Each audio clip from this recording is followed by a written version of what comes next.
Oh, hey. I didn't see you there. Welcome to this unscripted, winding journey down the waterways of Lake Guntersville. I'm your host, the Latin Bass Assassin. What's up? What's happening? And this is the Rodcast, where I get stuck at the beginning of the show.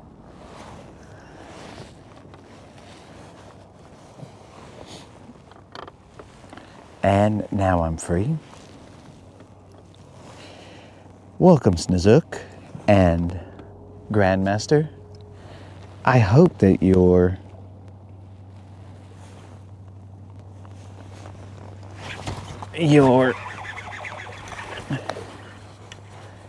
oh well, I guess the zero or hero need not be enacted because we have caught ourselves our first fish. This is just a tiny fish, extremely tiny. As we refer to them on the Rodcast, this is a little Juan, no tag. So we shall not be zeroing today, thank the good Lord. Ah yes, welcome our Canadian friends, Colin. Top of the morning to you. Apparently, we have a $50 bounty out for what are referred to in some circles as BBLs. Now, if you are not part of the circles that they are referred to as BBLs, then I believe a different shape must be utilized when describing you. I believe it to be a square rather than a circle. Now, I did get hit again right there.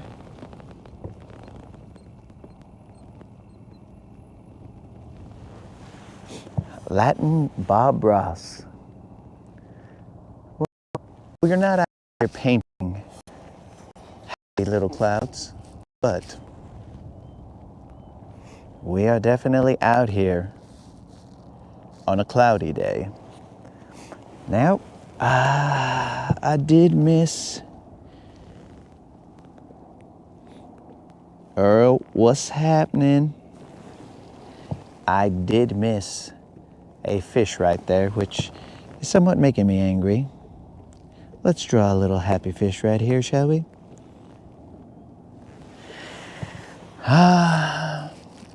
Krill, sadly, you are not fishing with Bill Dance today. You are fishing with the Latin Bass Assassin, ahora. So, pull up a chair, guys. Mi lancha es su lancha.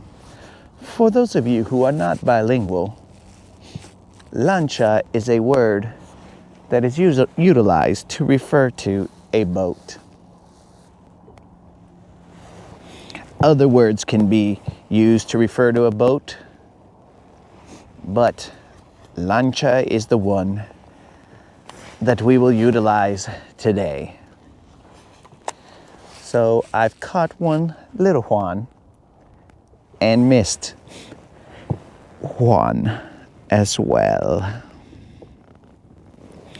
A soothing Saturday morning is what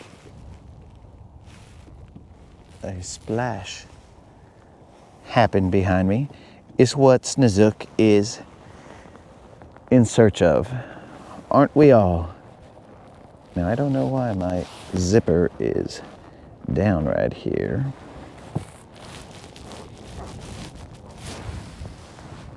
Ah, yes, Yak. BBLs are what they are referred to.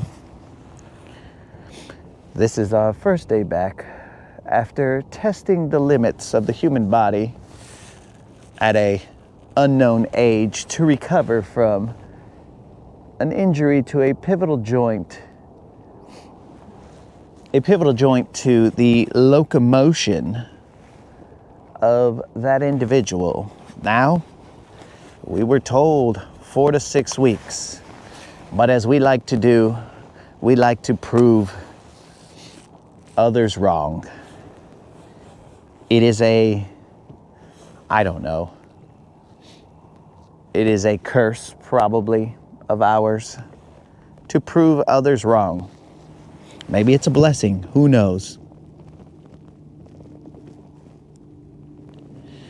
Ah yes, Nazuk, we launch a lancha at the boat ramp.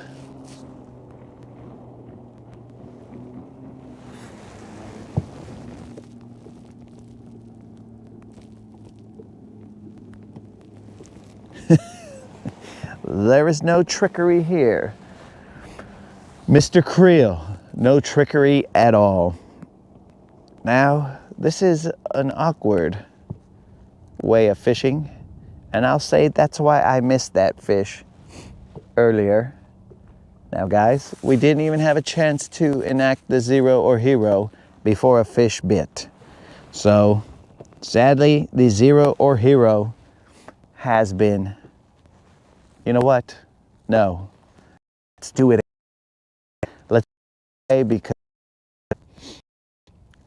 fish showed up too early. So we will, from this moment forth, of course, till the end of this broadcast, but we will enact the zero or hero. Oh, I forgot. Thank the good Lord for us not zeroing today, even though the zero or hero has just been enacted.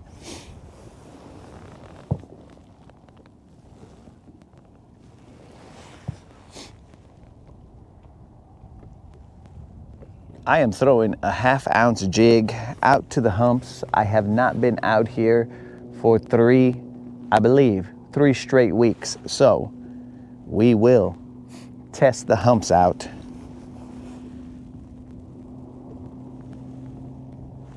To see if they hold any BBLs. And remember guys, since we are in May and we weren't able to catch whatever fish was necessary for the BBL Plus, May just requires a 4-pound run-of-the-mill BBL in order for us to pay out a $50 Bass Pro Shop or Tackle Warehouse gift card.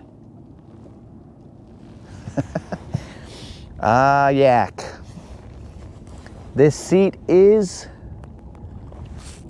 rather annoyingly comfortable. I cannot have too much comfort in my life. Comfort makes me soft, so I need to make sure that I stay on point. And to stay on point, one must suffer ever so slightly. It's a controlled suffering, at least I attempt it to be. How's the tire feeling? Well, it's feeling all right. Some days I have a full range of motion now. I don't run on it, I'm not an idiot. I will walk on it.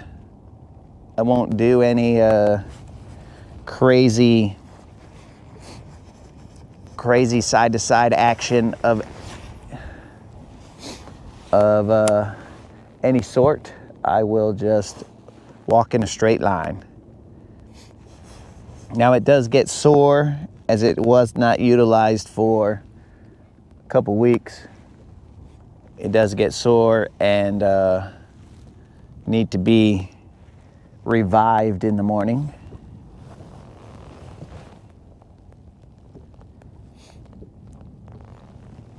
Grandmaster, it is not swollen. The swelling has gone, or had gone down for, I don't know, maybe about a week or so, but it was just the pain in the joint.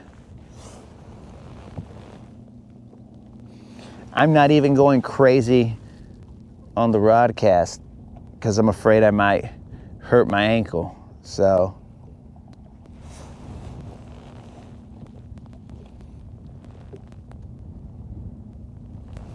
what is Krill asking if I'm sure about?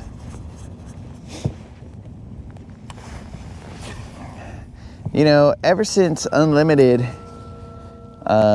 was on this seat, there is a knocking noise that the seat makes. Please listen.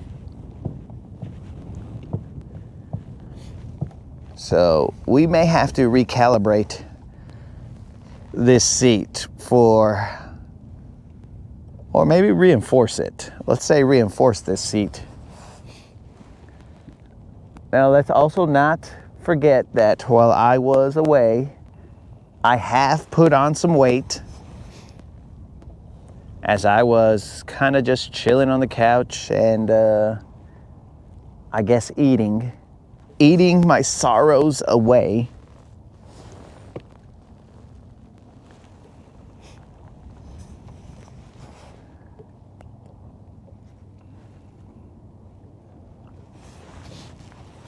One of the reasons that I'm throwing a jig is because there is eelgrass here. Being a little fish. So I will have to attempt to shed the pounds. I would have gone a little bit further down the lake, but I didn't know if Silver was ready for the journey. She too has been out of commission for 3 weeks, so I had to ease her in. And I'm not exactly sure who determined this, but it is cold out here. Who decided it would be a great idea to lower all the temps? This is May and it is, I don't know, right now probably 50 degrees.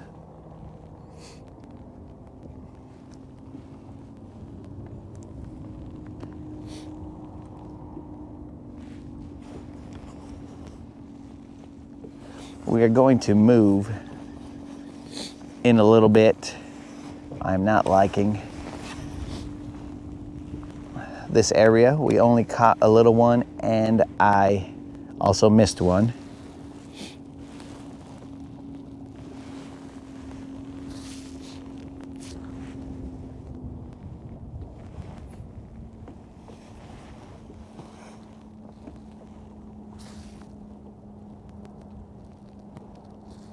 I think I also got to figure out how to fish again. 3 weeks will throw off your feels.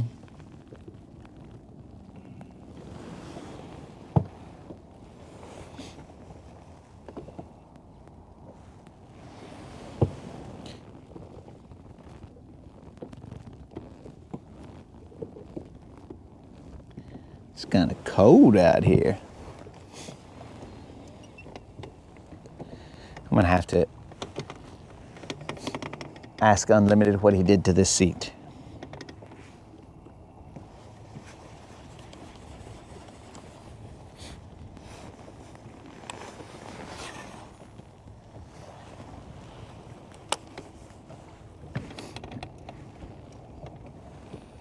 Which we haven't seen Unlimited check in, so potentially this is the day. I mean, he's been out of commission for 3 weeks as well because the rodcast has not been on for 3 weeks. So it's possible that he may be on vacation or something, or maybe he's somewhere in some kind of sadness that he's like, where is he? Why aren't we fishing? That is also possible. Because I too was in that state of mind.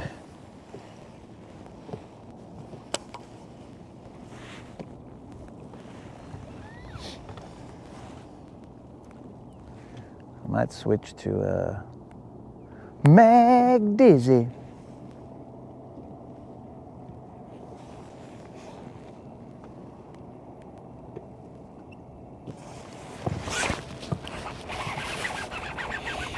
I guess we could still set the hook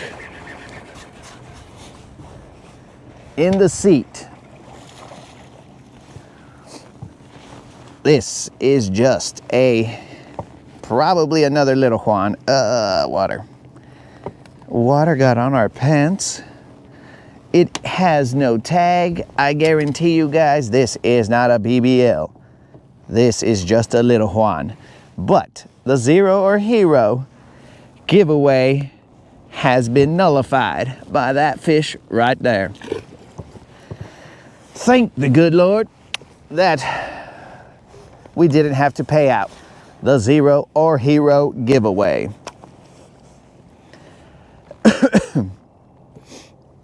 That right there was a fish that showed itself when we popped out of the grass.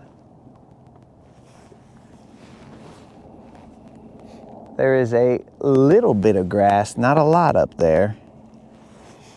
And we popped out of the grass, and then there was a little thump right after that. So, since we have set the hook on a fish, you know, in the amount of time that I had just sitting on the couch, one would think that I would have figured out what the number of days of consecutive non-zeros is. But of course, I did not. Was that a Bill Dance hook set? I don't know, bro. I'm just hoping not to have the Bill Dance hook set where I end up in the water. That is the one that I do not want to see. You know, the moderator, she was a little more confident in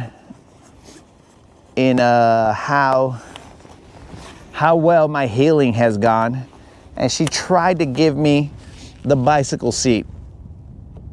And I was like, do not give me that bicycle seat. I need the Bill Dance seat. I don't know. She's got a lot more confidence in me than I do, or at least my ankle.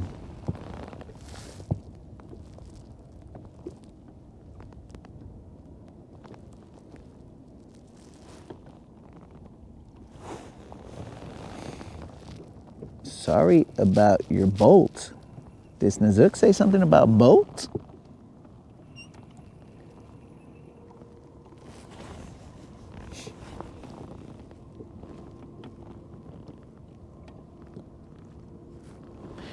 But yes, guys, that means that we have continued our streak of consecutive non-zeros. And it is currently, I think, in the teens.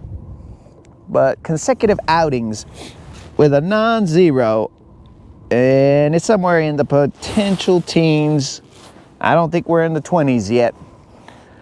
But with that, let's get rid of this Bob Ross Saturday host voice and begin the festivities, because we have healed mostly, at least to the point where we can get back out on the water.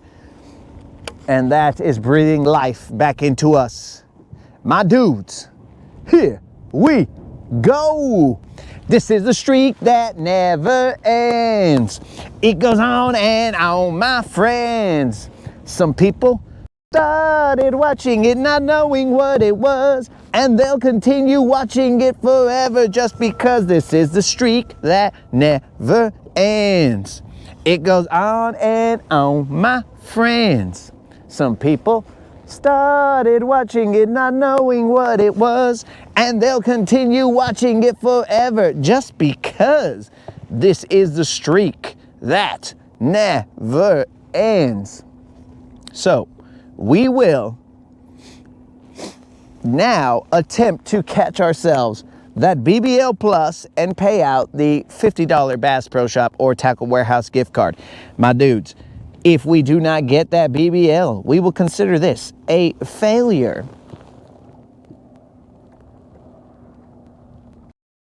Oh, the lightning. Thank you for bringing that up, Colin, because I have a question for you, bro.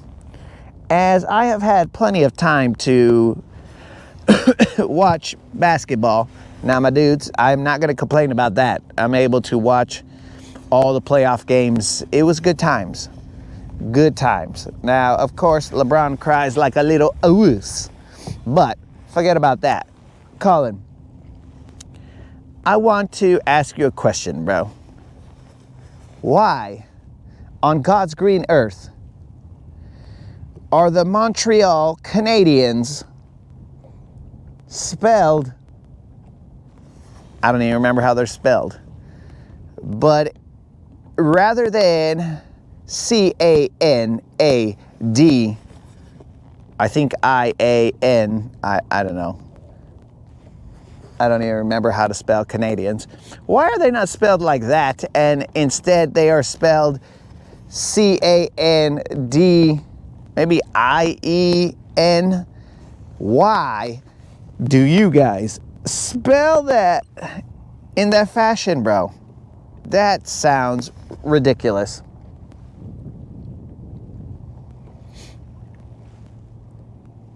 Better yet, why does it show up on my TV spelled like that? That doesn't make any sense.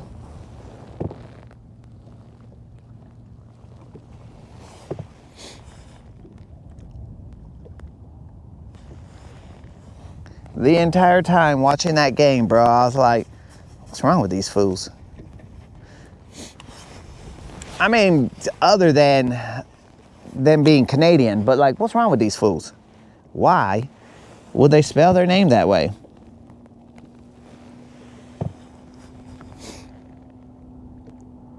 Remember, guys, it only takes a 4-pounder, which is easily possible. I think I'm gonna move to that other hump over here. This one has given us a few because of the French.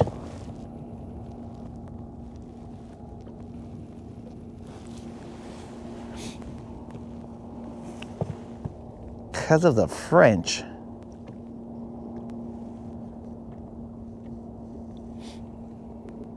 That's ridiculous, bro.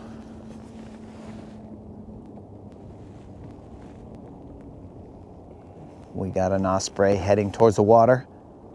Yoink! Got itself a little fish.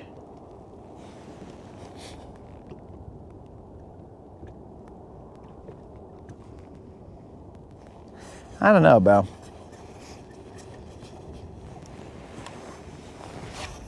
Last cast here, and then we will move off to the cousins. It will take us a moment.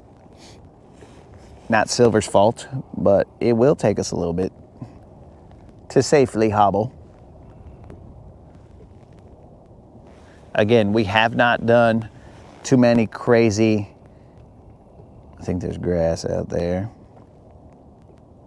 Too many crazy motions with the ankle, so we don't want to do anything stupid.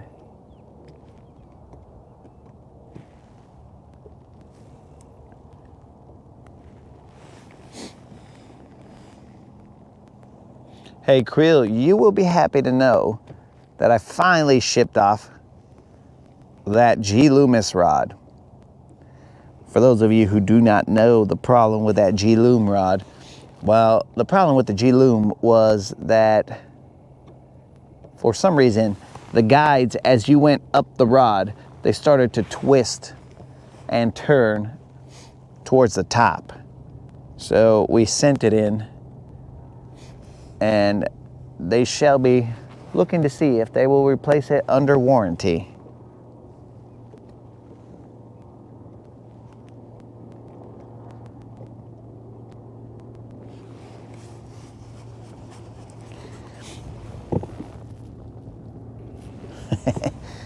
I do believe that there is a medical term for if your rod begins to twist. I don't know the term, but I think there is some medication for people whose rods begin to twist. I don't know how that happens, but I do believe there is a medical term for it. Yeah, Creel, finally, that just means that we'll be without a rod for X number of, oh, I should have thrown the hooks on top. X number of days. Let's see how we're gonna do this part. This is a part that I didn't think of. Not bad, not bad. Solar Winds back in the house. What up, dog? Okay, all right. Okay. We should probably drink some water. We aren't going very far, so I won't strap that seat and I won't do anything crazy.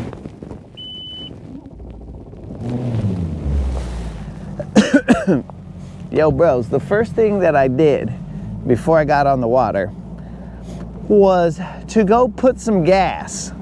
Now, I know it has been 3 weeks since I put gas or went fishing, but that was a rude awakening when I went and filled up the boat.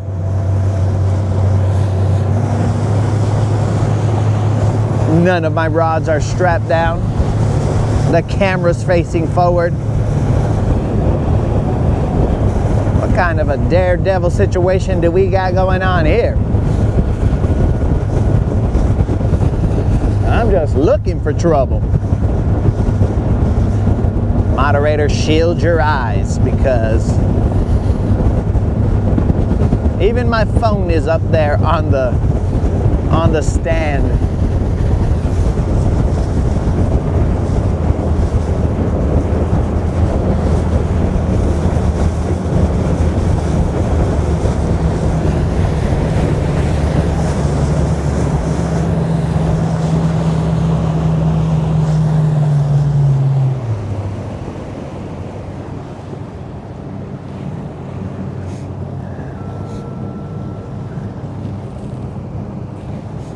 So we will see how long it takes for us to get back our rod that we sent to G-Loom.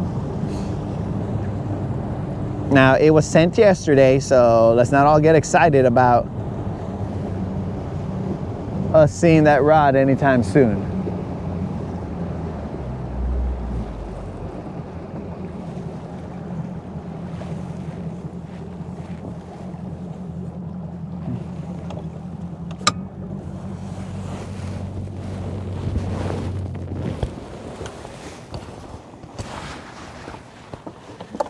But better late than never. Let's actually pull out some water here. Okay, we do have water. That's good.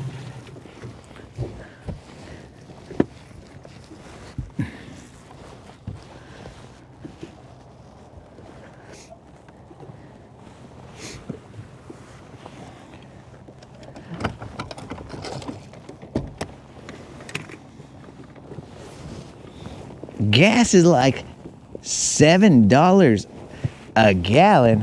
Okay, I don't know where you're at, Solar Winds, but I do not want to be there.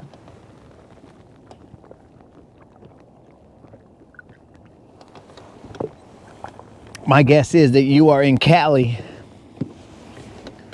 for it to be $7 a gallon. But somewhat thankfully, it was only $4 a gallon. So I guess based on Solar Winds numbers right there, it could be worse. So let's just be thankful that it was only $4 a gallon. Texoma? What the? Dude, you must be putting in non-ethanol gas. $7 a gallon. That seems a bit steep.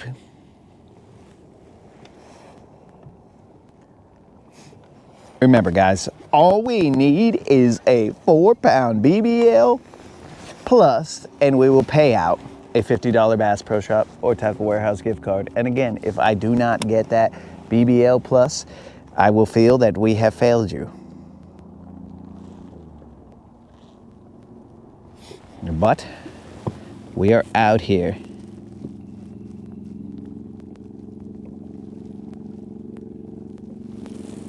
Walleye fisher, what is up? Welcome to the Rodcast.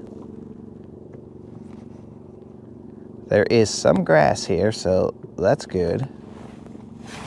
Oh, you've got to be kidding me, bro. You have got to be kidding me.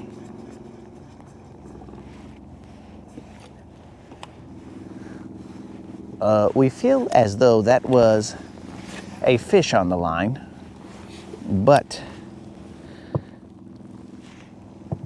we missed it. How do you do this, Bill Dance? A Bill Dance today. I feel like it was a fish, but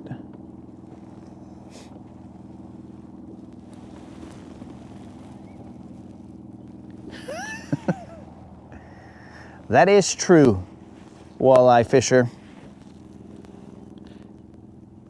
which we will refer to you now as walleye.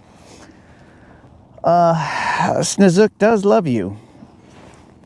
He is a loving sort of person, and the Rodcast is better for it. Don't even tell me that, Solar Winds, because it's gonna break my heart if that was the big fish. All right, since I know that we will be casting in this direction, we will move the camera ever so slightly so that you guys can see more of the action, if there's any. There should be, but let's see.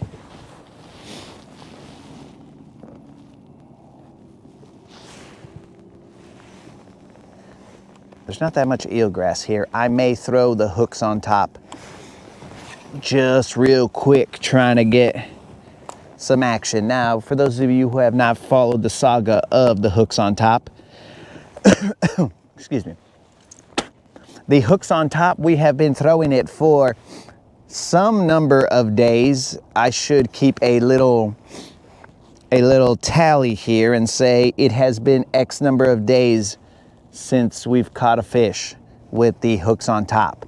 Now by X we mean infinite, because we have never caught a fish off of the hooks on top. Now I know we have the 7 Slayer, and some would ask, why have you not been throwing the 7 Slayer? Well, it's because we paid a ridiculous amount of money for the hooks on top. The Romans made hooks on top, so I'll be darned if that bait is not going to catch me a fish. So we will continue to throw it. We will give it its ample amount of tries. And if it does not work, oh man, am I going to be angry. But so far it has not worked. We got some grass out there on this jig.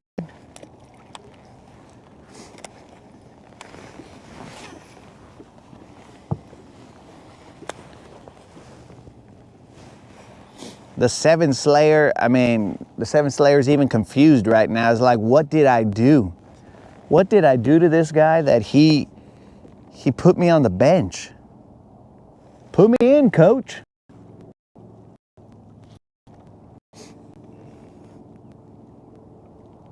I know there's a song that goes along with that. Put me in, coach. I'm ready to something. I don't know, maybe play. But either way, the 7 Slayer is just sitting there doing nothing. And he wants to know why he's not in the game.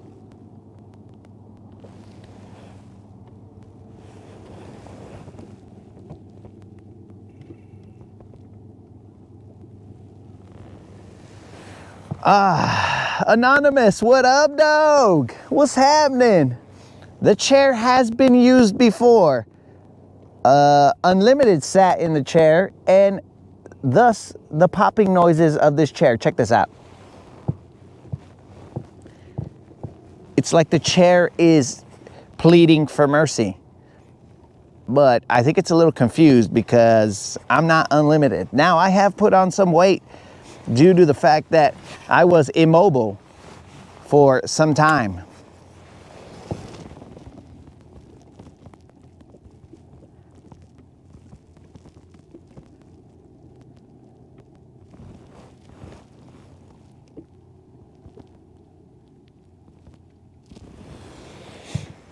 Okay, Solar Wind says that he has used a hooks on top and the hooks on bottom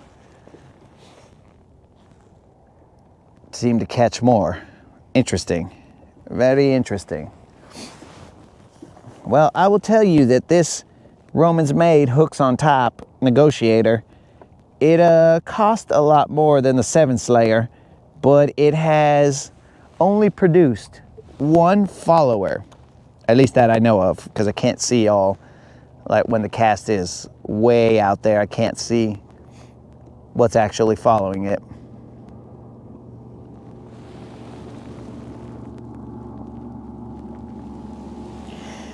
Ah, 22. He thought that Bill Dance had taken over. No, 22. You should have shown up earlier and you would have seen the Bill Dance, Bob Ross situation that we had going on here.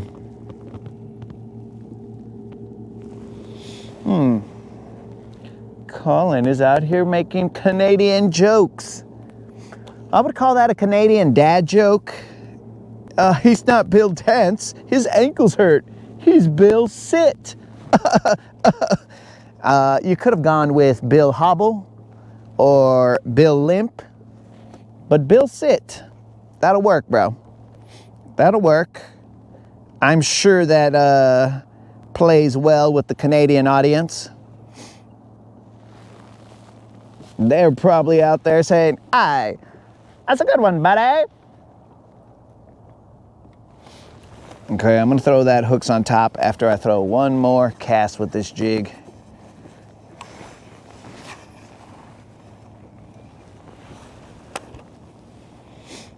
There's definitely grass out there. I may have to throw a worm, but that hook. Go college try.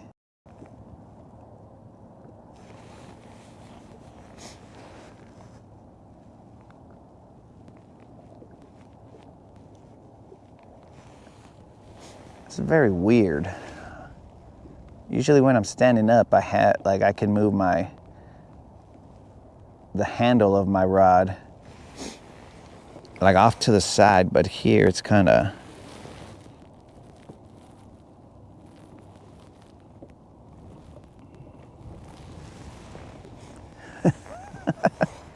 the never hooks on top. Well, never say never, Creel. I've learned that in life.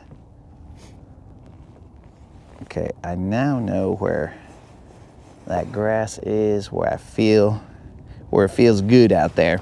But we'll deal with that later. I gotta throw this hooks on top before the eelgrass finds me. The eelgrass is gonna come over and be like, "Oh, you moved over there, dog? Oh, yeah, let me follow you. Let me follow you over there." Then I'll ask, "Do you follow me on YouTube, bro?" And the eelgrass will say, "Yeah, bro, that's how I know when you're out there." Well, that's cool. All right, here we go, guys. Hooks on top with 3 lead strips on there because it does not really sink well. So we will allow it to sink. It's only about maybe 5 feet out there, so don't need to let it sink too long. And we will slowly work this bait back to us because it doesn't like to be roughhoused. But 22, I see you, dog. It feels good to be out here, except for it's definitely a lot cooler than I had expected for my return. I mean, it's May, bro. What the heck is going on here? Why is it breezy and cold out here?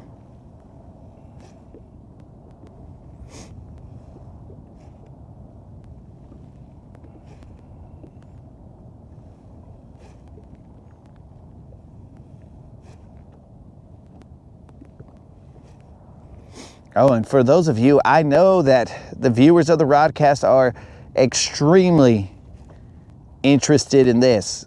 Look at this guy. He's all stupid right there. He's like in 1 foot of water. Come on, dog. Come on, dog. You guys want a close-up look at a bait that I have come to regret buying. The Hooks on Top Negotiator. This is the Romans Made Negotiator. And I'm not liking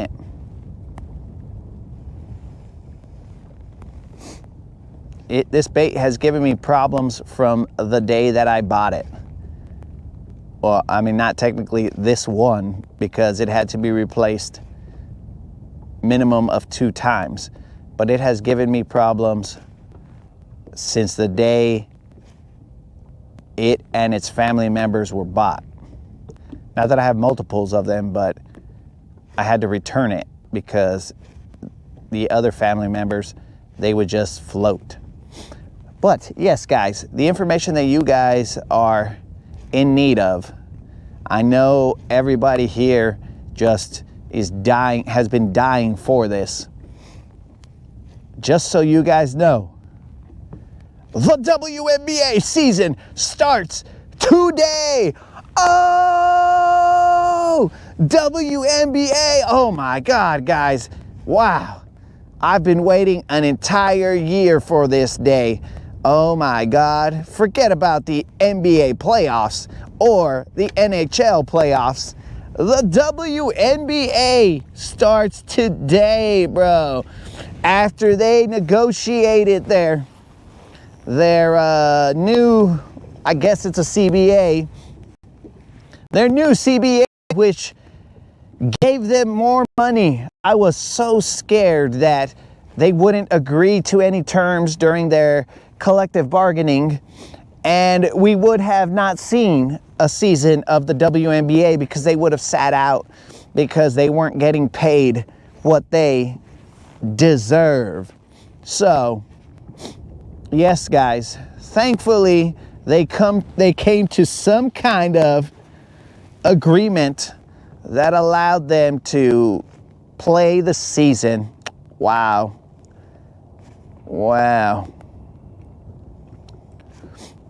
I'm just so glad that the NBA agreed to increase the subsidies for the league. A league that, if I am not mistaken, has not been profitable in all the years that it has existed. So, being a believer in capitalism, I would say that would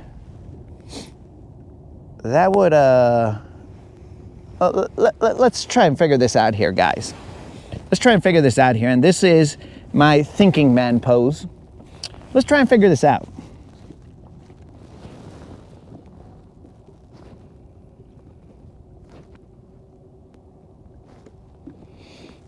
Okay.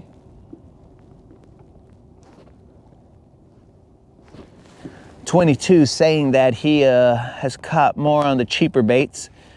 Well, .22, you have definitely caught more than this Hooks on Top Romans Made Negotiator. But let's think about this, guys. In the thinking man pose, of course. If I was a business, right? So I'm a business guy. And let's say after, because I think the WNBA has been around for a bazillion years, actually. Maybe 90s, early 2000s, I don't know. But it has been around for a while. you know what, I'm just going to do a reeling act, see if this will work. But it has been in the tax code, the American tax code, they require that you show some profitability at some point in time. Like, or else they're like, yo, dude, you can't be continually losing money. Unless they are not a business and they're a, I don't know, charity or something. I don't know how they are structured. But all I can tell you is they expect you to show profit at some point in time. Now, if this league has continually hemorrhaged money and had to be subsidized by the NBA, maybe it's under the NBA's umbrella. I have no idea. But how are they allowed to still exist when they have not made profit? This doesn't make any sense to me. Maybe I just don't know all the loopholes of having a business. I have no idea, but it's just odd to me.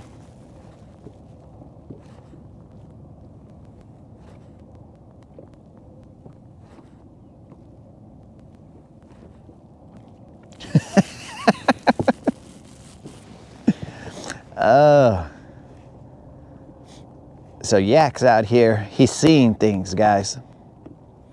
He's seen structure, cover. He's seeing different things out here that are not really what's going on. All right, you hooks up top. We're gonna have a talk here, bro. We are gonna have a talk here. Why do you suck?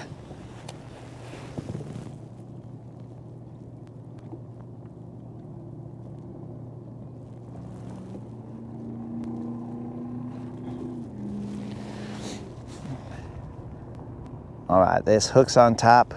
I can't give up on it, guys. I've paid, like an idiot, I paid too much money for this. This guy will eventually get a bite. Now, will it be before I exit this earth? I don't know. I hope.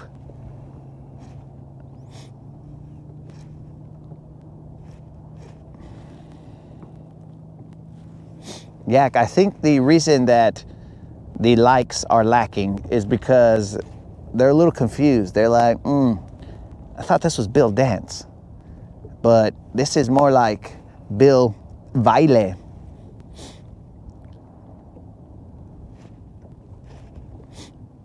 Plus, they're waiting for that BBL, bro. I'm waiting for that BBL also. I was hoping that the hooks on top would be able to do something about that, but it's just being classic hooks on top.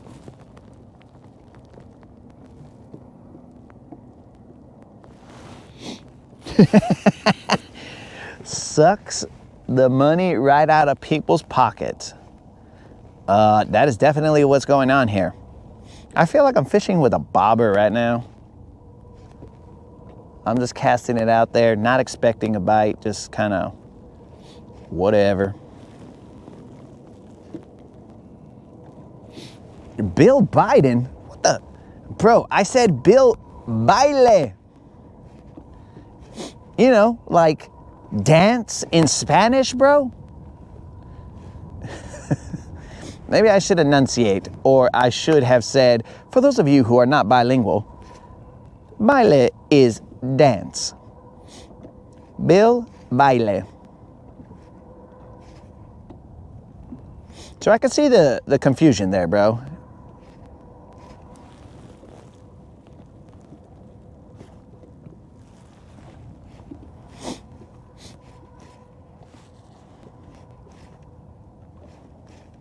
I think Snizook has fallen asleep on his keyboard as he has typed 400 letters out there. Come on. Let's go, hooks on top. We're looking for 7-pounder, number 5. But the hook's on top. I don't know if it's got it, bro. I know the 7 Slayer has it, but I don't know if this guy has the ability to get us another 7-pounder.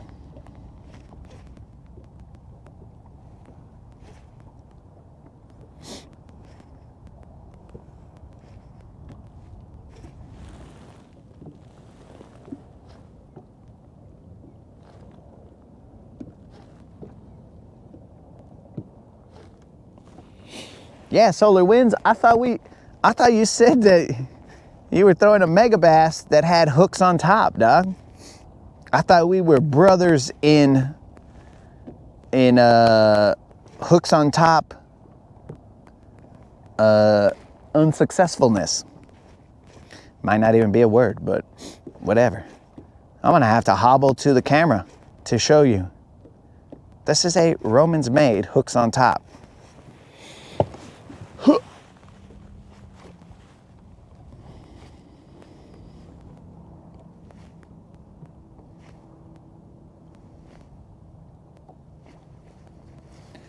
Watch out, little bro. Romans made hooks on top. This is the bait upside down. This is the bait right side up. Romans made hooks on top. Washalo. This is your glide bait on drugs.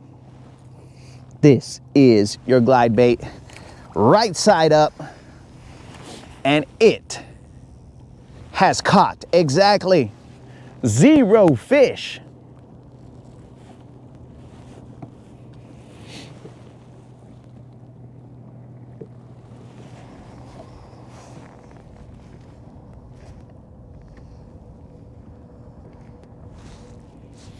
And I find that this bait, you gotta be like extremely gentle.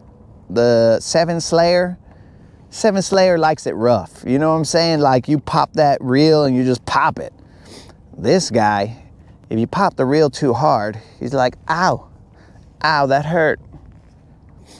And he just kind of doesn't like it. So I think what I'm gonna have to do is start doing the little rod tip action and see if that helps. Rod tip action, reel in the slack. Rod tip action, reel in the slack.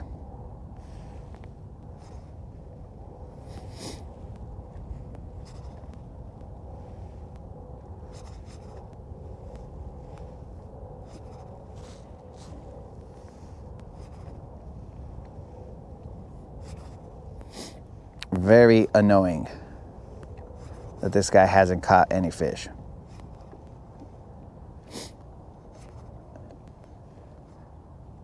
I mean, don't get me wrong, this guy has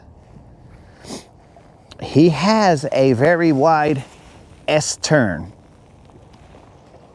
So there are some qualities that are likable when it comes to this bait, but then there are some qualities which 0 fish is the quality that I speak of, that are extremely disappointing.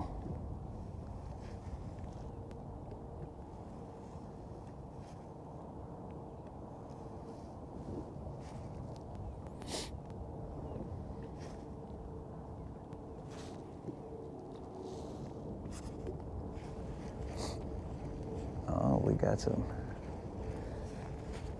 fish hitting the fish over here. Let's see if I can get this hooks on top over there.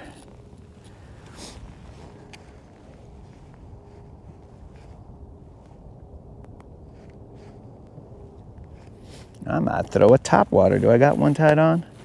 I do, but it's not my favorite top water. Yeah, let's get some top water. Let's get crazy. I thought hooks on top was getting crazy, but that's getting dumb.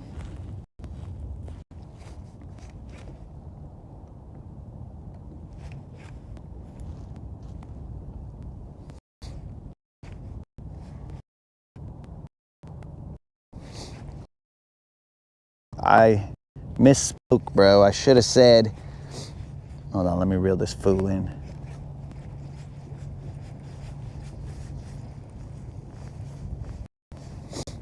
I should have said, this is your glide.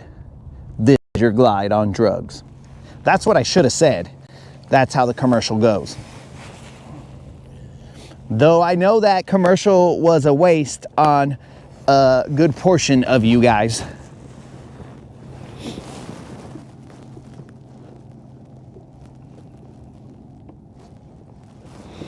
Okay, guys, let's see here.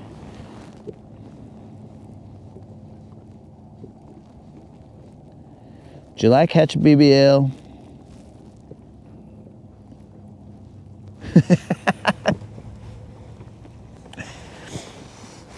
Bro, if I catch a BBL, we're just gonna have to see what happens, because I don't know about this stanky leg. I don't know if that's gonna happen.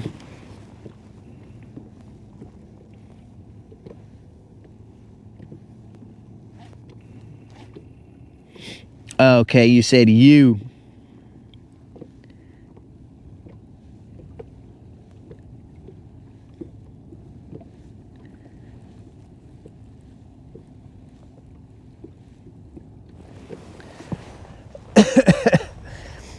All right, guys, we're gonna throw this.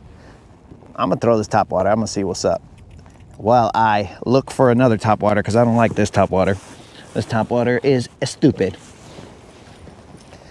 Only because it gets hooked up or hooked on the line too much, and also he's super light. Action is cool, but he's super light and gets hooked up on the line way too much.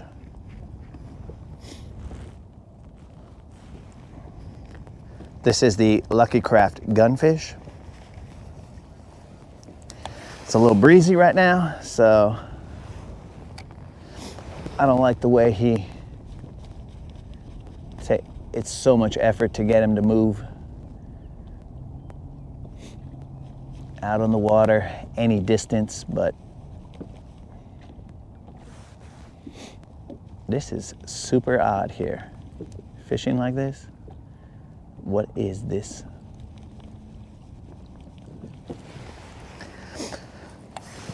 Do not forget, guys, it only takes one 4-pounder to pay out that $50 Bass Pro Shop or Tackle Warehouse gift card to somebody randomly in the chat. If we catch it and you are watching. I plan to catch it, but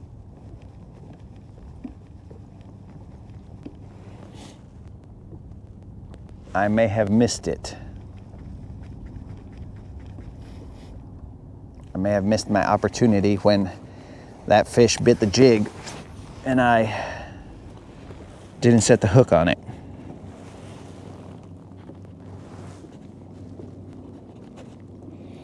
Is a chop block. I hear a lot of people talk about the chop block, but I just don't have one. I think I hear good things about it.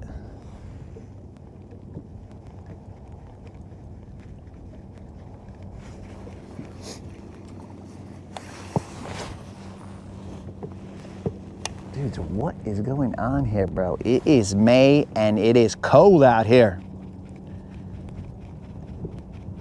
The wind is picking up and I feel like I should have brought my bibs.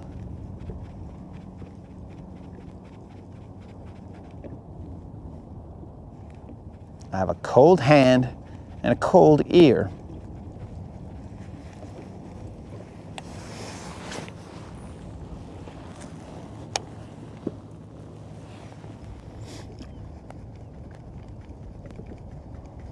So yeah, bros, I have no idea how the WNBA exists. But for those of you who like to watch it, I am not one of them. It will start today, I believe, the season. Now, I will partake in, a game where Caitlin Clark is playing, you know, just to, because she can shoot, bro. Like, I mean, bro, she can shoot from anywhere. So, I will watch. But then after a while, I watch and I'm all like, oh yeah, I remember what I'm watching. And then I just change the channel because they don't have 10 Caitlin Clarks on the court. They've got a Caitlin Clark on the court. All right, we are gonna throw this chatterbait. We'll see Don's chatterbait. And we'll see what happens. GM says that the chop block catches fish.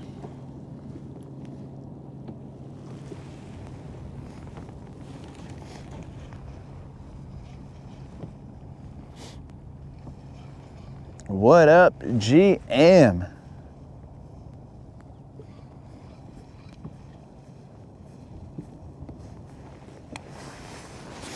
You know who I've seen fishing sitting down? I've seen GM fishing sitting down, so can't be all that bad. that was a terrible hook set. I put pressure on the on my foot and it just slipped out from underneath me. All right, so this right here more than likely is just a little John. We got ourselves a Don chatterbait fish, but this more than likely is just a little John or even a little Juan.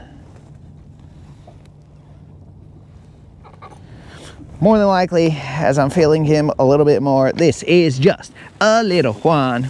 We will weigh it just to be, since it's a 4-pound mark that we have to get to, we will weigh it. I should probably bring the scale up here now instead of there.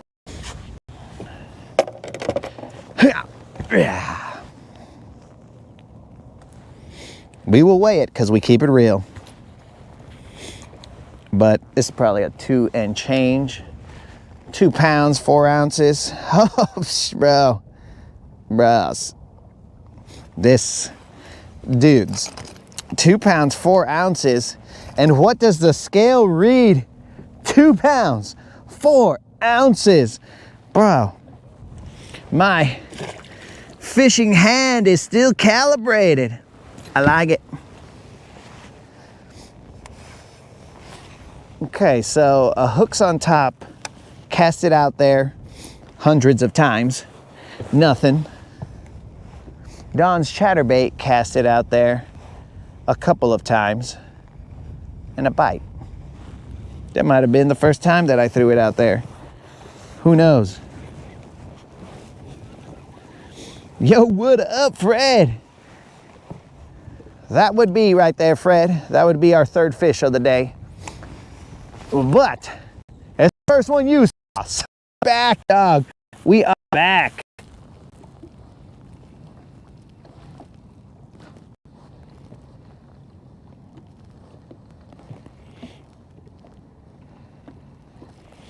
Oh, Anonymous coming through with the college softball.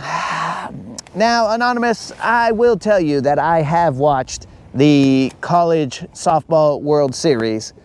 Now, I'm gonna tell you, because I always keep it real, I'm not always watching for the athletic ability of the teams. But I do watch. You know what I'm saying? I'll watch it. We'll see what's up.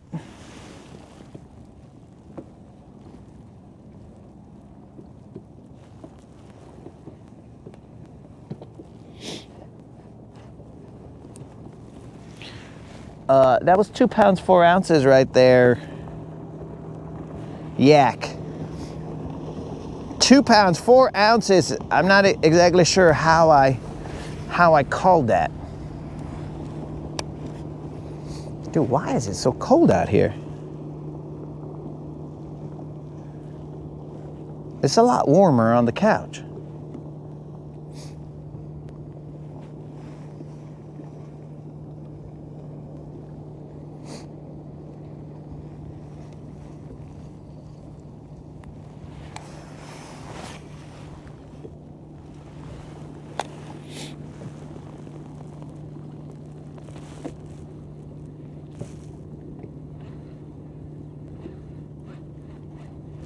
Oh, it was before that. Okay, cool.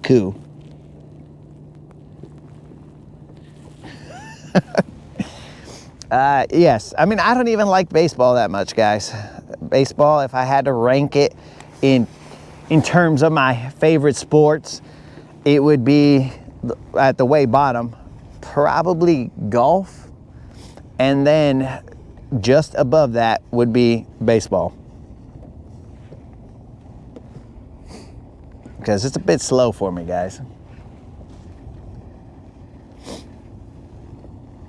Though, to their credit, they have sped it up, so that's cool.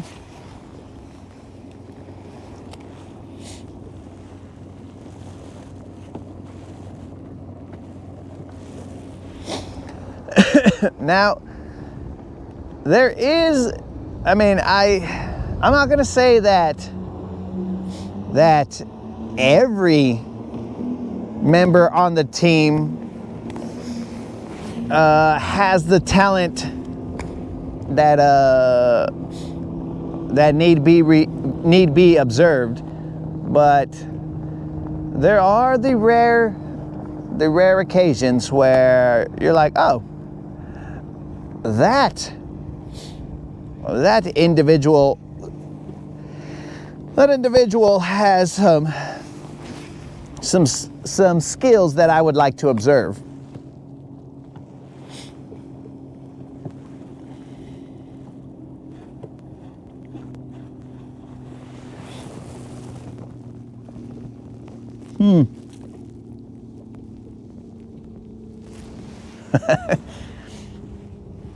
Oh, well, that's weird. There's a name here. Hey, welcome to the Rodcast. I believe it's pronounced Unlimited. I think maybe that's Unlimited RC. We might have to refer to you as RC, but welcome to the Rodcast, RC. If you are not familiar with the Rodcast, it is a floating, let's call it, podcast where we discuss multiple topics, random topics, as it were, and we have multiple giveaways. So, RC, welcome to the Rodcast. Everyone here is usually friendly, but you know, sometimes it does get a little intense here. But RC, welcome to the Rodcast. We usually don't fish from a seat, but currently we are healing up from our body's inability to keep up with our mind's demands. Our mind demanded that the body shoot hoops like it was still back in its heyday.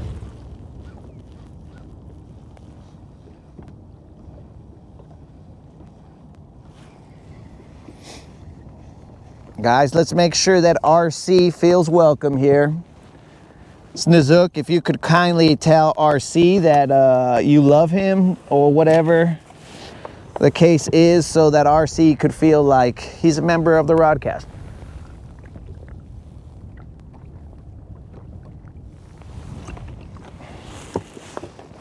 Man, bros, it's freaking cold out here.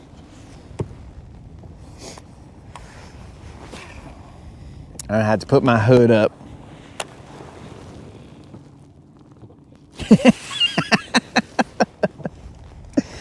Did Twist an ankle practicing for the WNBA. Nah, bro, because if I did that, then I'd be a lot sadder right now, because I'd be like, hey guys, the WNBA starts today, but due to an unforeseen injury, I won't be able to be on any of the teams. Nah, bro, I would have been a little sadder like that, you know what I'm saying? But it was just, you know, the run of the mill, running with the Young Bucks, and the Young Bucks were like, yo, viejito, you're gonna have to get out of our way. But look, dog, I'm gonna tell you. Okay, so I'm feeling a lot of grass over here. Me likes, we're gonna throw in that direction. So I'm gonna tell you that I was running with them just fine. It's just that, and I don't really have a problem with this, because I'm from the era of, you know, no blood, no foul. But the reason that I hurt my ankle was because one of the Young Bucks, as I planted to go up and dunk on them, I was basically going to poster them, right? As I planted on this foot right here, the Young Buck bodied me to the point where both my weight, which was less than what it is now 3 weeks ago, I don't know by how much, but less. My weight and the weight of the Young Buck was basically being held up by my little popotitos. For those of you who are not bilingual, popotitos are straws. There is a song that my mom, she loves this song. I don't know why, but it's a Spanish song, and it says, Popotitos bailan rock and roll. So it's little straws dance rock and roll. So my popotito was, all my weight was on one of my popotitos, and the dude bodied me, and I was like, boom, dog. And so I tweaked my ankle.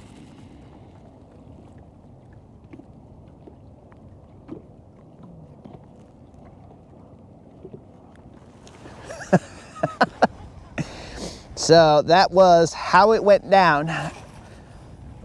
I wasn't trying out for the WNBA.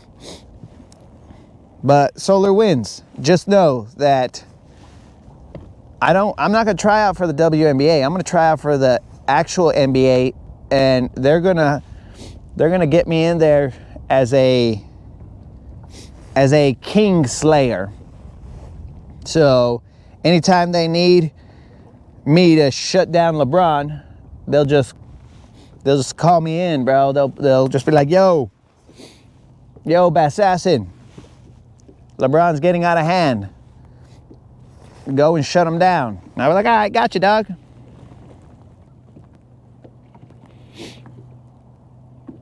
La Bamba. Oh, Fred. No, seriously, Fred, have you seen the movie La Bamba? Or you just are throwing that out there? I assume you've seen the movie La Bamba, Fred, because if you have, Fred, now we're almost like long lost brothers here if you've seen La Bamba.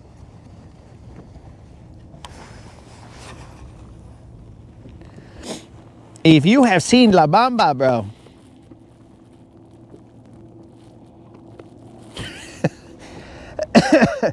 did you just call me the Angel Reese of the Bass Circuit, bro? Because that would, oh man, that is below the belt.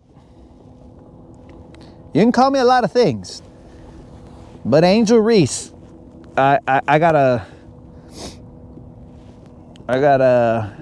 dispute that, bro, because I am not the Angel Reese of anything. I could quite possibly be the Angel Reese of Angel Reesing, because I suck at Angel Reesing because I'm good. So that makes me not able to Angel Reese. So if you follow that logic, bro, then I could be the Angel Reese of Angel Reesing.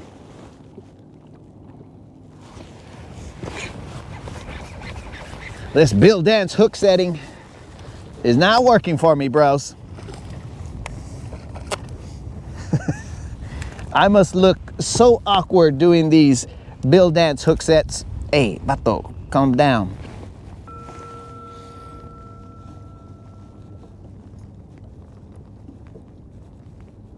These Bill Dance hook sets. Now, I'm not weighing this one, guys. This is just a little Juan. That was probably a little Rob even. Which, speaking of Rob, where's he been? I don't know.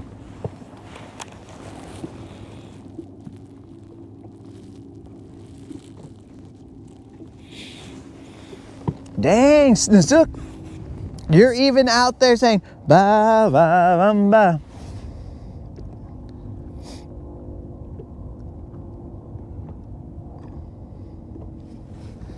Dude, seeing La Bamba really messed me up as a little kid.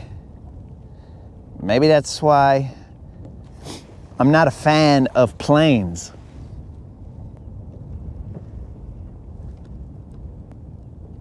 I mean, I will go on a plane and, you know, go wherever I need to go. But I'm not going to say that I'm totally confident when I'm on the plane. I'm like, not my,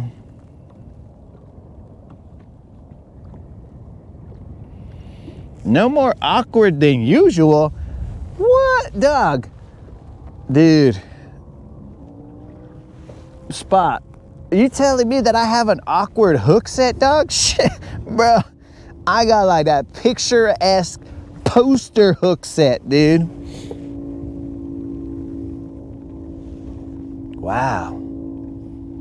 I didn't expect to come out here today and be called, one, Angel Reese, and two, be told that my hook set is awkward. Wow. All right, guys, it's time to pack it up. I wasn't ready for these words. I wasn't ready for you guys to say these things about me. It's been 3 weeks since you've heckled me, and I just can't take it. Now, not only is my ankle hurt, but so are my emotions. My self-esteem, it's all hurting. I don't know if the doctor can fix my self-esteem.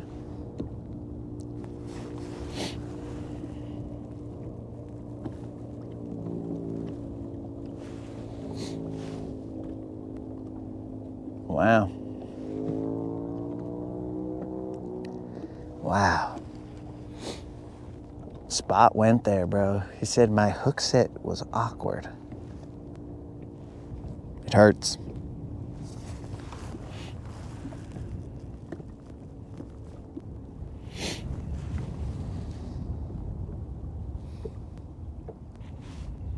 I should have prepared for this. I should have had the moderator say mean things to me while I was on the couch. Hey, loser, you suck. You suck at life. I'd be like, yeah, that would be like a broadcast montage right there, bro. They'd be like, she's gonna tell me, are you ready to get back out on the water? And I'll be like, I don't know. What do you think, coach? And she's like, well, if you train really hard, you might be. And then all of a sudden music starts playing and I'm on the couch and he said, you're fat. And I'm like, oh, dang, you suck. And like these insults are just coming from all over the house, bro. Like I'm hobbling, because at one point in time I was on crutches to keep the weight off my ankle. I'm on crutches and then she'll tell me mean things as I'm hobbling. I'll be like, where'd that come from? You know, she's just insulting me left and right. Music again playing. And then, you know, maybe I'm doing sit-ups or something, and then she's just, every time I come up, because she's holding my feet, but probably not the one that's hurt. But she'll be holding my feet, and as I come up, she said, you suck at fishing. You have a hook set like a girl. And every time, I'll be like, please, moderator, stop. Stop. Do you want to be ready for the broadcast or not? And I'm like, okay, all right. You can't catch BBLs. Oh, moderator, why?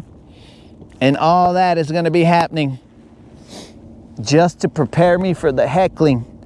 Though I don't think she would have ever called me Angel Reese. I think she would have known that that would have been below the belt, and she's like, that's uncalled for. Why would we call you Angel Reese? Now, if you called me Angel Reese, I'd have to cast in this open water right here and end up on land somehow, or get snagged on the boat or something, right? Then I'd be probably the Angel Reese of fishing. But for me to cast and end up in the water, catch some fish, I personally don't believe that to be the Angel Reese of fishing, but I could be wrong.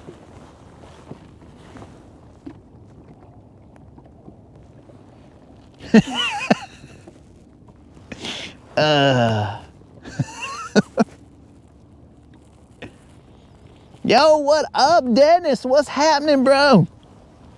It's been a while, dog. We're in that laid back life now. We fish off of the Bill Dance chair.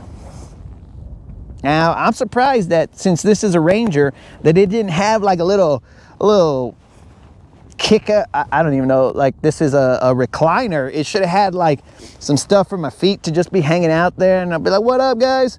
This is Latin Bazazin. What's happening? We are out here on Lake Guntersville, reclining, chilling, out here doing our thing, showing that it's just fishing, dog.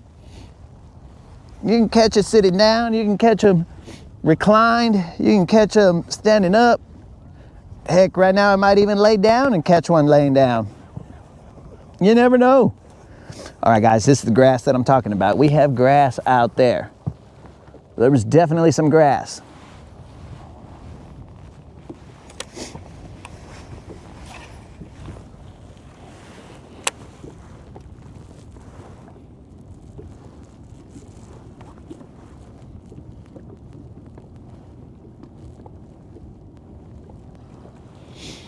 Snizook doesn't like planes because of Leonard Skinnerd. Now, I don't know exactly what that means, bro. I'm assuming that they had a problem. Johnny Z, what up, dog? What's happening?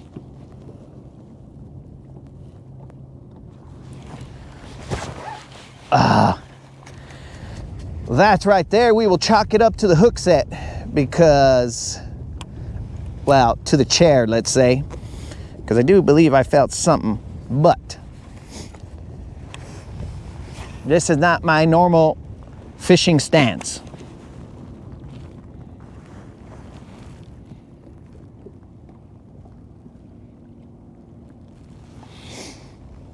Snizook, did you let Johnny know about the rodcast? Now we're gonna have to ask a question here, Johnny. Since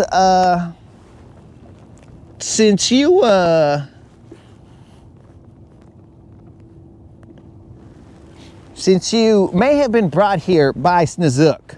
Now, Snizook is an acquired taste. Now, are you similar to Snizook? Next thing you know, I'll be catfishing.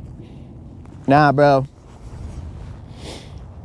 I don't catfish purposely. I accidentally catfish, but not on purpose. I might switch over. You know what? Come to think of it, that rod that I sent back, that was my Texas rig rod. Okay, so we're gonna have to do some bait changes on here. I do have a shaky head. Very interesting.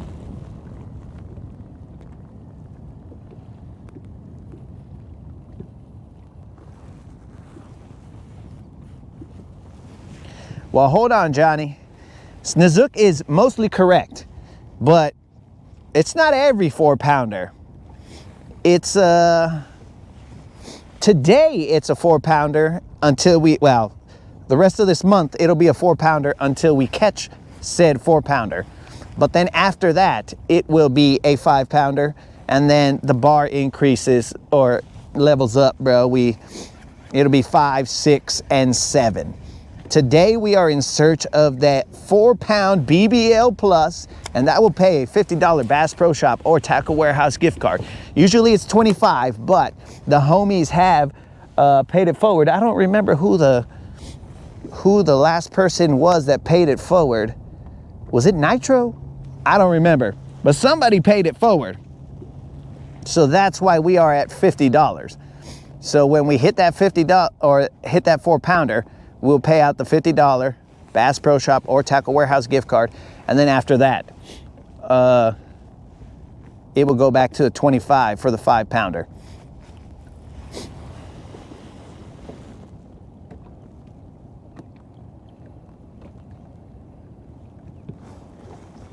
Oh, Snizook told, wow.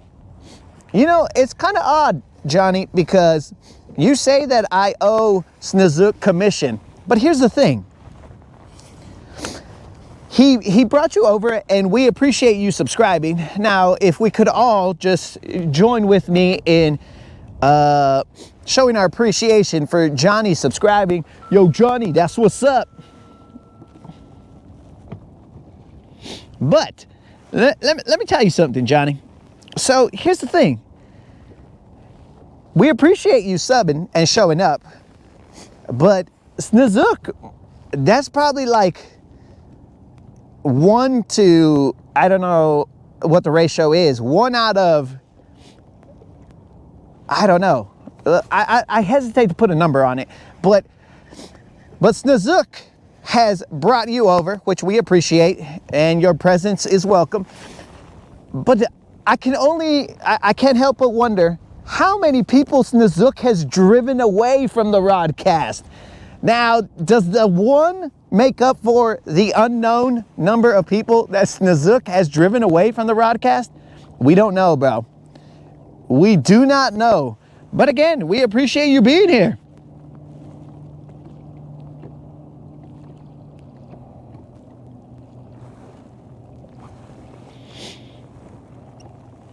And Snizook has verified that you are a good dude. That's interesting. Because Snizook is... we'll assume that he's a good judge of character. So, Johnny, welcome. Johnny, welcome. And I only ask that in the chat, Johnny be good. You know what I'm saying? But other than that, Johnny, we discuss random things here in search of BBLs. So feel free to jump in anytime you see something in the chat or something said. Wow, we've got 2 newcomers. We got Johnny Z, and I'll assume that Snizook also brought, I think his name was RC. RC was welcome to the Rodcast, RC.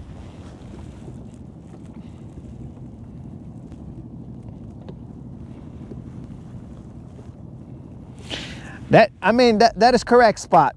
But I just don't know, because nobody ever leaves saying, oh, I can't come back to this chat because this Snizook Slayer guy, he took away something Sweeney. He took her away from us because he's allegedly dating her. Sydney Sweeney? Yeah. So I think some people were put off by the fact that allegedly Snizook was dating Sydney Sweeney. So they were like, I can't be in a chat where these guys, I know that he's dating Sydney, allegedly, Sydney Sweeney, and I don't have a shot at her anymore. So I think he drove away some people by locking her down, allegedly.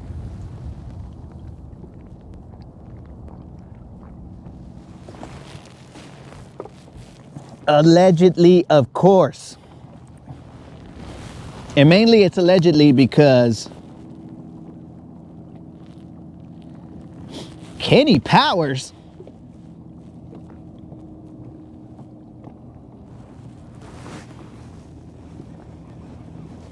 Yo, what up, bass fishing?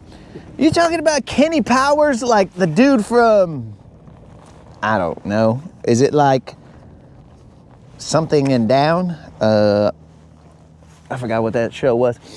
All right, guys, I need to have myself a mic off moment. Now, Creel, I'm gonna turn the camera, but the best chance of me falling in during a mic off moment is probably now. So you get to choose, Creel. I'll wait, I'll hold.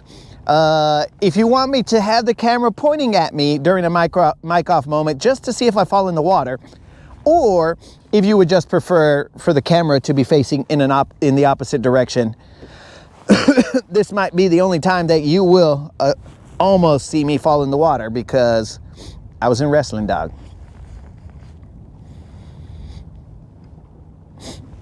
Let's see what Creel says. I don't want to act before. Eastbound and down, that's what's up.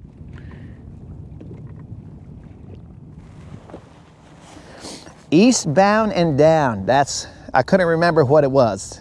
It was something and down, but I didn't remember.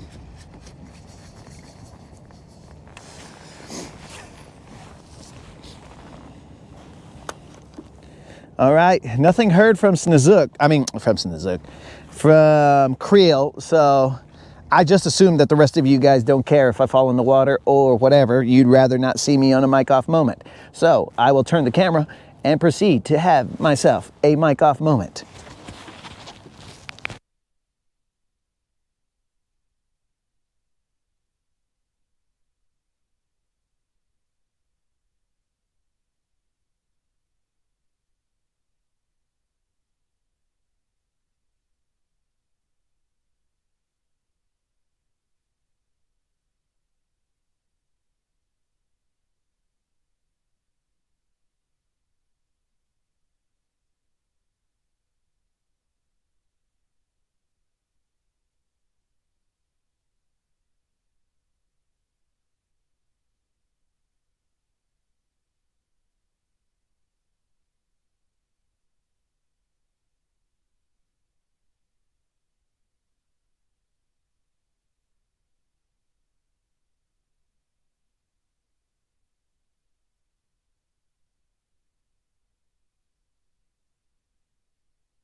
All right, guys, we are back. Now, sadly, I didn't catch a mic off moment fish, but at least I'm still dry and not in the water.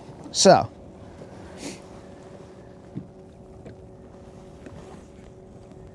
Kenny Powers is one of the funniest chatters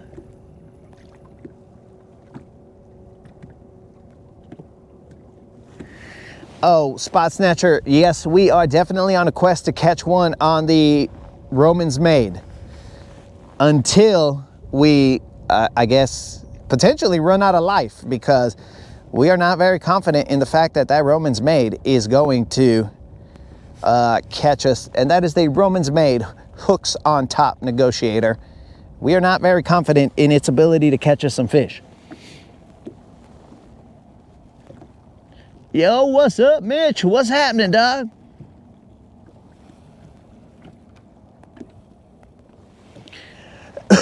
Okay, so this Kenny Powers guy is not the fictional character Kenny Powers. Apparently, maybe these guys are talking about some dude in the random chats. Now, I'm not sure I want to know what chats Johnny and Snazook are in, where they are seeing this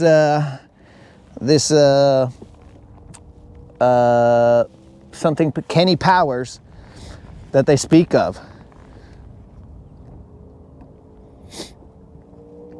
Maybe Snazook is gonna start inviting people, and I'm gonna be all like, yo, Snazook, is this one of your homies? Who is this guy right here saying crazy stuff?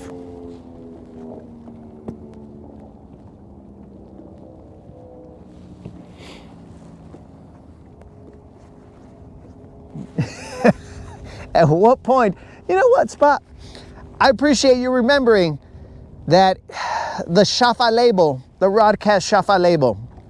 So we are definitely very close to it being labeled Puro Shafa, but we're not there yet. It is high on the Shafa meter, but since our ankle got hurt, we kind of feel like we got to give it another try. You know what I'm saying? Reset the Shafa label or the Shafa meter and start now. Though one could say, well, you're not like fishing it standing up, so maybe it's not at its full potential because you're not working the bait as you would if you were standing up. So there's a possibility of that, but there's only so much that we can take before we say Shafa, and then I don't know, bro. I don't know what to do with the bait afterwards is the problem. I would hate to give it away because then I'd just be passing the curse on to someone else. It would be like that movie Thinner. I don't know if you guys have seen it, but that movie, when I saw it, I was like, what the heck? But I would be passing the curse on like the movie Thinner. And then what would that say about me? So I don't know what to do with that bait. Just some randoms.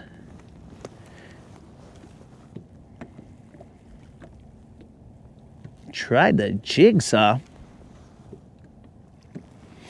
Hold on. I gotta get this chat up here in my hands. He's like a Canadian Kenny Powers.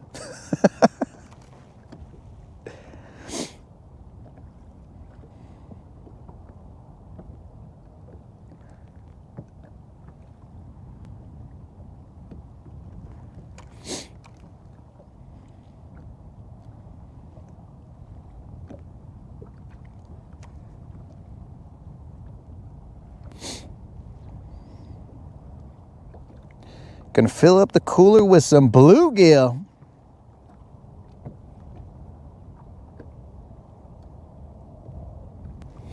Anonymous is taking his boat out. Man, I feel like I should hitch a ride on Anonymous's boat, but wear a Ranger life jacket, just as payback. Yo, Solar Winds, we appreciate you showing up, dude. We intend to catch that BBL today, bro. We'll see what happens because we got to pay out that $50 Bass Pro Shop or Tackle Warehouse gift card. You want me to give it to next comment?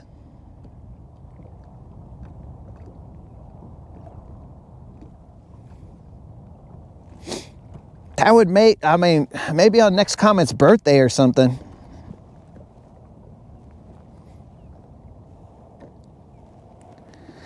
Next comment would, I think he would shat himself, bro. If I sent that to him, he'd be like, oh my God, a hooks on top negotiator. All right, I'm gonna throw a chatterbait out here for a little bit, and then we're gonna move the angle on here.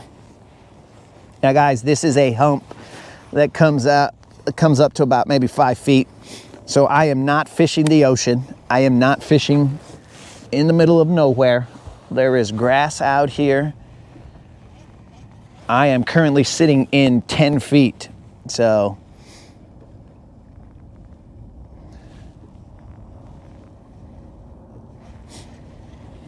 it is not what it looks like. And sometimes in life, it is not always what it seems.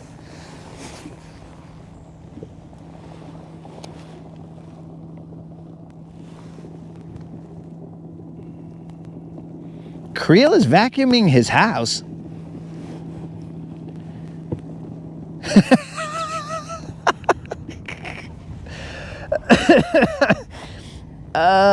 Spot. I could wrap it in kale for him, but I fear that he would see the kale, get so excited and begin to consume the kale.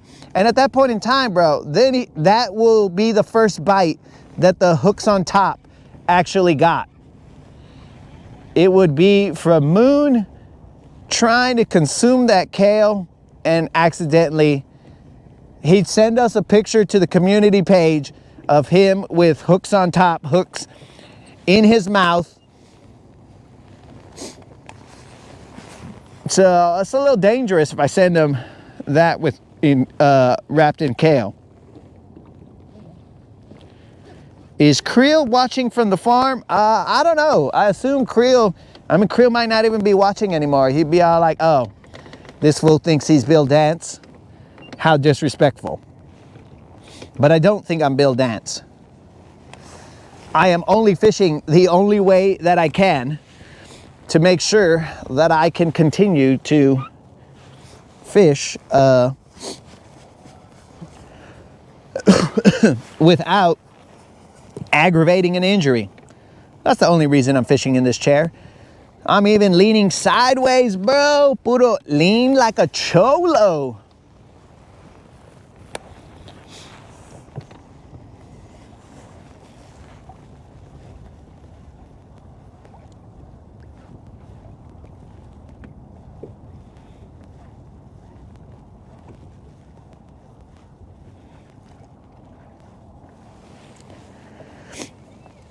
So where is Jamar, guys? Remember, Jamar is the Rodcast weather groundhog. Let's call him that. I don't remember what we called him. But he's the weather groundhog who said that spring was going to come early. But right now, I am in Alabama, and it is cold. I am wearing an FXR jacket because there is a breeze and it is oddly cold. And Jamar promised us that this would not be the case. But here we are.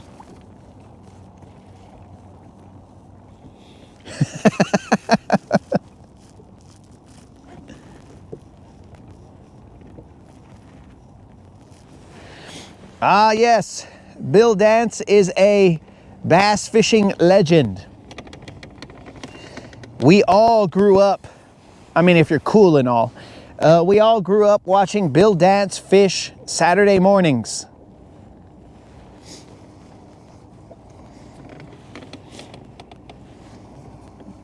But I don't know what the take is here, guys, because the only time that I know of Bill Dance fishing in like an actual lake or whatever, bros, all this water that my reel is taking on is now ending up on my lap.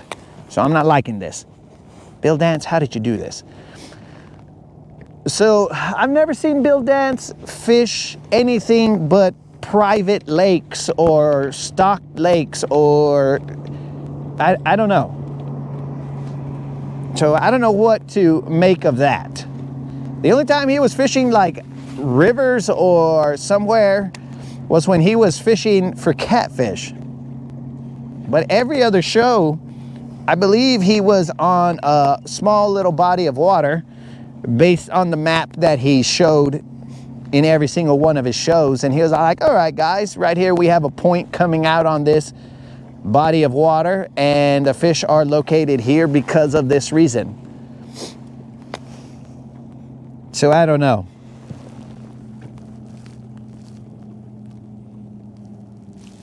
Amber, what's up? Welcome back.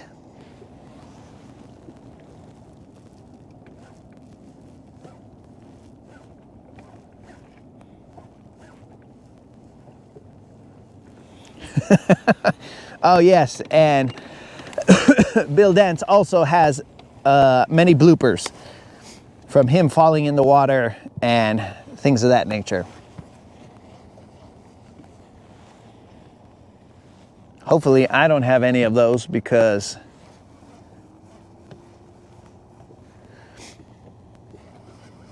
that would suck. Though I think it would be some good physical therapy for my ankle, right? Because as I'm kicking through the water, it will flex my ankle and allow it that light pressure, you know what I'm saying? Not that full body weight pressure on it. And then it'll strengthen my ankle. Now, let me ask you guys a question. This question popped up in life. Now, if I fall in the water, whatever, I can swim. But here's the thing. I'm not great at treading water. So let me ask you guys, how do you guys tread water? Now, on this seat, I am going to show you what I believe treading water looks like. Now, you guys can agree or disagree with me that that is how you tread water, but let me know.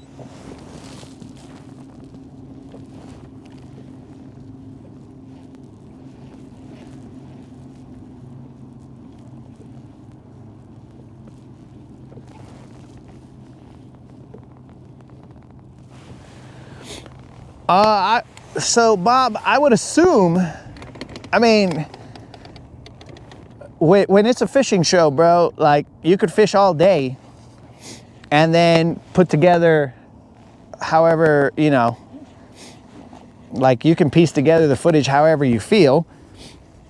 So if you are doing a fishing show that's not live, then, I mean, the odds are stacked in your favor. Why is my... And Amber, I have not seen Aaron here.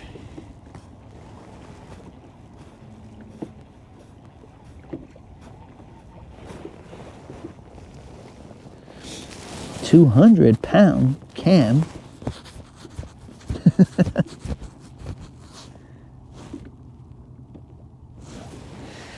RC, what's up? I'm glad to see you jump in the chat, RC. I do not have the rest of my onesie. And for those of you who are unaware of what this onesie is, it is my FXR bib and jacket. It is a floating bib and jacket setup. But, so here's the thing, bros. How do you guys... And feel free to jump in the chat, RC. Don't be scared. These guys are usually nice, but not to me, of course, because we've seen how they heckled me and almost broke me. But all right, guys. So here's the thing, bro. When I think of treading water, like I believe it to be this. Now, you guys can tell me if this is... Because I don't think you guys have said what the method is. What the method is that you guys utilize when you're treading water. I mean, some of you might not even be able to swim, but I don't know that, which would be kind of odd if you guys are fishermen, but you can't swim because you are basically, the danger is all around you. You guys must be daredevils if you don't choose to learn to swim and you choose fishing as your hobby. That would be like if I don't know. I have no idea. It would be something crazy. But either way, so when you're treading water, bros, I believe that you do this motion with your arms, you know what I'm saying? You're kind of pushing down on the water, but then you're also like doing a frog, this is gonna be terrible, I can't do this. You're doing a frog kick of some sort, and maybe this is why I can't tread water, but you're doing a frog kick of some sort. Is that right? Or is there another method for you to tread water? One that is easier that I do not know about.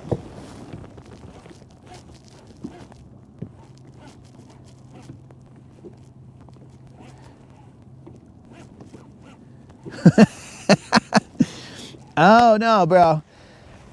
Never has my singlet singlet been able to hide a flotation device. You know what I'm saying? Or the material for flotation at all. That is not what the singlet does. The singlet is very leave nothing to the imagination. You know what I'm saying?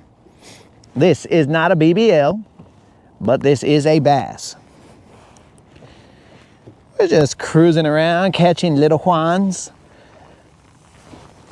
All right, little Juan. This is little Juan number 3, 4, I don't know. Because we are angry that this is not a freaking BBL. We are spot locked, guys. We're gonna weigh this guy. He's nothing. He's not even 2 pounds, bros. This is ridiculous. Why am I even standing up for this guy? But yes, this is another fish. Oh, yep, correct. He's not even 2 pounds. Look at this little Rob right here. No tag. Remember, guys, we are in a tag tournament. So if we catch a fish with a tag, that is 15 hundos to us and 1 hundo to somebody in the chat. So that right there is just a little Rob. That fish weighed 1 pound, 13 ounces. Now, do we stand up for those fish usually? No, but we're just out here remembering that fishing is possible.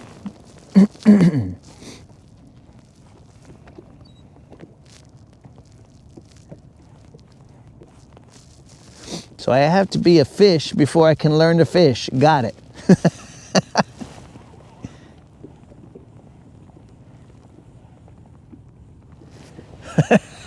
Oh, it's the metal that's weighing me down. So I was thinking about that, bro.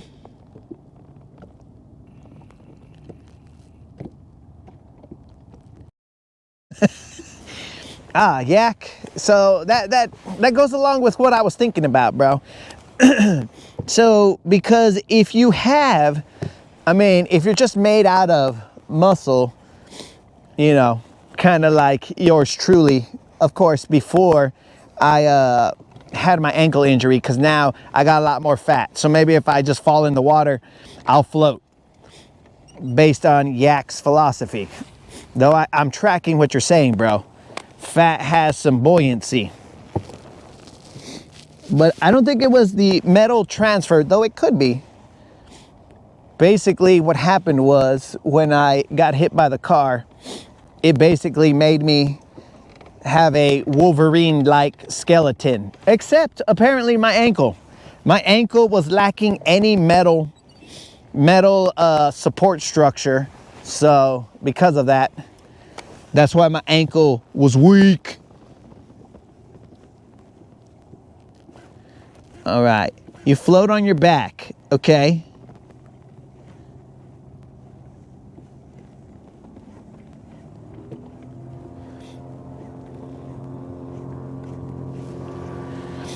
It's a baby.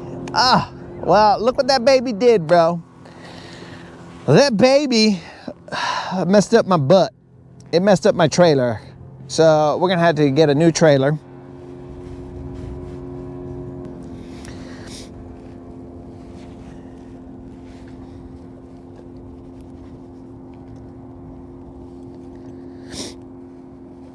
Dude, I forgot what that...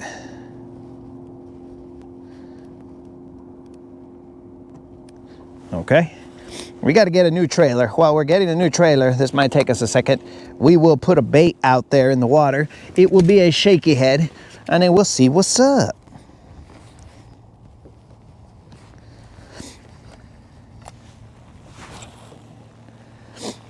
So yeah, is that the best way to tread water, guys? I'm trying to learn here, bros. This is something that you might, it might save a life or something.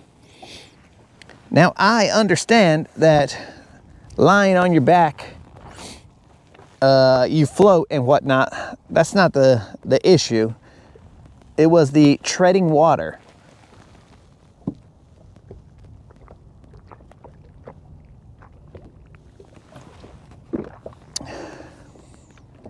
So guys, I believe that the humps are starting to come to life, but we have not seen the BBLs that that they have been come to be known for. That was a weird phrase right there, but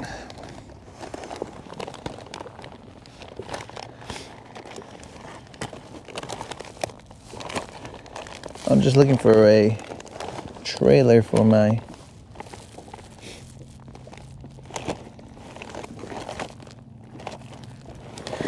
let's see what we got here. Okay, we'll throw this Z2, but maybe.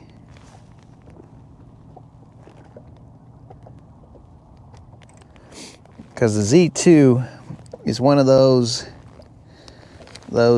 baits that has elastic or whatever in it, and that thing likes to just eat everything in sight. So let's see if we can find another one before we put this elastic on.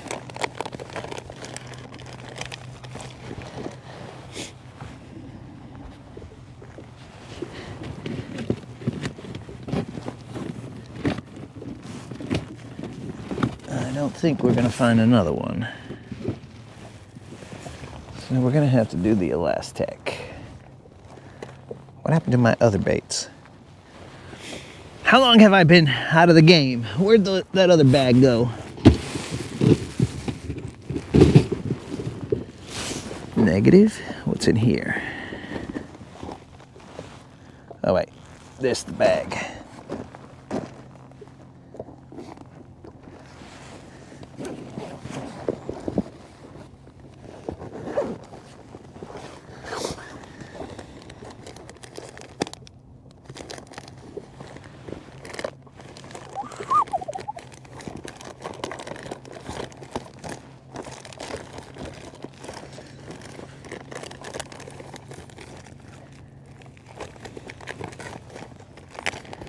Trying to find. All right, so this is definitely the bag, but I don't have the right color in here. We'll throw this. We'll throw this, good enough. We are throwing KVD caffeine shad as the trailer for the Don's chatterbait.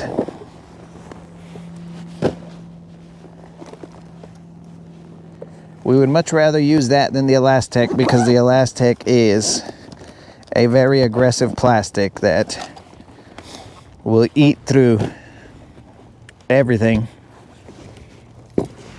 So we don't want to use that right now.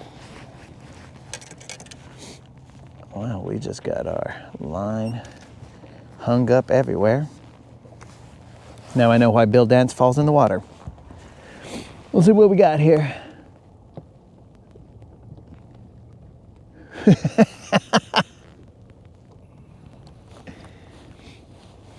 Lead paint from the car. We don't know that, bro. That's speculation. But that was lead paint on the car. And what is the explanation for their spot snatcher? What are you trying to explain away? A Bill Dance today. What do we got here? Grass? Yeah. Okay.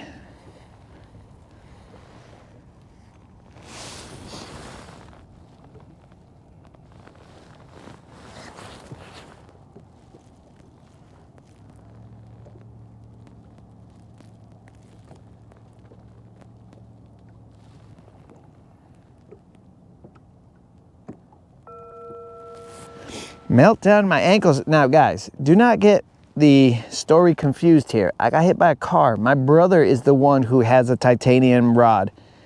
Dude, maybe my family is a bunch of robots. It's possible. But my brother has a titanium rod, in his leg because he's an idiot. But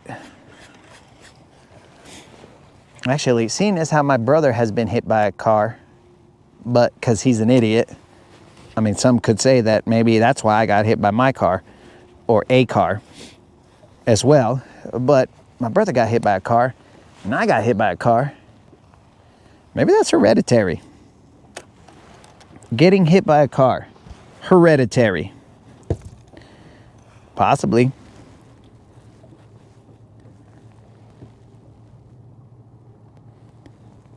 I never really thought of it that way, because I just dismissed the fact that he got hit by a car because he's an idiot, and I got hit by a car because it was destiny.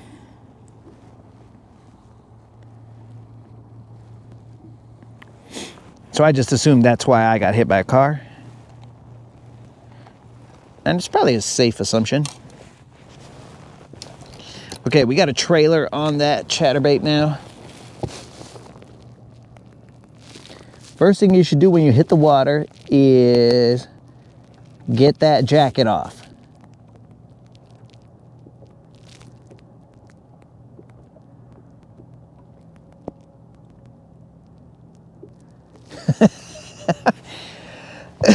No, Doc. So here's the thing. If you walk near us, you'll be safe because we'll get hit by the car and you just need to be able to move out of the way at any moment.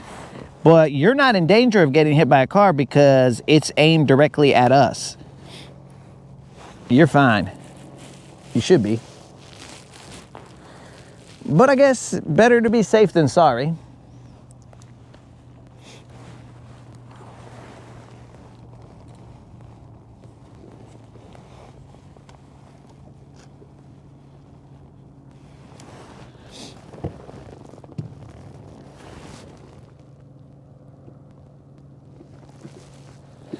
Ah, yes, Nazook, this jacket has a flotation device in it, so I can easily, well, it's supposed to be paired up with the bibs. It will keep me floating face up for some number of hours, minutes, some number of time. I will be floating. Now, it's cold gear, so basically I'm going to be floating in cold water. So I don't know how long I'm going to live. It's just they'll be able to find my body a lot faster. I think that was grass. So they'll be able to locate me and tell the moderator, hey, here's this dude. He's looking a little blue, but other than that, he should be fine.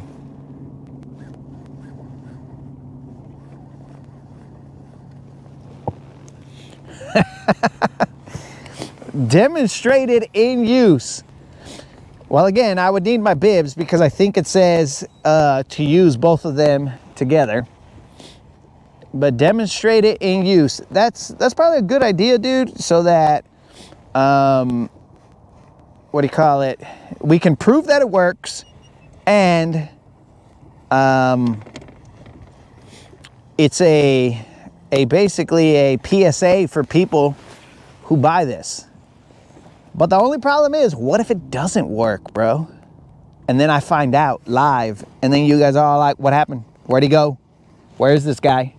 I haven't seen him in like 20 minutes. I thought he was supposed to surface. Somebody call 911. Shorty's on the dance floor, or something like that. Call 911.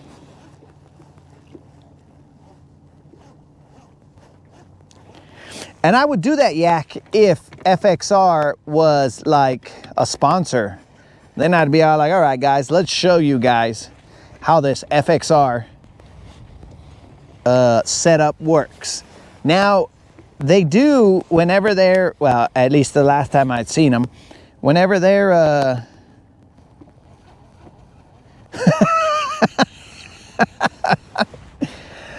I can't handle another little ducky either, bro. But I'll be the floating little ducky, and you guys will be like, no, little ducky. Why?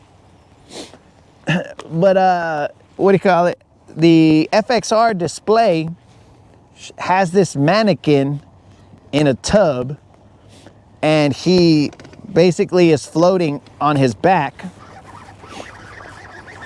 He's floating on his back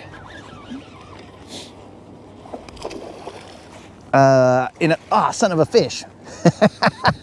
That was a decent sized fish, guys, but it came off and it son of a fish. That could have been a BBL plus, but well, he ruined my, I'm gonna have to do this whole son of a thing all over again, guys. Look at this guy. He ruined my caffeine shad. Now, if I had utilized the Elastec, then we'd be fine. But worse off, we lost that fish, and that fish could have been a BBL, guys.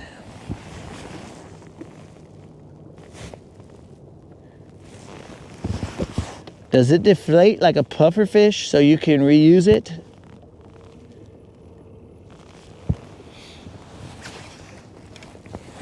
So, son of a fish, I have let you guys down. That could have potentially been a BBL plus, because remember, we only need a 4-pounder, guys. Poor son of a fish. All right, we're going with the Elastec now, because I do not want to have to keep changing this. And I know Snozook's gonna get all excited. He's gonna be all like, yeah, Elastec, bro, for life. I love it. Elastec's the best. There are certain things that get Snozook excited. One is a loop knot, and the other is Elastec baits. Yeah. Those two things get him excited. Son of a fish.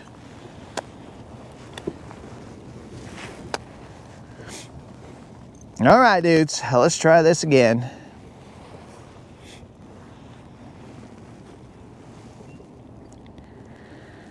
Oh, what a dummy.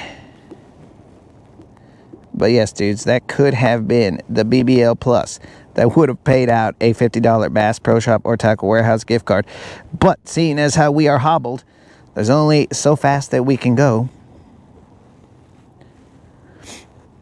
So that fish jumped out right at the boat and was all like, hey, I see your ankle hurts, dog. I'll release myself. And I'm like, hey, that's kind of nice of you.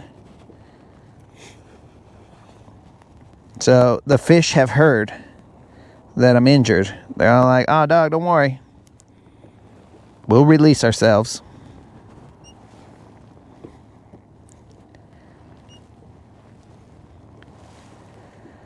All right, I think that's a little bit catty-womp, a little bit dum-dum, but we'll make it work.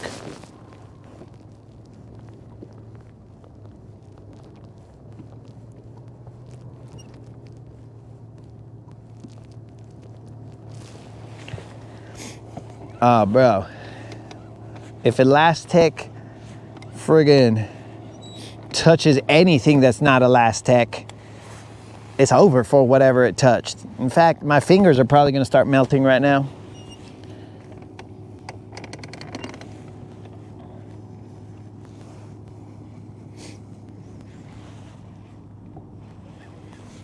That fish is probably, I mean, if a fish bites it, the fish will probably be melting also. I can't believe I lost that fish, guys. Well, you're welcome. I cost you guys.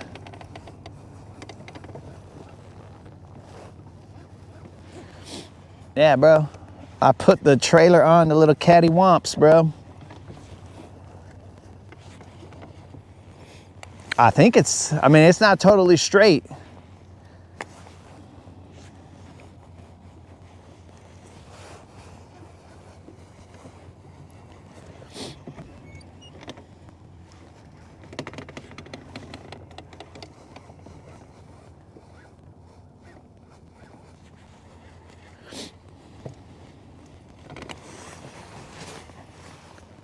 should put my sun covers on so that I don't.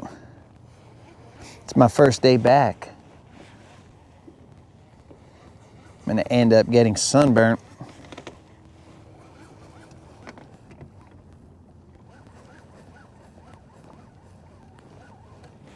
Yeah, you are right, bro. This comfy seat is making me weak. Allow the chatterbait to hit the bottom. And slowly.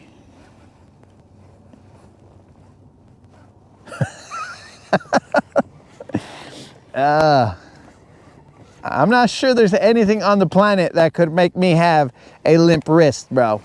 We're just gonna state that for the record.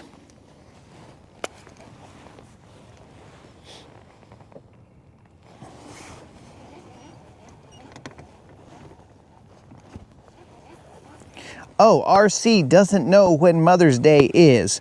Well, RC, Mother's Day happens to be tomorrow. So potentially, if I don't see you guys tomorrow, you know, ankle and all, if I don't see you guys tomorrow, I wish all the mothers in your lives a happy Mother's Day. Now, Creel is definitely a mother, so I would like to wish him a happy Mother's Day. Well, that is for sure.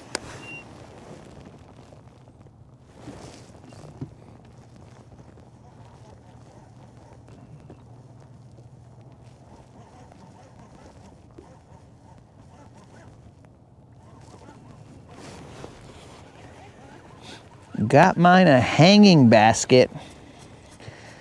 Okay, so what does that mean, bro? What is a hanging basket? Are we talking about like something for fruits and vegetables? Are we talking about like, I don't know what that means. What is a hanging basket?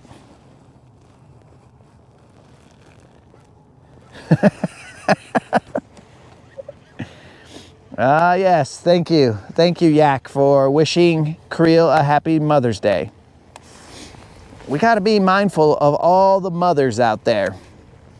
And I assure you that Creel is definitely a mother. But yes, let's definitely wish him a happy Mother's Day. Creel, happy Mother's Day.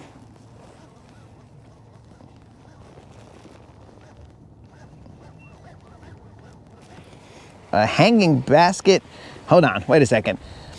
A hanging basket for flowers, or there are already flowers in this hanging basket? Now, we should probably whisper these things, guys, because we don't want Yak's mother, or whoever he's giving, the mother that he is giving this gift to, we don't want her to hear that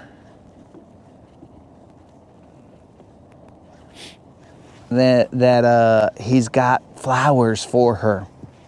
We don't want to ruin the surprise.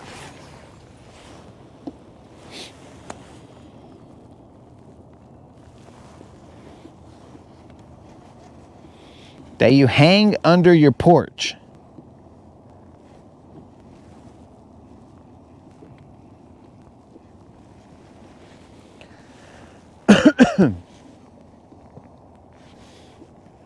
What is Unlimited talking about? It's been a year since he's been where? Here? Unlimited, are you saying that it's been a year since you saw Mother Creel? Wow. Did you come to visit Mother Creel during that time?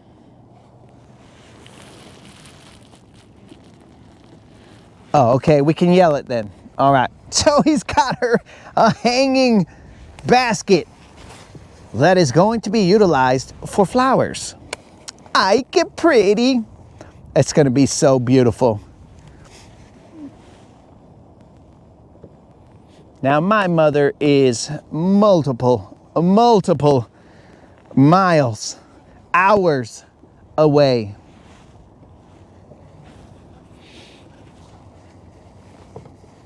So I don't know, guys. I currently did not get anything for my mother. That must mean I'm a terrible child. Child is probably accurate.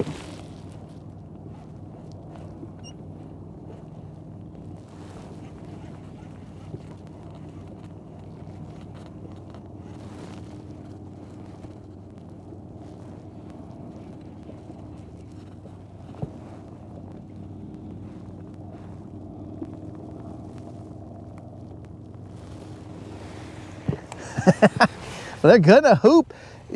Dennis, you just made my ankle hurt, bro.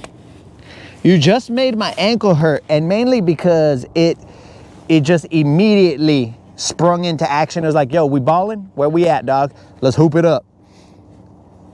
And my ankle was all like, yo, I'm good, dog. Put me in. And I was like, dude, you are not good. You shut your mouth. You shut your ankle mouth. We are not gonna put you in the game.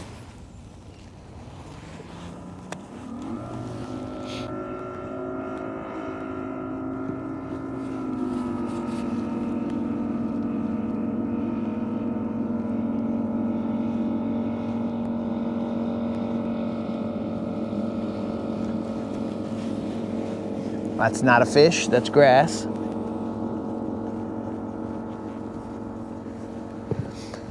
I see that RC is fitting in real nice. I'm glad to see that, RC. I'm glad to see that you are fitting in to the chat.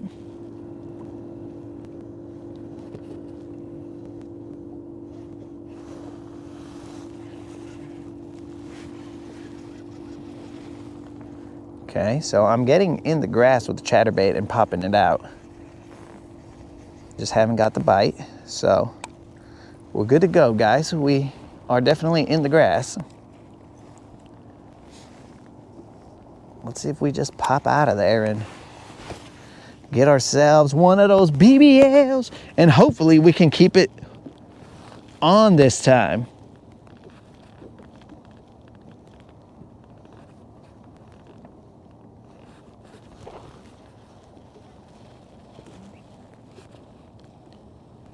Is 7 Brew a beer store? Negative, bro. I don't even drink coffee, and I believe that 7 Brew is a coffee shop. Do you think that Yak, I mean, maybe Yak's mom is cooler than I thought, but do you think that Yak would be buying his mom a 7 Brew gift card if it was for a brewery? Brewery. Maybe his mom is super cool, bro. And he's like, yo, mom, I got you this brewery card. Brewery card.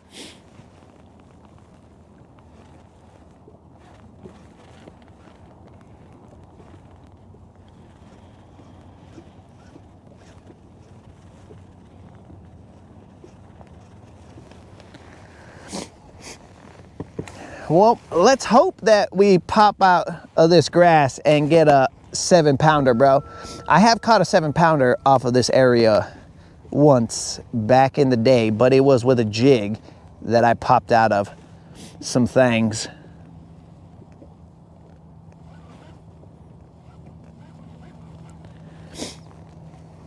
I don't know what kind of relationships you guys have with your moms up in Canada, Colin, but if you and your mom are pounding back some beers together, well, that's cool. I don't drink, so.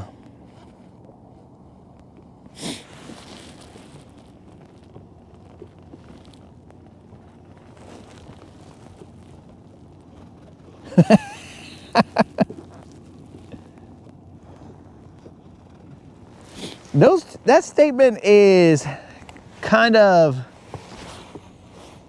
contrary to itself, bro, because you said she's the wildest woman that you've ever met, the wildest non-drinking woman you've ever met, but also she's never had a speeding ticket in her life. So how is that possible, bro?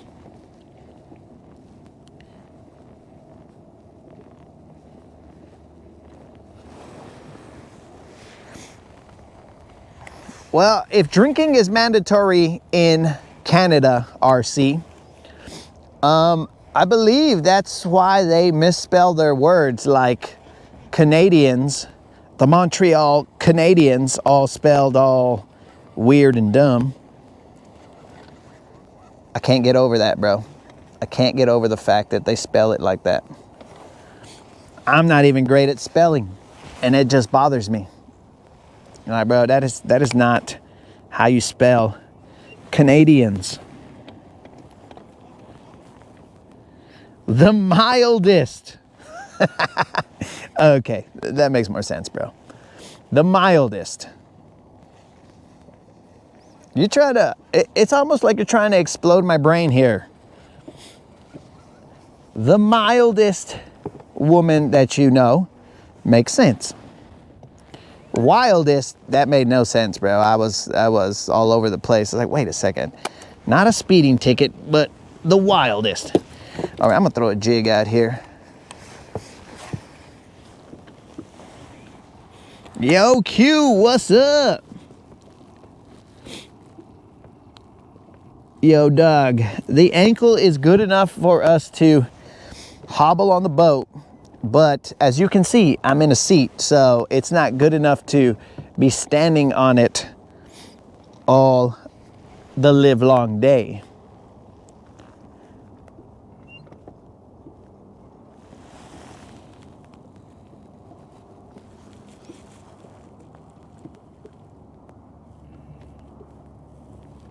What?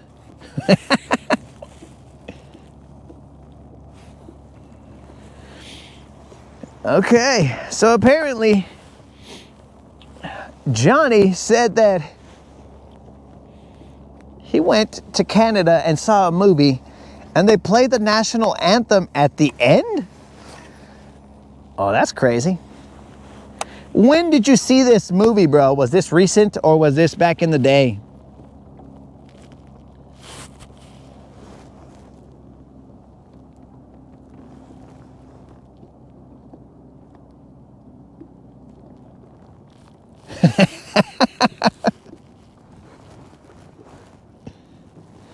Yo, Corn Diff, what's happening? I understand, bro. Many people have told me, every time I tell people how I hurt my ankle, they tell me, quit shooting hoops. Shooting hoops is no longer in the cards for you. It's basically what they're trying to tell me, but Corn Diff, how can you fault me, Corn Diff, for having a young heart and a young mind when my body continues to age? That is the curse that I have been given. You know what I'm saying? Some people can look at themselves in the mirror and be all like, yo, bro, you are clearly getting too old for the game. But maybe it's my hard-headedness, maybe it's my blindness to some parts of reality. I don't know what it is, dog, but when I look in the mirror, I'm looking like, yo, vato, you got many years of hooping it up, of doing crazy shad all day, every day, and you'll be good. So Corn Diff, I don't know how to explain it. Maybe one day I'll look at myself in the mirror and be all like, you handsome, well-aged son of a gun, you probably shouldn't shoot hoops today. But I don't know when that day is gonna come. I'm not asking for that day to show up. I'm just saying that currently it's not there. I look in the mirror as I got my hoop attire on. I don't wear a headband because that's like too old, you know what I'm saying? I let the sweat drip straight into my eyes and I'm like, I can't see, it burns. And then that's a good excuse for why I missed my shot. I'll be like, dude, I missed that because sweat drop got in my eye and I just at the right time and I couldn't see.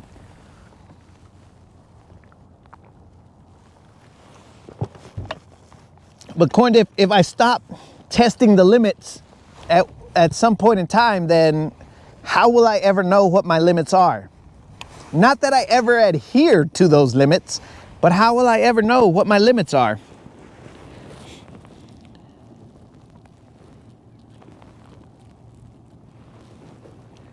It was in the 1980s when he saw this movie? Oh, Q, it's good to be back.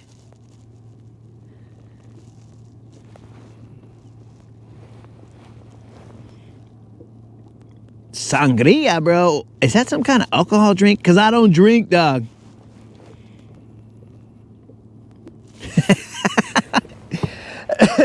Well, you're right, bro. My insurance might be all like, okay, dog, how many ankle injuries have we had in the last 2 months or whatever the time frame is? And I'll be like, look, insurance, as long as I keep paying, you better keep providing the so-so health care that I am requiring.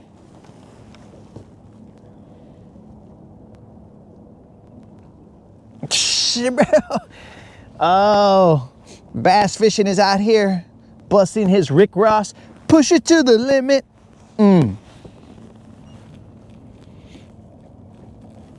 I wish I had elastic ankles, bro, because then no matter what happened to me, I would be totally fine. I mean, my socks and my shoes and anything else that touched me would be devastated because that's what elastic does. But other than that, bro, we'd be good. Come on, BBLs, where you be? Oh, that's a lot of grass. That's a lot of grass in that one area.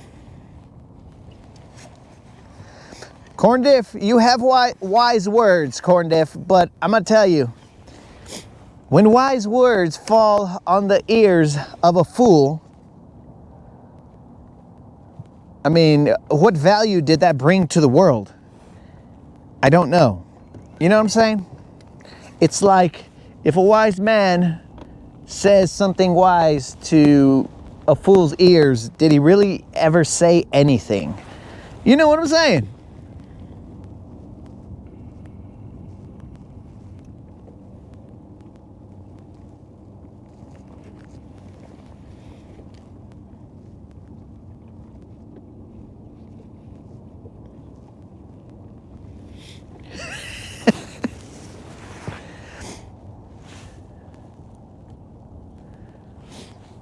Did he really ever say anything? Okay, guys, I'm feeling grass and good stuff over here, so we're just gonna kind of chill right here.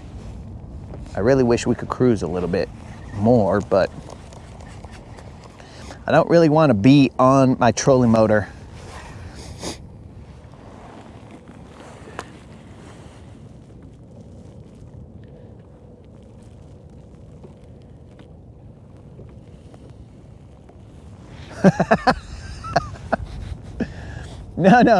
No, Corn Diff. I did not say you bring no value. What I'm saying is, your value is lost here. Because those were wise words. You're like, bro, you're old as shad, bro. You're old as shad, quit doing young guy stuff.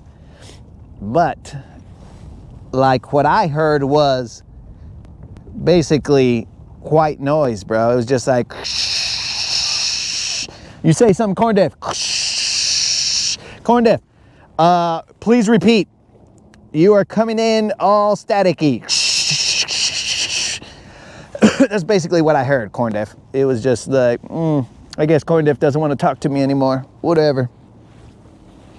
Why you be like that, Corn Diff?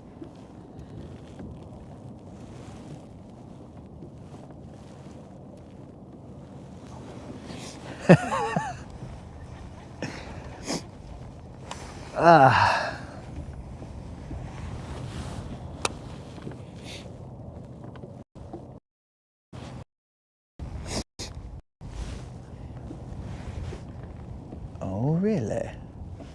I think I might tie on that other topwater, bros. But that swim bait rod is the one that I use for the topwater. Well, it's not a swim bait rod. It's just the one that I use.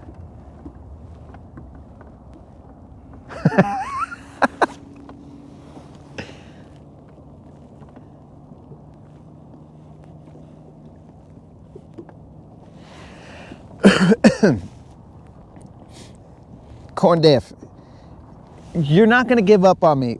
But what I'm hearing is you're not going to give up on the fact that you're trying to tell me that I'm old. So are you friend or foe? That's the question. Because, you know, some people are like, is that GM? Some people are like, yo, bro, I'm old and I don't do those things. So you don't do those things. Oh, I do believe that's GM. So I don't want you doing cool things.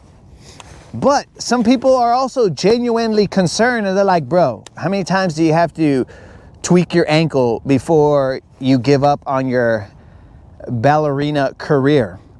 Or whatever the case is. Not that that's what I was doing, but you know, that's the type of stuff that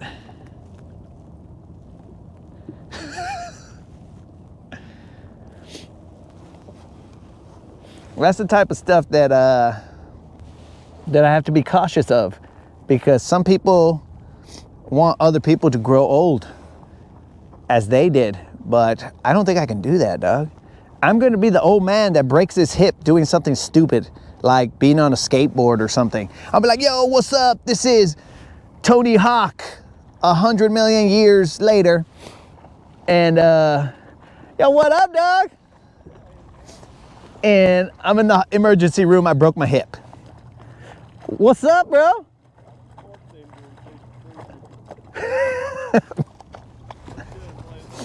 Yep. I did it.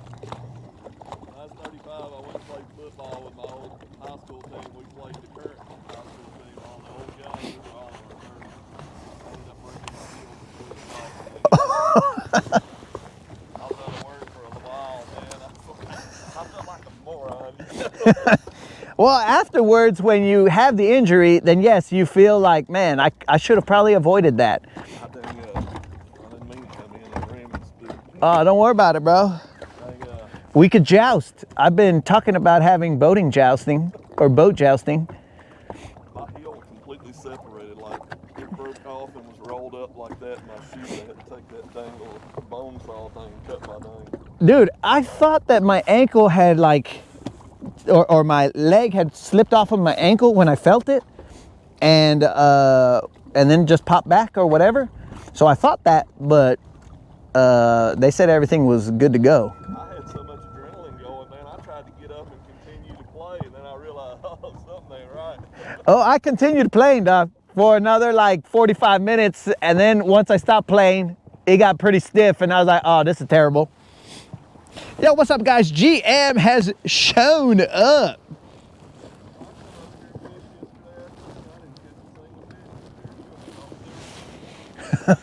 But they're not big. I did miss an okay one, but I missed a little John.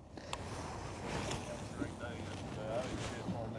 been wearing them out the last few weeks, and I've been doing a lot of frog fishing. Cloud cover, they're just not up under the mats right now. Yeah.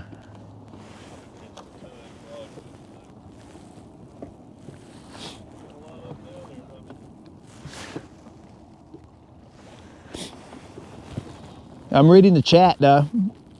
Sitting in the living room with a plastic fishing rod, fishing from your couch. Wow, dude, so you're right. When I'm on the couch, I was thinking, bro, I could be fishing right now. But when I'm also on the couch, I'm thinking, all right, bro, I just need to train more and get my body right instead of just being, now this is the part where I mess up, dudes. Rather than, you know, doing some regular running and this, that, and the other, you know, I hadn't done a lot of running, and then I went and I shot hoops, and I was like, 100%, let's go do it. And that's where I think I messed up. Rather than keeping my body on point and ready for action at all times, I was just, let's just go see what happens. Hey, why do you have a fish finder screen just chilling right there?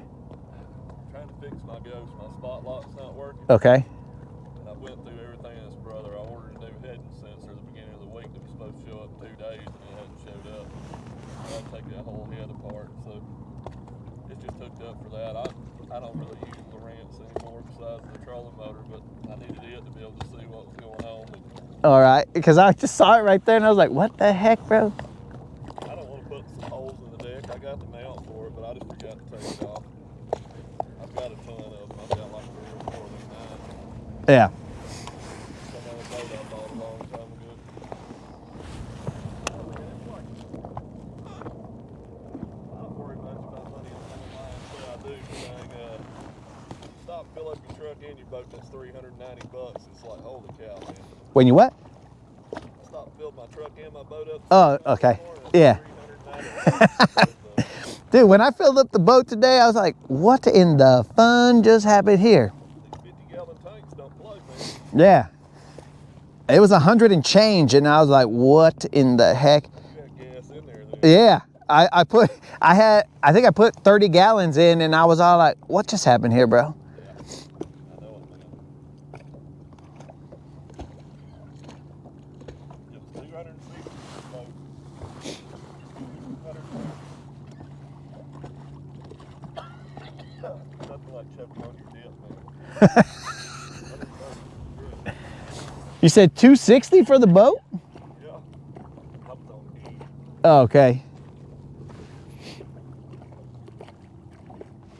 Dang, bros. Something up half right. That's what it was up to. No, I think you got ripped off there, bro. 419. 419, okay. I just put it right here on Pier 69. I think it was like $4 and like maybe 410 or something like that. Come back down a little bit. Then the other day they were like 420. We are just out here crying about the cost of what do you call it, cruising on these boats, guys. I haven't done it in a while, but I should have filled up when I was hurt, and then I would have been good. My gas would have appreciated. Yeah, I think right before he started deciding to drop off, it was like 229. Have you tried a worm up here? No. A shaky head, but not a worm, because my worm, I sent back a G Loomis rod, and that's the one that I had a Texas rig on.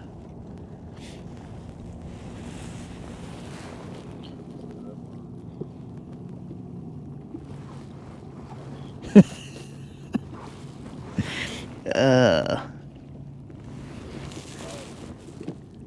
here all day, yes.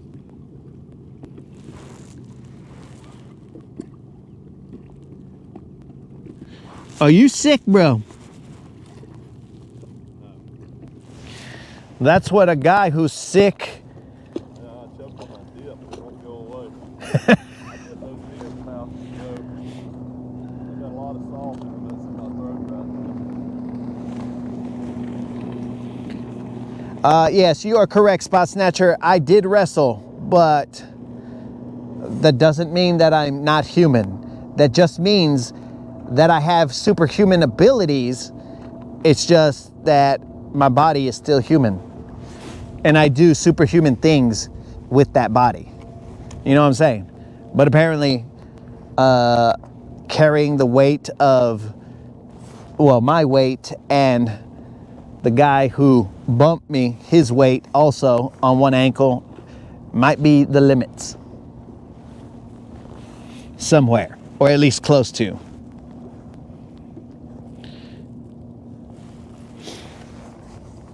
Went to the diner for breakfast. Colin, do you live in like close to the city, or what we would consider the burbs out here? Or maybe there's just a diner out in the burbs. Who knows? Where are you?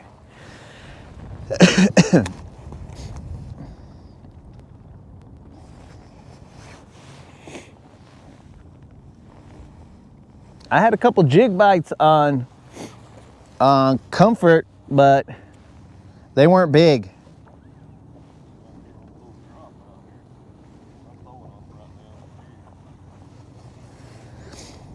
I caught some on a chatterbait.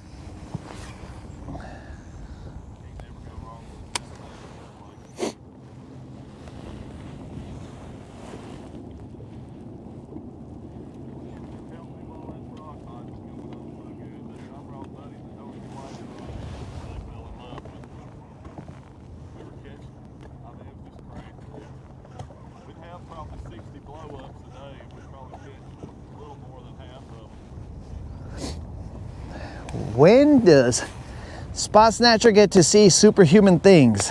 Well, Spot Snatcher, when you see those superhuman things, you will know why those superhuman things were executed, and it's not always good. You know what I'm saying? You know, it's kind of like when a mother lifts a so many 1,000-pound vehicle off of her child. It's kind of like that, bro. That's when the superhuman kicks in. We don't want to call upon it for funsies. We just call upon it when it's necessary. Like the day that, right on that ramp right there, my boat lost power thanks to my Lithium Pro battery dying all the time. During that time, the boat was banging up against the trailer and it couldn't get on the trailer, so I basically slipped my arm between the trailer and the boat as wakes and waves and all kinds of chaos was happening, and I basically pushed Silver back onto the trailer and did what I had to do. And then in the aftermath, when I looked at my shoulder, I was like, what the heck? My shoulder was bruised in certain areas, and I was like, what the heck happened to me? I didn't feel it, but you know, the flesh is weak, dog. The flesh is weak. The mind is strong. And that's what happened, dog. True story.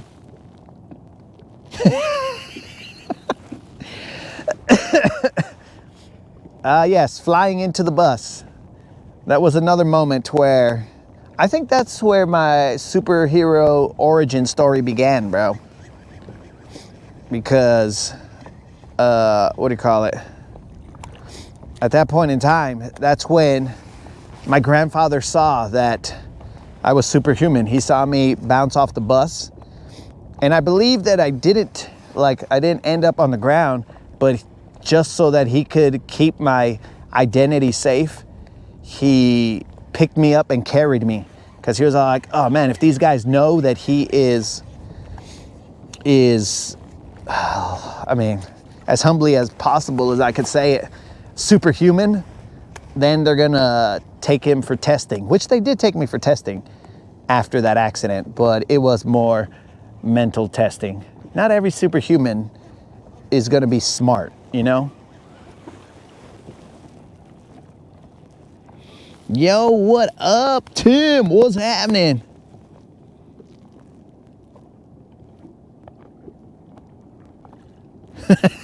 Oh, you see? Me and Snozook are on the same page. If I expose my superhumanity, whatever, humanness, my superhuman ability, the government is going to come after me, bro. So that's why I pose as a guy who just is on a boat fishing. That way, they're like, oh, nothing to see here. Just another boring fishing channel. I'm like, little do they know. And on top of being a boring fishing channel, also superhumanity or whatever.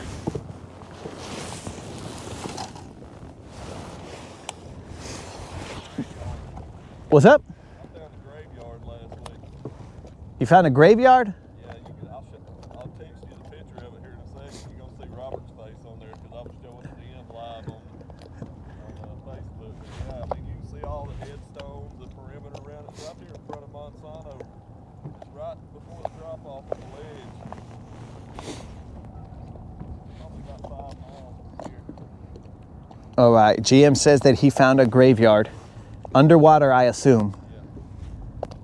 Yeah. Here he goes with his ghost stories just because it's... Dude, I was like, I'm gonna go fishing today, but I told Robert I'm not fishing it. GM is out here. Every time he comes out here, bro, he just comes out here to scare me.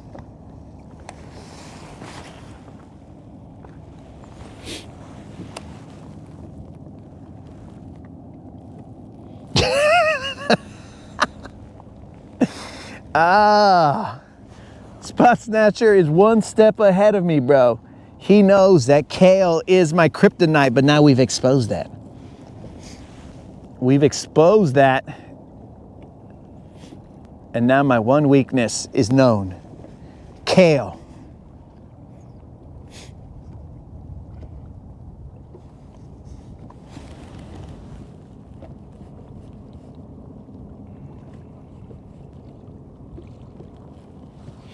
Yo, good luck out there on that race, Tim. Wait, Spot Snatcher worked on a graveyard for 15 years. Was that 15? 15 years. Let me ask you a question, Spot Snatcher. Did you ever see a ghost? Now that we're talking about ghosts, did you ever see a ghost while you were working in the graveyard?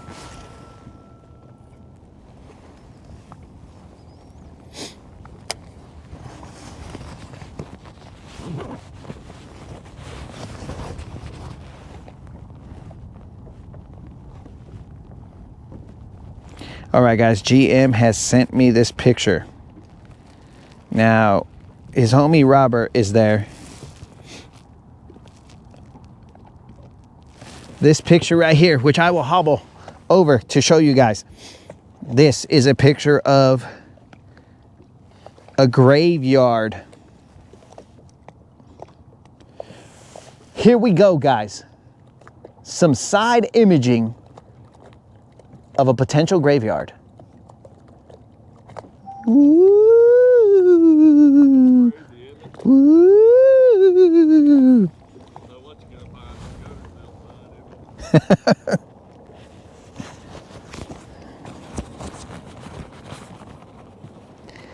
Now, my mother has told me that I got hung up. My mother has told me not to fear the dead, that I should only fear the living. Fear the living and not the dead. So I understand her logic, but also, like, the living I can punch. You know what I'm saying? I'm like, oh, living, you want to mess with me? Boom, boom, punch, punch. But the dead, I have not figured out how to exactly punch at the dead. So potentially, that is the unknown, and maybe that's why one would potentially fear the dead, because it's like, well, how do I fight the dead? I mean, if it's the living dead, like Night of the Living Dead or whatever, sure, we can fight them. We'll just, you know, punch them, whatever the case. Okay, well, that was a terrible hook set. Did you see that fish? Yeah, you ain't got the dang sit down. No, I do not have this sitting down hook set situation. Huh? Well, I tried to go. All right, GM is giving me the sit down hook set tips. So yeah, guys, back to the living dead. Living dead, whatever. You just blow their brains out, whatever the case is. But how does one beat up a ghost? Yo, what up, Aaron? Aaron, back in the house.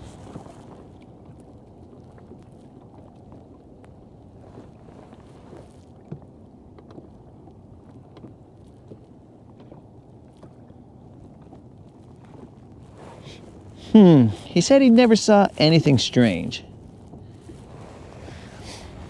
Huh.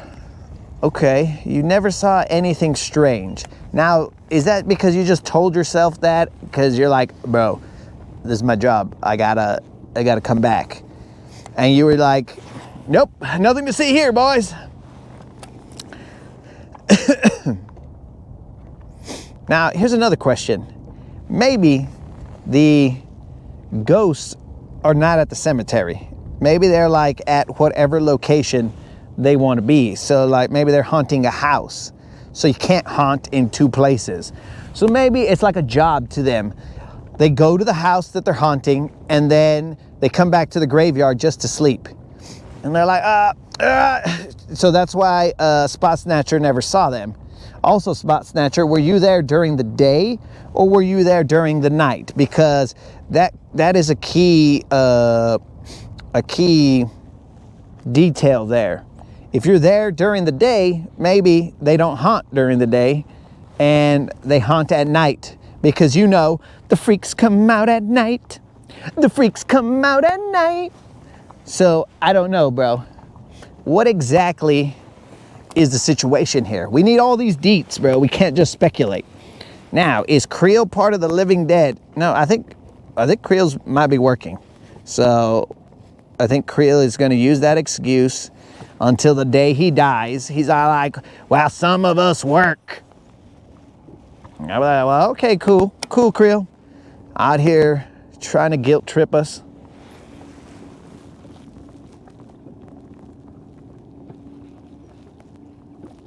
You have to use a proton blaster. Well, so you're right, bro, but the problem is that those aren't readily available. I have not gone to Walmart and been all like, you know what? I think I should restock on my proton blasters. Let me see. Oh, dude, they've got 3 proton blasters left. Okay, let's take 2 and leave 1 for the next person. So that's an issue there. It's not a small issue, 22. It's not like we're just gonna be, you know, loaded up and be like, oh man, did you charge the proton blaster? Dang it, I knew I forgot to charge something. And then you gotta come back later when your proton blaster is charged. Sometimes night when we had a late funeral. Late being 4 o'clock in the winter.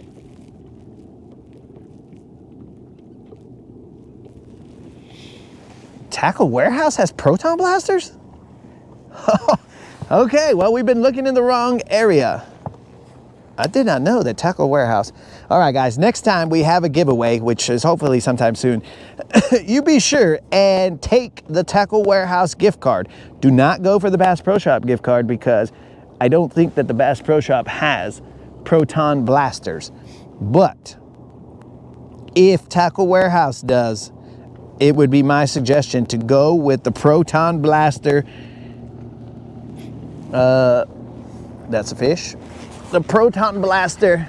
Did I listen to GM and the hook set? No, I did not. I still hook set upward. Don't worry, he's little. I hook set in the upward direction. So that is how someone gives you wise words and you just ignore them. But it was muscle memory, guys. So we have ourselves another little Juan. And that was on a shaky head.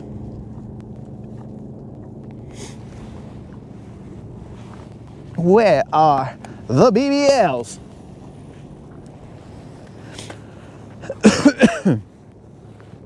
So yeah, guys, go for the proton blaster capable. Now they might not be in stock, but at least you'd be able to purchase them, allegedly. They might sell. Oh, Amazon might have it.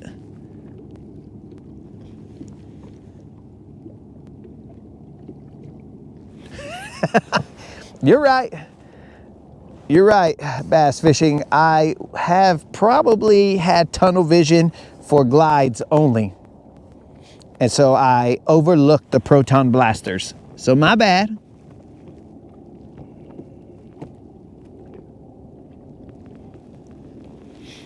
Whoa, whoa, whoa. Now we're talking about flux capacitors?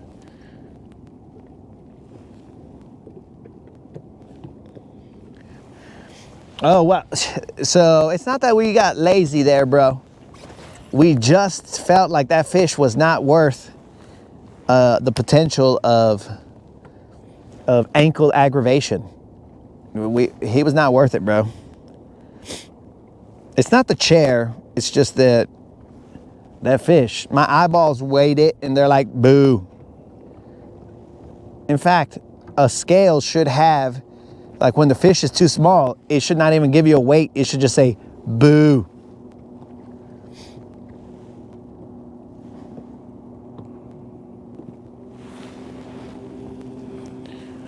So I would go for that, guys.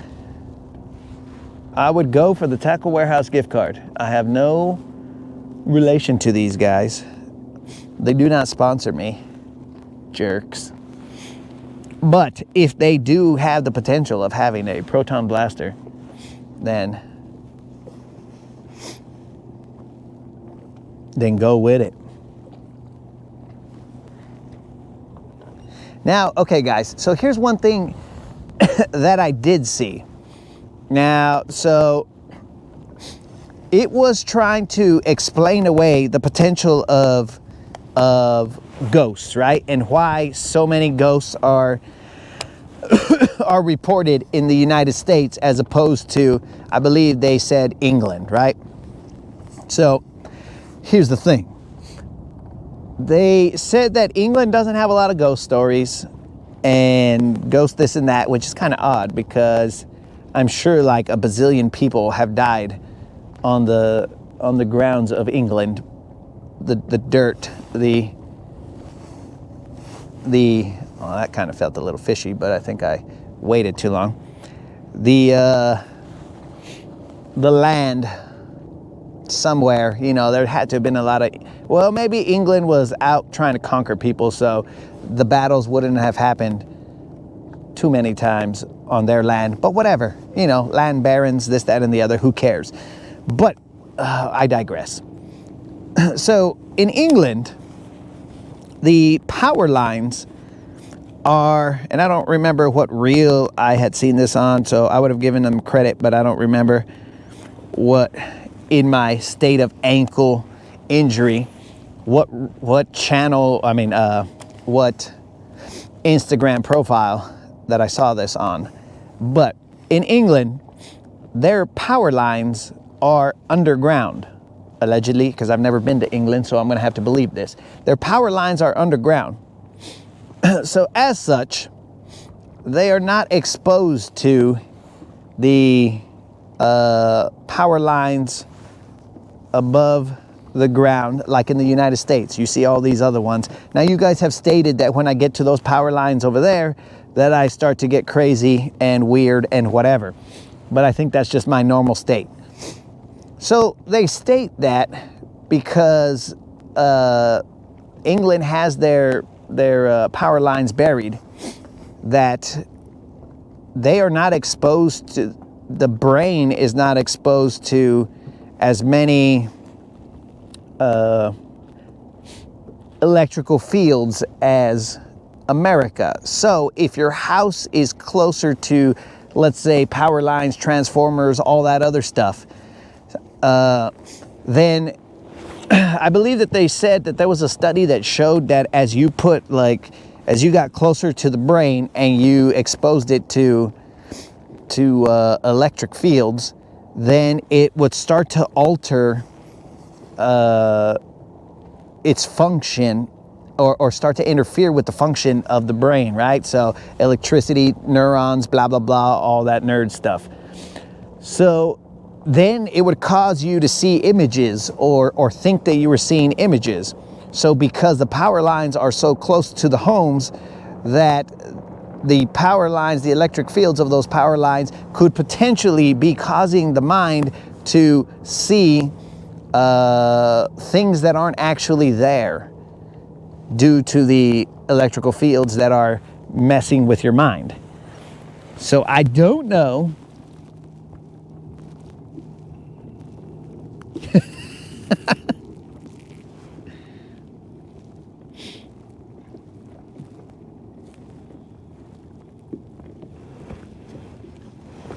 Every fish matters. It does, bro, but like I could have eyeballed that guy, dude, and that guy was not real deal. He was like a fry. I'm pretty sure that fish had just been born from the spawn. So Colin is disputing the fact that there are ghosts or that there are no ghosts in England. I don't know for a fact, Colin. I haven't been there, but that's what this reel was stating. That the amount of ghost stories that are heard from the United States far numbers the amount of ghost stories in England. But maybe England is just too proper and they don't talk about ghost stories. It's like, oh, ghost stories are for the peasants. I don't know a terrible English accent, but whatever. Only peasants speak of ghost stories.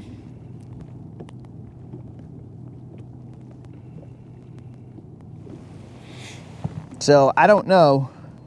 I only report the reel that I saw. That is all I have done. I have not given it any validity. All I know is that that's what is stated. GM is out here throwing a little koiki. He said that the fish are following it, but they are not. Okay.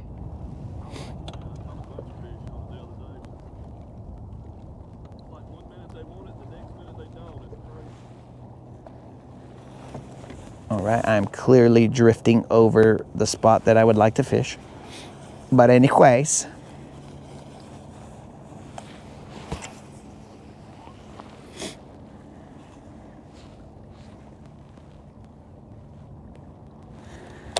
this fishing from a seat, bros, it takes some getting used to. Definitely takes some getting used to. There was definitely some grass up there, guys, and it is setting up to be exactly like I like to see it. There's a little drop right here, and I would like to fish it.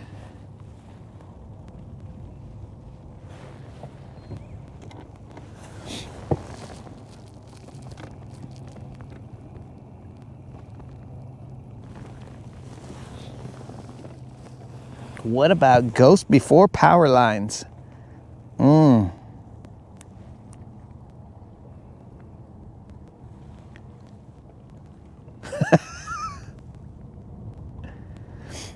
What about ghost before power lines? I have no idea, moderator. I only report the let's put air quotes news. GM, 22, are you saying that your dating life sounds like ghosts? Or it sounds like they're seeing things, you're seeing things? What's going on here, bro? They got exposed to power lines. The electrical fields are messing with their brains. I don't want to be... I don't want to jump to conclusions on that.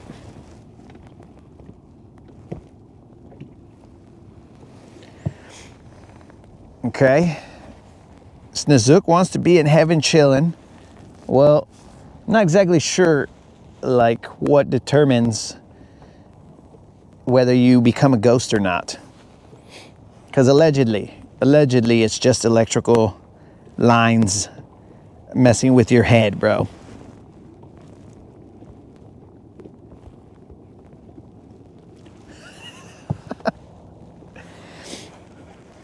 I have no idea, bros. Your guess is as good as mine. I haven't done any scientific studies when it comes to power lines and and how they affect the brain. All I'm saying is that I prefer my house to be away from power lines. I'll tell you that much.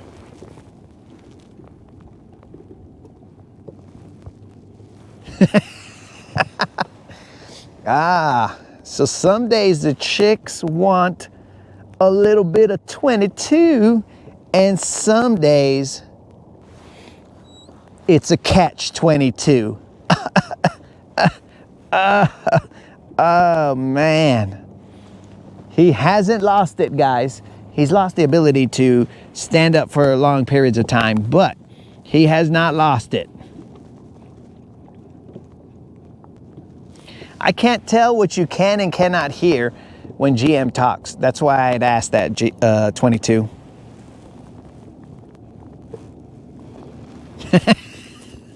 Yes. Okay, moderator is probably right. It's unfinished business. Now, what would Snazook have? What unfinished business would Snazook have? Maybe he needs to win a gift card. Hey, Snazook, how many gift cards have you won? I gotta see if you become a ghost. Hopefully not anytime soon, but if you become a ghost, if you will haunt the Rodcast and be like, ooh, I'm Snazook. But all in caps, right? So you'd be like, ooh, and it'll be all in caps, and then I'll be like, is that Snazook, guys? Or is that Snazook's ghost?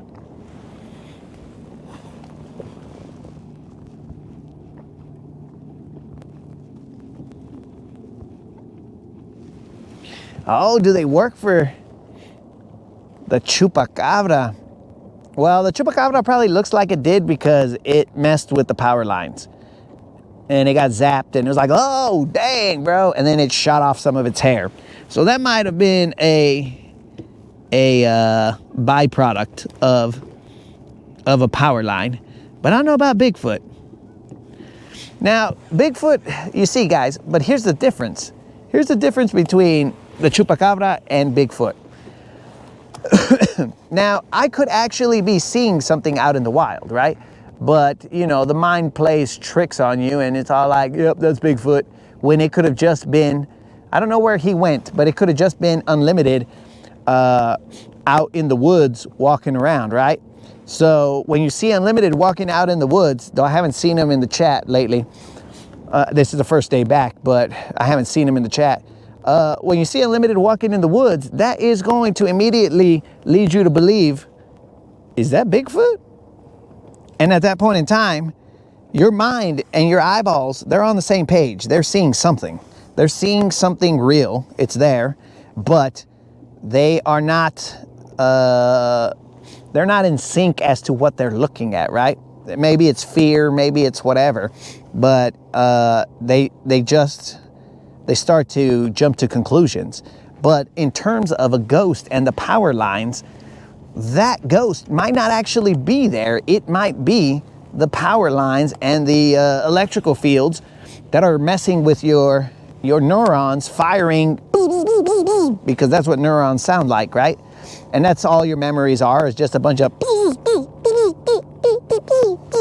Now, anytime you guys have a memory or a thought, you're like, damn, bro, I could hear those neurons. It's like, I don't know, bro. It's just a bunch of like electricity in your brain, just. But yeah.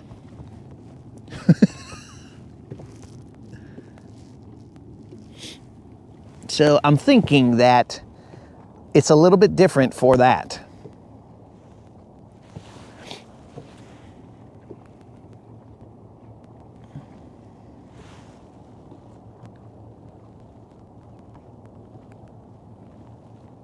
Now, I mean, the only way to do a proper test, let's see, guys. Hey, what's up? It's the Living Dead, Creel. Creel, I would suggest that you rewatch the, or play back the Rodcast earlier, because we all wished you nothing but good things, bro. But we all wished you, we had good wishes for you earlier in the Rodcast.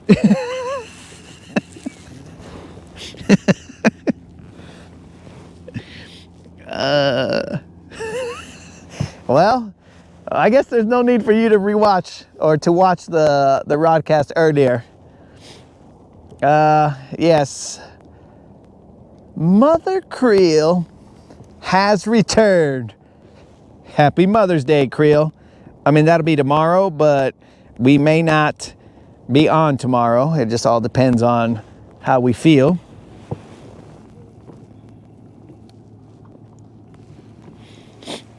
Ah, yes. Happy Mother's Day, Creel. You are one of the biggest mothers I know, bro. And I say that affectionately, bro. You know, with all due respect.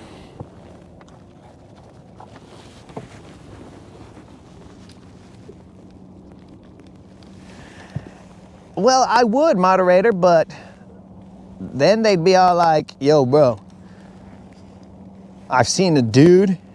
It's going to be like alien abduction kind of situation. I mean, don't even get me started on aliens. But yeah, so now how many of you guys, let's see, guys, notoriously, the GoPro sucks in low light, right? So now, how many of you guys, if we go live in a, I don't know if I want to do this, bro. I'm not looking to invite chaos into my life, but how many of you guys would be on board and watch if we went live? I should probably turn my lights off. If we went live on in a alleged haunted house, and then we saw what happened. Now, I'm gonna have to have a mic off moment because the ghost of water past is calling. And usually you want to answer. I learned from A Christmas Carol or whatever, I learned that when the ghosts from the past are knocking, you better answer because it's just going to be worse for you if you don't. So the ghost of water past is currently knocking, so I will have to have a mic off moment. They're calling, bro.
Woo! Okay, guys, the ghosts are gone. The ghost of water past has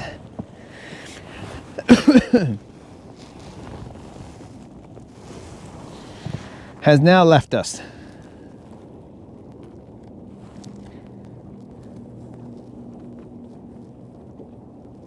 Ghost colors at the power line.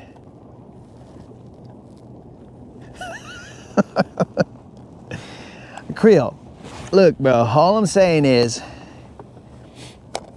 happy Mother's Day, dog.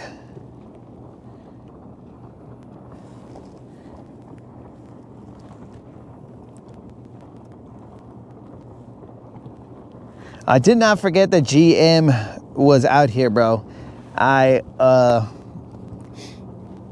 took his location into consideration before I let the ghosts out. Who let the ghosts out? Water ghost, that is. So I didn't want him to think that that the power lines were messing with his head, because he'd be all like, yo, dude, is that guy fishing with 2 rods? How's that possible? I didn't want him to think that.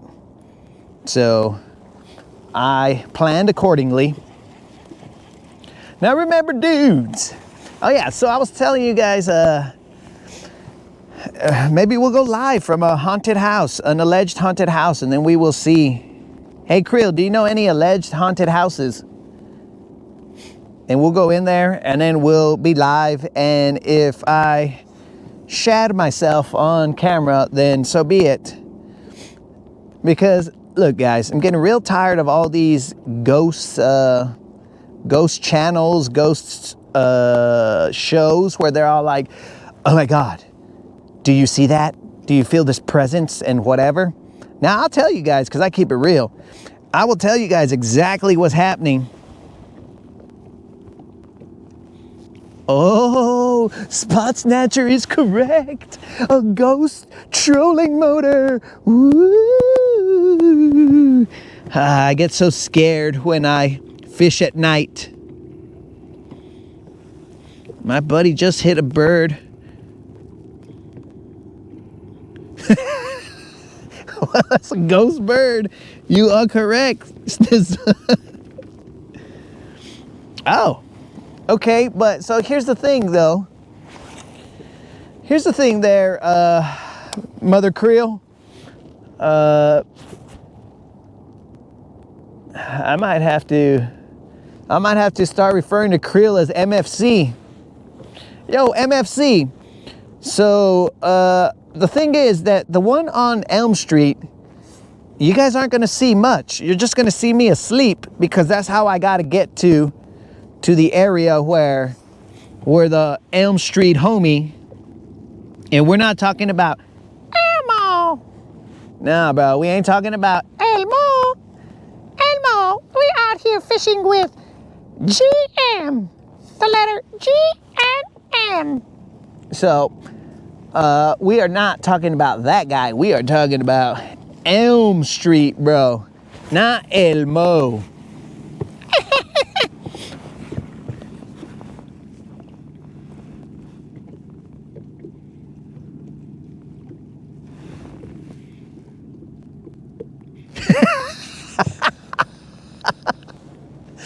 No, the similarity is only to the point of where we both had an impact with a vehicle, but, oh, it also might be the bird brain, dog.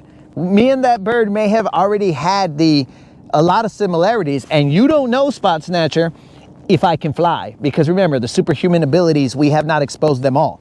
So maybe me and that bird already had something in common. I could fly, the bird can fly, and now, well, bird brain, whatever, blah, blah, blah. And then now we get hit by a car, except for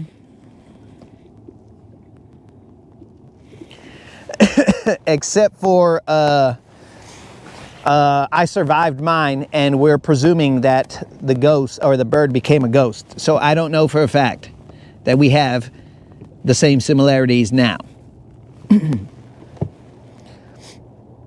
All right, guys, we are going to move to the power lines, because we're just gonna go see what's happening. We ain't been there in a while, so we're gonna go check out. We're gonna throw, because there's a presence that like, I feel like it glided through the chat, this presence. Not a ghost, but there is a presence in the chat now.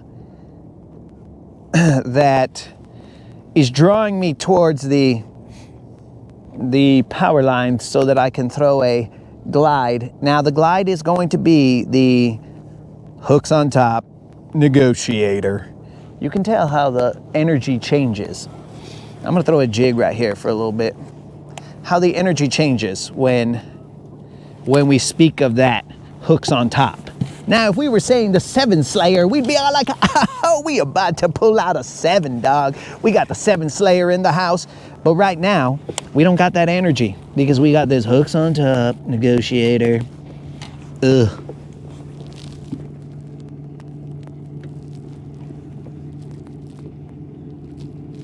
A ghost minnow. Oddly enough, bro, ghost minnow is one of my favorite colors to throw. In fact, I have a, not the 7 Slayer, but a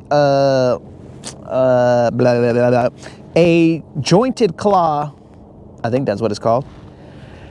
Same size and whatever as the 7 Slayer. I've got one in ghost minnow. Oh, ghost minnow, one of my favorite colors. Oh, Creel is right. No hooks on top negotiator. MFC, you are correct. And guys, we'd like to give props to MFC because MFC did hook us up with a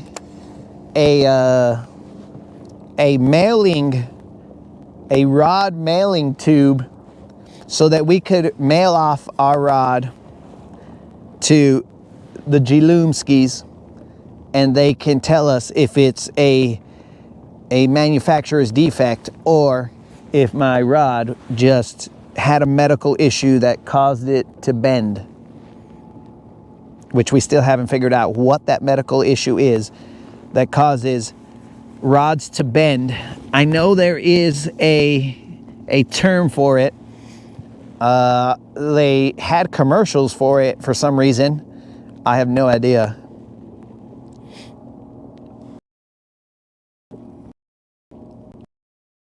Guys, one thing that really chaps my hide, grinds my gears, whatever term you want to, or phrase you want to use. I think GM's got his power poles down, but I think he's running talons. Is like when these medical commercials come out, bro, like they could be at all hours of the day, which is odd to me. And in fact, I found another commercial odd. Well, let's stick to one thing at a time, but these commercials come out and anybody could be watching. There could be children watching, and next thing you know, I have no idea what the actual medicine is called, but you have a commercial for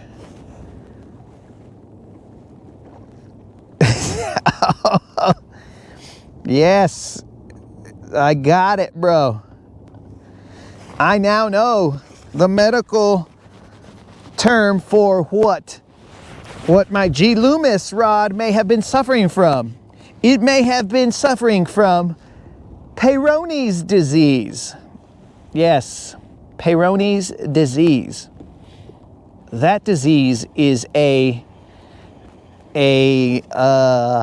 don't know how to describe it because I don't know any details of it. I just know that it came out in a commercial one time and I was like, why is there a commercial for this? But it is definitely a bending of the rod, a twisting, a something of the rod. Your rod is no longer straight. So I believe that my G. Loomis rod was suffering from Peyronie's disease, if that is even how you pronounce it. Maybe it's Peyronie's disease, whatever. But either way, they got these commercials, guys, when anybody could be watching. And they're all like, hey, do you suffer from this, that, and the other? Now, okay, so whatever for diseases, you know, like diabetes or whatever, you know, it's like, hey, bro, or whatever all these other diseases are, right?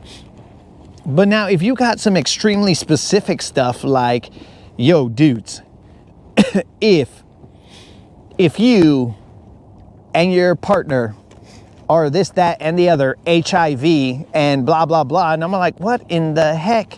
Because they go into like some verbiage that I'm all like, what the heck, bro? Anybody could be watching right now.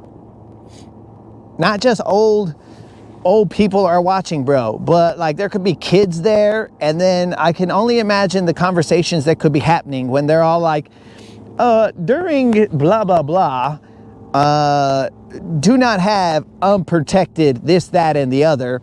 And blah, blah, blah, you still can transmit HIV to blah, blah, blah, blah, blah. And then all these questions that gotta arise, bro, if younger ears are watching and they're all like, Mom, Dad, what is HIV? And what is unprotected this, that, and the other? And you're just like, what the fun? So I'm just imagining how these poor little kids, oh, Jam's got a fish over there. How these poor little kids are being exposed to like medical things that they probably don't need to hear. But what do I know, bro?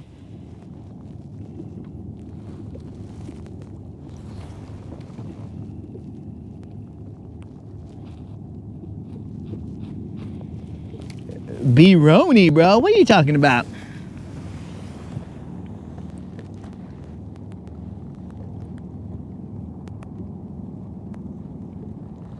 Last weekend, I broke my Dobbins in half.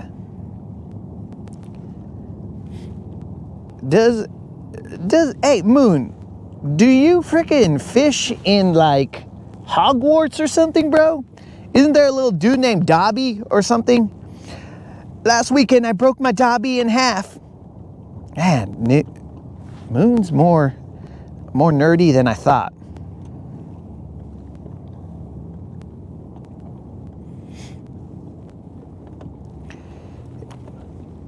Beroni disease, which I think it's actually called, or it's actually pronounced Brawny disease. Brawny disease is when you have false thoughts of grandeur, where you think that you should be in the NBA, but only because of nepotism do you actually go to the NBA. So that is what Brawny disease is. When you're making millions of dollars, though there are more people there are millions more people capable of actually effectively executing the duties of your job than you, but because of nepotism, again, you are able to leapfrog over all these people, even though none of your stats show that you should be in the NBA or should have even gone into the draft, but your old man father, who has given you these false pretenses that you should be in the NBA just to make a narrative come true. Yeah, that is called Beroni disease.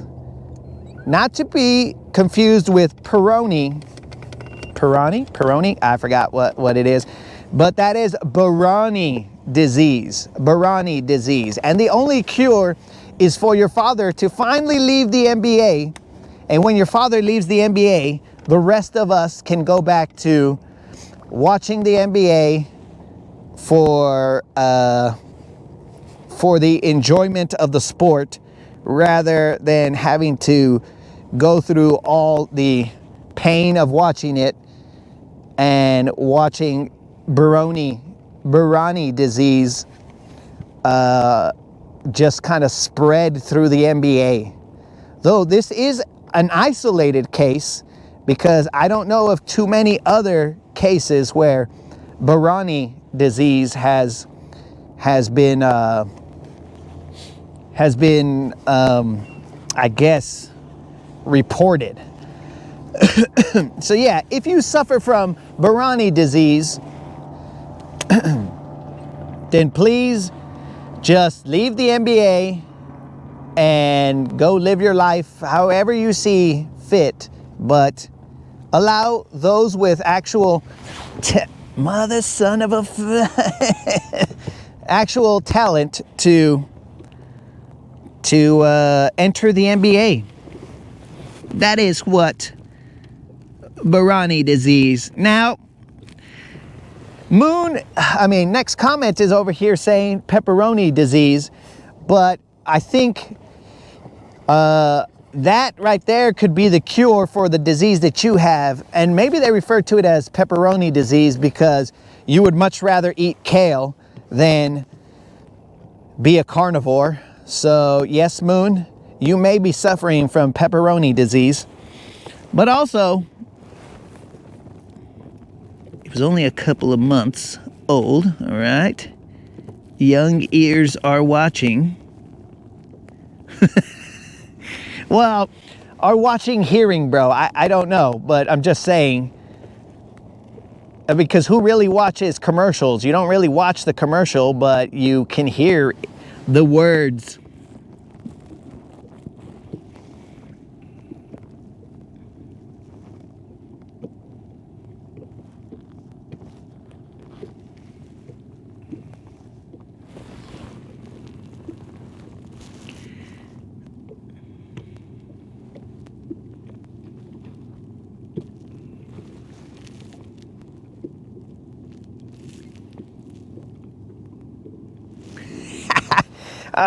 MFC is in the house. Don't worry, MFC. We've caught fish while you were gone, MFC, so I think the real problem is you. And the reason is you, MFC. I don't know how the rest of that song goes, but the reason is you, MFC. Oh, you know, that guy Unlimited, I wish he was here so that he could hear me say that ever since he... Okay, guys, there's some water droplets right here. Those are from the reel, not from me suffering from some kind of disease that doesn't allow me to hold back the ghosts, all right? But I wish Unlimited was here because then I could talk some shad to him about this chair making this noise now. Like, I don't know. The chair was mostly brand new until an individual decided to utilize it. And after that, I think these are cries for help.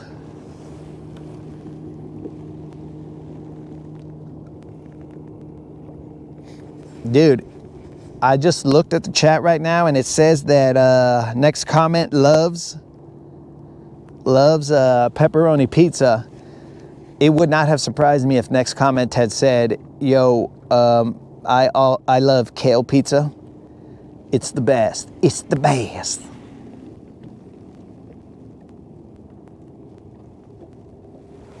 So we are going to move in a little bit. Wow. RC has come into the chat hot, bro. I told him to, make himself at home, but he has come into the chat and just immediately either read me for who I am or immediately just thought, yo, I'm gonna fire some shots across the bow. I'm gonna call this guy an idiot. Well, RC, welcome to the chat, I guess. I have no idea. Pepperoni and pineapple. Well, you might as well have said kale.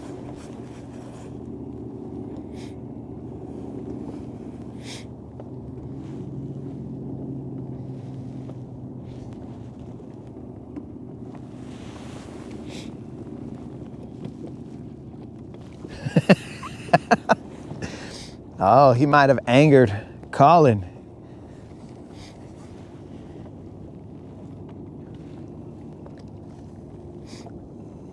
All right, we're watching GM throw the koiki.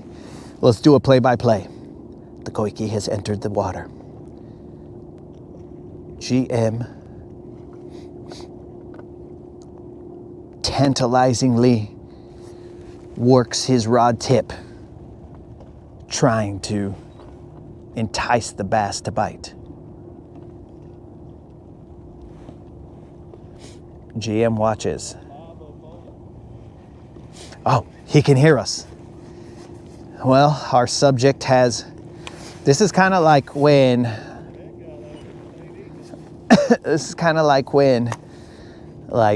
you know, these nature documentaries. Like once the subject has seen you, does the animal actually act the way it would if you weren't there? I don't know. So we're gonna try and stay quiet, but I believe he's on to us. Let's turn the camera and give MFC his wish. MFC, there you go.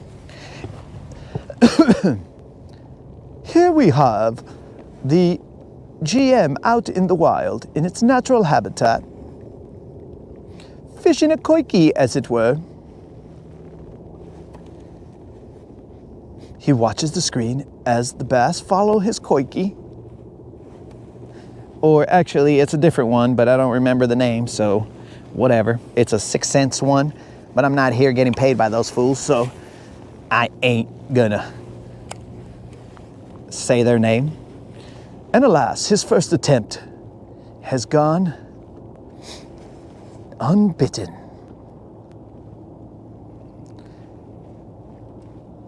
But as the determined animal he is, he casts again out into the open water.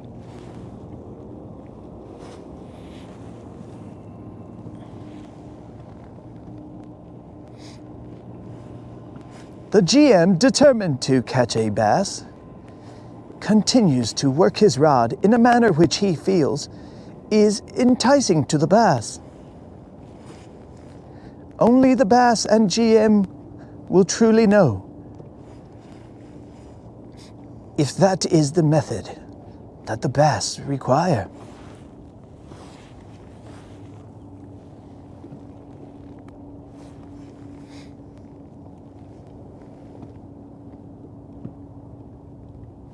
The GM, nearing the end of his cast, reels in and casts back out, once again, undeterred by his unsuccessful attempt. This be it, attempt number 3. The GM allows his bait to enter the water and slowly descend into the water column.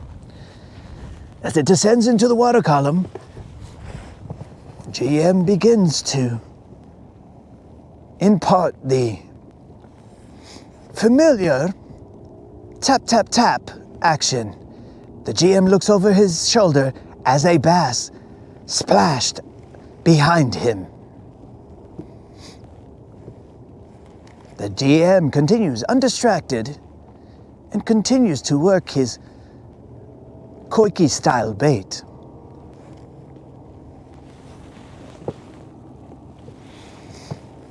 As the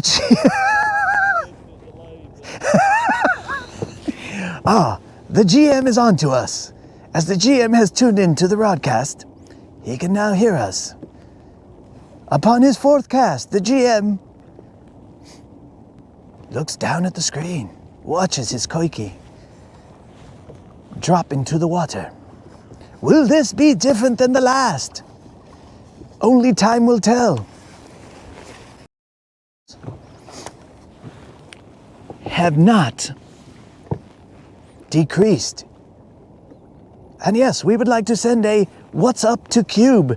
Been a long time, Cube, as we have suffered an ankle injury.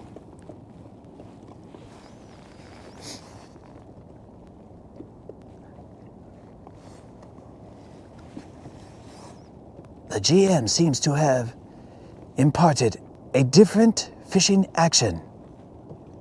The GM reaches into his pocket for what we are We are unaware. Oh, the GM has reached into his pocket for his power or his Raptor Chingodingo remote. The GM is now headed in our direction. We may have to leave as the GM approaches, for we do not know if the GM is happy or angered by the... Hey, get off. By the narration of his actions.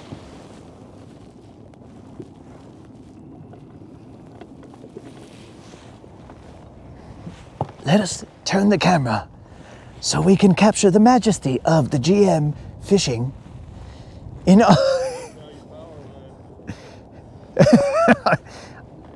Oh, yes.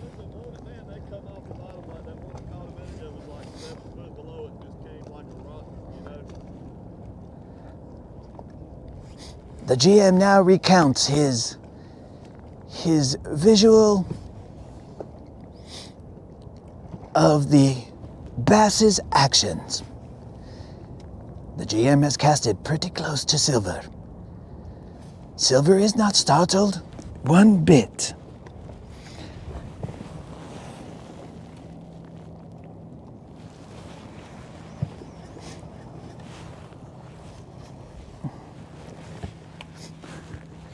In a few more casts, we shall continue to the power lines.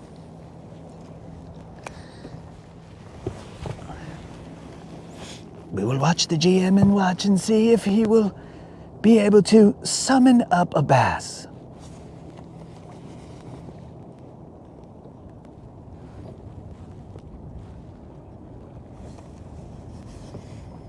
I believe the GM can hear his own voice being played back over the rodcast stream. The GM has reeled all the way up to near his rod tip.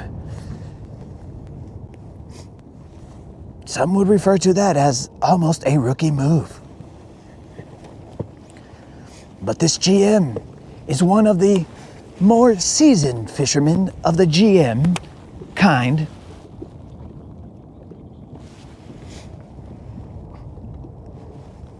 And we see that RC has spelled documentary as though it was a doc. Excellent play on words there, RC. Welcome to the chat.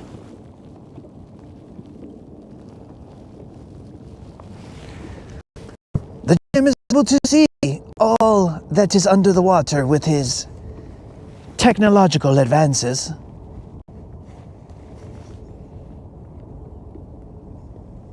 The GM has his raptors down, allowing him to pinpoint the location of his koiki underwater.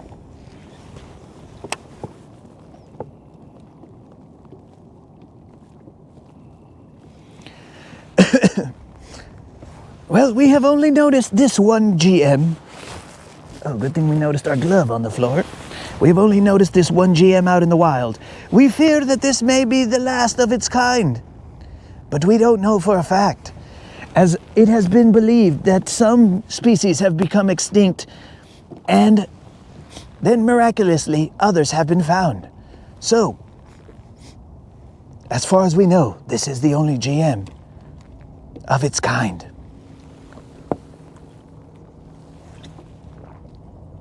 And that is why we must take care of the Earth, guys.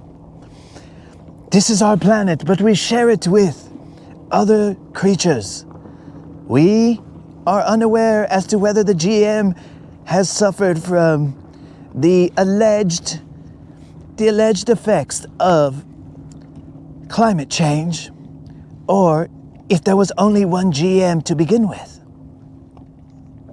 But nonetheless, we will watch this GM while we have the chance.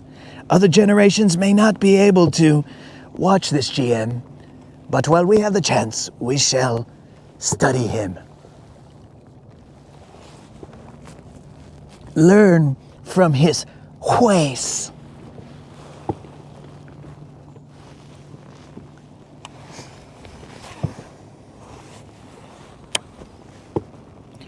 This will be my one of two last casts to this location.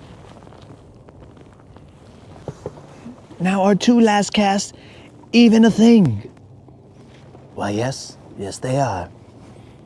Every good fisherman knows.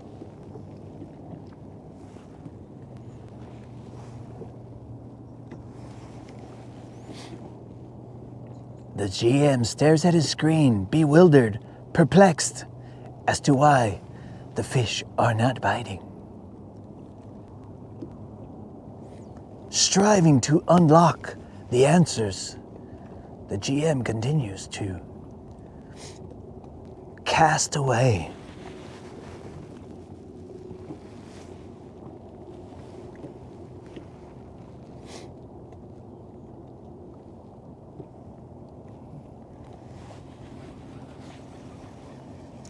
The GM seems to be of a more hardened.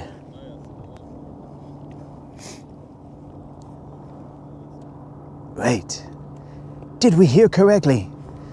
Did the GM speculate that the fish following his bait are not fast? Very interesting speculation.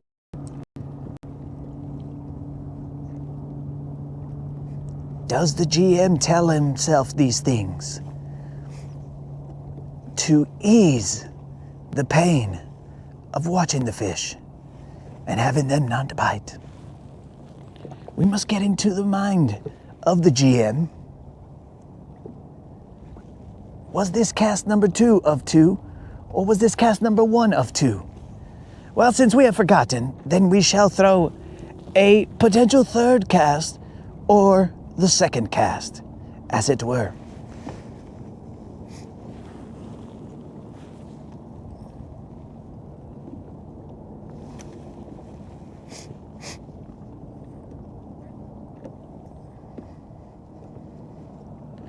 The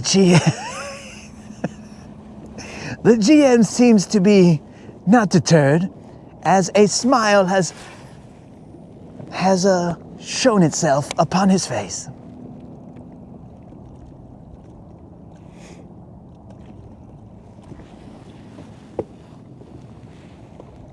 Had a green pumpkin too.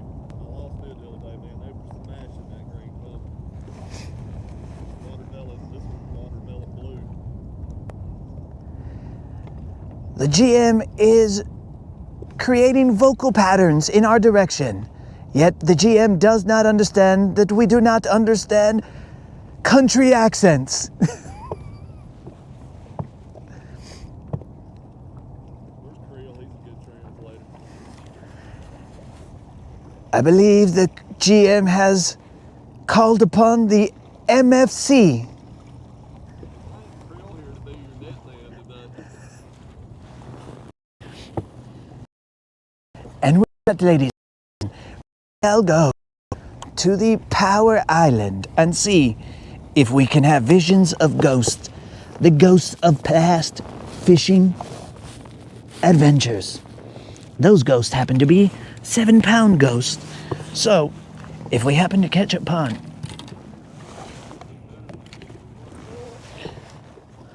what's up? I'll follow you over there in power line if you don't care. Bro. The more the merrier. This thing will do better in deeper water. When I went off that drop off when I caught that one. The freaking man, it was probably about 7 foot under, and I saw it. You could tell it just kind of raised its head up a little bit, and it came like a rocket. I look at the GM as though I understand what he is saying. I'm just glad to be back up.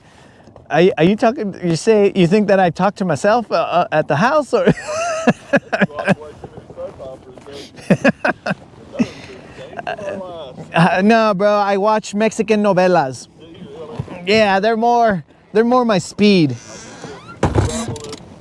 Travel this next year. We would watch those in the evening. I'd try to learn Spanish. But I can tell the story. Oh, the story when the acting, the turns, the looks of their face, like Oh, they get so serious. Like, yep, like, and the camera zooms into their face, and it's like, ¿Cómo pudiste hacer eso? Oh. Bro. Now, are you watching for the women because of their acting or because of their acting? Ah, the GM is wise beyond its years. The GM has known not to say anything on the broadcast that could get him in trouble.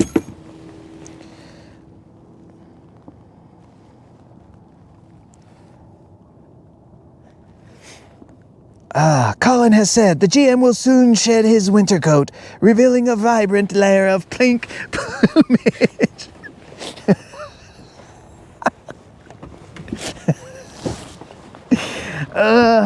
You guys are idiots, and that is why we are glad to be back, because the idiocy was held down by a broken ankle.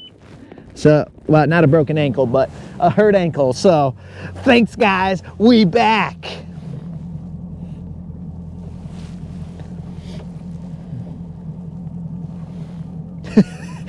RC said that he said, rawr, rawr, rawr, rawr, rawr, rawr, rawr, rawr. Well, then that he'd be like Animal, bro. Animal dance.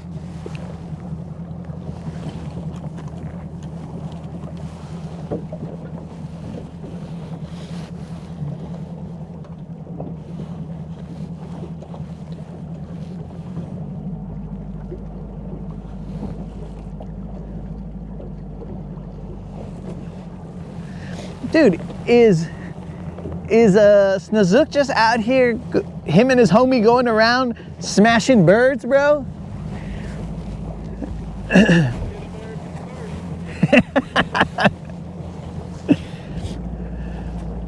Hey, don't be using your white privilege to get in front of me, bro. I'm watching you, dog. Well, not with my hurt ankle, dog. I can't push this gas pedal too far, or too hard. I'm just like, I'm a cruiser now.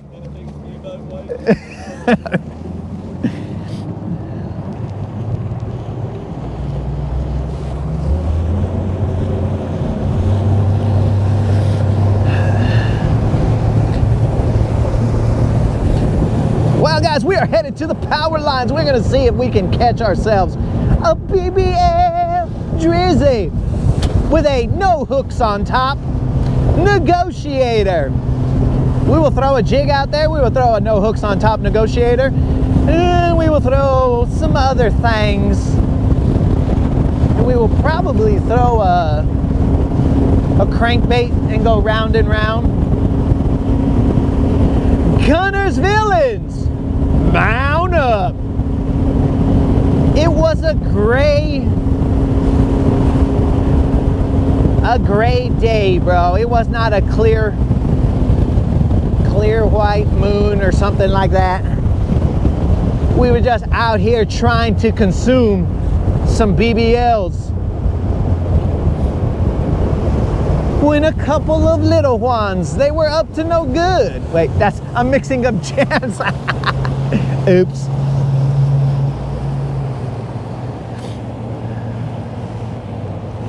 Snook the bird slayer. I agree with you there, Johnny. Snook the bird slayer. That's his new name, Bird Slayer.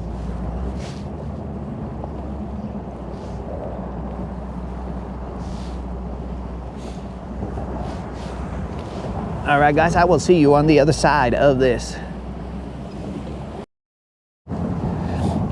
Colin is out here trying to develop new baits. He said try the side hook. The Romans made hooks on side negotiator. We'll try that next time. Guntersville, mount up.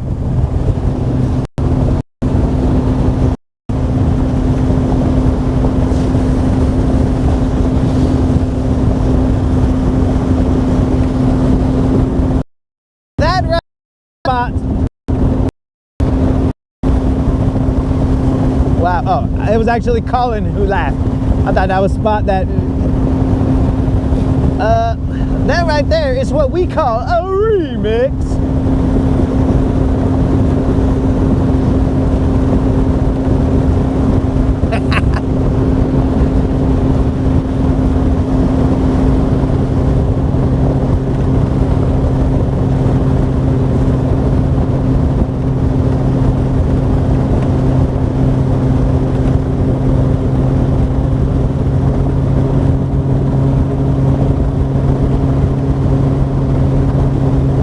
That Bill Dance chair does get in your line of sight.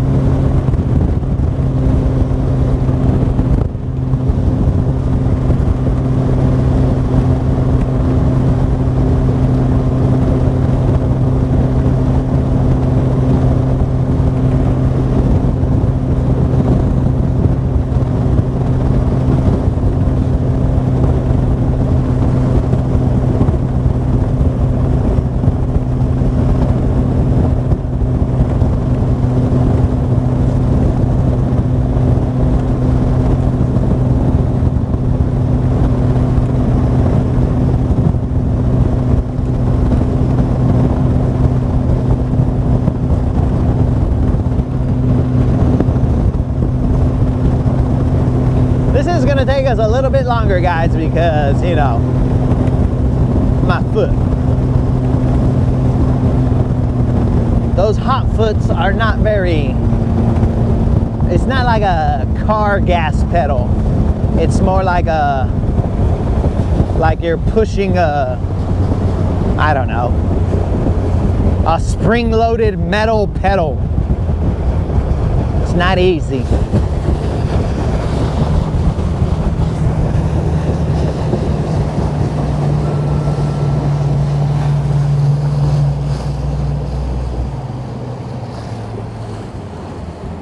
Ah, MFC coming through, talking some shad. That's what we like to see here, MFC.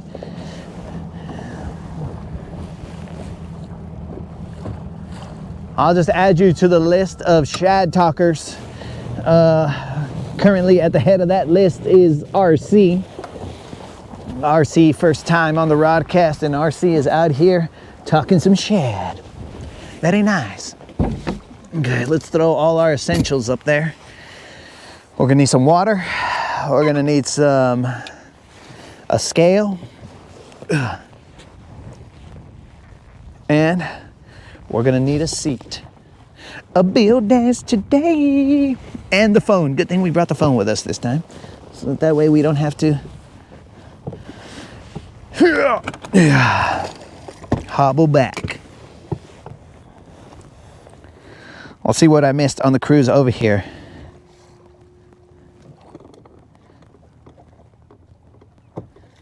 The Fresh Prince of Guntersville? Don't you even dare call me that, bro.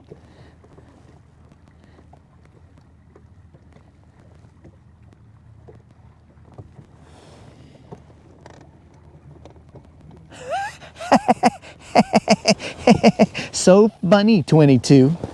I was wearing my glass slippers. All right, 22. You want to play?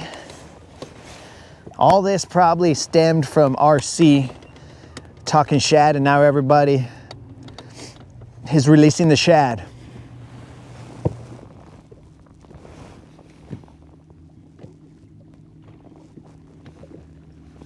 I sent a picture of the bird.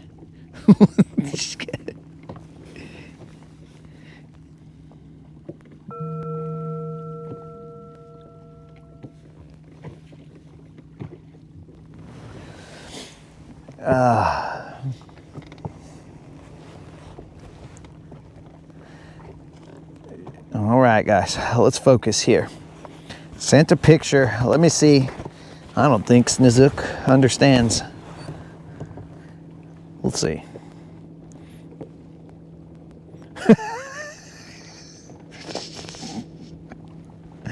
All right, so I got this bird image. If I don't know if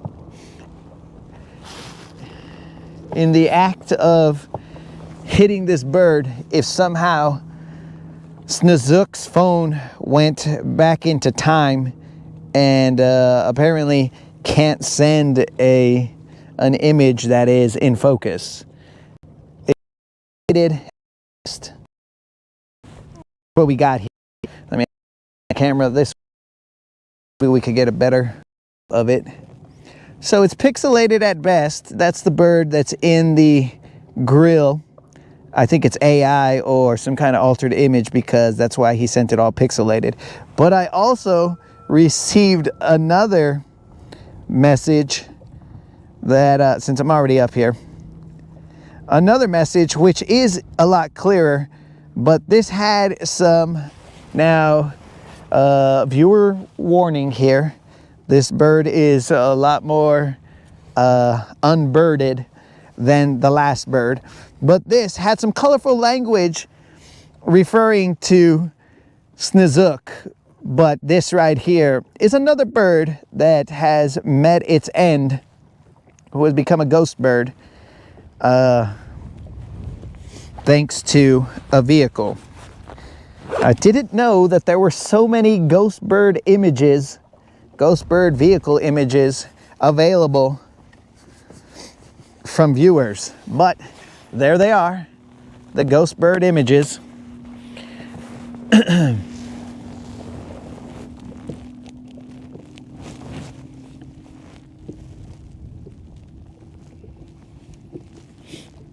The shad gates have been opened.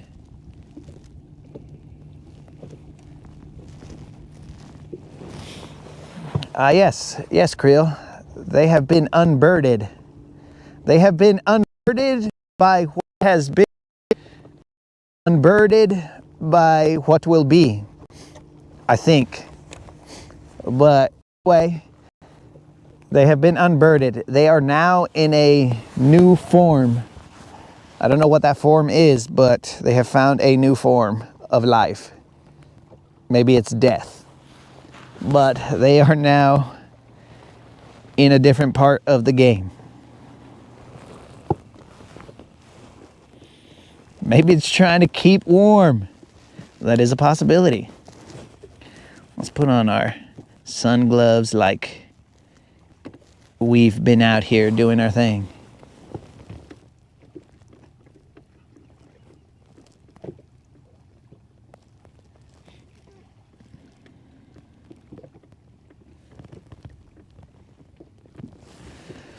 And now 22 is going into the past and referring to the bird, the bird's the word, the bird.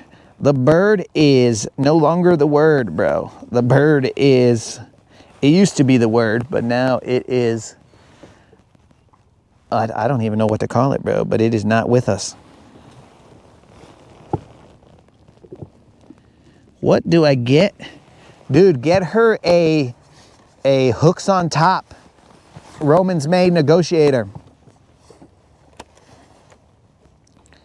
What should you get your mom for Mother's Day? That's a lot of pressure here.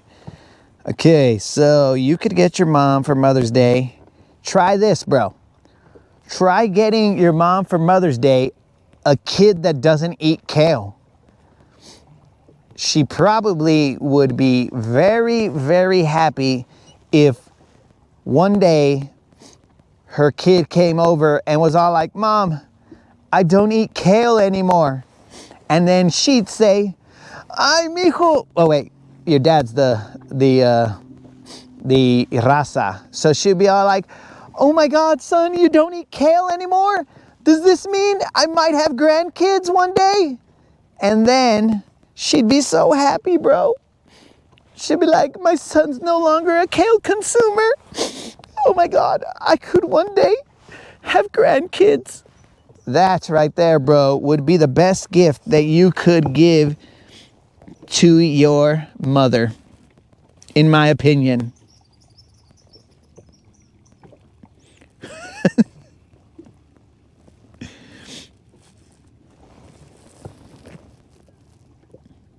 Yo, Doug, I'm definitely fishing Browns Creek.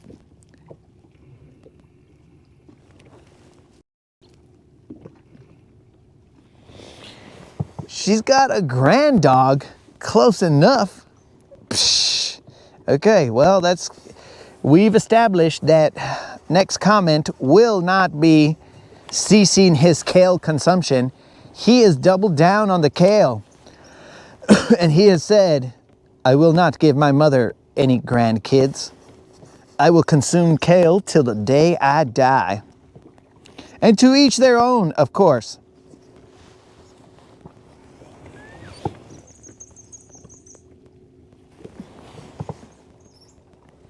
But let your mom know that I tried. I tried to convince her child to give up his kale consuming ways so that one day she might have a grandkid.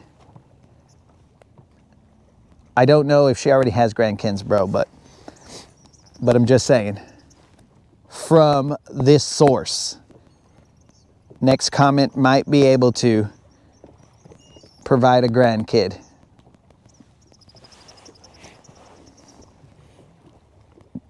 In a little bit, guys, we will throw the hooks on top negotiator so that we can know that we still can cast. But yes, Doug, we are fishing Browns Creek.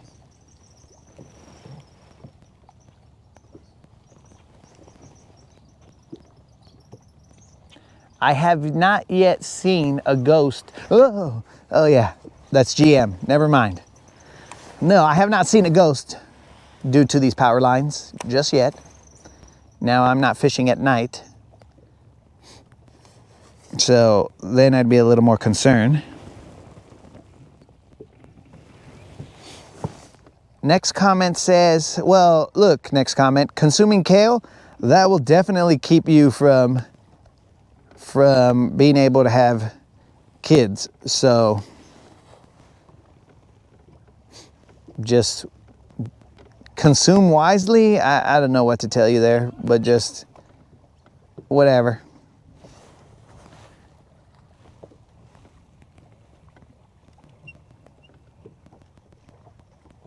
I am currently throwing a jig down to this power island, let's call it.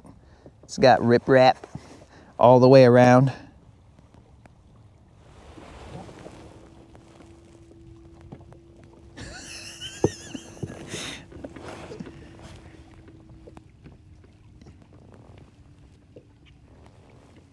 All right, so Doug's friend was in here in Browns Creek and he slammed him. Excellent, Doug. That is good news.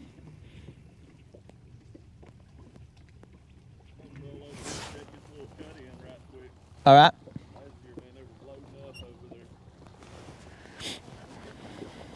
Now, next comment, and anyone listening, do not take the Rodcast and the Rodcast comments as medical advice. It is only alleged that consuming kale will keep you from having offspring. But do not be all like, okay, I'm gonna consume about, I don't know what quantities or how kale exists. So I'm gonna consume about 20 heads of kale. I have no idea what the packaging is of kale. Is it in heads, leaves, bushels? What is it? Nobody knows. That right there, I don't know what that was either. Might have been a fish, might not have been. So bushels, barrels, whatever the amount of kale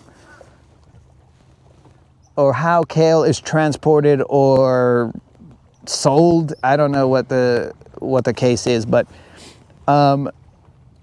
do not think if I consume 20 bushels of kale, I will not have any offspring. No, that was not the point of that Rodcast comment.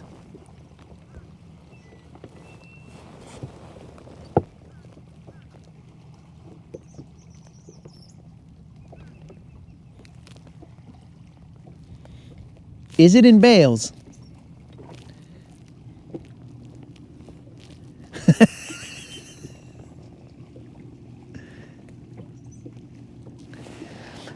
I think your father, I mean, I don't know, because you're a different kind of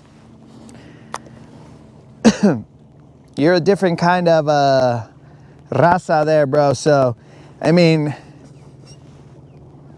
not that my dad has this accent or anything, but probably if I told my dad, maybe my uncles or something, that I consumed kale, they'd be like, "Eh, no andes de mamón, mijo. ¿Cómo que you consume kale? Don't be saying that. Consume kale? ¿Qué pues?" So, I dare not even tell my family members that I even know what the word kale is. Because then that's when the ridicule will come and they'll be all like, "Guachalo, puro kale este way." And that's where we have a problem.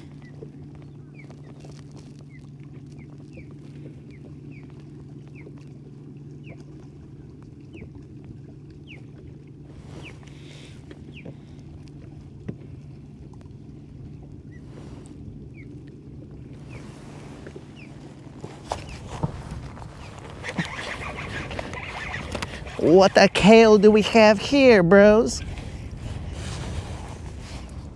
If this is a largemouth, then this will be the BBL potential that we are looking for. How do we get this fish? I don't know. This is possibly the $50 BBL plus giveaway. I can't really see him. We're just kind of messing with him. No, he's gonna be a little shy. He's gonna be a little John. Somehow we were able to hook that. Maybe he's a little John. Maybe he's a BBL. Maybe he used to be a BBL. Nope, that's definitely a little John, at most. Well, let's take a look at this fish. The mouth of a BBL, the body of a... This has got the body of a goddess. Bee-dee-dee-dee. Blah, blah, blah. Okay, this is gonna be shy of a BBL. We are in... Definitely shy of the BBL, bro. This guy isn't even a little John. We are in the summer bod season of the largemouth. The BBLs, they now go and become slim, bro. This is the summer bod. All of you guys are striving for the summer bod. I don't think it had a tag, but the summer bod will cost you. You will not get a $50 Bass Pro Shop or Tackle Warehouse gift card, because that fish right there only weighed 2 pounds, 14 ounces. The summer bod season is in.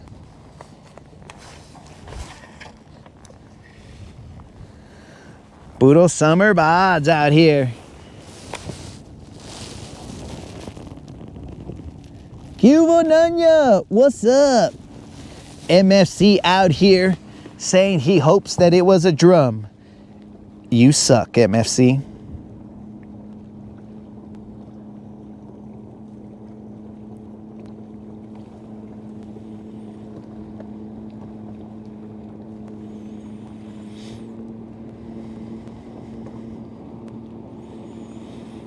Doug is going out there and he's going to get the recon.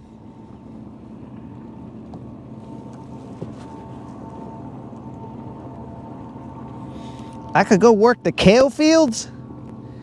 No, Creel. In order to work the kale fields, your ankles have to be strong, but your wrists need to be weak. That's how you work the kale fields.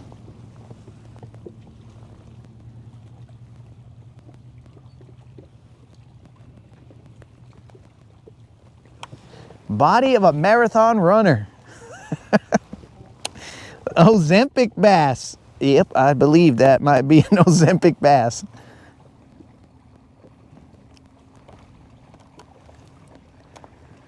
Oh, RC is out here making jokes. Must have been the weak foot.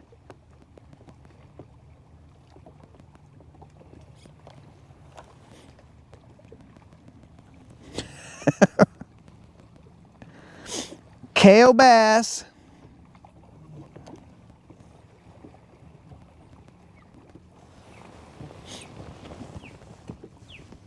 Did I say what the kale do we got here, bro? I'm gonna have to replay that. Maybe I'm funnier than I thought. Let me replay that just to verify.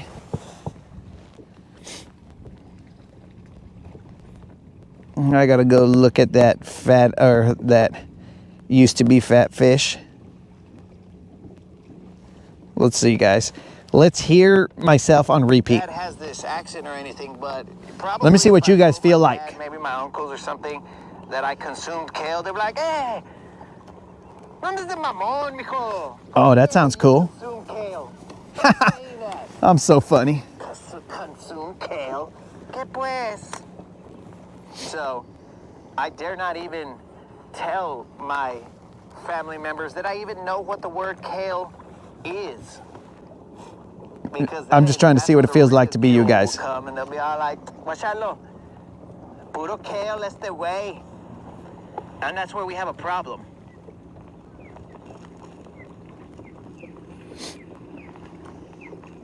I even get to hear this osprey again.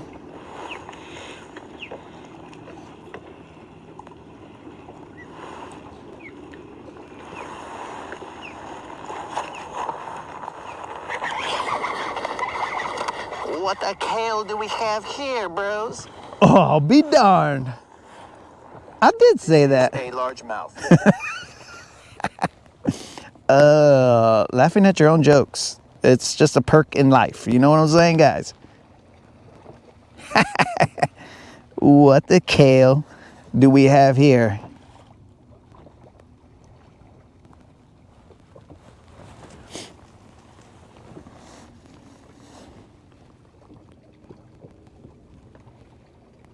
All right, I don't want to watch myself, because then that just gets into some kind of infinite loop where next thing you know, I'm friggin' in another dimension. I'll kick my leg out so that I know when I'm back to the future.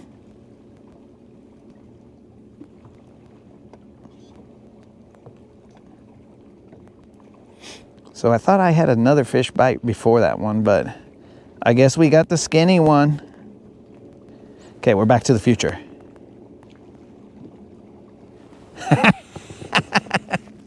I probably like my own Facebook comments. MFC, I don't like them. I mean, I like them, but I just don't like them. You know what I'm saying?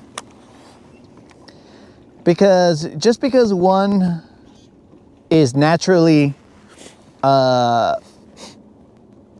hilarious, it doesn't mean that one lacks humility at the same time, because you just can't, bro. You gotta be humble and hilarious. That's the best combo. So that's why I don't like my own Facebook comments, dude. Spaceballs, the movie.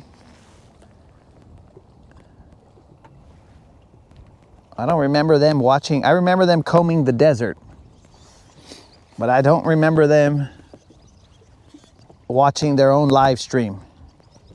All right, remember guys, we just need a 4-pounder, dudes, and we will pay out a $5 Bass Pro Shop or Tackle Warehouse gift card. The sun is out. Sun's out. You would think it would be guns out, but no, not right now, because it's a little cool.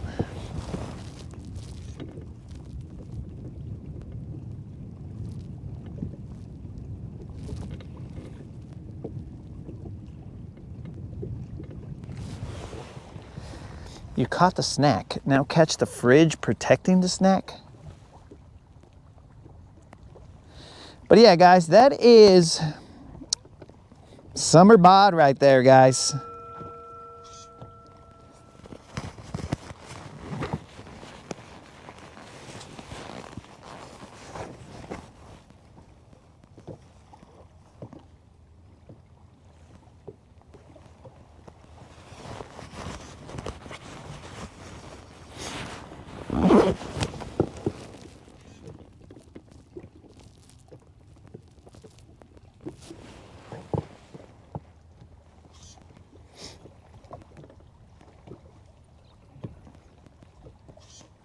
I don't think you guys ever helped me figure out the the treading water legs thing. You know, sometimes I come to you guys for help and you let me down. But sometimes you guys come here for fish and I let you down. I digress. That is neither here nor there. Back in a bit, MFC, we might still be here.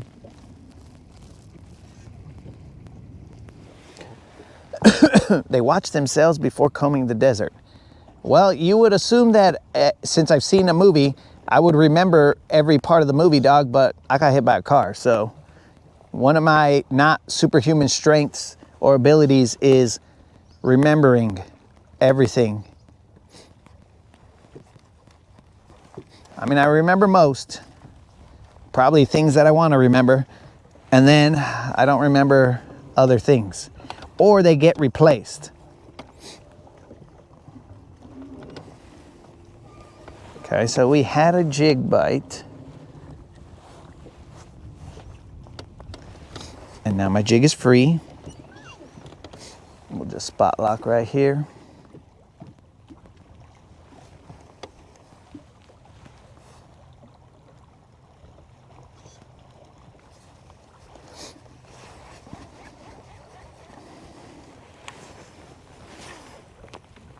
It might have also been that I haven't fished in 3 weeks. So when that fish was pulling, I was like, oh my God, guys, it's pulling so hard, guys. But it wasn't really pulling as hard as I thought it would. Okay, well, this guy is pulling as well. This darn seat, bros. We're gonna see how well this fish is hooked. We're probably just gonna boat flip him. This is not a BBL.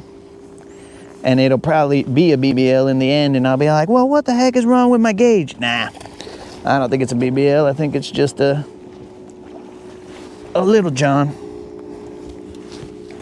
Okay, just a Little John more than likely. We'll weigh it. This is jig fish number 2. Here, at least.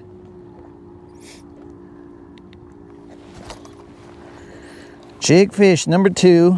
I believe this to be a Little John, but let's see. Hey, watch out, bro. You're getting pretty close to. This is just a Little John, guys. This fish right here, no tag, is just a Little John. This fish is okay. Let's wipe off the screen so you can see it a little better. That fish right there weighs 3 pounds, 4 ounces. We're getting a little bigger. A little bigger, but not quite the size that we are looking for. Definitely no tag. Let's let him go. I guess we'll just Bill Dance fish today.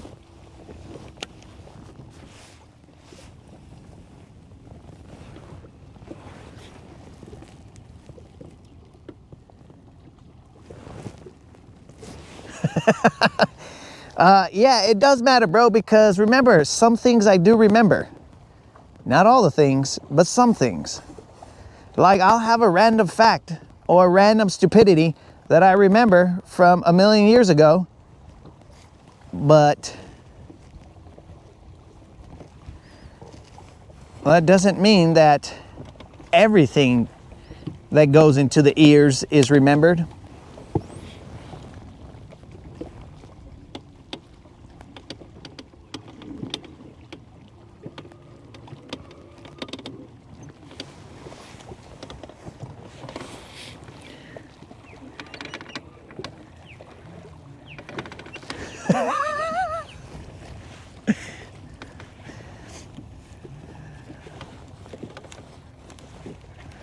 Ay, jai, jai.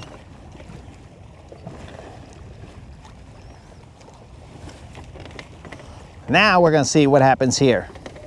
I think I do have a maybe second jig, but there's a possibility that this jig will come free, like we always do about this time. Though that jig has come free. I didn't check it for abrasions because I don't care.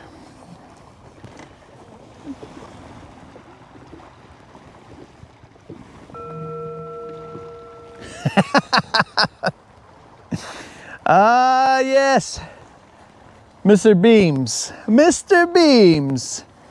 The foot has not fully recovered, but it is somewhat recovered.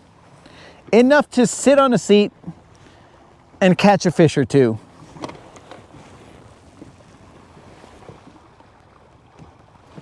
We are still looking for that BBL though.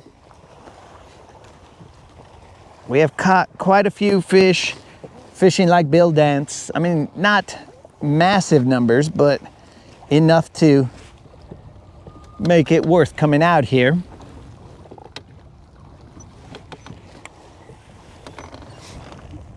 I don't even know how long we were supposed to be out here. That is unknown. 11-ish, more than likely.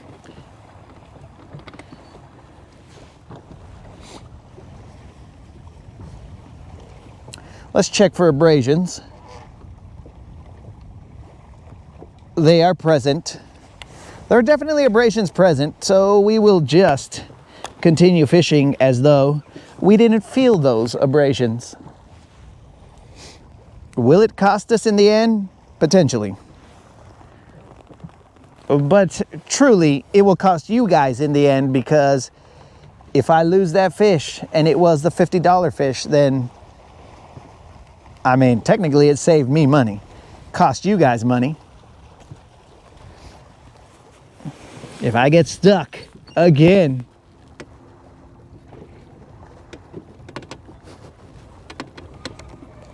off the subject a little bit.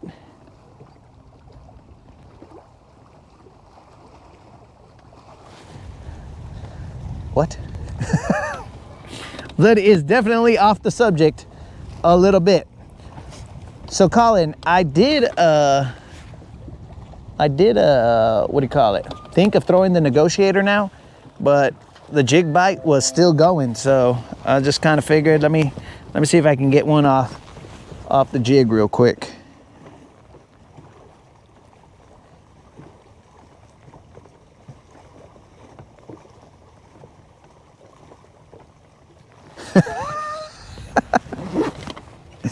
Oh, I just realized that I received a text message that I had not looked at. Duck. And we are. So let's go the negotiator, hooks on top, as we think about retying that jig right there. You know, I just saw the message that I didn't realize I received, and it's good to know that notifications are going out, and that, you know, when people subscribe, they also hit the notification bell, so that's good. That's good. I gotta make sure that and welcome back.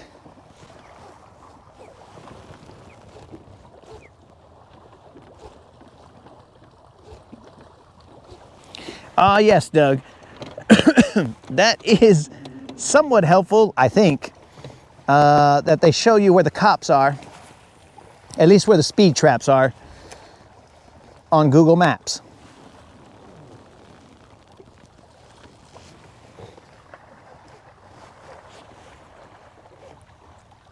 We are now throwing the hooks on top negotiator, the bait that has brought us 0 fish, and we are going to put your hopes and dreams of getting that $50 Bass Pro Shop or Tackle Warehouse gift card on the back where the hooks are located of this hooks on top negotiator. Now, I will warn you guys, if you do win the $50 Bass Pro Shop or Tackle Warehouse gift card, I will warn you, I mean, just advise you, I guess. I will advise you not to purchase a hooks on top negotiator, as the success rate of this bait is currently non-existent. But maybe in your hands, it's different. You have a different outcome. Maybe you guys can impart an action that I cannot.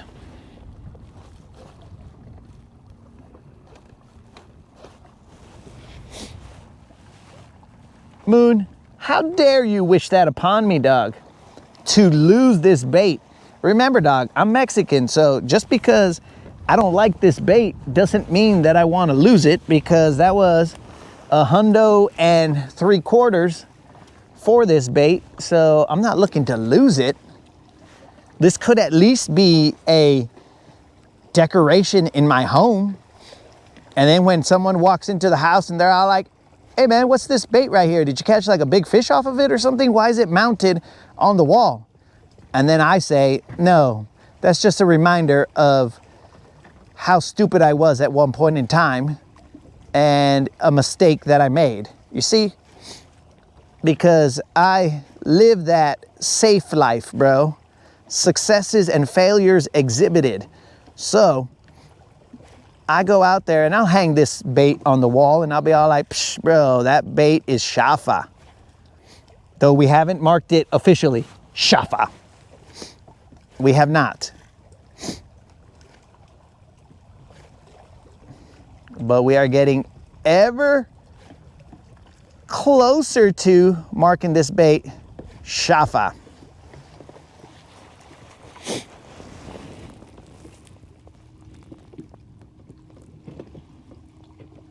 Oh, moderator thinks she's funny.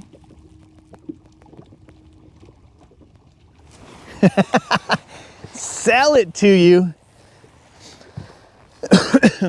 Okay, Moon, I'll sell it to you at full price.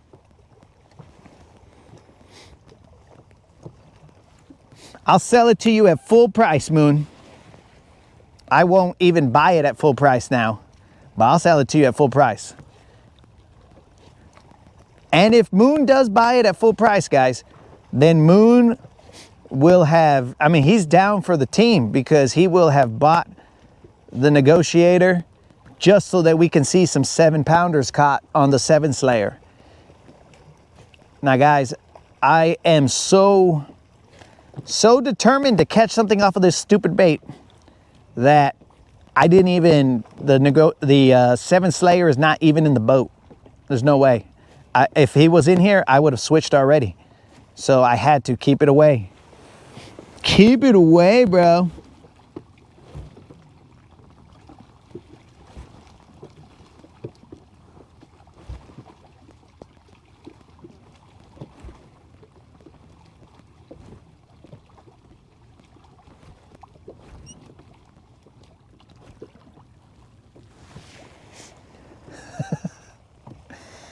I mean, guys, it looks cool.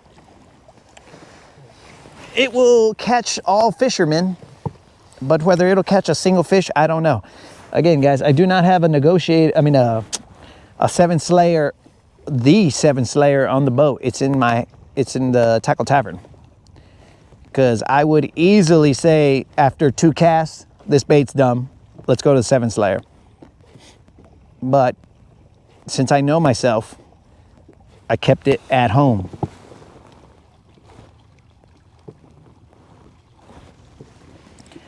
Now, if I didn't keep it real, guys, then I would put this guy up for sale and not tell anybody, hey, this bait is shafa. But that's not who I am. So we fish it live. We fish it. And whatever the outcome is, the outcome is. I might have a 7 Slayer-ish bait.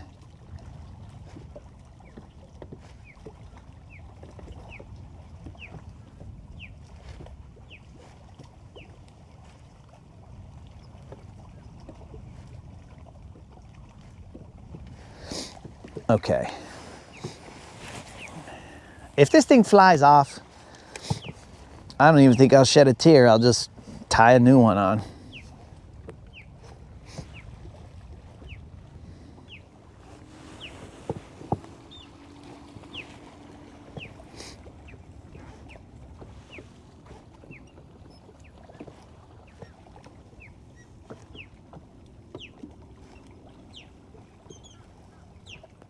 Come on, fools.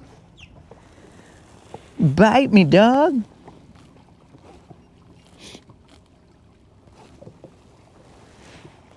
take it to the dam and try snagging.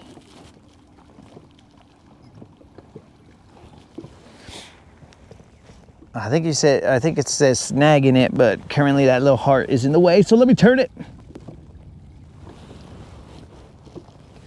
Snagging with it. Bro, I don't even think that will work. This is an example, guys, of how to cast $175 over and over and over again. This is the definition of insanity.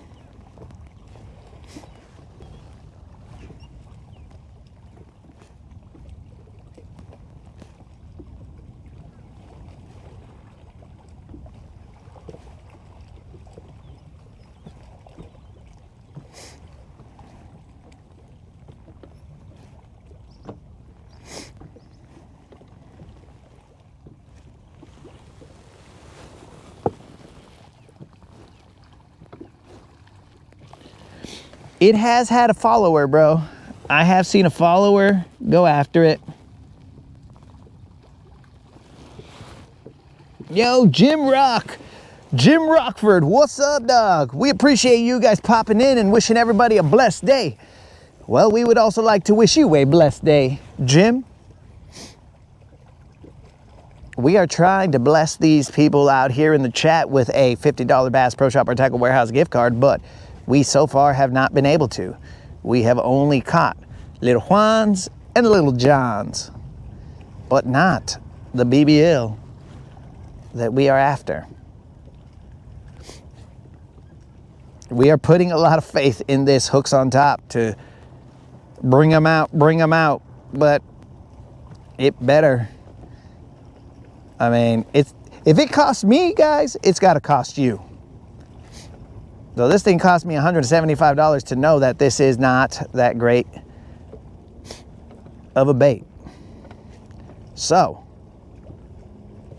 it may cost you guys a shot at $50 because the BBL may not come off of this bait. Dudes, I'm looking at this guy. It may be because it doesn't sink down far enough. And when you pop him back, it starts to rise in the water column. Because the 7 Slayer, that fool, he has a decent sink. And he's down there twerking in like, I don't know, 5 to 6 feet doing his thing.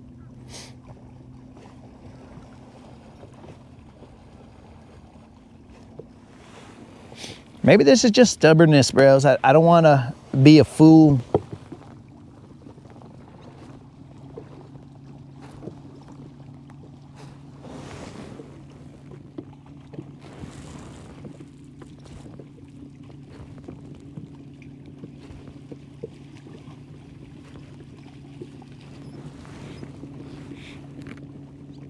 So the follower, bro, the follower was, I mean, it watched, and anytime I popped him left or right, that fish was like, choo, choo, choo. It was following every single movement, bro. It wasn't just like, it wasn't the follower that just watches and cruises behind it. It was reacting to every turn. It's just, it was kind of feeling bad. It was like, should I bite this thing? It looks kind of stupid. But I don't want it to feel bad and make it think like it sucks. But it also looks stupid, so maybe I won't bite it. Interesting. Now, this water should be warm enough to where over there in an area that I like to lose jigs, there should be some fish there. And there's usually decent sized fish there. And I believe that the moderator has informed me that the first basketball game is at 2. I mean, you guys should be able to see it breaching right there. Like when I pop, it's breaching. Like it starts to come up. And I don't want to have to wait and let it sink back down and then pop, and then it comes back up, and then I gotta pop it again, and all this other bullshit. I don't want to do that. I want to pop, pop, pop, and if anything, it comes up slightly, and then immediately goes back down.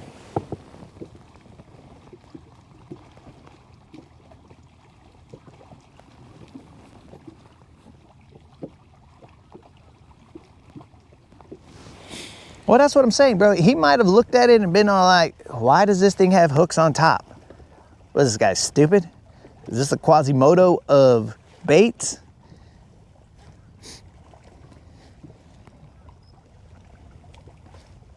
But then again, guys, we might, what if we pull up like a 10 pounder right now, and then are we still going to be saying the hooks on top, shafa bait? You don't know. Maybe this was the one that enticed the 10 pounder instead of the 7 pounder. But I will tell you that if I catch a 10 pounder off of this, I am retiring this bait. I'm retiring it and be all like, yo, dog, it caught a 10 pounder. I don't even care. I'm not going to throw this bait anymore. It might catch me 5 10 pounders, but the amount of time that it takes to catch me 5 10 pounders, I'd rather catch 13 7 pounders, or whatever the case is. We got to give it some time to sink down to the bottom. It takes a while. And then we pop it.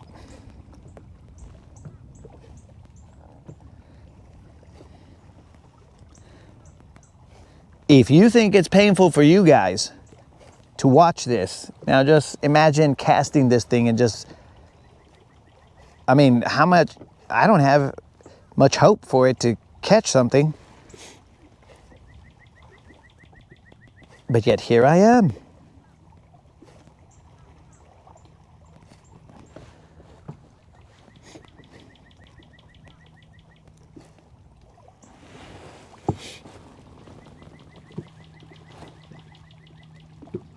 Keep it on until the 10 pounder.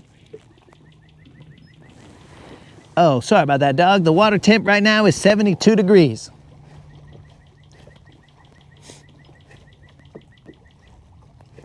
Keep it on till the 10 pounder. Look, Moon, you're basically telling me to keep it on till infinity. And I don't know if we're ever going to reach that.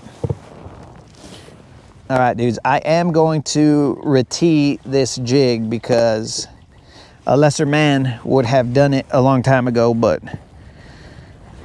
I'm gonna go over to the area that has many areas to snag, and more than likely I'll snag it on the first cast or two and be like, why did I even retie? Because that place is where only the men go to play, because you know your bait is more than likely not coming back. But if it does, it will have a good fish on it. Very similar to Mordor. In fact, we called this, I don't think we called it mini Mordor, but it had some kind of Mordor reference. Mordor of the South, maybe? Southern Mordor.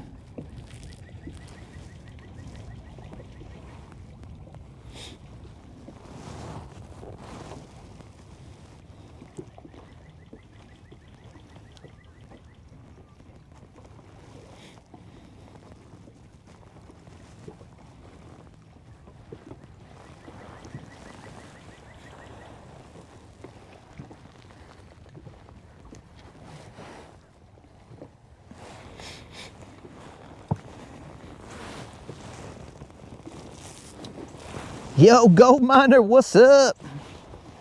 All right, let me go over here this direction for a little, son of a gun, that's way off.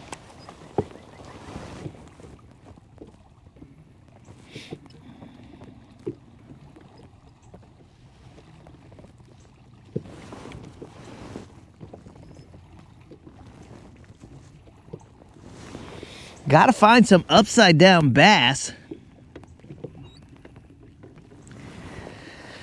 Huh, gold miner gets a free fishing license. Well, gold miner, then that must mean that you are in the golden age.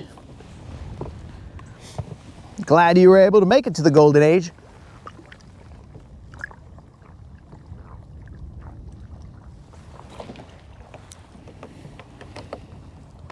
Just saw a carp jump out of the water. Carp looks stupid. All right, guys, I'm going to have a mic off moment real quick.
Well, during the mic off moment, I managed to get my jig stuck.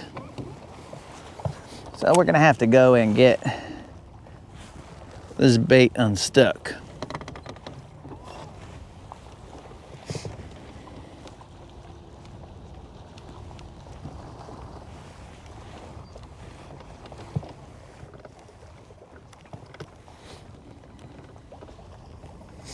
It's not totally stuck. I can feel it moving.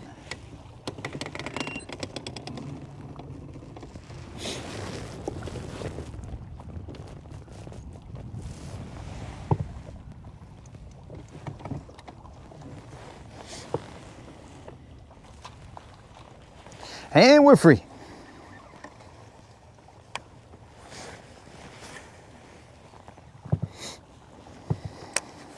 Legend has it that a 6-pounder was caught right here. I think it was 6.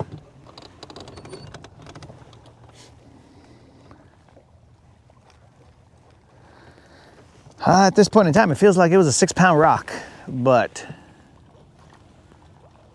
how did I get stuck in this direction now? He was up shallow. Throwing a small wake bait. I haven't thrown a wake bait in quite a while. Wake bait. That's a good move. Appreciate that info, Doug.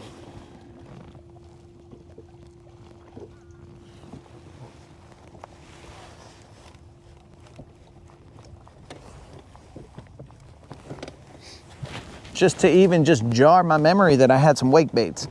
I have one, I believe. It's a ghost minnow. How did I get stuck in this direction?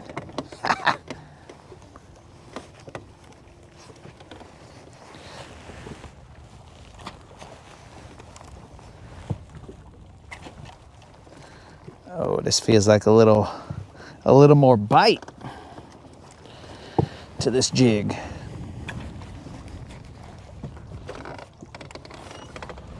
Uh-oh. Uh-oh. I feel like that final tug might have set it in there.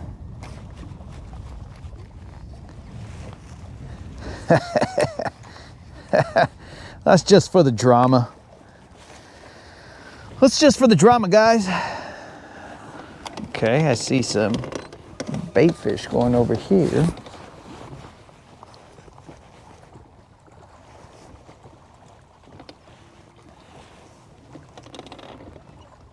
Come on, baby, where you at? One time.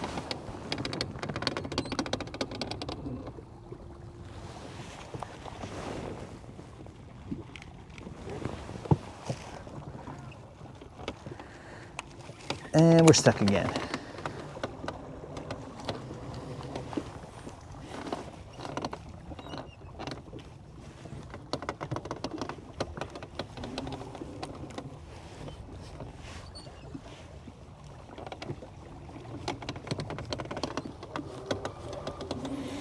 How do we get stuck on every cast? Oh, beautiful.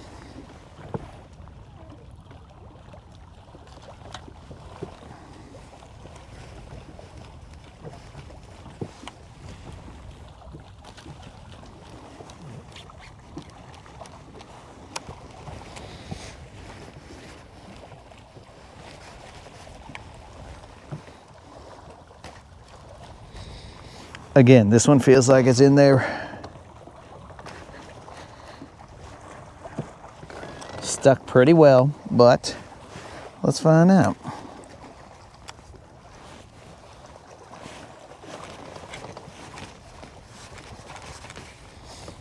Uh-oh.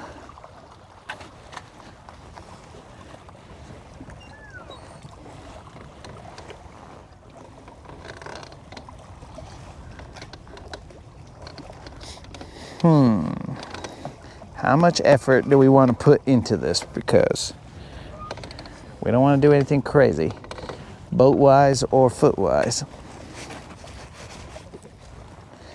But I do want to see if I can get down to it real quick.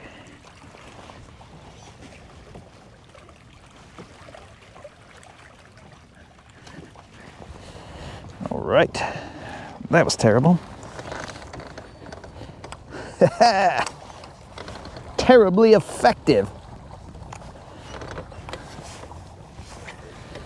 All right, let's sit down. Let's not chance anymore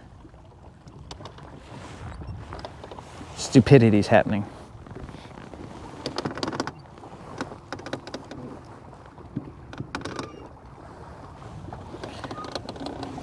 What in the funk? The bluegill spawn. I read you loud and clear, dog.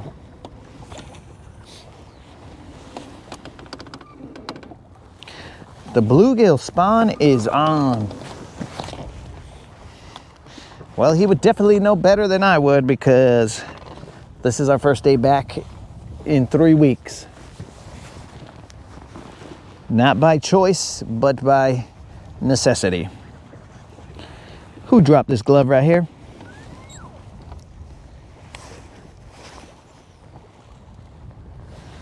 Okay, let's try this again. We've been stuck on I don't know how many different casts. Getting very annoying.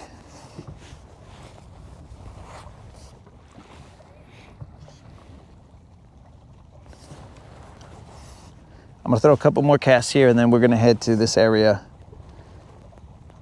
that I was speaking of that has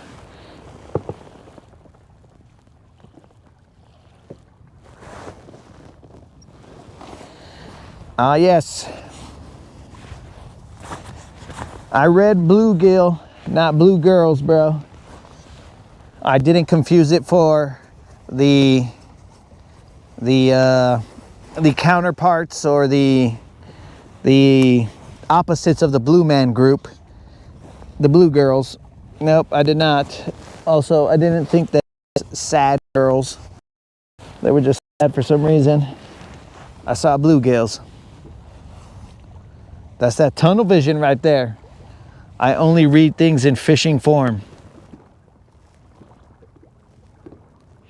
Gold miner likes to fish for some crappie.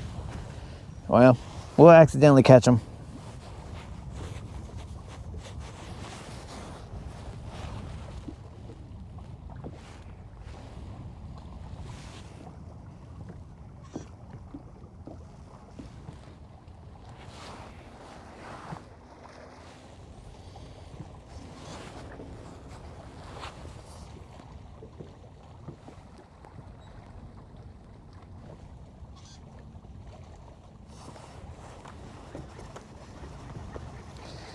But a little update, I have not seen any ghosts.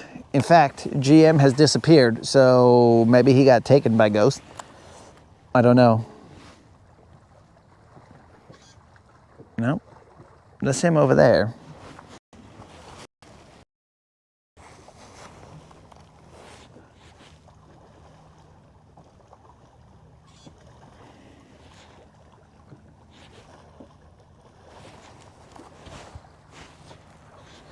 I'm throwing behind us in the area where those fish were. The fish that I got bites from.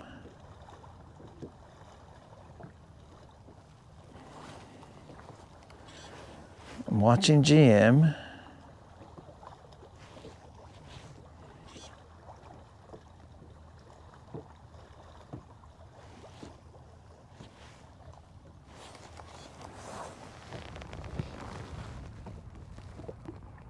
Smurf it. You know, I found it. I found it rather concerning that the Smurfs, there was only one chick in the Smurfs. Like, how's that possible? What are they, China? Are the Smurfs an offshoot of China? And if they find out that the baby's going to be a girl, they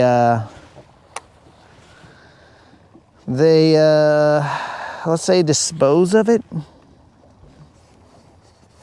Allegedly.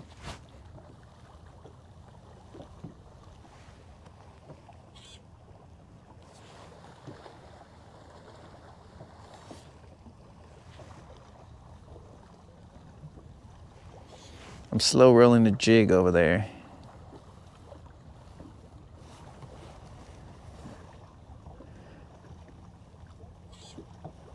I'm not sure if I can crankbait fish.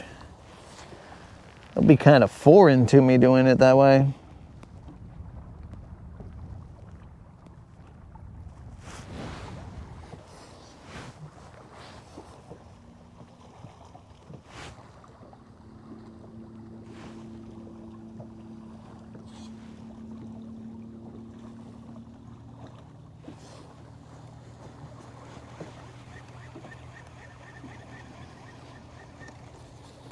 Let me get 2 casts in this way. And then we will move on the trolling motor, but we will move.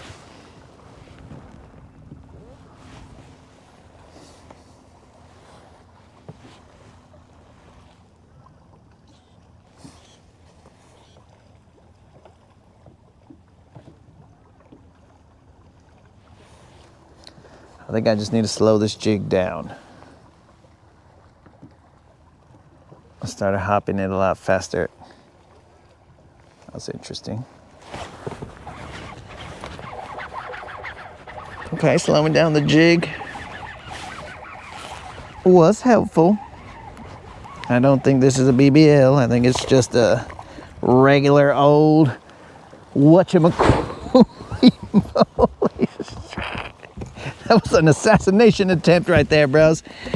My jig came flying at me. And I don't even have my sunglasses on. Yo, bro, I have to see my... Okay, this was an assassination attempt by this fish right here. I'm assuming that you guys saw that jig go flying. I almost was like, dang it, I forgot his name. Like Logan, bro. I was almost like Logan, and I was gonna have a jig to the head.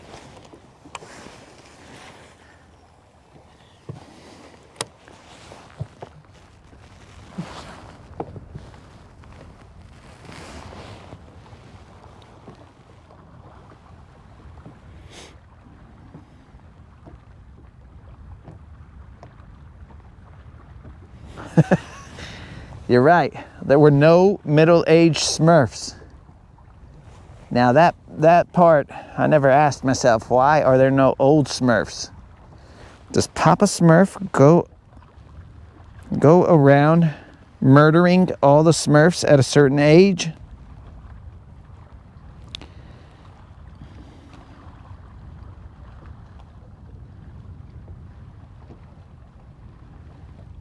I rewound it to see where the assassination attempt happened. But we landed the fish. Just had to slow it down. I think I was moving it too fast.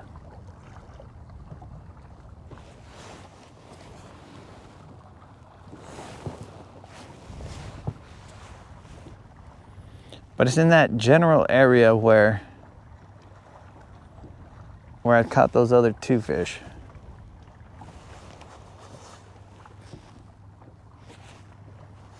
They're not big, which is odd.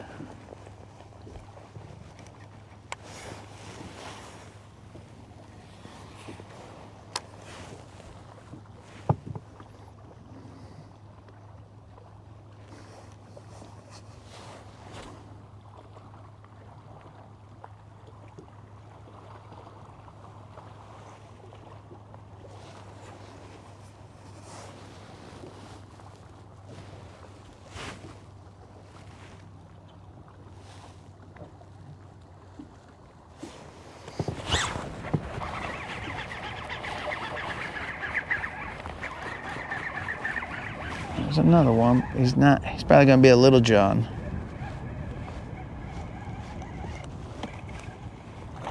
Not even a little John. Maybe.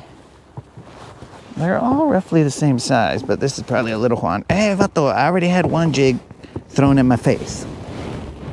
I don't need two jigs thrown in my face.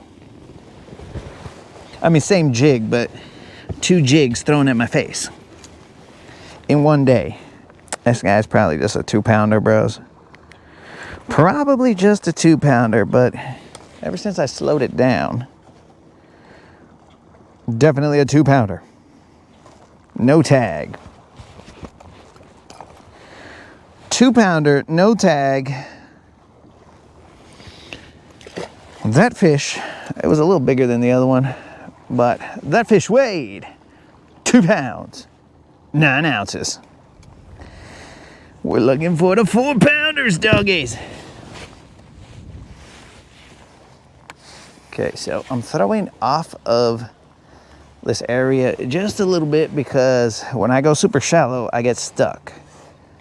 When I go slightly off of that, I get less stuck.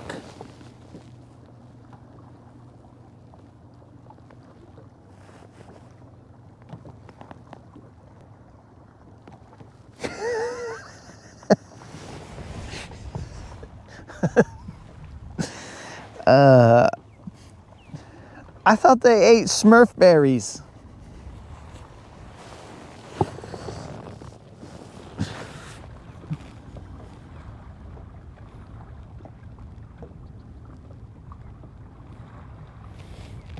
Yeah, so they...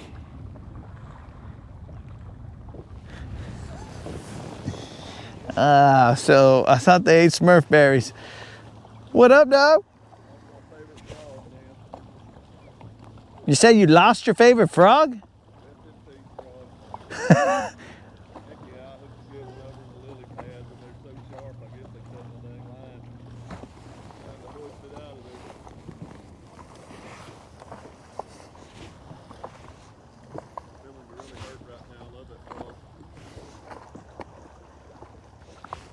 I got a hooks on top negotiator you want to buy. No, it's not a frog. It's a glide bait. I love dang frogs, man.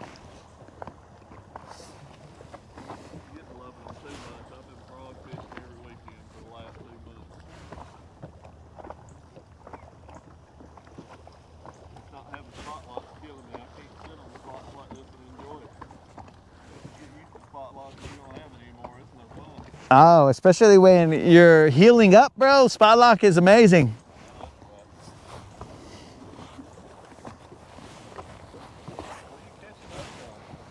Jig? Yeah.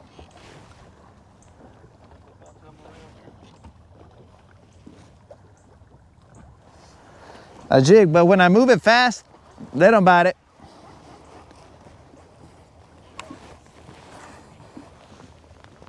So I gotta go kind of slow. 3?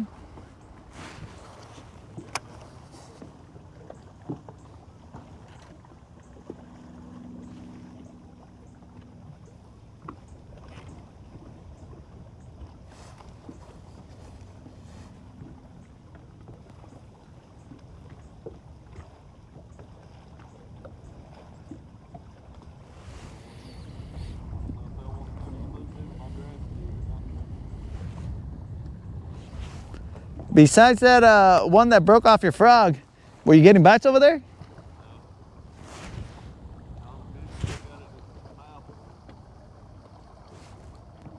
What was the last part? No. The last part that you said about the mouth? Oh, it's in, okay.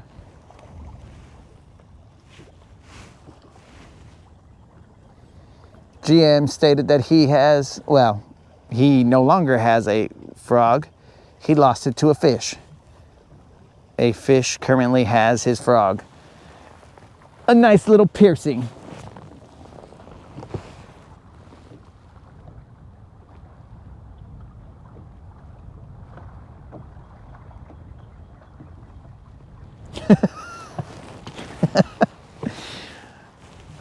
As the GM approaches, the scent of Oreo shake has attracted the GM to the fishing power line island. Allow us to turn the camera towards the GM and watch it in its natural state.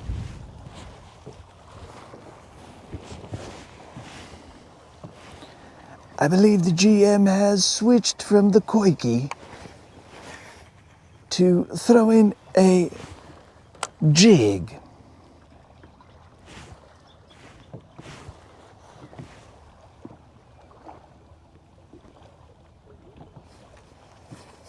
The GM's attire is that of short pants and a Bass Cash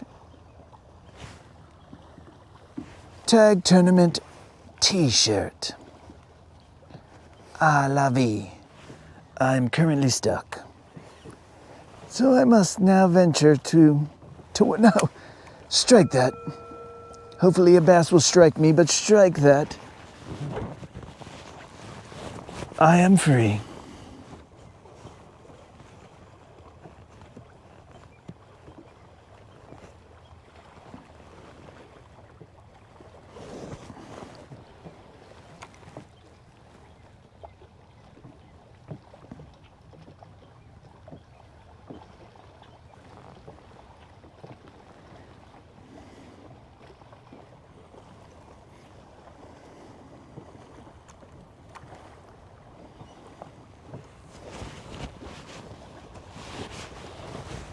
The GM currently is lacking spot luck, hindering his ability to hold in a position and properly chase after his prey.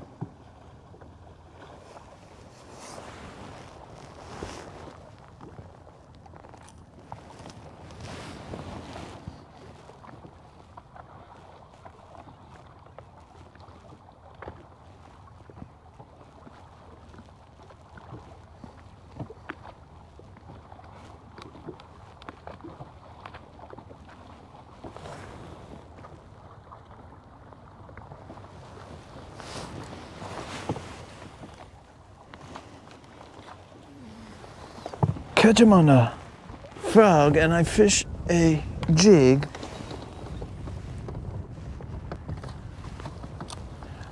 Yes, next comment. As I have not gone anywhere where there are, well, GM was somewhere where there was lily pads. I have not gone anywhere. Please allow me to get my feet under me. Next comment before I venture too far off.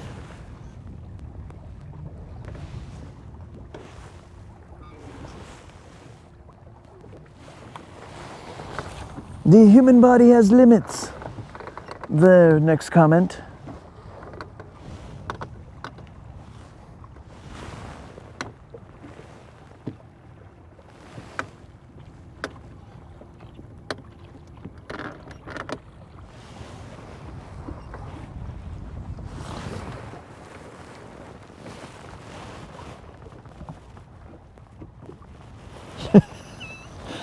I'm assuming that's that dude, bro, from like, I don't know, those documentaries, Planet Earth, or whatever these other documentaries are called. All right, I'm gonna throw a jig right here for a little bit, and then we're gonna slowly move over to that area that I was telling you guys about.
And we are back. I don't know why the mic turned off. Okay, GM is headed towards the area we were gonna go to.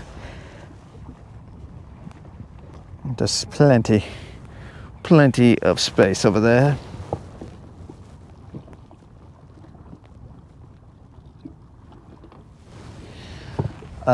You mean Mike, like GM?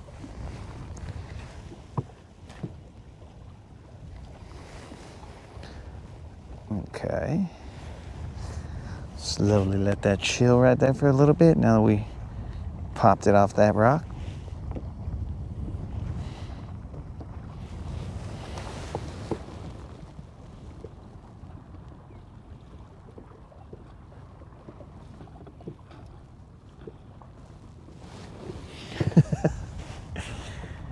Jose, bro. Come on, Colin. Come on, Jose.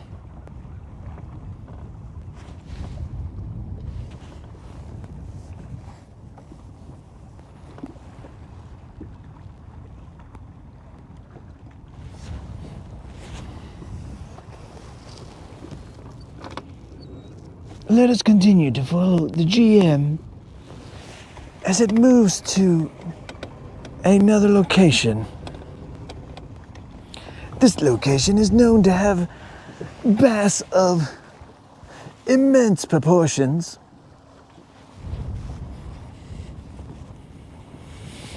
We must continue to keep our distance as not to startle the GM and falsely introduce a bias.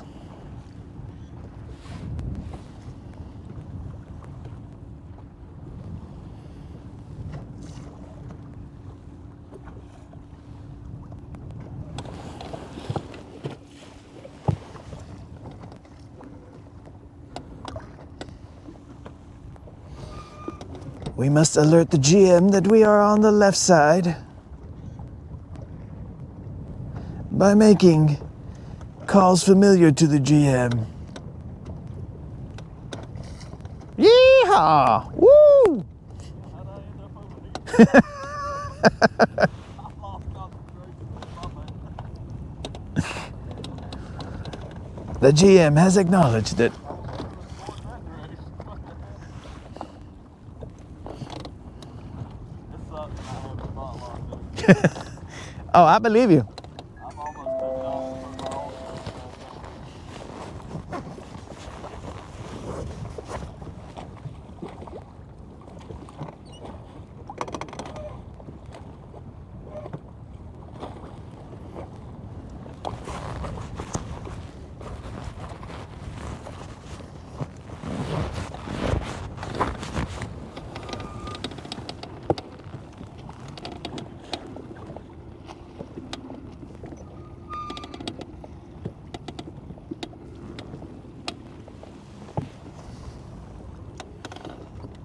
Where is the GM going?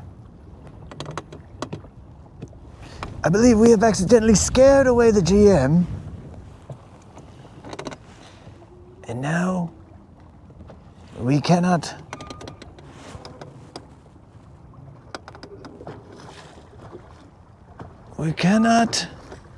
peer upon the GM in its natural state. I do believe that the GM is now headed towards another location.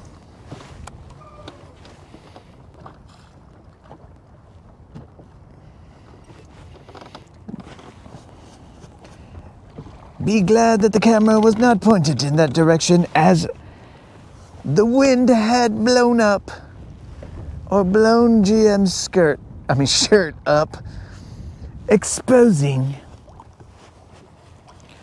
the GM's potential occupation as a plumber.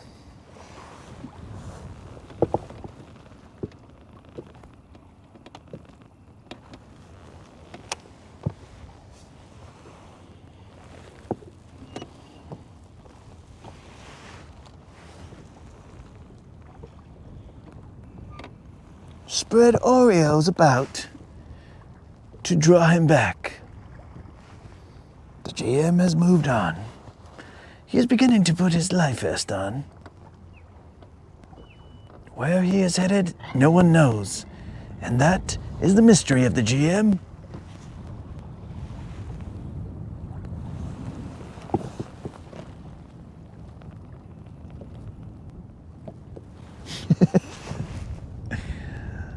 The GM is on his main motor,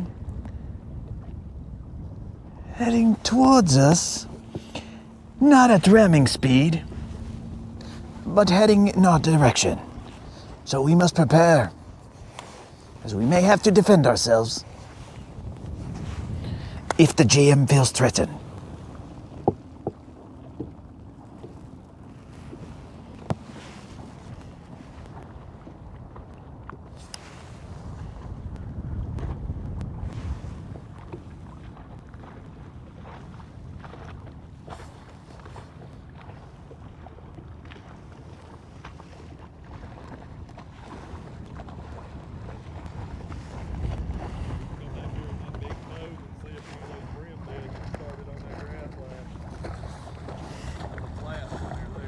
Yeah.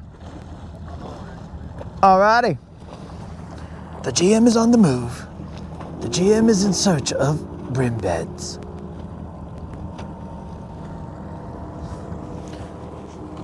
The GM is utilizing every tool at his disposal to locate the brim beds.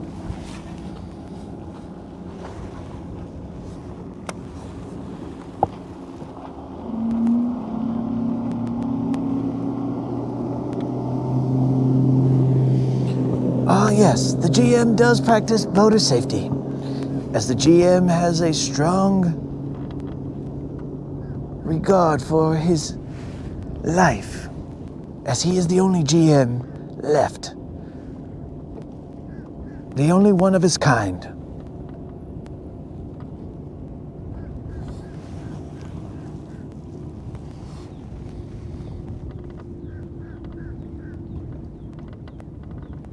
As is customary, the GM leaves a wake.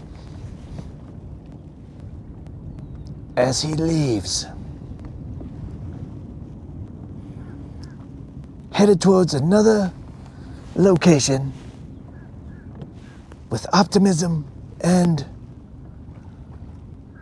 something.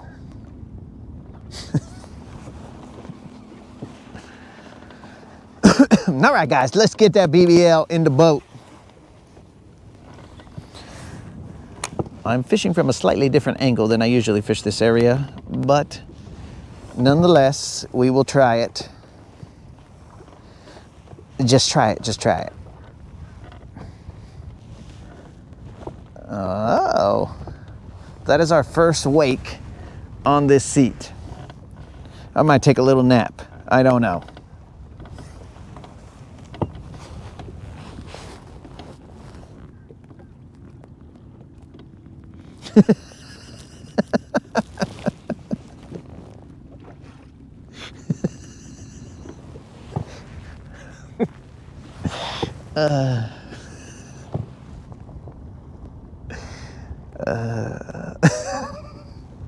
The GM travels at over 50 miles per hour, or some number of kilometers per hour, but only over a short distance.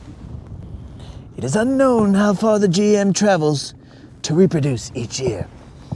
But seeing as how there is only one GM, I believe that it's the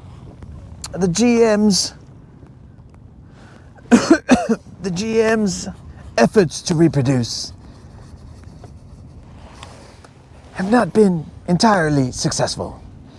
And again, we do not know if that is because of man's infiltration of the GM's habitat.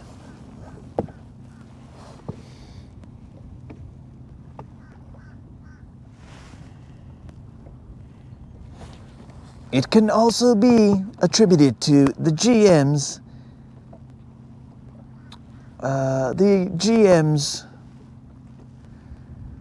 let's say, addiction to Oreo shakes.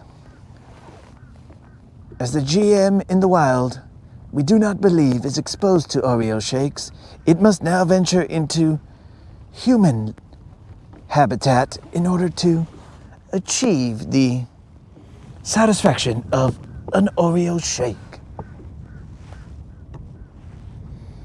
Come on, baby, one time. Let's get that BBL plus fish so we can give away 50 bills, and then we can call it. We could say, all right, guys, it was a good day. What time is it? Game time, Roof.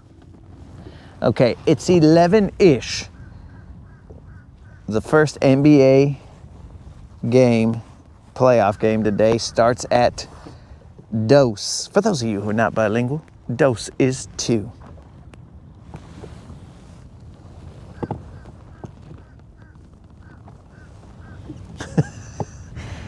Ah, yes. That is exactly why you do not feed animals, as they will become dependent on human handouts.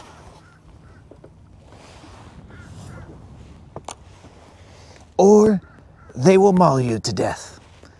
One or the other, but those are the only two outcomes possible.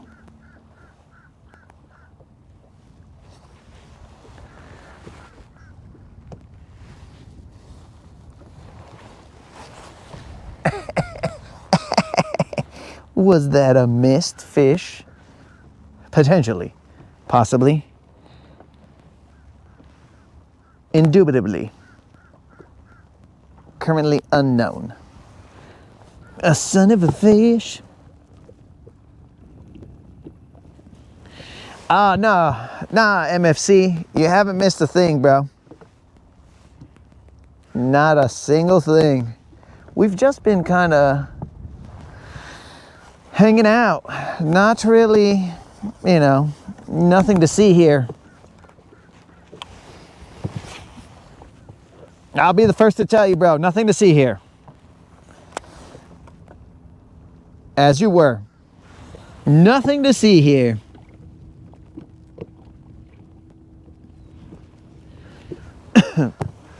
Now, you got that wrong there, Spot Snatcher. I am not trying to feed fish fake things. I am trying to take my lures on a leisurely stroll through the lake. Now, what happens after that is not up to me. Right now, my jig is, it's pretending like it's a crawfish, or a crawdad, or a crayfish, or a mud bug, or whatever name you would like to call this. But it's out there, and he's just pretending, bro. He's living his best life. He's like, look at me, look at me. And he's doing his thing, and it is the aggressive and, I mean, downright rude fish that are over there saying, hey, get out of here. I don't want you here. And then they decide to bite my bait, and at that point in time, my bait's only recourse is to self-defense. You know what I'm saying? Is to do a little self-defense.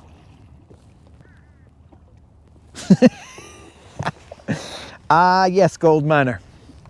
We have caught a couple of fish, but we'd like to play it off for MFC so that he can believe that he didn't miss anything, because it is rather heartbreaking for him to show up and be like, no way this guy caught another 7-pounder, or no way this guy zeroed, or no way this guy whatever, right? So we don't want to break his heart. We just kind of want to tell him, no, you haven't missed anything, because we want him to feel welcome. We don't want him to feel like when he's gone, we catch fish, and when he shows up, we get hung up. You know what I'm saying? We don't want him to feel that.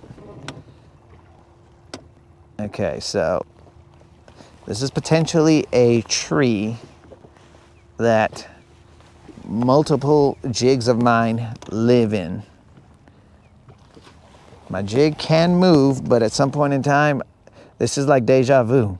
At some point in time, my jig is going to be all like, okay, I don't want to move anymore. Oh, got him. But I'm also wrapped on my reel.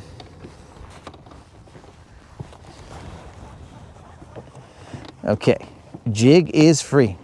Now we are going to position ourselves in the direction that we usually hang out.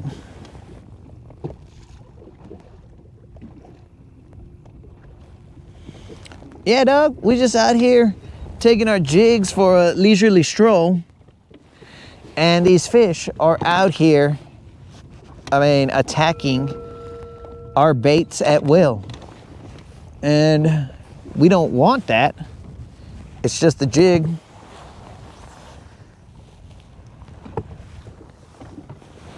The jig has no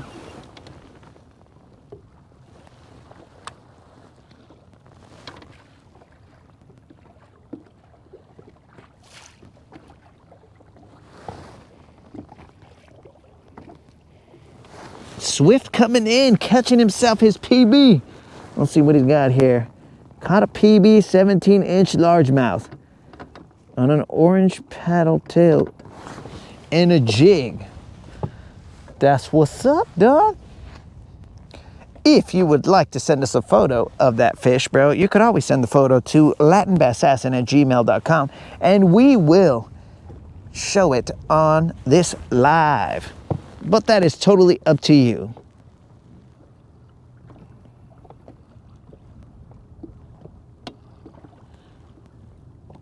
Your kid has a stinger. I think he meant my jig.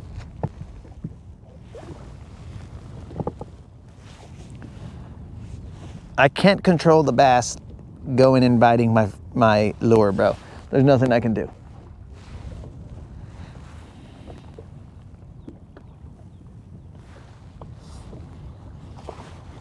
Golly dang, bros. Something splashed over there. As I cast in the totally opposite direction of whatever splashed over there. So remember, dudes, we are in search of that 4-pounder, dudes. It should be simple.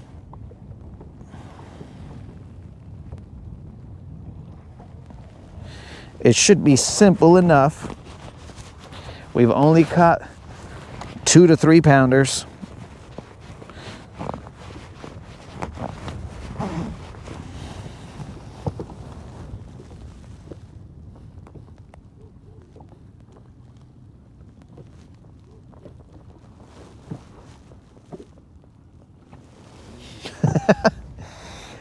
Yeah, bro.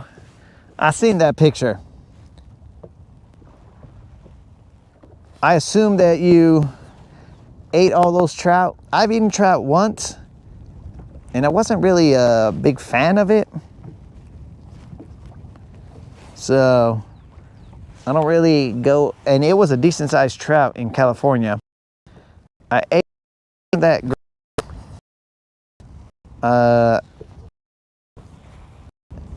So I just kind of, I don't go in search of trout. Plus, they kind of die or give up pretty quick.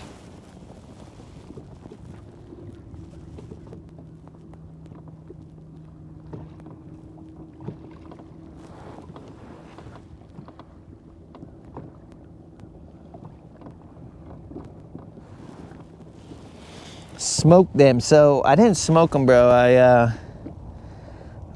I mean, dude, this trout was like ridiculous. But and I didn't catch it. It was actually the stash who caught it. But there was enough trout there for us to eat. We didn't need more than one. It was not that great. In fact, I remember the meat being kind of, potentially it's kind of dark meat. Is that, am I right? Because if you have a bass and you fillet it, it's like a lighter meat. It's like a white or a walleye. But I kind of, for some reason, think that the trout was a darker meat, but I could be wrong. I could be wrong. It was a while ago, so you remember, hit by a car, not a lot of memory space. So potentially, it had darker meat.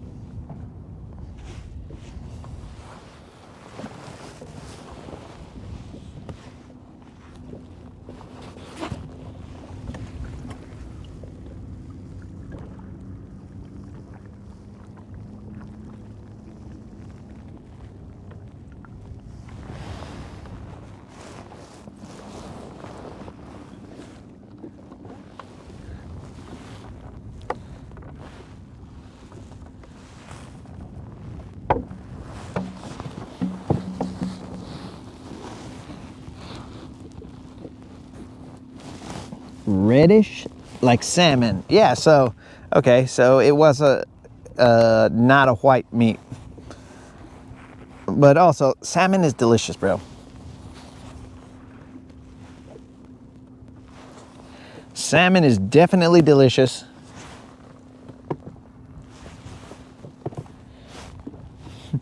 What am I seeing here? 12 feet, 16 feet, okay.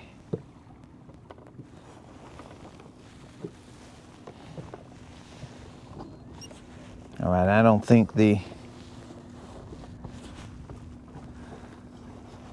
jig bite is on here. I'm gonna head towards it just a little bit.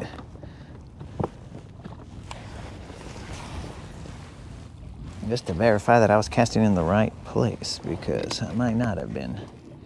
Might have been casting to no man's land.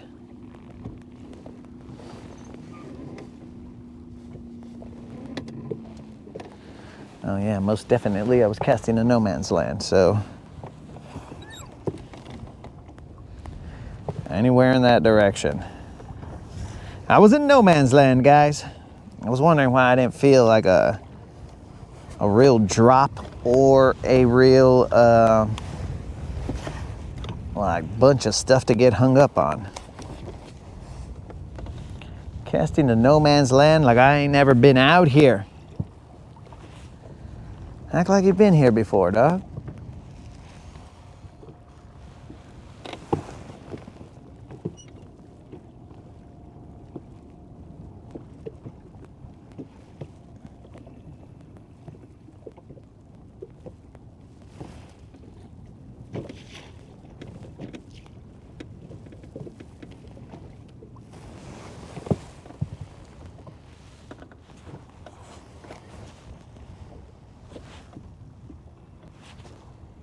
Now I'm starting to feel some rock. Whether that translates to a bite, maybe, maybe not, but at least we're in the right ballpark.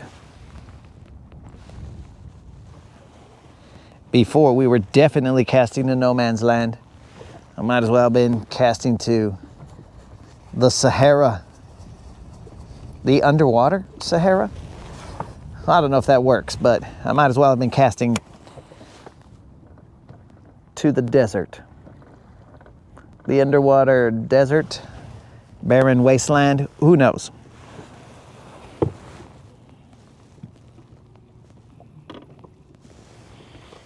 Come on, baby, one time. I wonder what time those WNBA games start. Some trout that was better than salmon? Oh, come on, dog. That sounds sacrilegious right there. Oh, I'm missing my freaking little... my little screw right there. Where did that guy go? We're gonna have to be careful because we might cast off a handle like we did the other day. And by other day, I mean like a bazillion days ago. All right, that is definitely the rock that I like to feel. Now let's see if my bait, who is just leisurely walking through that rock, gets attacked brutally by a fish.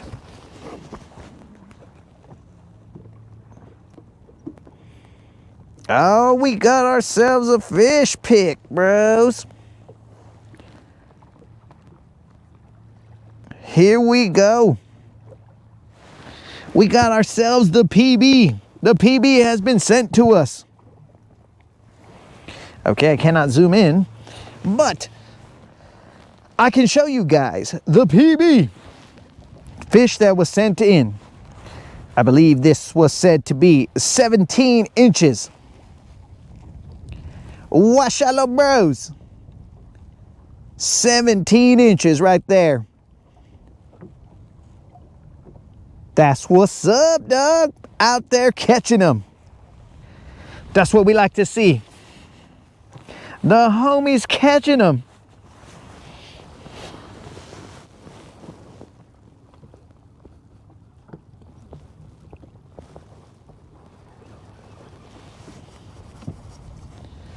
So Swift caught that fish right there.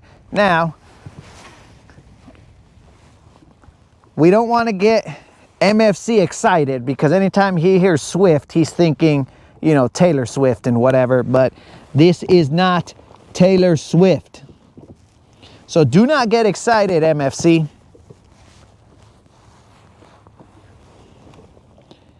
Yo, next comment. Did you ever figure out what you were going to get your mom for Mother's Day? Because I don't think you ever figured that out.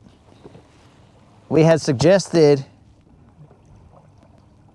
to stop eating kale, but then that's when it kind of, you refused to stop eating kale, so that's when it kind of died out.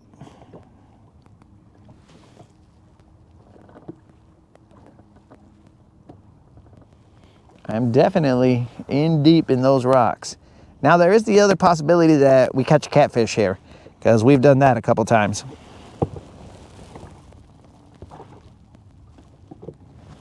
Most likely some flowers and food. Hold on. Next comment, did you say you have a brother?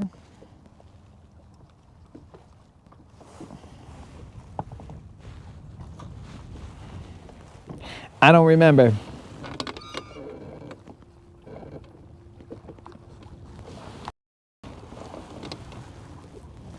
Okay, chocolate covered fruit, but that place is closed.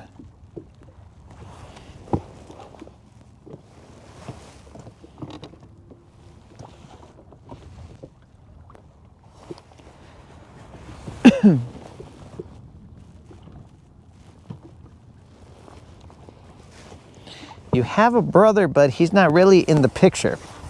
Well, I'm not going to get into your family's T here, bro.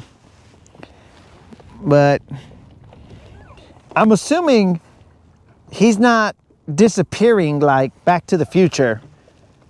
You know, like he's in the picture, but not really in the picture, because slowly he's starting to disappear till he accomplishes whatever task he had in the past, or potentially the future. I don't know. But I mean, I guess technically it would have to be in the past in order for him to disappear in said photo.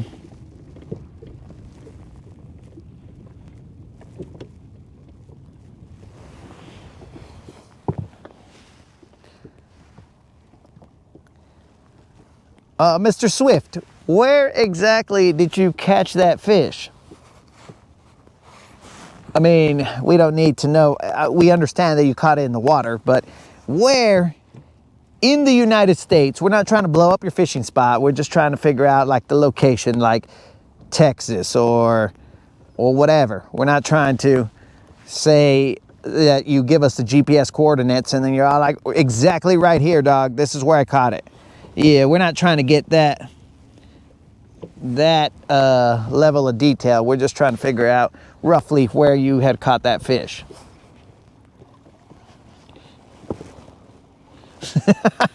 You see, next comment came in here and he was all like, no, I need the exact GPS coordinates. Do not listen to him. He eats kale.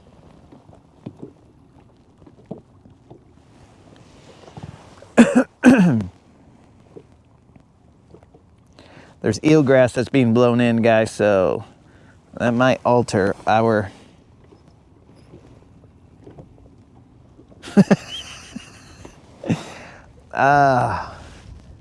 MFC coming through, throwing those accusations out.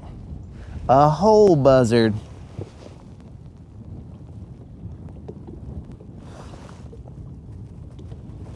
Satellite photos even.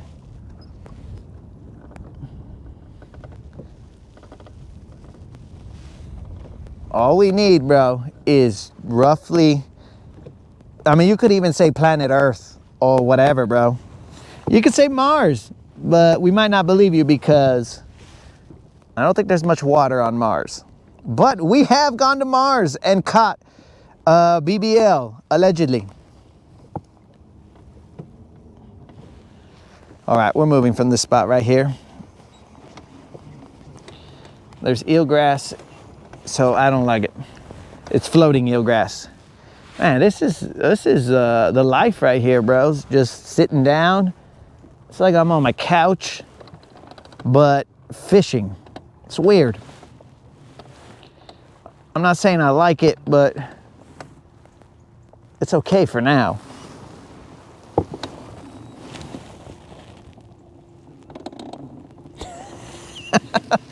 Well, there was one largemouth that we caught there, bro. We caught it top water.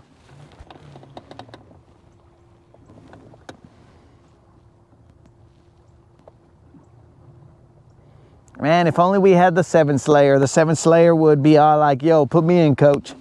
I got this. I'll bring them out.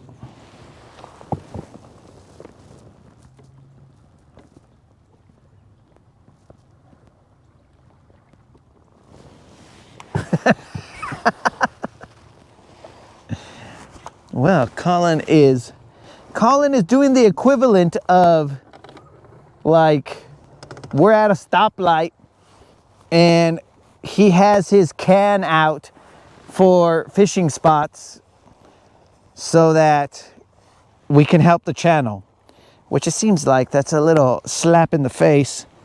He's all like, yeah, bros, give us some fishing spots because these fishing spots are whack.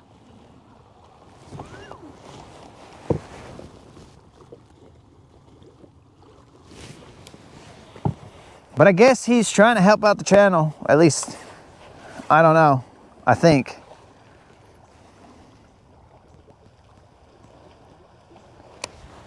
All right, we're going back to a jig.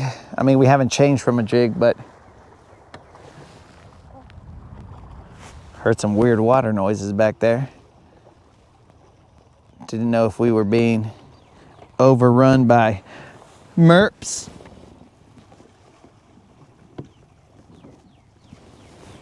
Ah, that's that's the rest of that song, bro. Put me in, coach. I'm ready to slay today. That's what the Seventh Slayer is singing. But sadly, the Seventh Slayer is singing that in the Tackle Tavern. Poor guy. I wonder if I have that other guy out here.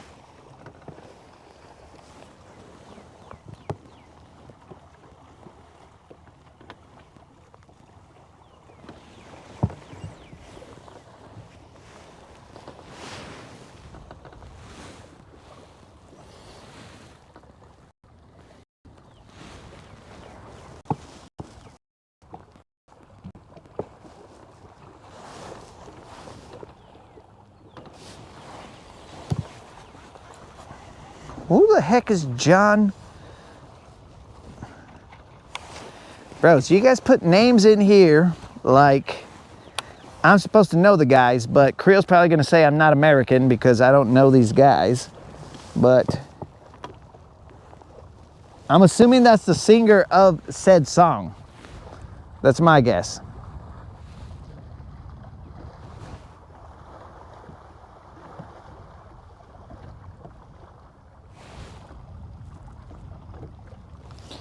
You gotta be shatting me, bro.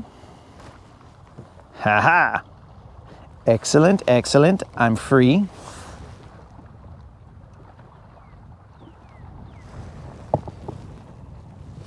Ah, so it was the dude who sang that song.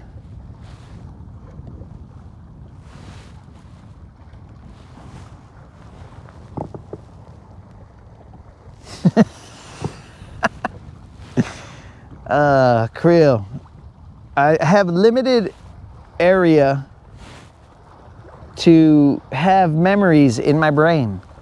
So I'm not gonna waste it on John, whatever, John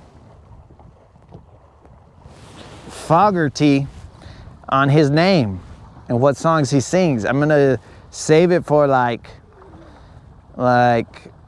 the Lakers are down 2-0.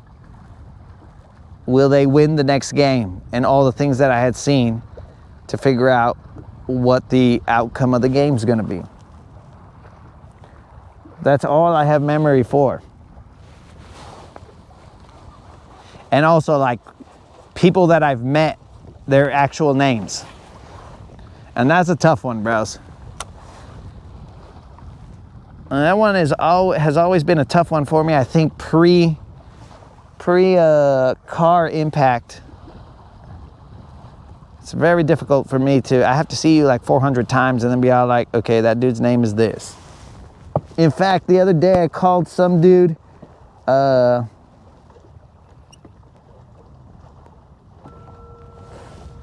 on. Hold on, there is something that has lead singer of CCR. Oh, bro. Okay, so I didn't even know that guy was the same dude that sings for CCR.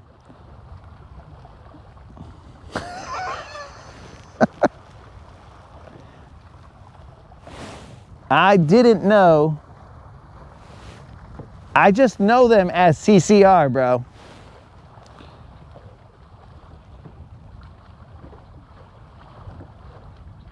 So I know there's a bad moon rising, something blah blah blah on the right or something, or on the rise or something. There's a bad moon on the rise.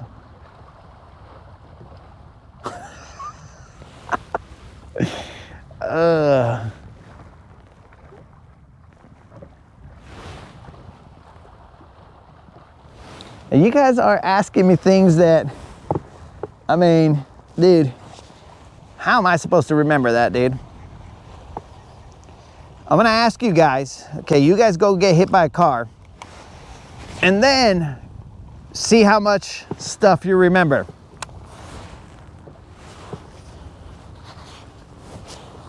You guys might not even remember the broadcast. You guys are gonna be all like, man, I got a lot of free time. What could I do with my free time? it's going to be unknown because you can't remember things. It happens, bros.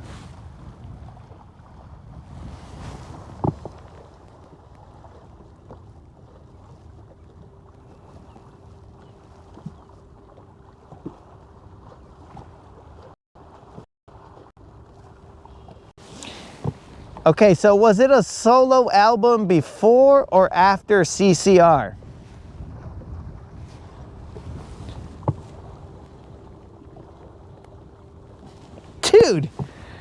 Dude, growing up, there was a teacher of mine, like a music teacher, that for some reason, she would say, like when we would sing Bad Moon Rising, she would be like, there's a bathroom on the right.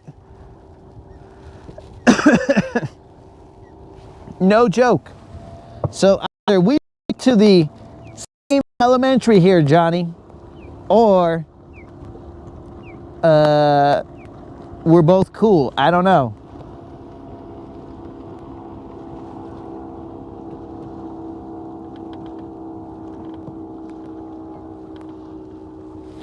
Did you use your car excuse for your homework? MFC, you think that I turned in homework, bro? Negative. I did not use that on my homework because I would have had to have done my homework in order to use that excuse.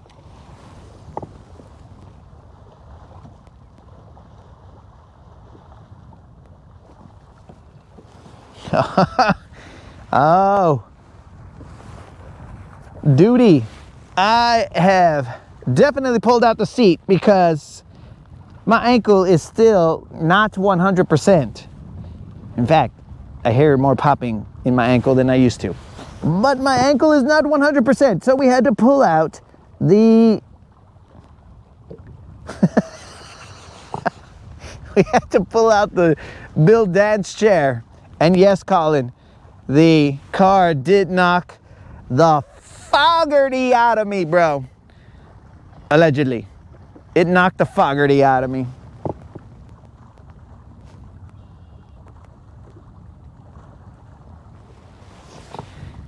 I'm just a product of my environment. It did knock the Fogarty out of me, guys. Though I don't think I knew any of that to begin with. Keep in mind, dog, I grew up in a Hispanic household, so, you know, maybe every now and then you'd hear a song with English words. I mean, most of the time, depending on what house I was at, I was just hearing some Spanish music. But if like I was hanging out with my uncles or something, they would know those songs and then they would play it. But I wasn't like, yo, tío, who sings this song, dog? Because I was more like, yo, tío, why is whatever we're doing boring? Because most of what we would do is hang out, not me, the second part, we would hang out and be drinking. But I wouldn't drink because I was too young. And not that I drink now, but it'd just be like, all right, these guys are all just hanging out, drinking, and laughing. And I'm all like, what are we laughing about, bros? I don't get these jokes. I don't get these adult jokes. Yo, what up, Susie? What's happening?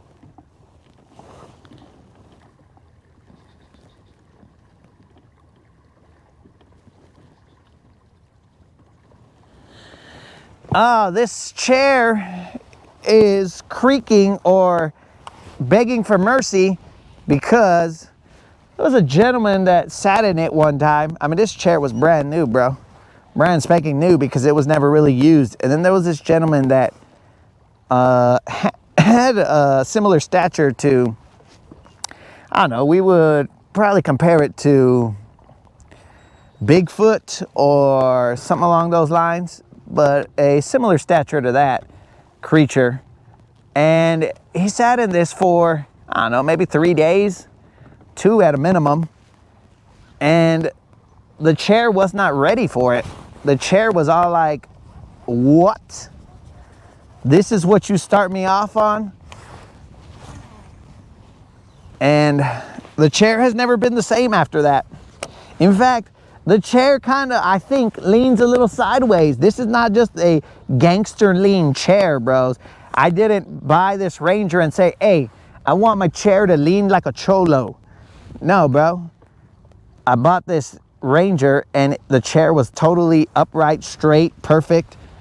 And then next thing you know, this gentleman goes on the boat for some number of days and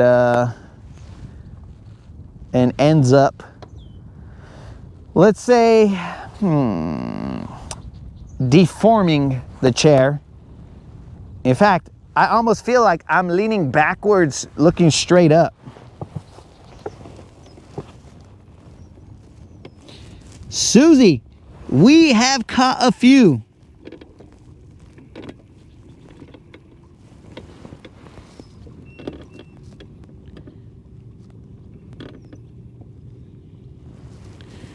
Oh, he ended up getting sued. You see, guys, the Rodcast is the place that we go for fun facts.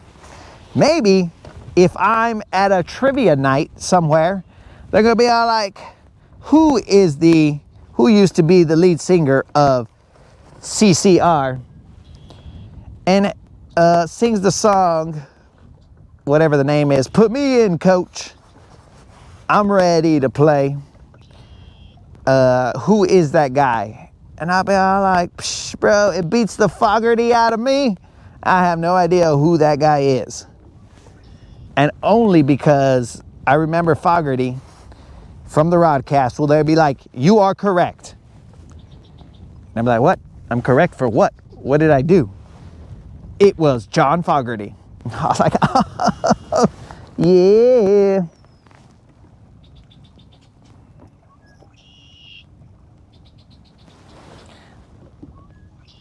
I don't know if breaking this chair in, I mean, breaking is correct. That is the right. Breaking it in, no. I think you could have just stopped at breaking. So RC, I don't know how long you've been here on the Rodcast, but you are understanding that there was a breaking that happened to this chair. The chair was broken, and now it remains broken. Broken in, as it were. Some would call it that.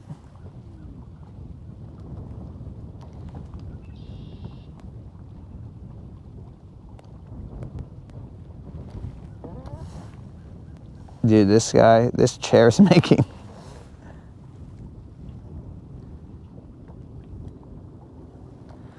It's still chairs. Oh no, this is not how it's supposed to chair, bro. This is messing with my hook set. If I'm like this already, how can I set the hook? It's still chairs. We're gonna have one of these bloopers where I fall backwards with a toe, like I'm still in the chair, but I end up falling on the deck of the boat. And I'm like, what the heck? What just happened here?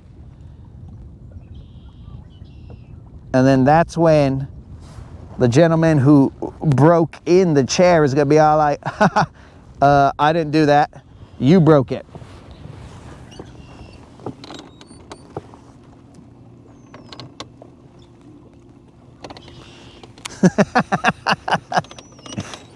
Bro, watch. I'll do it again. The chair is just... This has become a farty chair. There used to be a chair that made no noises, but now it's basically a farty chair. I mean, it might have to do with the gentleman who broke it in.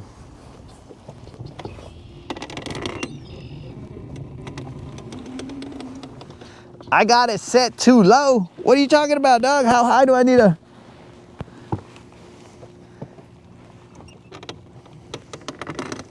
I'm not the tallest individual.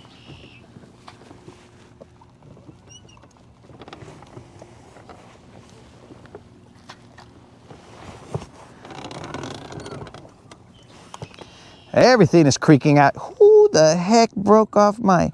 Oh, you gotta be kidding me, bro. I've been throwing a one-armed bandit here. Okay. I mean, it should be fine, but maybe that's when they stop biting. They're like, that's one-armed, bro. I ain't biting that guy.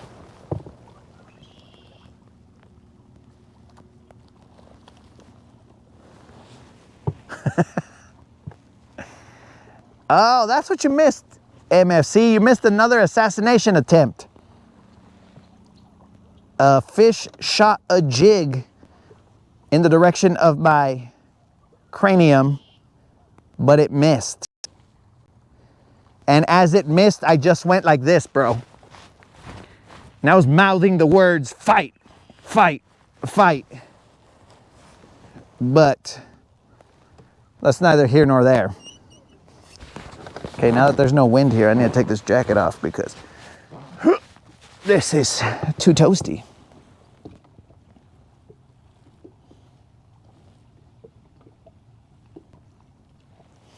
My legs are bent too much, bro. My legs are like at a 90 right now. Are we now, we're critiquing the ergonomics of the way I'm sitting on this. Man, you guys are probably looking out for me so that I can't sue for workman's comp. You're like, his ergonomics are totally off. It's his own fault.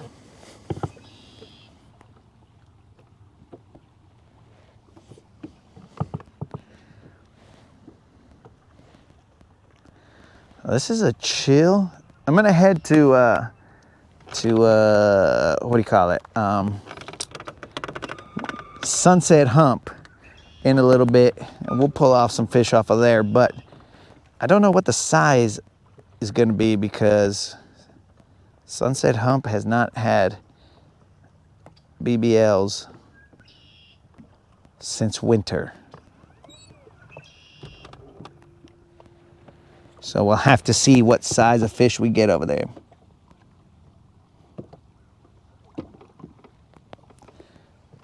We are in search of a 4-pounder, dudes. It's that simple, 4-pounder. We pay out a $50 Bass Pro Shop or Tackle Warehouse gift card. We have touched the 3 pounds, but we have not got the 4 pounds. Why? I don't know. Maybe it's because the BBL knows that my foot is not fully healed, so it's all like, I don't want to break his ankle. Let him get back in the game. Or maybe these fish have no respect for me.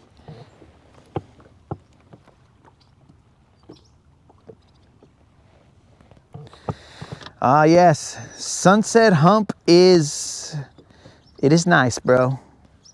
You could ask unlimited.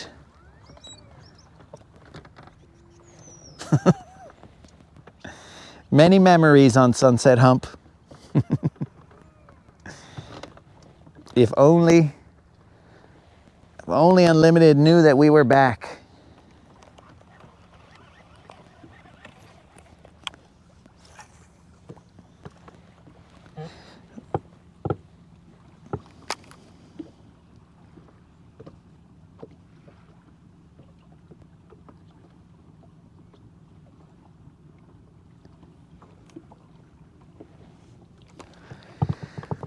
Comfort is a dangerous thing there, Susie, because look how comfortable I am. It's making me maybe lose focus because what if I was live fishing and then all of a sudden I just like got quiet for a while, then I was just like, how long, and hopefully you give an honest answer, how long would you guys watch if I just fell asleep right now? And I was just out here and you guys, this fool's asleep. I mean, you guys will probably watch for a while because you would just heckle me the entire time. You'd be all like, this son of a fish, blah, blah, blah, blah, blah, blah, blah, this, that, and the other. So you'd probably be on there just for the heckling purposes.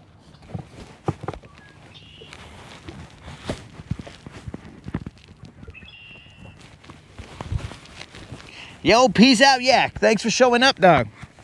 Hopefully you go catch him, homie.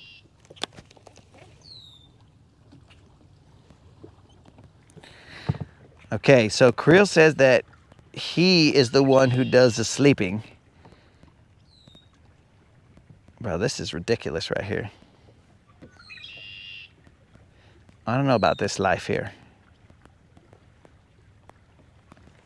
Sitting down fishing. I want to put my feet up, but I'll put them on the fish finder. And I don't think that's a great plan.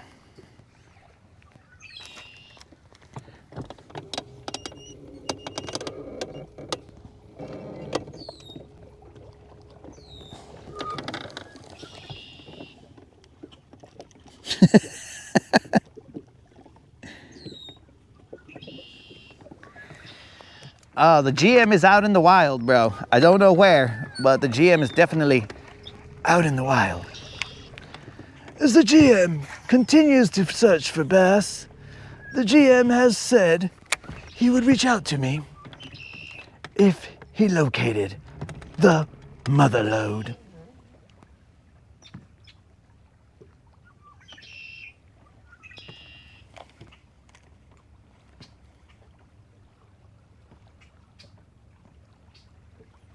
Finished wiring the smoke detectors.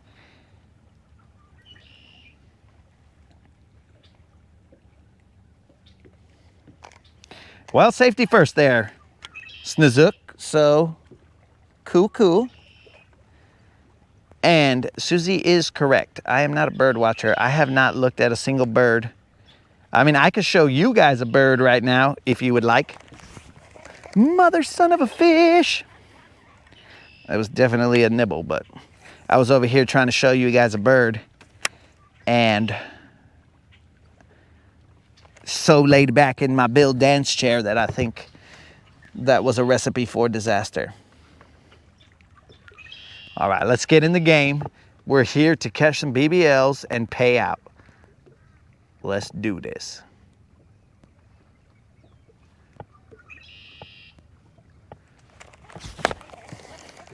Mother son of a what the? What's going on there? Let's try it again. Third time's the charm.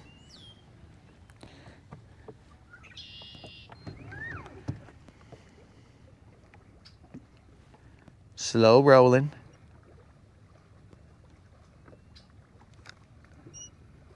Popped him up. Let him chill there. Slow rolling.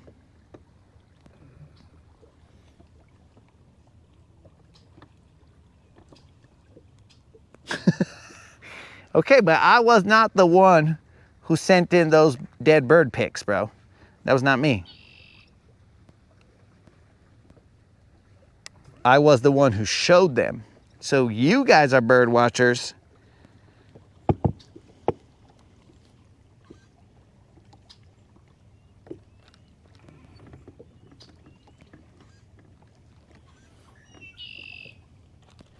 Okay, now that I got serious, now I get hung up. Now I'm seriously mad.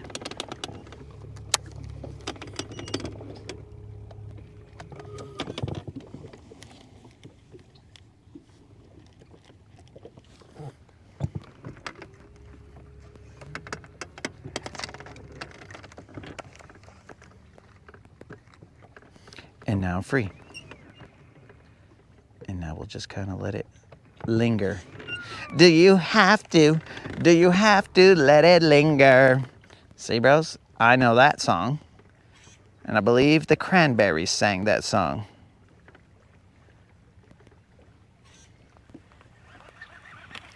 Now, what do you guys have to say about that?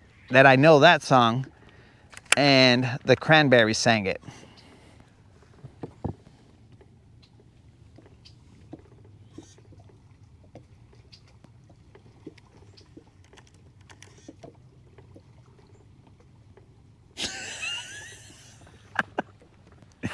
Oh.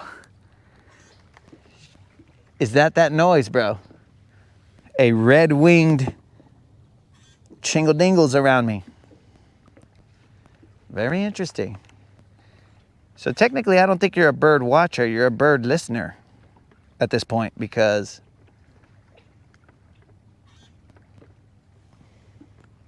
I should put my sunglasses on so that I can.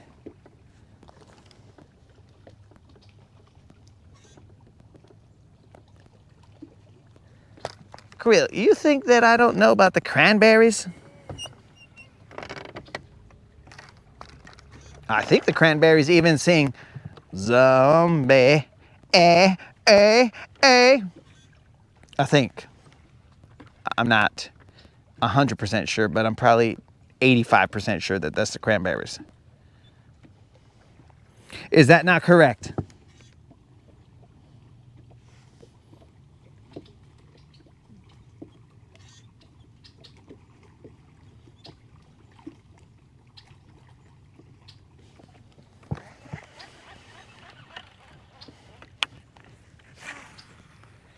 We'll do a couple casts here. This is where they were roughly biting. And then we will head to Sunset Hump. What time is it? Game time. Ooh. So it is about noon.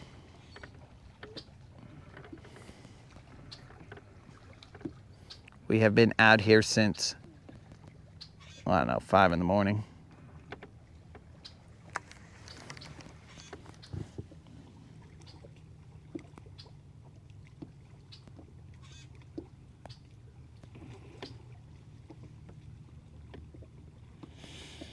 Ah, so Creel has finally realized the level of my intelligence. I appreciate that, Creel. I guess it was your level of intelligence that hindered you from understanding my level of intelligence until you became intelligent enough to understand that I was intelligent, and you're all finally, and maybe your pride at some point was all like, I can't tell this guy how intelligent he is, and that his intelligence is far superior. So at that point in time, you were all like, I'll act like I don't know this guy is intelligently handsome, which would be a weird statement for you to say, Creel, but I mean, as long as it stays in your mind, then that's fine. Don't say it out loud, because then that's when it gets weird.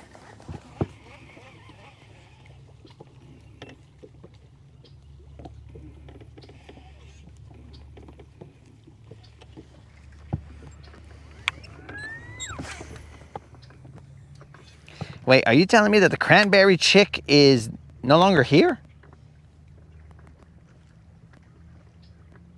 See, that I might not know.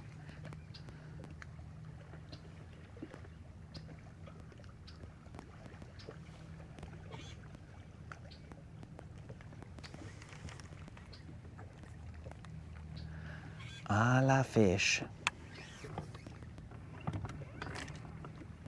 Come on, baby. Don't make me have to go.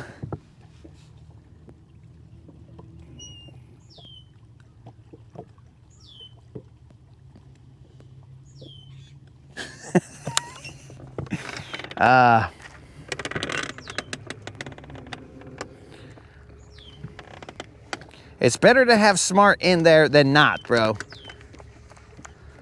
So I know there are many options, but it's better to have smart as one of the options than one of the descriptors.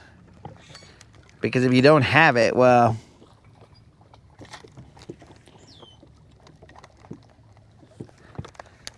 then, I mean, there's no hope at that point in time if you don't have it at least somewhere in there. You've got to be kidding me.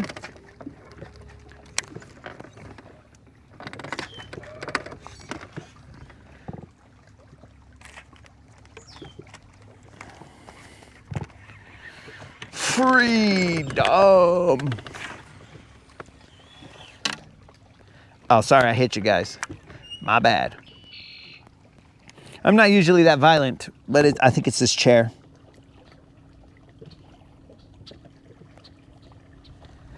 For a few years.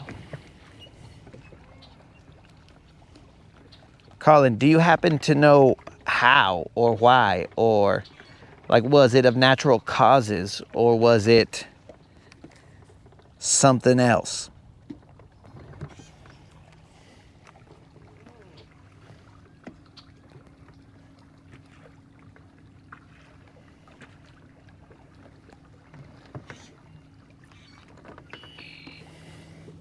Am I stuck again? Am I stuck again? Yes, this nonchalant fishing has caused me to be stuck again. But luckily, every time I have been able to get this fool out.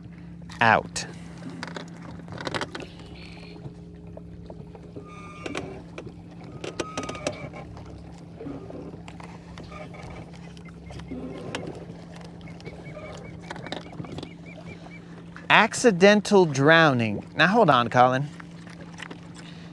Accidental drowning where? Are we talking about accidental drowning in a bathtub? Because there's a lot of people who seem to drown in bathtubs. And it's a lot more than you would think for them being adults. Like, why are there so many accidental drownings in a bathtub?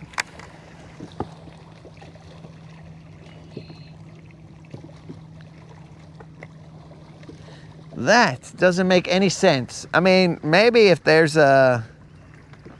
some substances that are altering the state of mind, but how are so many people? We should just outlaw. We should ban bathtubs.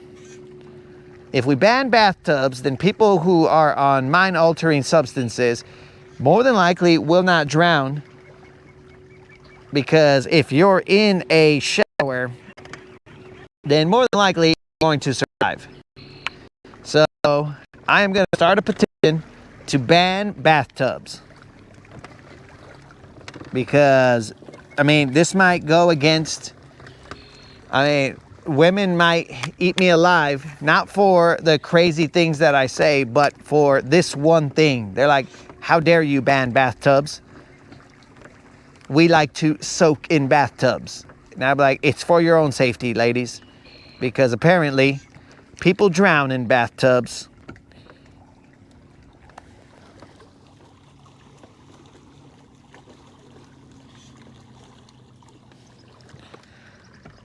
I don't understand it. So many people lost to bathtubs.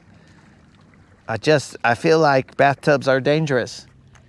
I think I'm gonna have to remove any bathtubs in my house. And be like, nope, they are too dangerous.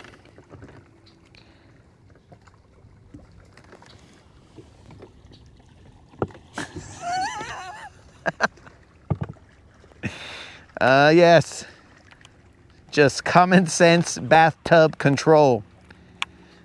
That's where we're headed, bro, because these bathtubs are not, they shouldn't be in your home, is what I'm saying.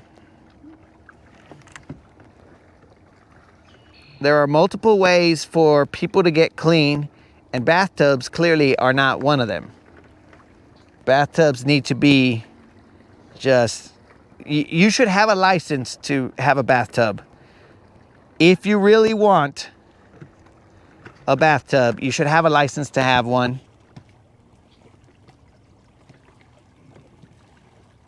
Background checks for bathtubs. That is true. Now we're starting to think here, guys. What is the number one cause of deaths in the home? It could be bathtubs. I don't know, because I haven't done any research. I've just been out here fishing. But I'm saying bathtubs basically are extremely dangerous.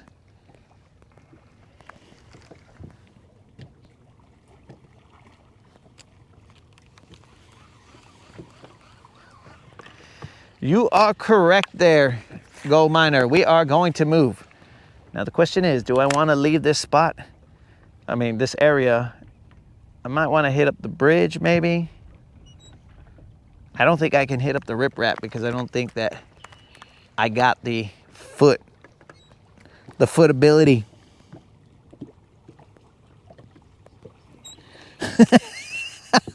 I told you the women were gonna come after me for trying to take away the bathtubs. I knew it. So thank you, Susie, for confirming that. Do not take away my bathtub. You can pry my bathtub out of my house with my cold, dead body in it. Is that what you're saying here, Susie?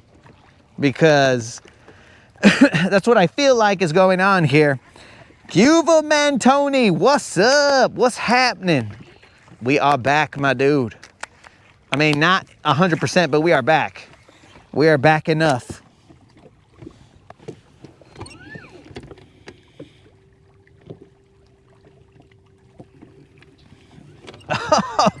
Even better.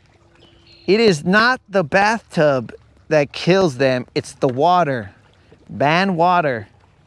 You know what, Colin? You might have a point. I'm gonna have to ban all this water right here. You gotta be shatting me. How many times am I gonna get hung up here?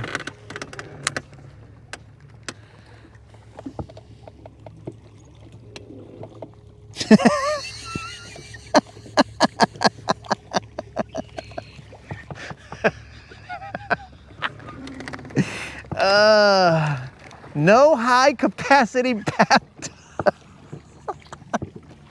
Your bathtub can only have 3 cups or less. Though I think you can, well, whatever the amount of water that, because I think they say you can drown in an inch of water or something. I have no idea what the actual number is. But whatever the amount of cups that it takes to line the bathtub with that amount of water, you can only have that much water. So no high capacity bathtubs. Man, dudes, I knew that we missed the Rodcast for some reason, bro. Like, the Rodcast is solving problems as always. But for 3 weeks, we have not been able to solve any problems, any issues.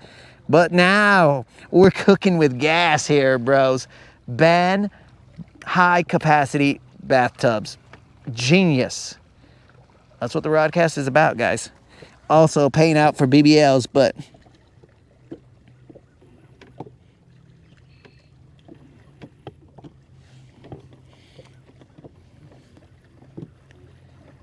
maybe a bath registry. Okay, so Susie, all right, guys, we cannot go get Susie's bathtub. She probably has illegal bathtubs even, and she's just hiding them from us. So, this is my last here, and then we're going to go to the bridge.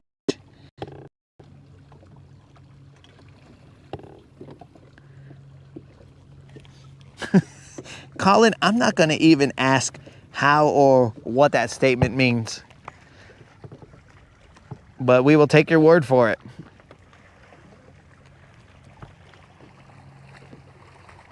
I really want to throw this jig over there at that bridge, but I don't know if there's somebody there.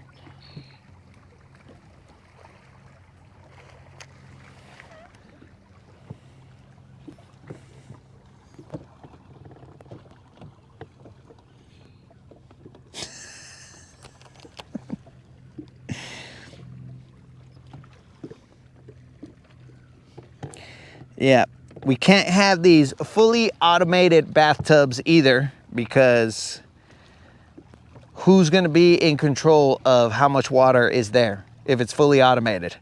You are right there, 22.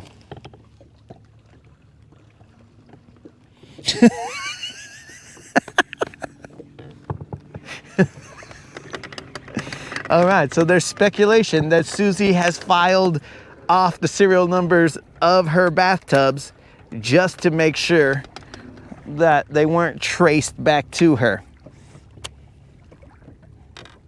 Dang, Susie, that's hardcore.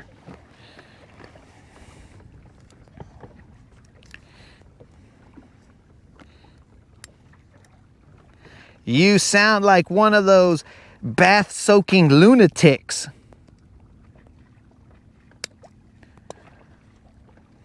We won't hold it against you, Susie. We'll make sure that your bathtub is the last one that gets picked up. So enjoy it while you can.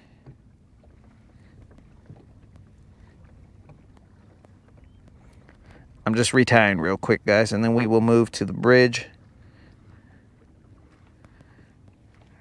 Again, our limited mobility is one of the reasons that we are just doing the rounds.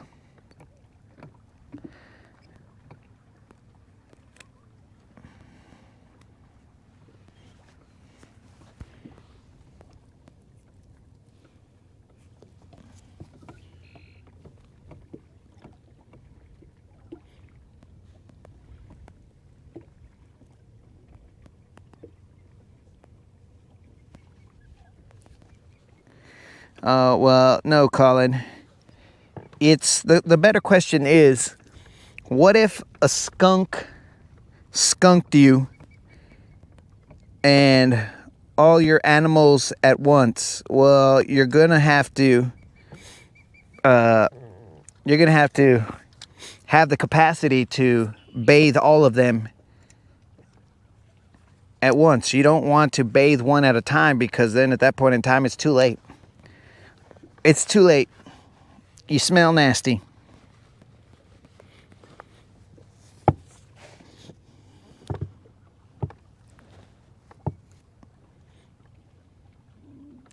Yes. A re-tee, bro. I had to do a re-tee because, what do you call it? I'm going to the bridge. So, at the bridge, you need to be fully ready for battle. Now, I'm gonna do a mic off moment as I float down the water. So, hopefully a boat doesn't come by and hit me.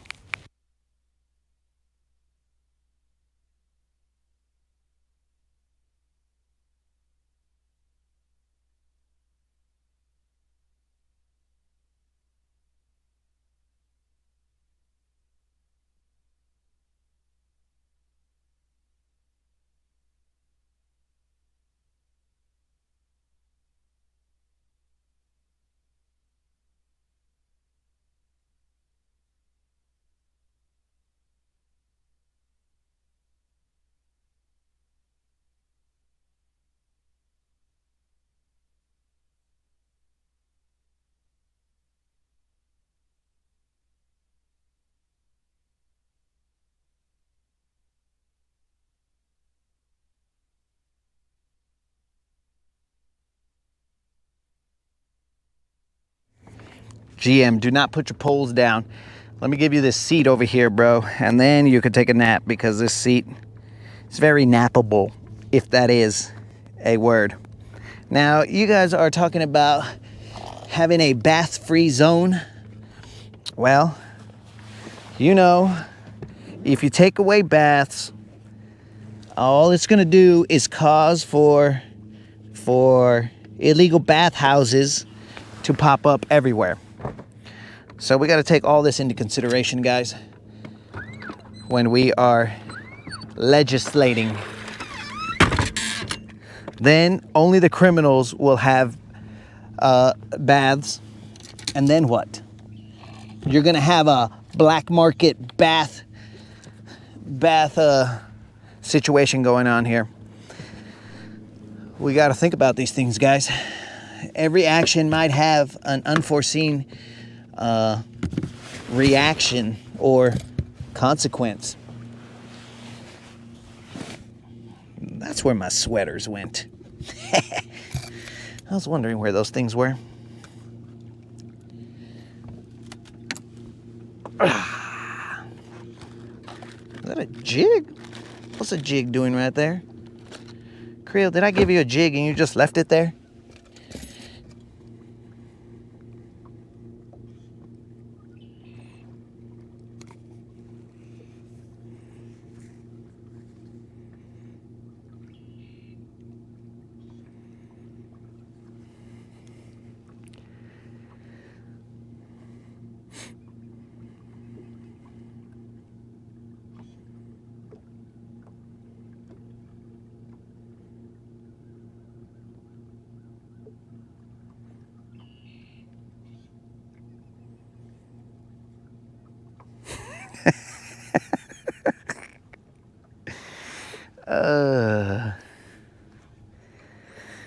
That might be smart there, 22, because I might fall into the water. And if I fall into the water, all bets are off. Nobody knows what's going to happen after that. I mean, I'll probably go live with the Merps, but nobody knows past that what's going to happen after that. You know what I'm saying?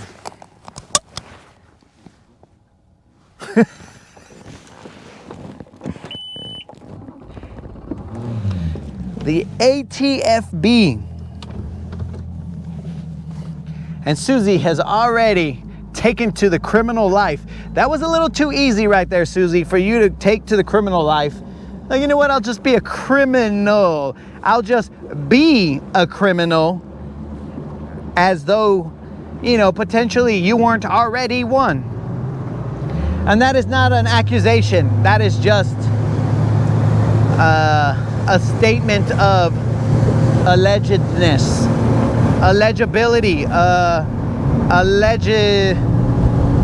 legislation. I don't know. But I just wasn't calling you one. I was just saying it's possible.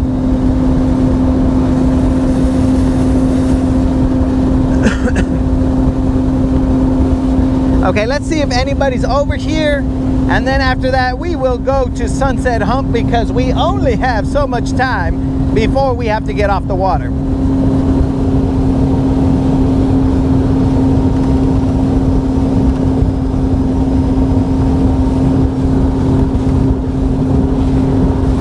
I don't know where you went, bro, but I had asked, since I had a mic off moment, if you were requesting, since it was the best shot for me to fall in the water, if you would be requesting for me to leave the camera facing in the direction of said mic off moment. That way you can see if I fell in the water. Now, I don't know how dead set you are on seeing me fall in the water, if it would rise to that level of, let's call it, dedication.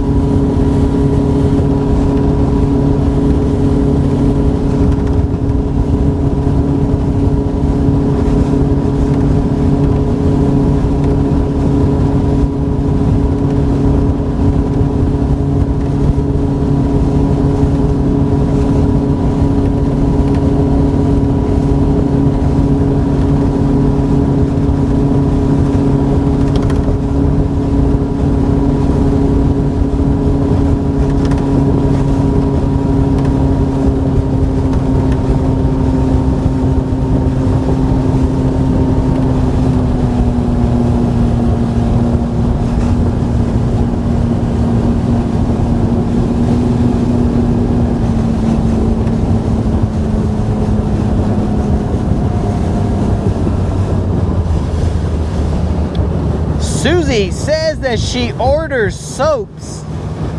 Susie, in this dystopian world that we would create, soaps are bathtub paraphernalia. So, I do believe you would still go to jail for that.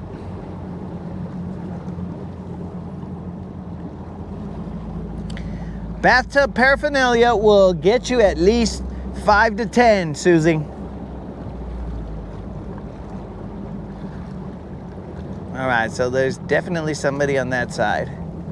Well, son of a fish, we will now be going to Sunset Hump, because there's somebody fishing the bridge, but they're not really fishing.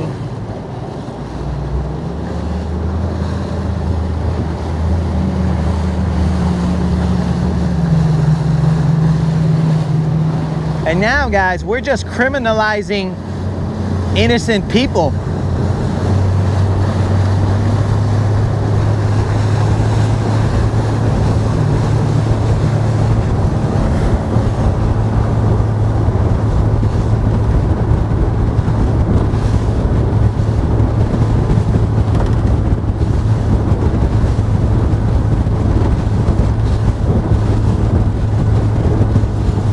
You know what I haven't thrown in 100 moons? No offense, next comment, but in 100 moons I haven't thrown a Nico. Nico Suave. Nico Suave. Nico. Oh, is this guy going to the same exact spot that I'm going? Boss, how in the son of a fish are you going exactly where I'm going, dog? No moms, bro.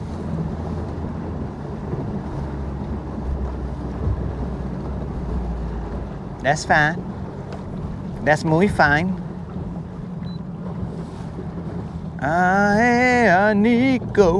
Nico Suave. All right, bro. Okay, let's see how this plays out. We're roughly in, this is Sunset Hump. We're gonna see how this plays out.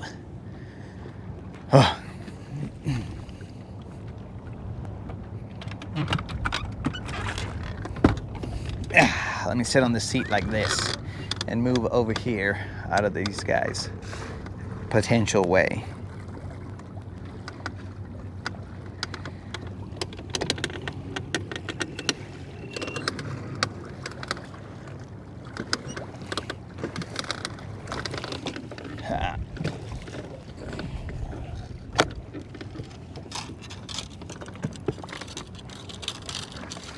Well, that's interesting.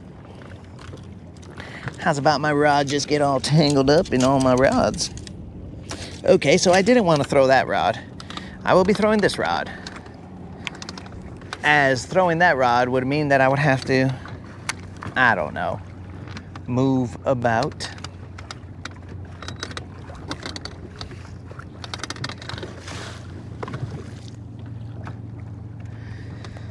All right, I will be throwing the chatterbait to this area as well. But first, I will throw a jig on the outskirts of the grass.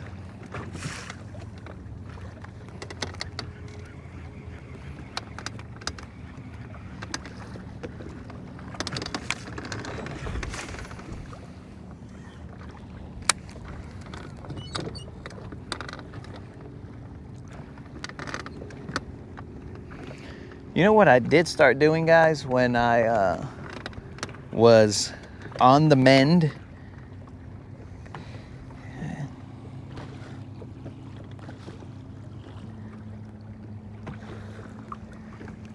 When I was on the mend, I started watching The Office. Now, The Office is a funny show.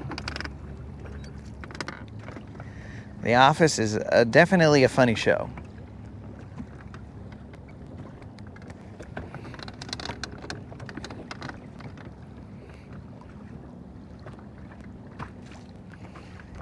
Dwight is my favorite character because he's outrageous and he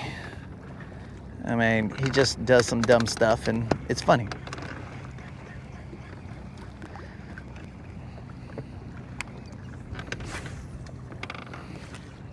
Now this whole Pam and Jim situation, I think at some point in time Jim should have been all like, yo Pam, go with Roy, or whatever the dude's name is. Spoiler alert. But I don't know if I personally would have been all like, oh yeah Pam, don't worry, I'll wait for you. I guess technically he didn't really wait for her, but I was like, come on dog. Come on. A lot of his actions were based off of Pam's moves. Now, I don't mean like smooth moves or anything like that. I mean like moves.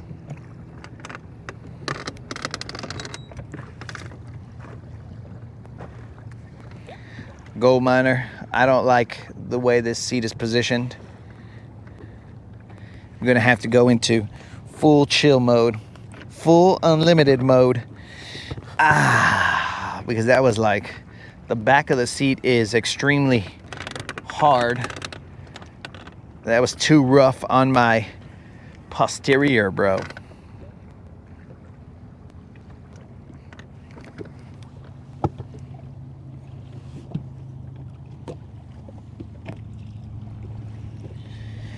Chico, what's up, dog?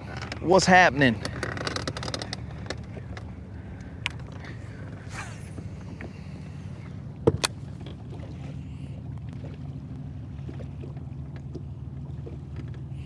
Watch Parks and Rec. Bro, I've seen Parks and Rec.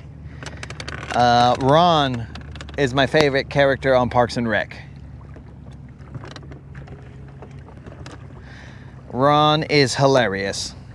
Especially when he shows signs of being a human. That guy is hilarious.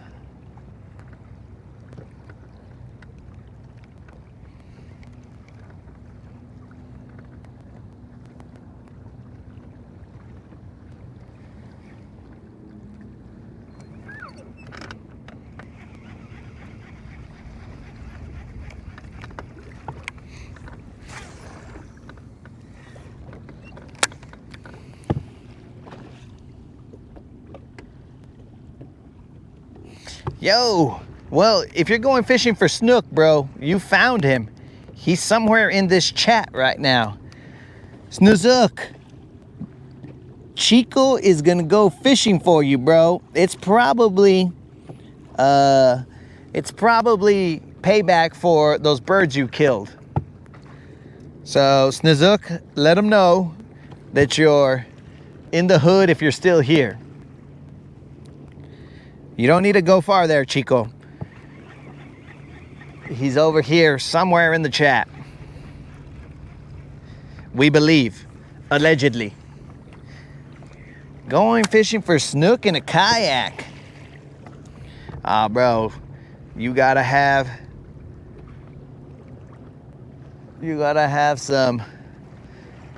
some giant bait balls to be in the ocean-ish area in a kayak.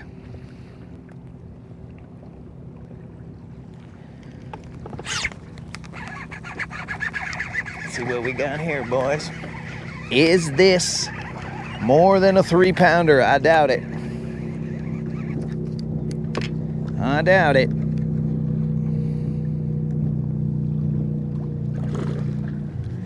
I think it's just shy of that BBL plus that we are looking for. But let's see. Yep, probably shy. Oh, he's got a lot of energy still.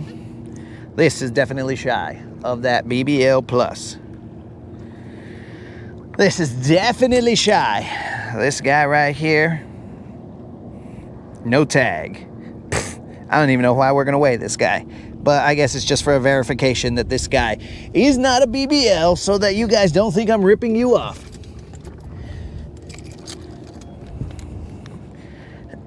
We keep it real here on the Rodcast.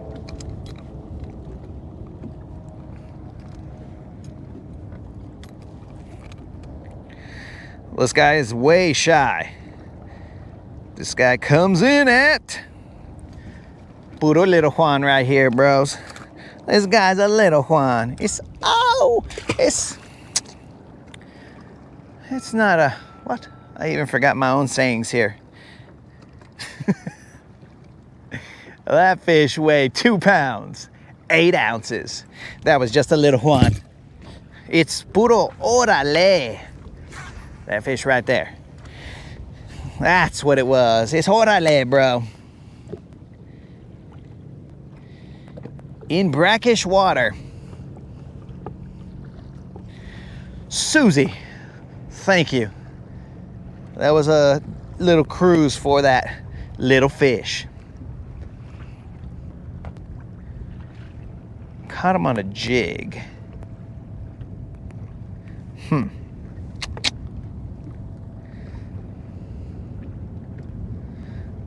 There is a little rough spot on here.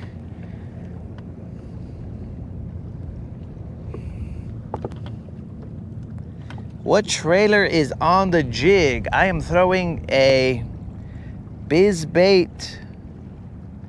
Okay, I feel those. That hard bottom right there.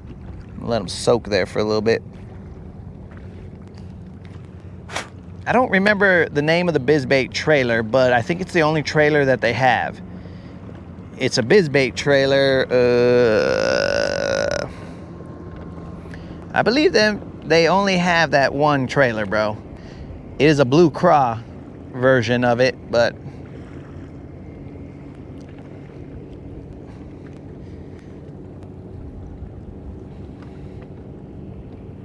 what is the name of it? Maybe it's in my trash can. I'll check.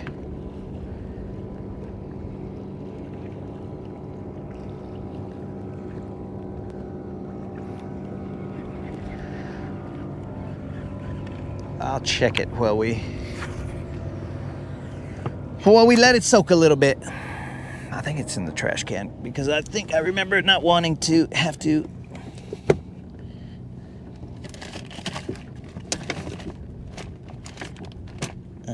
Negative. It is not. Oh wait, maybe it's over here. Nope. Double nope. Oh, maybe it's over here. Haha! It is over here, and I only have one more left. It is the BizBait Magic Craw. Is a 3 3/4 inch. I think the color is Killer Craw. It is this BizBait. Oh, that's fish.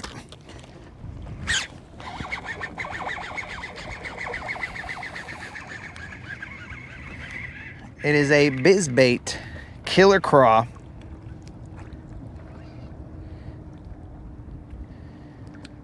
He sure did get up real quick for that one, huh, guys? Adrenaline.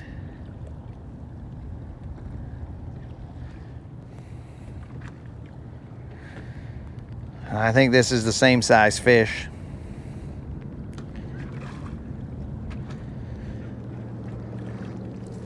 Holy moly. We got another bait flying right at us. But this fish is a little bit bigger than the last fish. Good thing I have my sunglasses on. I heard that thing whiz by, bro. I don't know if you guys heard it, but it went. It was like somebody was shooting bathtubs at me. Okay, this guy's a little bigger than the last one, but it is still not a BBL plus. There's too many wakes going on for this to lock in. Relax. Work with the wakes. All right. This fish right here is not a BBL plus. This fish right here, no tag, not a BBL plus. A good fish, but not a BBL plus. That fish right there weighed 3 pounds, 3 ounces. And again, this bait right here is the Magic Craw. I think the color is Killer Craw. I use these as the trailer because they, the claws, they float. So he's always like, "What up, dog?" No matter what's going on, his arms are floating.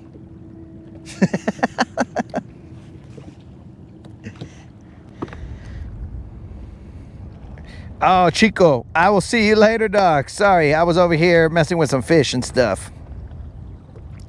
But yes, Colin, this is brought to you by BizBaits.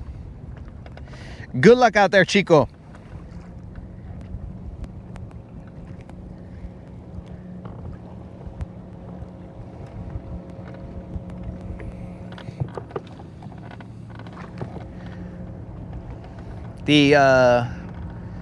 The BizBait Mag Dizzy, which I guess I could throw out here, it too floats. the tail at least.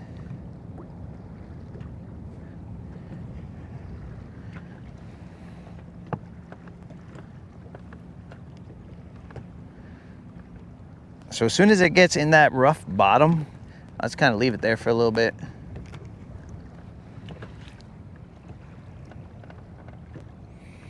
Susie, I'm hoping for your guys' sake that a 4-pound BBL plus at a minimum is coming up, because that way I can pay it out. That thing's been sitting in my pocket, burning a hole in my pocket for 3 weeks at a minimum, because that's when I got hurt and I hadn't paid it out. So 3 weeks at a minimum, we've been trying to pay this out.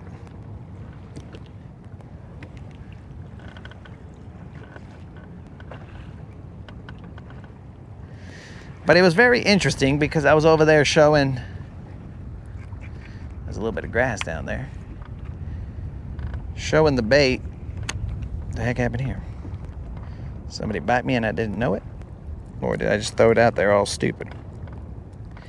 Both are a possibility, with the same likelihood. Potentially something bit me and I didn't know it.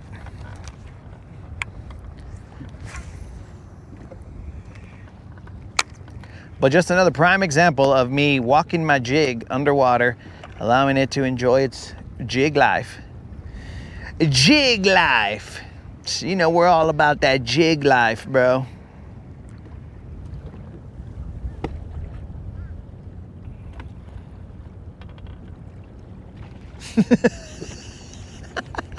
Dude, at that beach, I saw a lot of people over there and I didn't know what was going on, because I was all like, dude, it's a little cold to be swimming on that beach.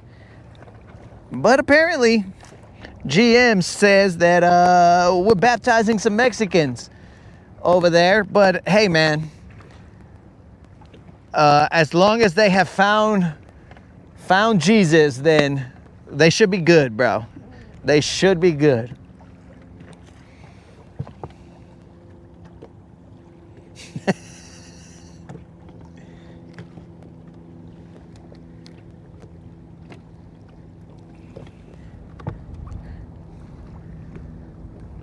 I saw him, bro. I just didn't know what was going on. But I scream hallelujah for them, bros.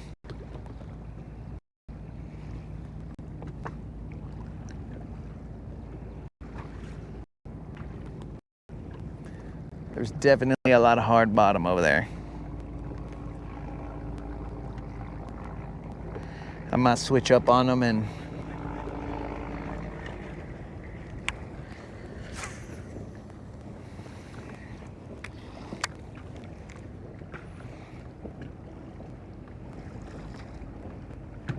throw him a shaky head in a little bit.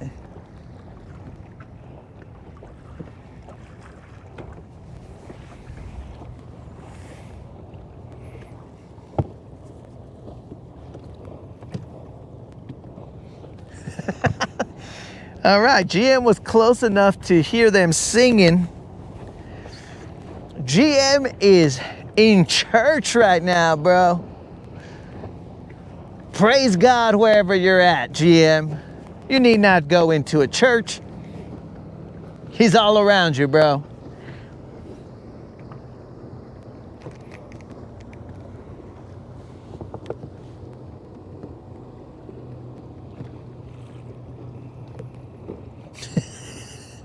Oh no, the GM is still on water, bro. The GM is still on water over there because the beach is over there. And why would he come over here, get in, trailer up his boat, and then head to the beach? I don't know, but I mean, it is possible.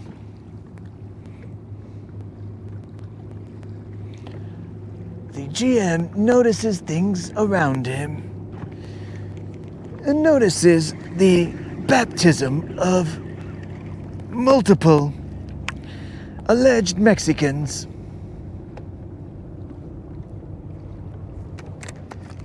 The GM is ever aware of his surroundings noticing the baptism of alleged Mexicans.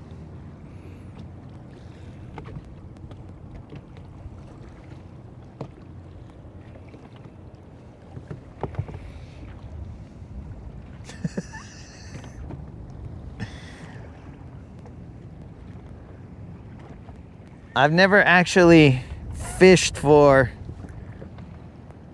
Mexicans, bro, so I don't know what, I mean, I definitely don't know what they're biting now, but I don't know what they'd be biting at all because I've never fished for them, but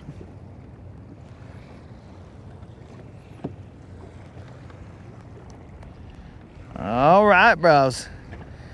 Come on, BBL. And again, guys, this is a situation where we go where the good Lord takes us because, I mean, kind of like GM meeting up with these baptized Mexicans. But we were going to fish a little bit closer to Sunset Hump, but there's some individuals over there, so we just kind of said, well, let's post up right here first, try it, and then go from there. So that is basically what we're doing. We caught 2 fish here, I think 2. And now we're going to, dude, we're gonna throw maybe a shaky head out there. But bros, this hurt ankle situation has almost cost me 2 jigs to the face. Half-ounce jig to the face, because I can't go and do, I mean, I guess I could, but it's gonna take me longer to do a waterside chat. And usually when I do the waterside chats, I go to the water level and grab the fish out of the water rather than having it jump out of the boat, out of the water, and then I lift it into the boat, it flops around, and then the jig just goes flying. The Roman Catholic negotiator. That might be what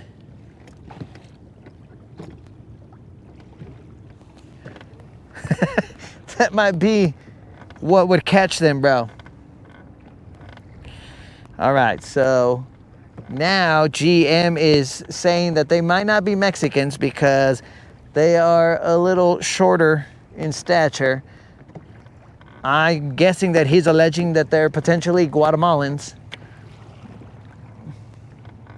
because the Guatemalans that I have seen,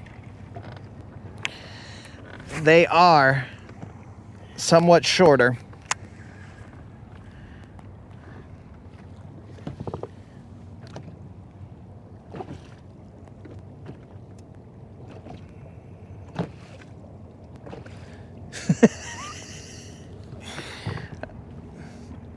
Well, I don't know, bro.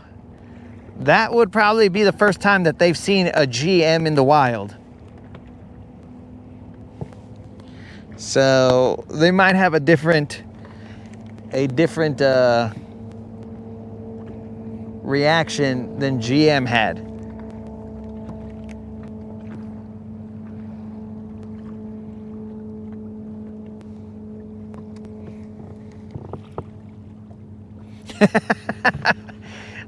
So we were basically playing, what kind of charades were we playing? We were playing, I wouldn't say racial charades, but we were playing nationality charades. And GM was all like 50 syllables, this tall, but you know, without being able to say words, even though he was typing them. So basically he was cheating. 50 syllables, this tall, not from here. And then I was like, Guatemalan. And he's like, yes, we got it. We win. We win.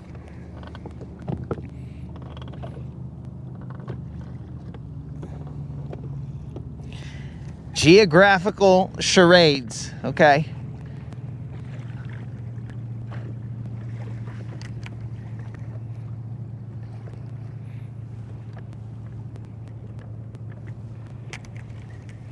And I'm assuming that my 40 syllables or however many I said was accurate because Guatemalan has quite a few syllables, probably only 3. Guatemalan. No, we got 4 syllables, so basically 40. Basically 40 syllables right there. Guatemalan. My brother seems to like to refer to them as Guatis, but I don't know if that's a term of endearment or I just said a racial slur right there. I have no idea. I'll let YouTube tell me when they demonetize me. And I like, you can't be saying Guatis. And I'll be like, all right, dog. Didn't know any better. I have now switched over to a shaky head. Now this shaky head is a smaller shaky head than I would like. So the wind, I mean, with the amount of wind that I got here, the wind is going to be working that shaky head probably not in the direction that I would like. So let's get a little smarter, bros. I will cast over there and I will let the wind work my bait in a direction that I feel like it should be.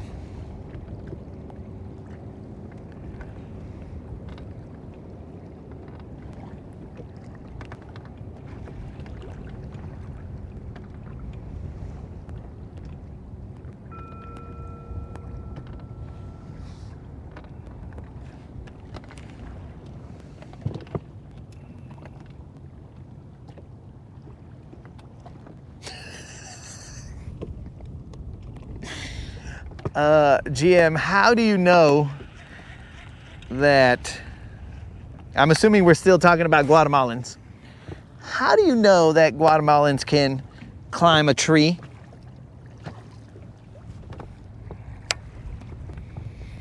This I gotta read.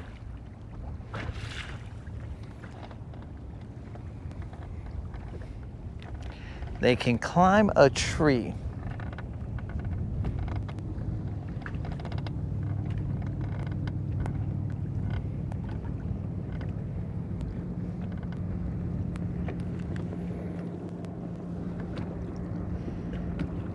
Now, we should have said when the GM saw the alleged Guatemalans being baptized, he did not realize that they were as afraid of him as he was of them.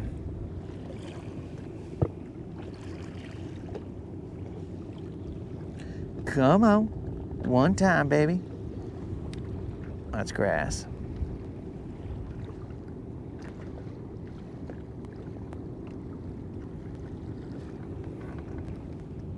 That's a fish.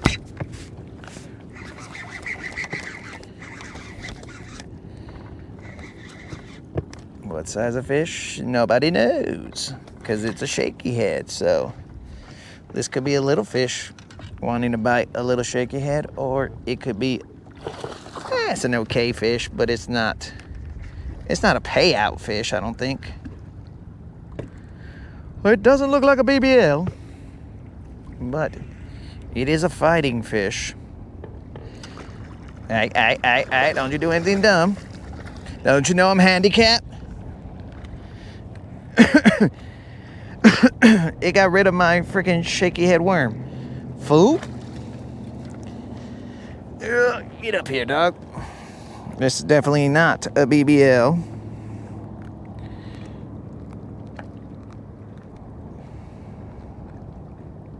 We'll weigh him, but not a BBL. Oh, shut little bros. No tag, no tag. Hey, calmate, bro. Oh, the other fish weighed 3 pounds, 3 ounces if we did not show that to you. This fish right here is going to weigh less than that. This fish right here definitely weighs less than that. It is just a little Juan. This fish is orale, bros. But that fish did cost me a shaky head worm, so now I have to get a new shaky head worm. And while we do that, we will throw a jig back out there and allow it to soak.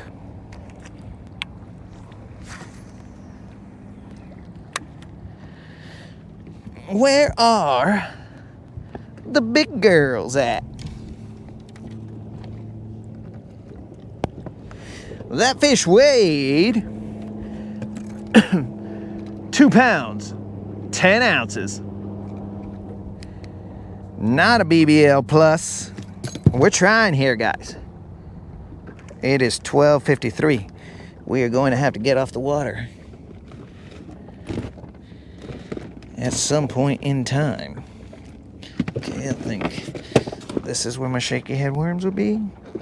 And I am correct.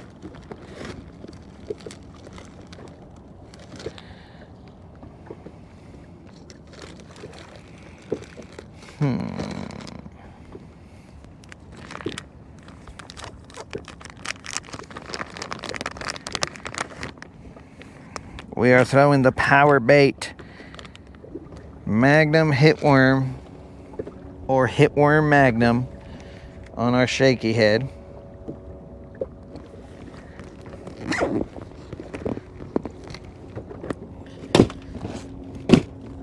So I don't think there's been a spot that we have gone to that we have not got a bite.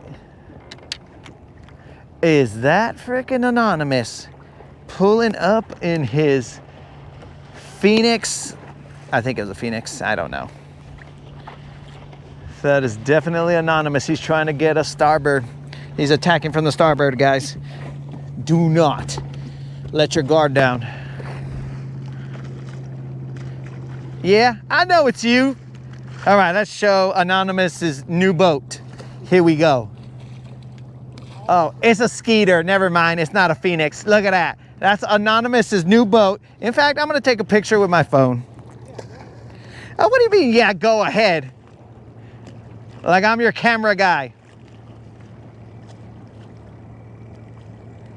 I'm Anonymous's camera guy. What's up?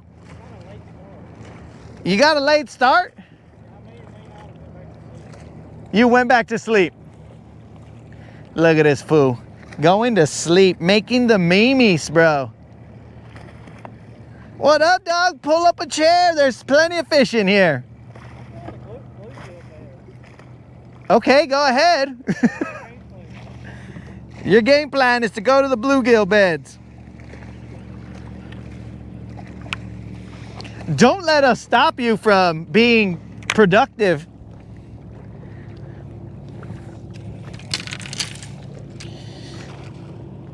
You just came over here to flex your boat, bro. You came over here to be all like, oh, look at my boat, dog. It's my brand new boat. I'll tell you this, one thing after another. What's up? One thing after another. Really? It's brand new, isn't it? Yeah. What issues you got? So the first thing, I used a grease gun on my drain plug instead of a caulk. They use grease gun on your drain plug? Yeah. Except for what? Instead of what? Caulk. Caulking. Yeah. Okay. And then now my bilge pump is acting crazy. Your bilge pump is going crazy. Yeah. And then I just noticed my bow roller is not right. Your what was not right? The roller on your keel. Okay, yeah. It's not right. Was that like a Temu boat or like what's going on here, dog? I don't know. I don't know. But the guy that told me about the drain plug, he said your boat could have been built on a Friday. And I'm like, well, that makes me feel. It was built on a Friday. I was like, yo, dog, whatever. We gotta get out. We gotta get it out of here. It's Friday. It's completely different than my other one. I'll tell you what. Question: how many fish have you caught off of it? 0? Is this the first time you brought it out here? No, it's got 6 hours on it. I've just been breaking it in. Oh, okay. I've just been riding around and stuff. Learning this new coming hurt, so. You said you like it? Yeah, I like it better than one. Okay. It's different. Hey, bro. Come over here, cast some lines so that we can see your first fish on the boat, and then you could go chase all the bluegills you want, dog. What do you got? I got a shaky head. You ain't gonna be out here much longer, are you? I don't know. Are you my boss? No, I'm just gonna fish this area and then eventually leave. But I'm gonna wait till you catch something, so don't suck. Put me on the spot again? Well, yeah, I put you on the spot. I've already caught 3 fish here, so Okay. definitely putting you on the spot.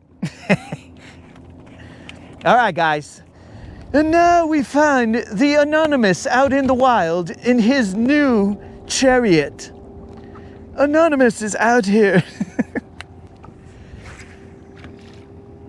This is another rare treat. Anonymouses, by their nature, are not seen very often out in the wild.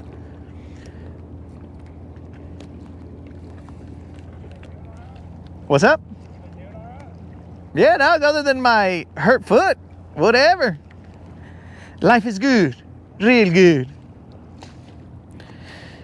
Anonymous circles, utilizing his electronics to find fish potentially under silver. Bro, you could go anywhere you want, dog. Do not feel like you are encroaching. But also, just don't suck. Don't suck. Yeah.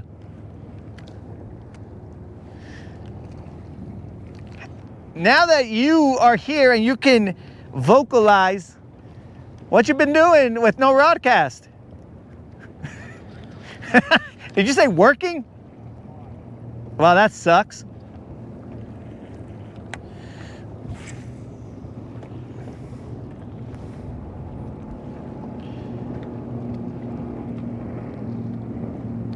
Well, Anonymous is like 5 miles away from where we're fishing.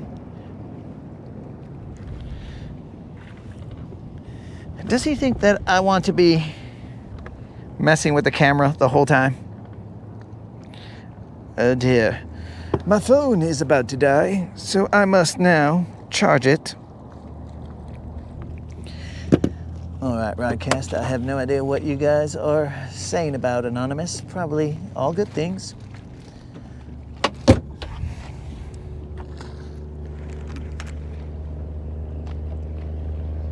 Oh, GM is here as well. As the GM stalks the area, he has noticed that a competing entity has entered the broadcast. The GM searches from a distance, wondering who is this gentleman? All right here. Who is this gentleman fishing with the Bassassin? The GM cautiously approaches, not knowing if it is friend or foe. The Anonymous is oblivious to the presence of the GM, as he is not familiar with GM's boat characteristics.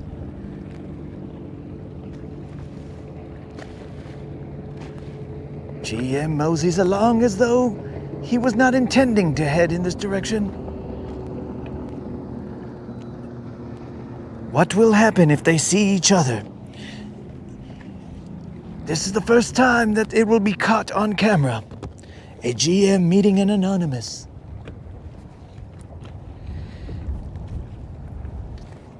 Your guess is as good as mine.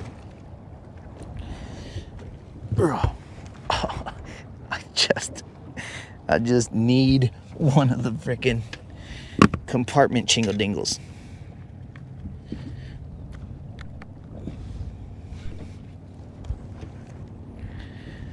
And then we watch and see if our phone has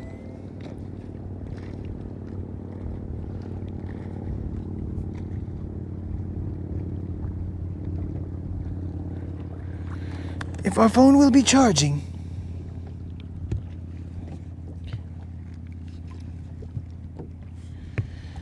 Interesting. Let me take a look here. That is fully charged.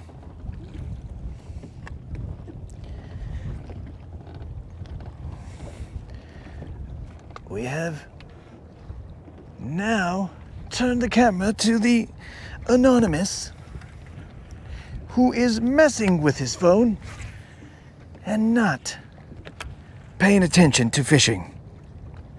Classic. Oh, no wonder, bro. Classic behavior of a younger individual, oblivious to the world around him.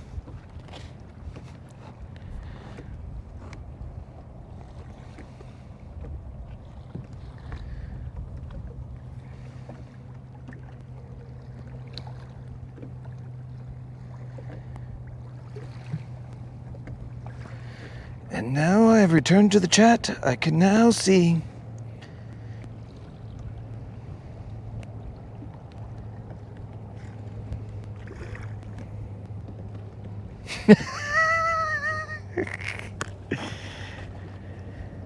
Yo, Bayonymous. They said your last album must have been a hit. Why is that? Well, because look at your brand new boat, dog. I was working all the damn time. The anonymous claims that it is called working all the darn heck time.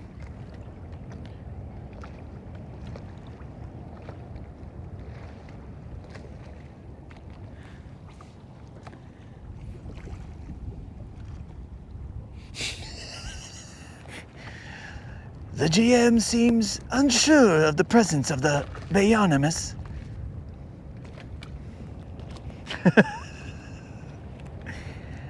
The GM continues upon his path, headed towards the ramp. At this moment, it seems as the Bayonymous has won the day. Now, if only we could get video.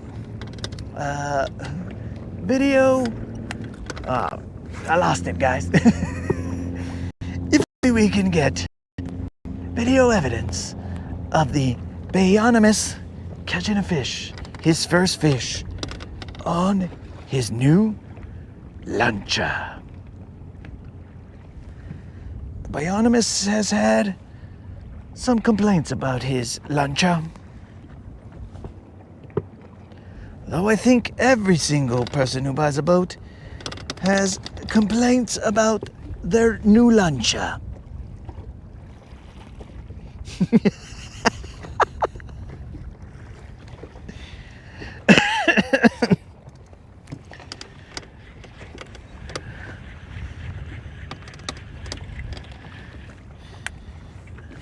It is believed that in normal rituals, where we are not around, that the Bayonymous and the GM would circle each other, sniffing each other's motors.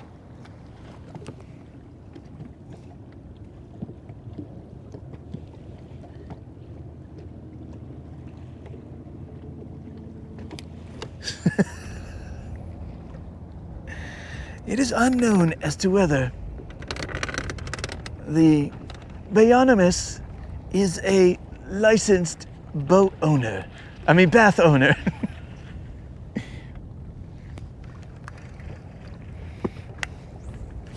I know not if the Bayonymous can hear us, but we should whisper, as we do not want to interfere with the Bayonymous's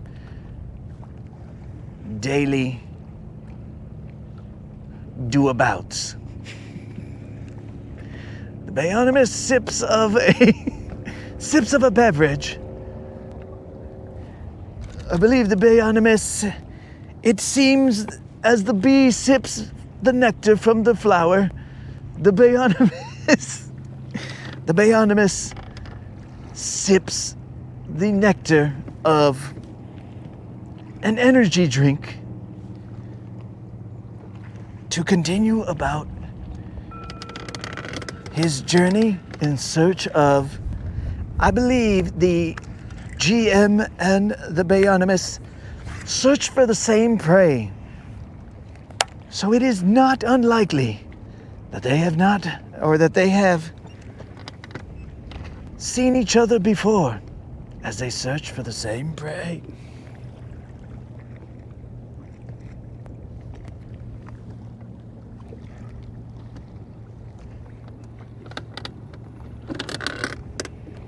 The Bionimus sits directly above the fish that the Latin bass assassin was catching earlier.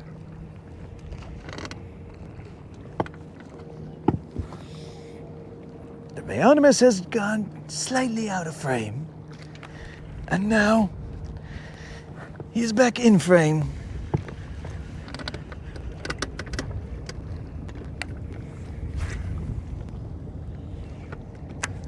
It is believed that the Bionimus is utilizing his new electronics.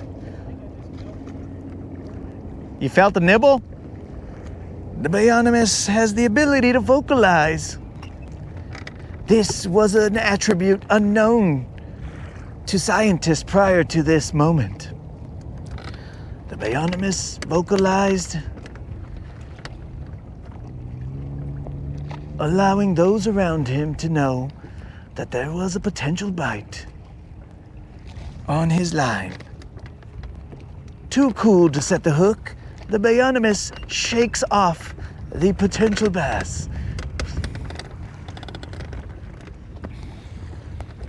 The Bionimus would like to remain with 0 fish in his boat through the lifetime of the boat.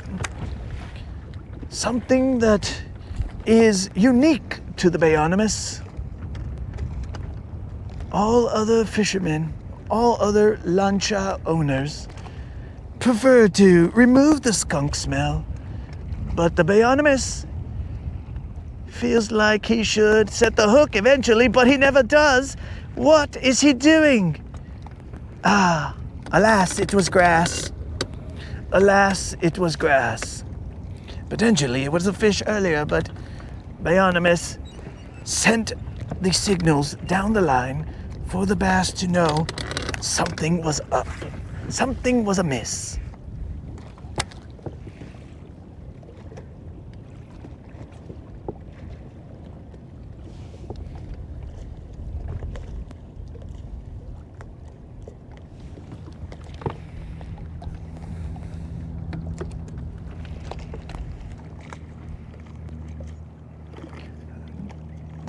The Bionimus has now tangled himself in his own fishing line. Is this a tactic or technique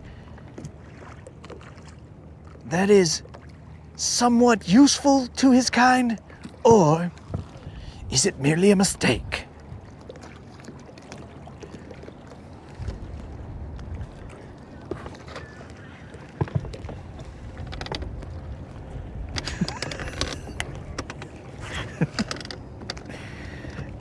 We must venture away from the Bionimus's boat, as we do not want to put a ding in his boat.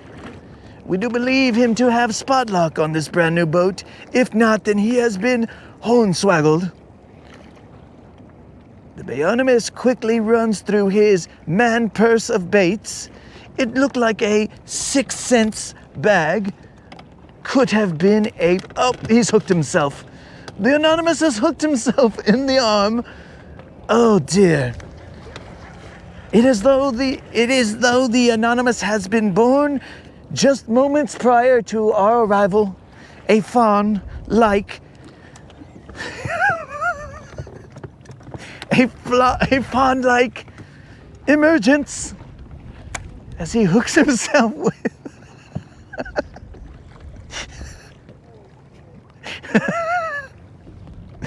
oh, let us get back into character. We have now moved off of the area. We are now casting into no man's land as we follow the Anonymous down the trail of 0.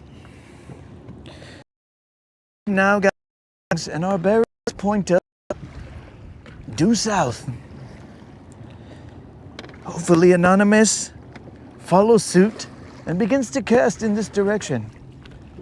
But what anonymouses do, maybe they're anonymized, I have no idea, as we have only seen one anonymous in our lives. We do not suggest that you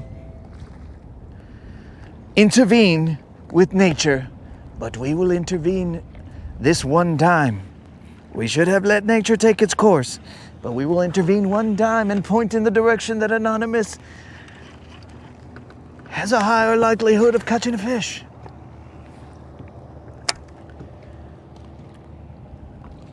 Anonymous's newly born fawn-like motions have caused us to succumb to the need to point in the direction for him to cast.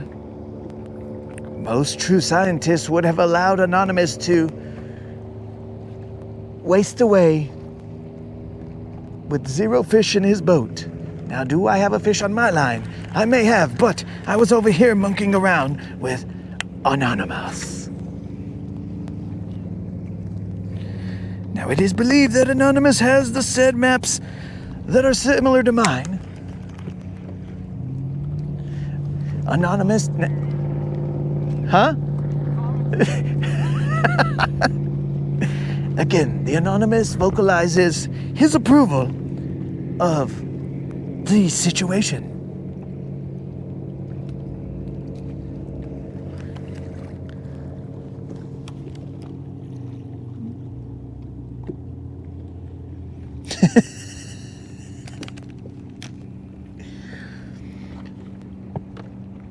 The location of the GM is unknown. Potentially the GM is resting after catching his fill. If only the Anonymous could follow suit. Why is the Anonymous so far from the hump? I know not. But again, we will only intervene once and allow the Anonymous to find his way. The fledgling Anonymous looks around, somewhat bewildered. He looks around, looks down at his electronics,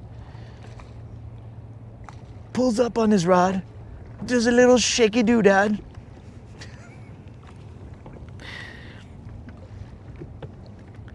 The Anonymous fishes with a spinning reel. The Anonymous has now turned up the gear or the speed on his trolling motor, potentially to elude our view. But the Anonymous does not know that our technological advances can keep up with him at a moment's notice. Watch as he casts into the wind. The Anonymous, sure-handedly, now works his bait back. It seems as though this Anonymous has an optical hindrance, as it seems as though this Anonymous must wear corrective lenses. I know not if these corrective lenses are for fishing purposes or just all around optical correction. The Anonymous looks in this direction, angry. I cannot interact with the What? What? Oh, the bathtubs? Oh, the bathtubs are that. So we talked about the lady who from the cranberries, and that she died. And so I was like, okay, how'd she die? And then they said that she drowned, accidental drowning. And we just assumed there was an accidental drowning in the bathtub. Then I think they said it was an accidental drowning in the bathtub. And at that point in time, I said, bro, we need to outlaw bathtubs because they are too dangerous for people. They've killed so many people, bro. Do you know how many people have been killed by bathtubs? Potentially even Whitney Houston. Now, this is all allegedly. I mean, dude, back in the day, they almost banned toilets because Elvis died on one. So, dude, it makes sense that this many people have been killed by a bathtub to now outlaw bathtubs. And then that's when we said, we as in the Rodcast, mostly the Rodcast because, you know, they can be funny too. They said they need to ban high capacity tubs and all kinds of stuff happened, bro. And Susie said that you could pry her tub with her cold dead body in it or something along those lines. That I took some liberties there, but you know, it got crazy.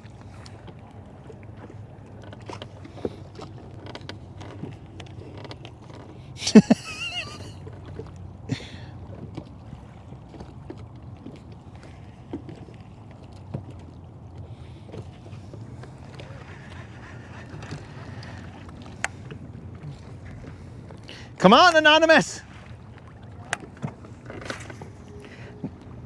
Do you get performance anxiety? I got a nibble, that's all I got. I got 2 nibbles.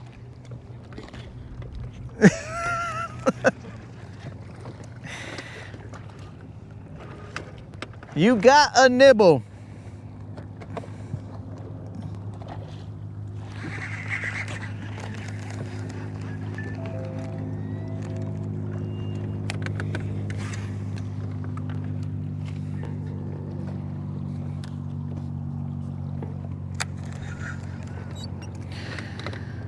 We sit here and wonder, will the Anonymous fulfill the task at hand? Will the Anonymous catch the bass, the first bass caught on camera from the deck of his boat? How long have you had that boat?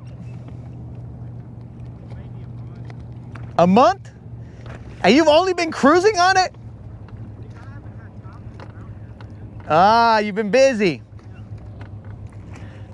And that drain plug, it took Ah. weeks to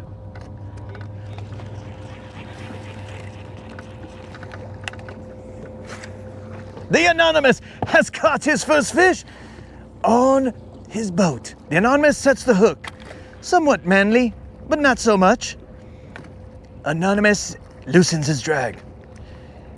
He pulls the fish upward. That fish looks of some stature. Anonymous continues to pull on the fish. We hope this is not a log or grass. Anonymous brings his fish up. Oh, and splashes all over the deck. All over the bottom of his boat. The Anonymous now reaches down for the fish, brings it up, holding the line, and the Anonymous, dear God, the Anonymous has caught a fish. Oh! We have broken character, but Anonymous has caught his fish on his boat. Let us take a picture and I did it on the Rodcast. that's what's up. Let us take a picture of this Anonymous. Should I weigh it? What's up? Should I weigh it? Of course you should weigh it. Anonymous proudly holds his vanquished beast in his hand. The Anonymous smiles from ear to ear. You need a scale? I bought some. Oh, you bought one because your album went good. The Anonymous has now bought himself a Bubba scale. It is believed that that fish weighs 3 pounds, 8 ounces. But we shall see. From a distance, we will wait to see what Anonymous believes his fish to weigh.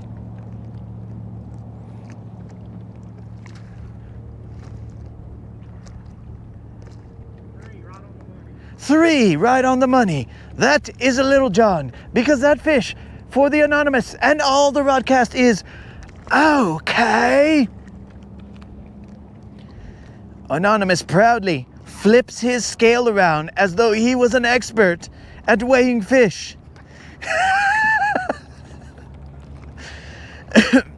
And now we catch the release. Anonymous has released his prey, besting it and allowing it one chance more to be caught by another Anonymous or anonymized.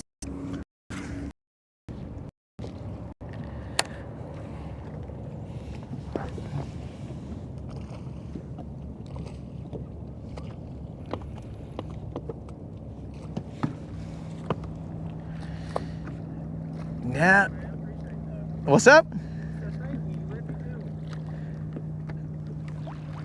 I didn't, bro. There's no intervening.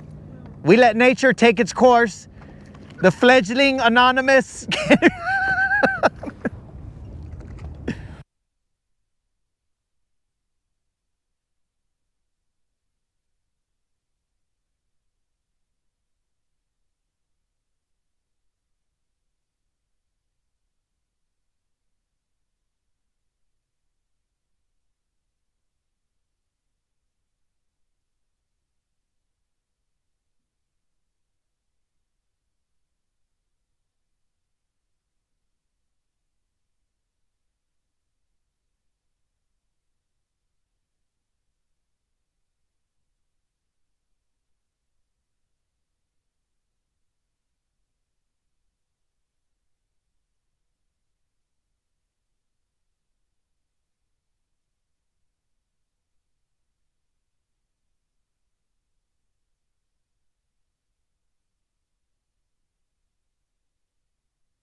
Has found himself another.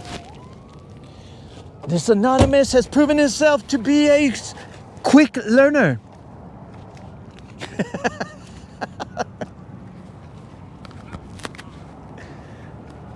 This anonymous may not leave this spot now, as he believes there to be fish here, rather than go and look for the brim beds he had intended. Save yourself some gas, anonymous.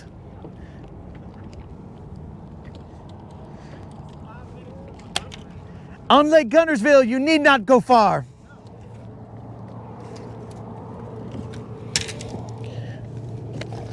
The anonymous has caught himself 2 bass on a Senko.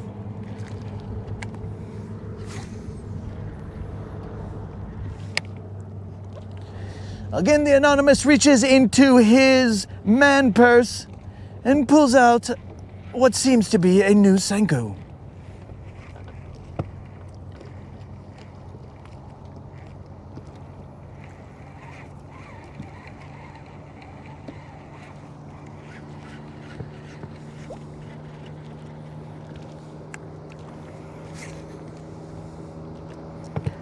I've switched over to a chatterbait, guys. The Anonymous meticulously sets up his Senko.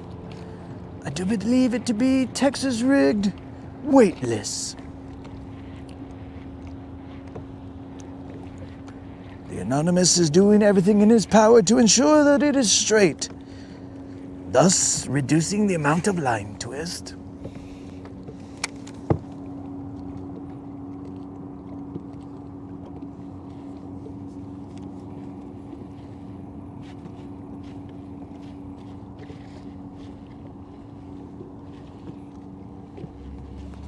Can Anonymous enter the drawing, watching live the live? Watching the live, well, live, being live on the live. Let's try that one more time. Can Anonymous enter the drawing, watching the live, well, being live on the live? Well, yes, Anonymous can enter the drawing.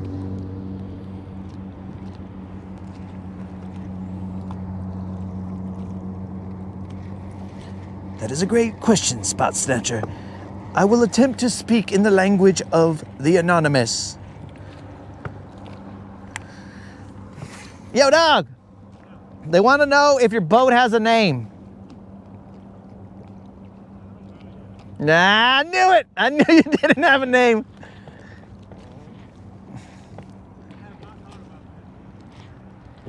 You've been so busy, you can't fish and you can't think of names? Wow, dog. Well, I don't know about your priorities being messed up, but you need to relax. You need to enjoy life. You need to enjoy life. You buy a boat for it to sit in your garage.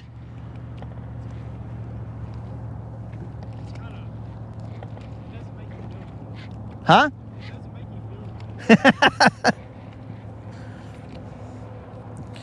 That's how I felt when I lived in the desert. I could only go at max 4 times a month. So I was like, what the heck am I doing here, bro? Paying this much for a boat so I could only use it 4 times.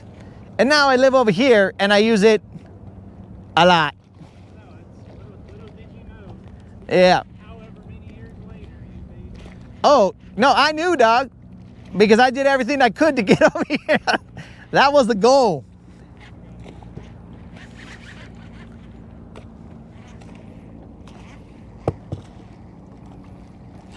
Oh, bro, they want to see if you'll let the Rodcast name it. Well, he might entertain that, guys, so throw some ideas out there. Let's see what he says. What's up? It can't be nothing stupid. All right, guys, he said it can't be nothing stupid, so I guess we're out. All right, guys, throw your names in there, your name ideas, and we'll see if Anonymous thinks you're stupid or not. I mean, you know, not in those words, but let's see if Anonymous thinks your names are stupid. Stupids.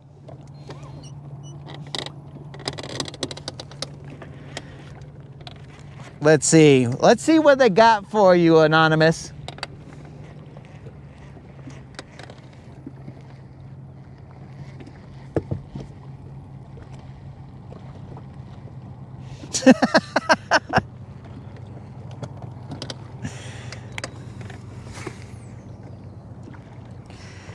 You see, guys, you thought you were safe with the comments not being able to be seen, but Anonymous sees all. As the GM has come to find out, the Anonymous sees all.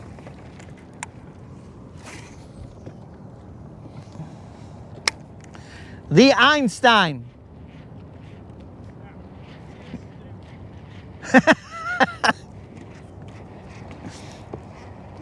Okay, the Einstein has been shot down. Not the boat, but the name. Anonymous. Let's see, what do I know about Anonymous? I know that he's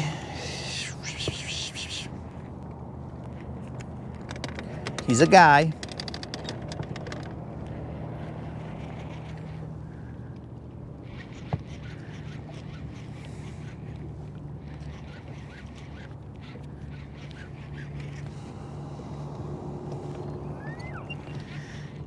What if, I don't even know where the camera's pointing right now, guys, because the boat moves. What if, I don't know, let me look at this. Black and yellow, black and yellow. Okay, so he's got a Skeeter. Let me give you some details of what this is. He's got a Skeeter.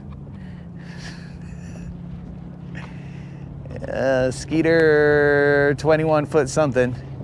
He's over there laughing. I don't know what he's laughing about. A grease plug. Yeah.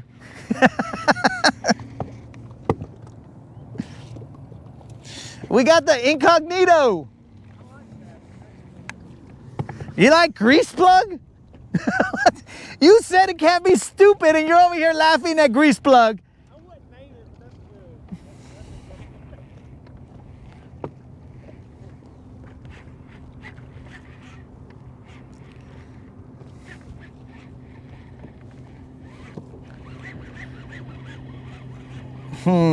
I don't know, bros. It's like, it's a driveway ornament, that boat, because he doesn't use it. So let's play off of that. Some kind of driveway, something. Since he doesn't really use his boat. Apparently he's too busy to go fishing. So then that means that it is something. You guys are gonna trick me into being here past the basketball time frame.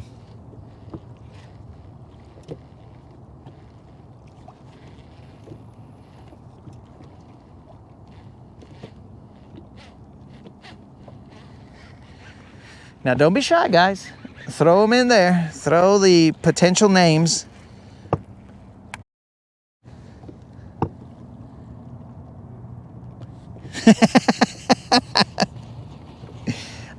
Yeah, MFC, we are naming boats. Bro, the concrete camper.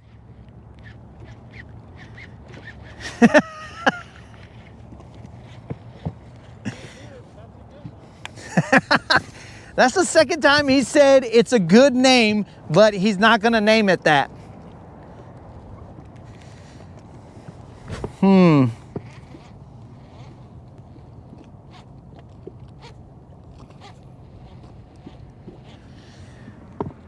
Well, I don't think that anonymous incognito is a maybe.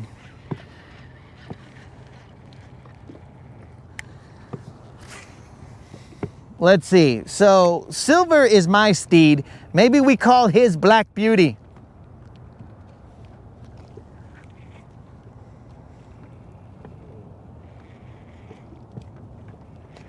Let's see if he hears it in the broadcast. Maybe he didn't hear me say it.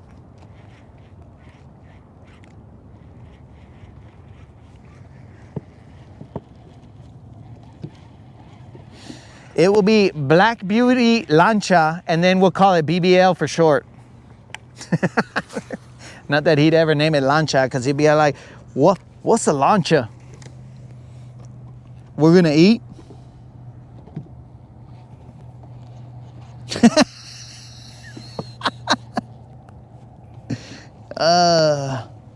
What about Kevin? Kevin!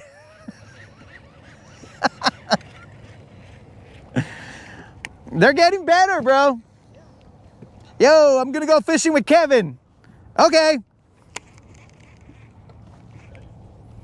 And then you end up at the ramp and you're like, you look in your rearview mirror, Kevin!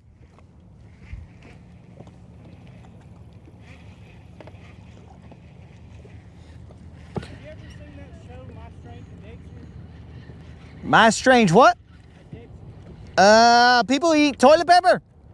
Yeah. Yeah. There's a dude that's in love with his car. All right. And I'm pretty sure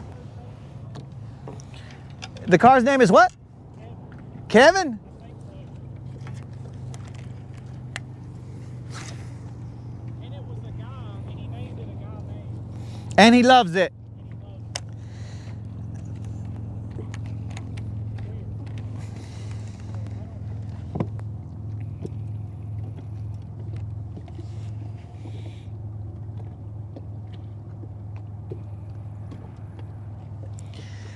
Unidentified fishing object.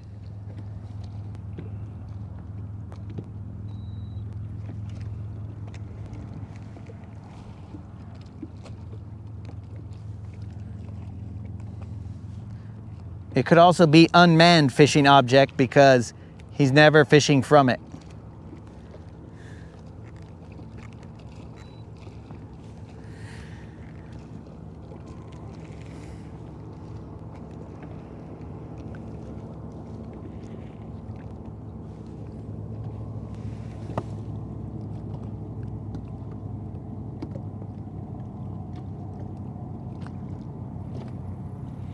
I don't know if it made his family disappear, bro. I don't think it made his family disappear. He just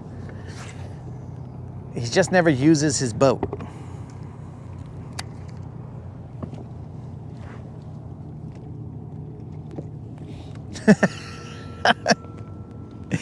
I thought that's what GM was gonna name his boat, Tonto. Or whatever Tonto's steed was.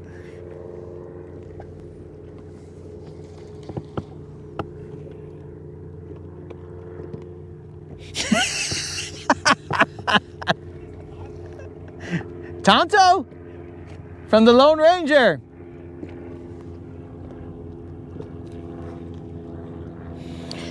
They said they could see Bayonimus on the side in cursive. Maybe a little bit more glitter.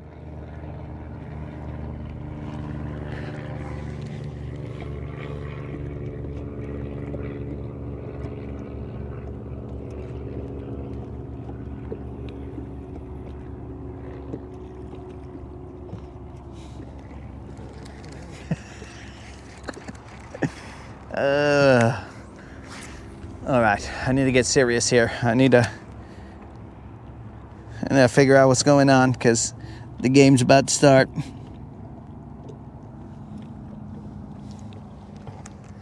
That is the Cavs versus the Pistons.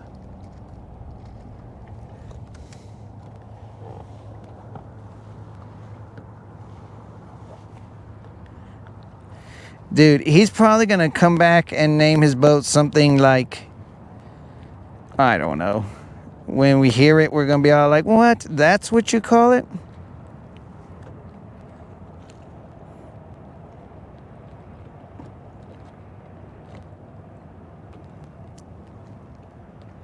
All right, I'm in some grass right now.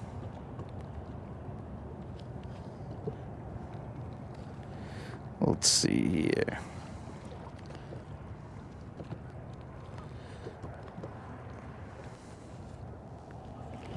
I'm just over here checking info on the game. I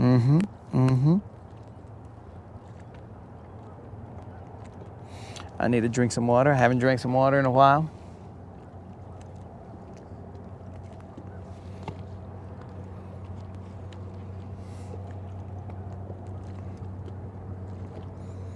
Dude, lately this ESPN app has been stupid.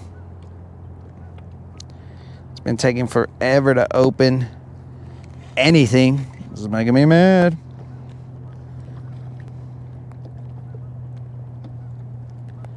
Okay.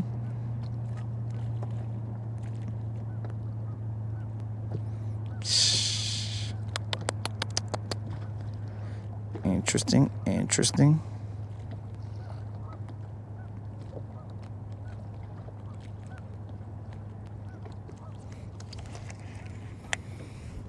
I'm over here fishing, sort of, but also just looking at my phone.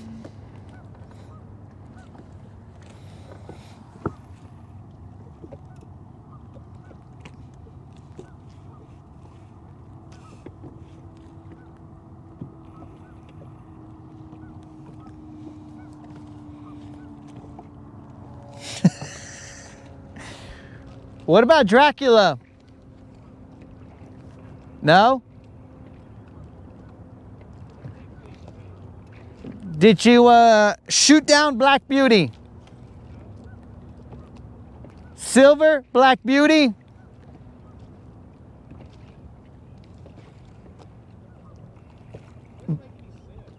They're both steeds, bro.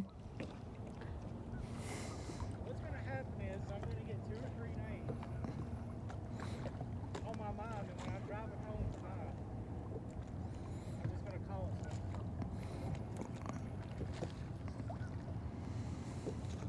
Well, we want you to name it something, bro. Legend has it that if your boat doesn't have a name, it's bad luck.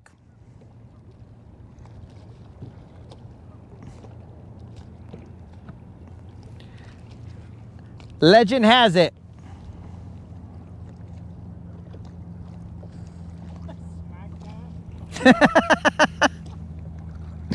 Okay, he just barely saw smack that.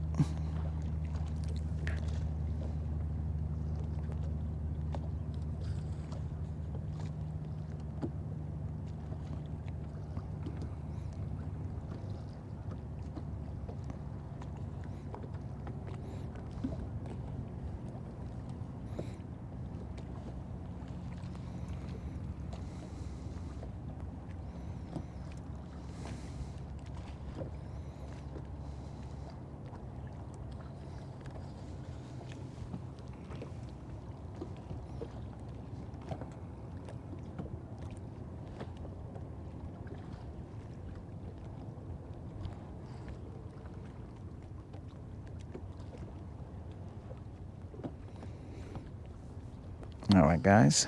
Now that I'm done looking, we will try and catch a fish. Let's try and get this BBL right here, guys. But also, let's try and get some water. That's probably better. There's plenty of water around us. I'm gonna slowly creep towards the ramp. You gonna still fish here, or you're gonna go chase? You're not leaving? All right.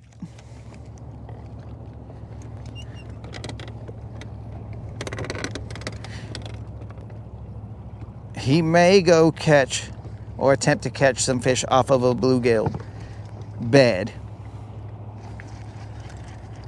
That's what he was talking about. I didn't read that comment correctly, guys. When I saw him put something about bluegills, I was like, what the heck? This guy's going bluegill fishing? It's his problem. But he wasn't. He was going looking for bluegill beds, and then he was gonna fish where the bluegills were. That makes sense. I will turn the camera back towards Bayonimus when there's some action over there. But for the time being, I will turn the camera back in this direction so that people who jump in the chat will probably understand what's going on, because if I just have the camera on Bayonimus, people are like, what the heck? Why is the camera on a boat looking at another boat? That makes no sense. But it does. It just doesn't make sense to the normal person. It does.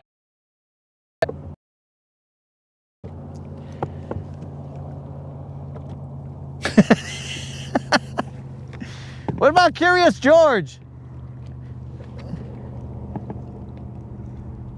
He set the hook on something and then missed it.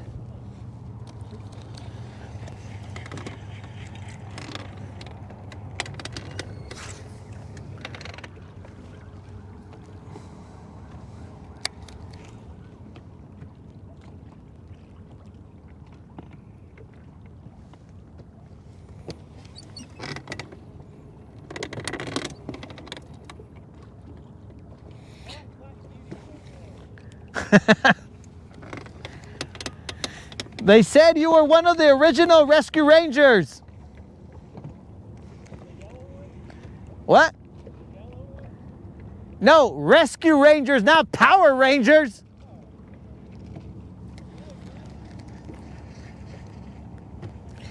This guy thought he was the yellow Power Ranger. I think the yellow Power Ranger was a chick.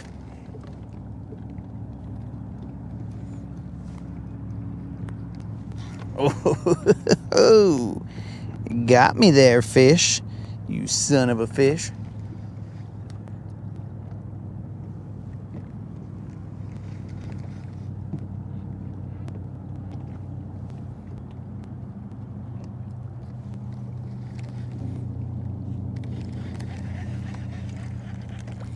I need to get some water.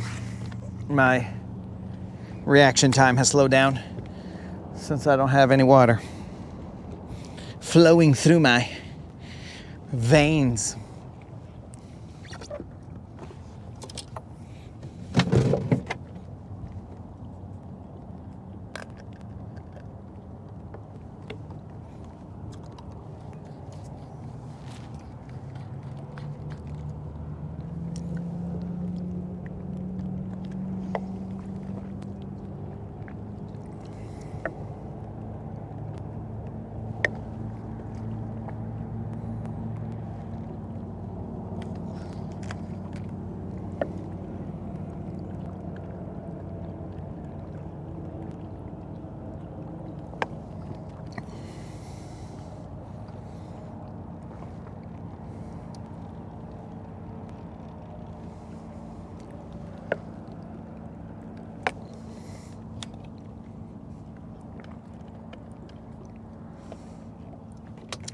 I need to ask the question that I always ask. Moderator, what's for lunch?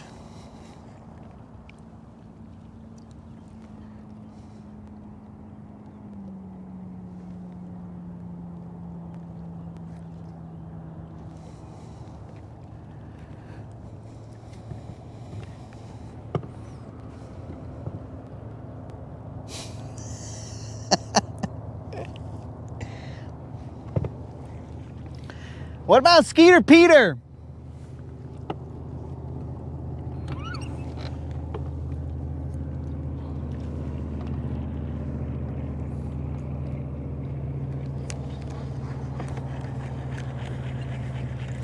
That's like two first names, bro. Skeeter Peter.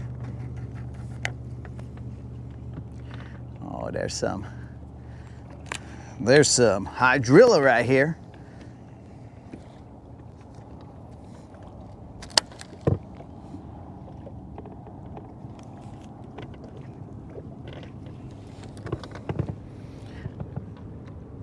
The flying carpet.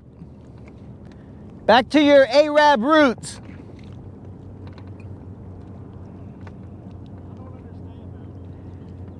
Arab? What?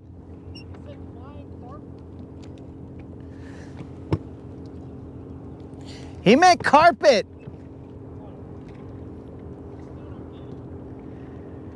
Bro, have you never seen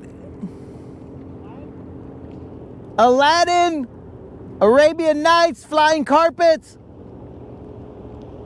Okay, guys, we're missing him with some of these. Okay, he said anything to do with Arab, it's out. Even if it was the most masculine, best name ever, if it had anything to do with Arab, it's out.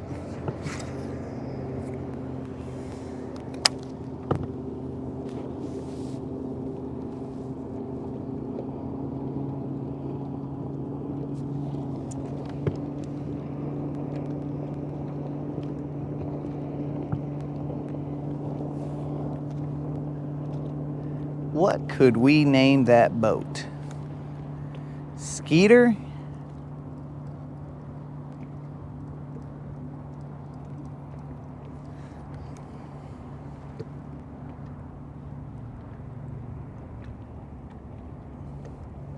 What about Skeeter Hawk?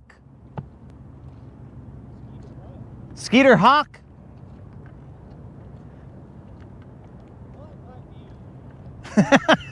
It's up to you, bro. We're still thinking over here.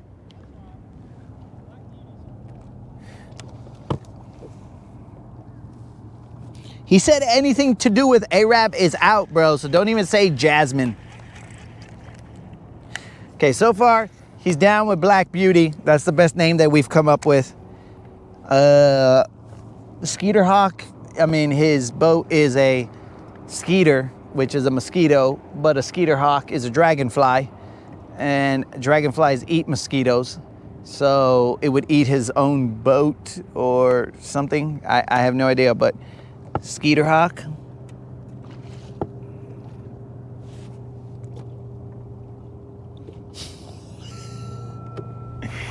All right, I don't think he's naming it something that he can't pronounce there, Unlimited.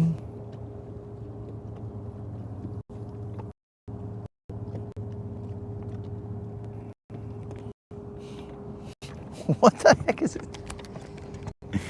Whoa, whoa, whoa, whoa. These wakes. I think I could throw a chatterbait through here, but I'm eventually gonna get off the water. I should have already been off the water because this basketball game's gonna start.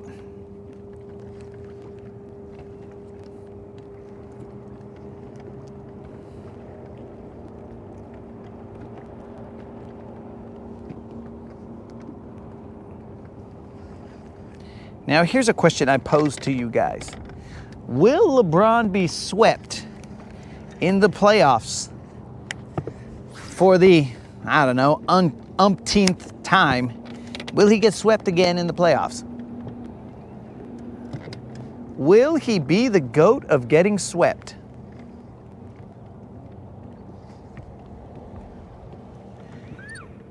Hey, Anonymous, aren't you a bronsexual? A bronsexual.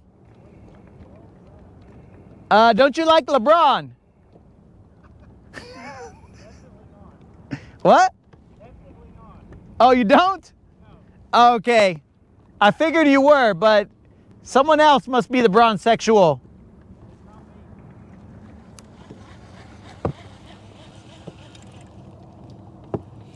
Go Detroit, is that Jason in Michigan, bro? Washalo. Four Locos is in the house. Cuba Rude, what's happening?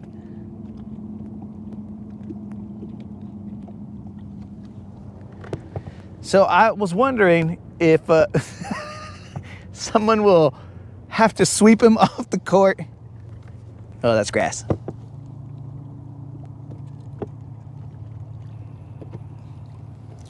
So I guess he gets swept in the playoffs all the time, but I mean, basically every game. Will he get swept again? He has I don't know, an uncanny ability to be swept in the playoffs. Will he get swept again?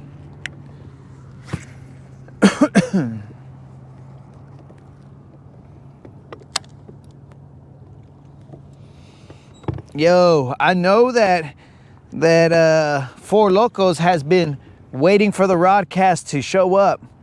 Now, Four Locos, why, bro? Why did you tell me earlier that you were lucky to dodge a bullet? Now, if you want to say what bullet that was, then go ahead. But if not, then it'll just be between us knowing what bullet you dodged. But why is it that all of a sudden you just came out of nowhere, and in my Instagram messages you were all like, yo, bro, I dodged a bullet. Oh, does he got another one? He's got another one, guys. This son of a fish is making me jump up and down too. And now the Bay Anonymous is catching fish aplenty. Throwing a weightless Senko.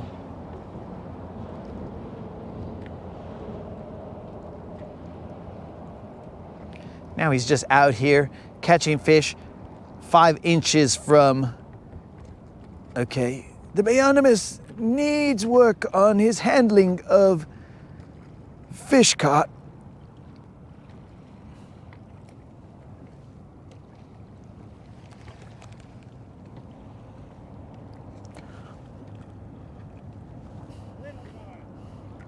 Does it got a tag?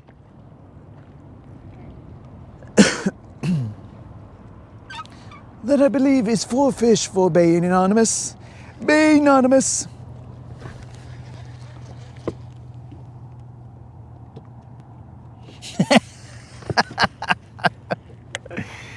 Yes, so why did you say you dodged a bullet, bro? Did you see starts with N, ends with hasta? Did you see that person somewhere and you're like, bro, dodged a bullet?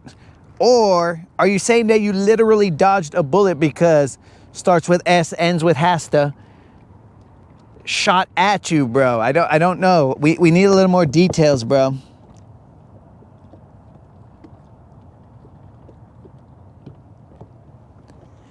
Real ones and baby ones. Baby bullets? Like somebody comes at you with a little baby gun? Like a BB gun? Is that what you're talking about there? RC. A little baby bullet that was shot at you. And you're like, whoa, what's this dude shooting, or what's this person shooting little baby bullets at me for?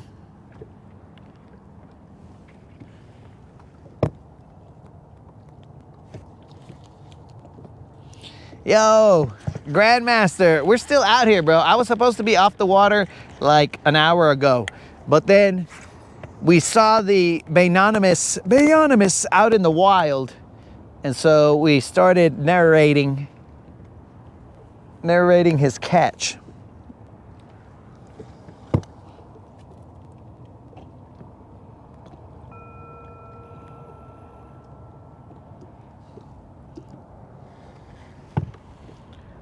So that's grass.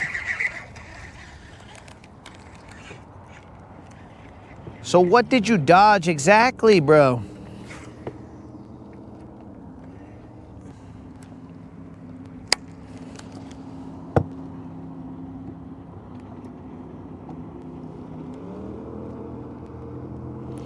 You dodged a lifetime of nagging. How do you know that, bro? Like, are you hanging out with her? Was that what she did back in the day?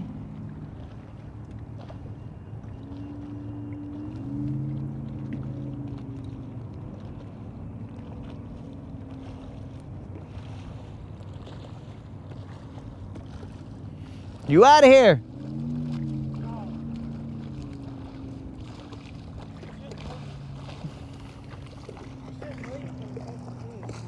Oh, you think you're so smooth that you're gonna leave fish to find fish? Ah. I had a game plan I'm gonna stick to. Oh, just classic leaving fish to find fish. Don't worry, no judgment here, bro. Oh, it's all good, dog. Thanks for letting us see the first fish that you caught on potentially Black Beauty. I don't know.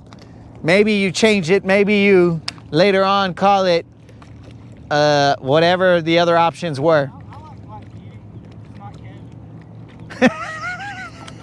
What about Concrete Camper? See that? You can't do that. You can't keep it real?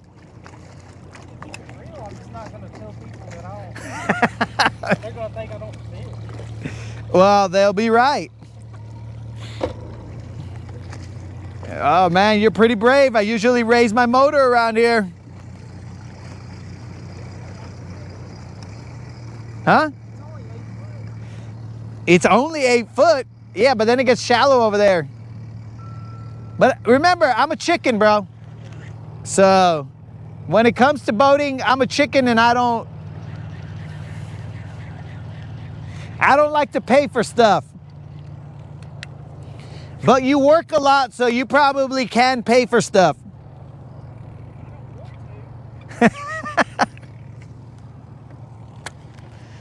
All right, guys. The Bayonymous is now headed. Black Beauty is out? Oh, I was all like, you just got rid of the name already, dog? The Bayonymous is now headed on its own path to see what life has in store for it in the brim beds. Hopefully BBLs abound in the brim beds for the Bayonymous. Later, dog. As another Guntersville is out.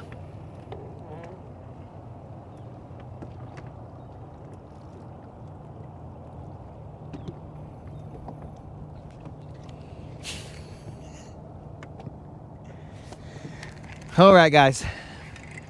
I will work a chatterbait through here all the way to the end of this hump, sunset hump.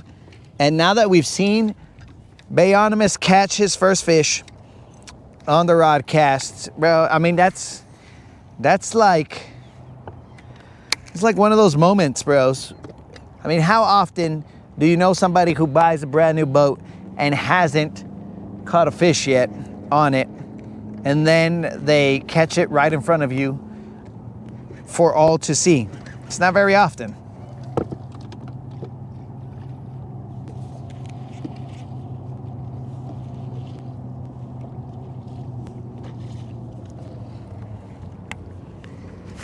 It is not very often, and so we got to have that moment with him. And it's kind of like seeing someone hit the first, basically the first T-ball hit or whatever. You know what I'm saying? It's a good moment.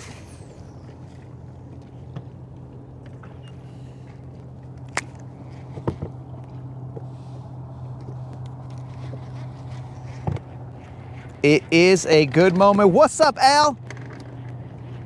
What's happening? Al, we have caught some fish, but none of them of the right size. So, I mean, I think the fish are just going easy on me. They want me to ease in. They don't want me to bust my ankle on a BBL Drizzy. They wouldn't want that. So they're all like, look, little fish, go and bite so that he doesn't.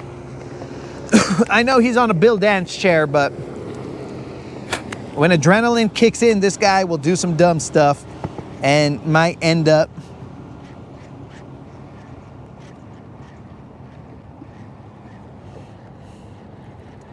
You think that's good? Bro, that has the more likelihood of coming out on the Discovery Channel or the History Channel than it does the Hallmark Channel, bro.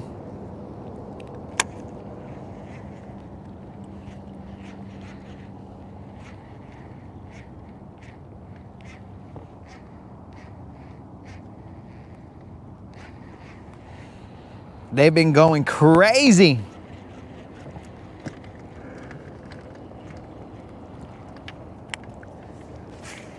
BBLs have been going crazy. Did the moderator ever answer what was for lunch or whatever this meal is going to be? Because again, guys, this is my first time back fishing, so I have not eaten anything because you know how we do. So if I haven't eaten anything, then my body's all like, hey, we're not getting fat anymore, bro. I thought we were all fat loading. And I was like, nah, dog, we ain't fat loading no more. Our ankle, it's healed-ish.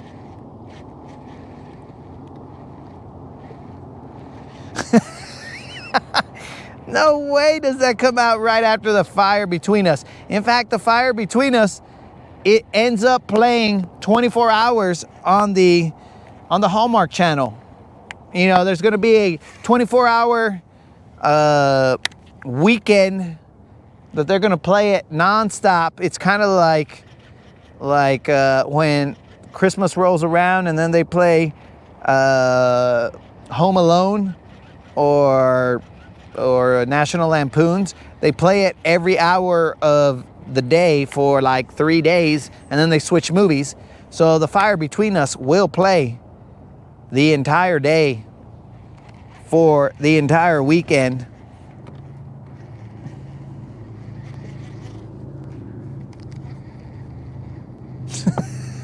Yeah, bro. The English only, if they are going to watch TV, they only do it to watch documentaries. They don't watch other crazy stuff. They are too high class for that. In fact, when they watch it, they get their remote and they change the channel with their pinkies out at all times. Was that grass? No one knows. Was that grass? No one knows. If it was a bass, that would blow, but no one knows.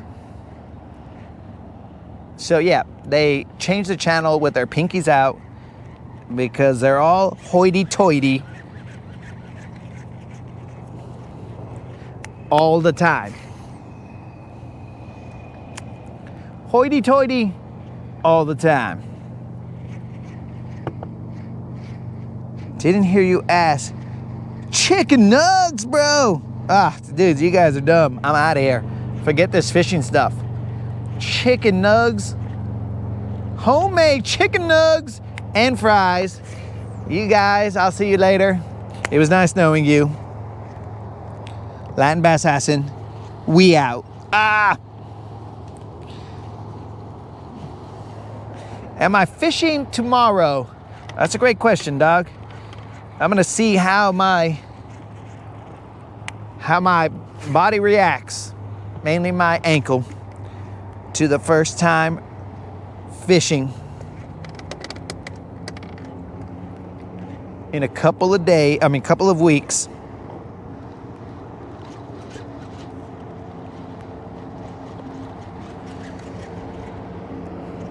I will only show up fishing, bro, if you go hook up with Shasta, see what it would be like for you guys to be together, then come back with a report and say, okay, dude, I did my due diligence. I hooked up with Shasta, and I still think that I dodged a bullet. That's when I will go fishing, bro. The next time you will see me fishing is when this guy goes with Shasta.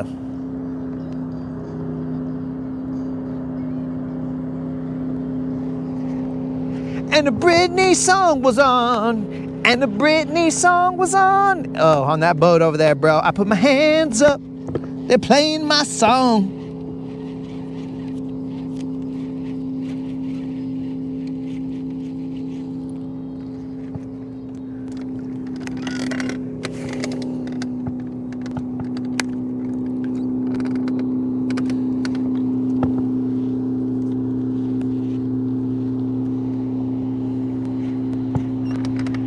Moving my hips like yeah. So, what do you call it? So if you are willing to do that, for locals, if you are willing to go and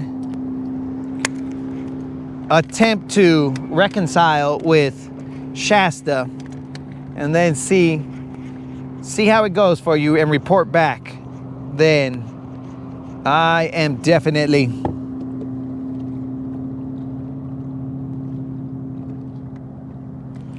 put some tahini on the nuggets, bro. What do you think I am, a Mexican? What the heck is wrong with 22?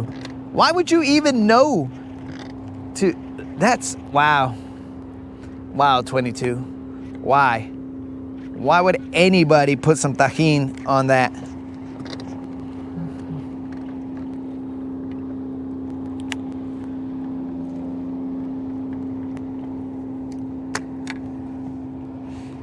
That's not me, bro. You can miss me with that. Yo, Grandmaster, you out? Peace out, homie, if you are out. I just need to work this area just a little bit because I feel like there's a fish here. What the heck?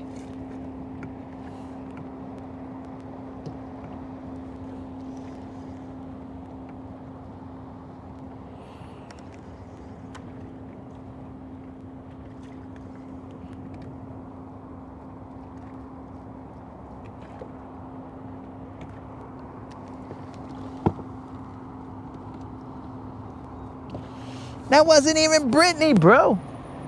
That was the other loca. Miley Cyrus. Allegedly, loca. That was not Britney Spears. Nah, dog.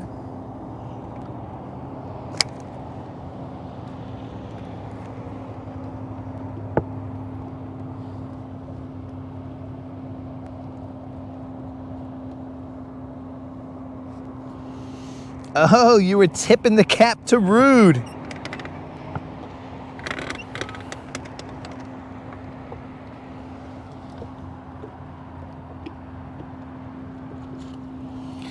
Oh, no, bro. I'm not really a tajin fan.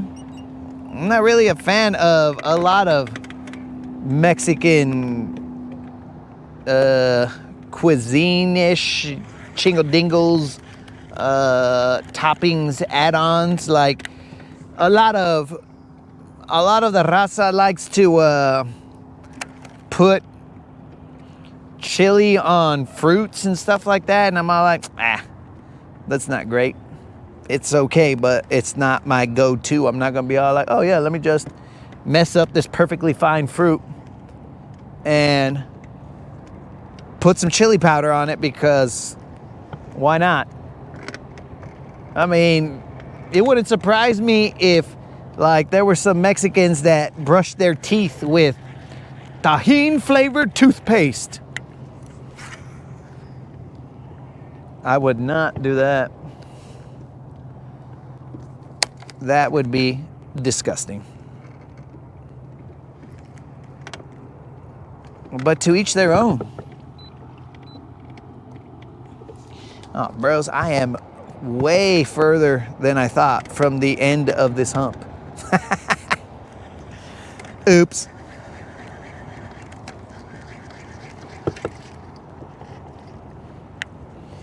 Yo, peace out, Al. Hopefully Cannon wins his football game. I saw a soccer ball and stuff, but I think that was American football.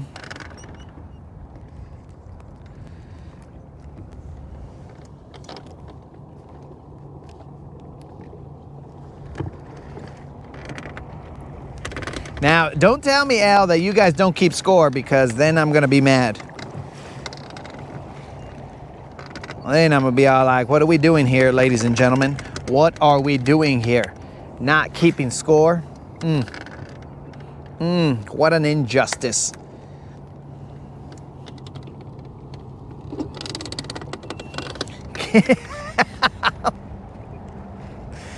Well, there we go. That's marketing right there. Get your teeth clean with Tajín. 22. That's spot on right there, bro.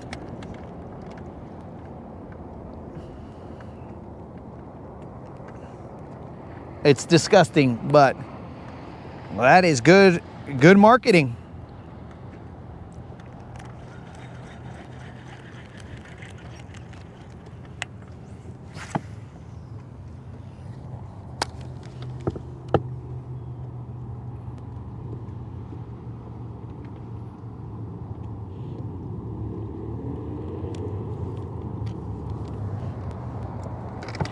More Americanized salsa.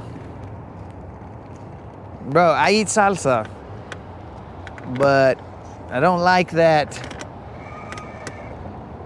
because like some of the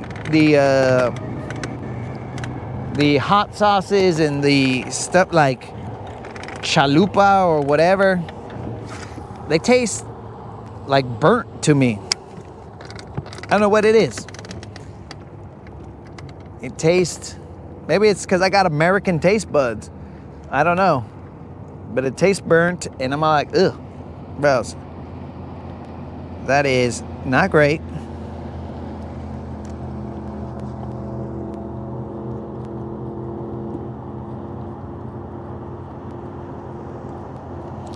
Cilantro in salsa is a must not.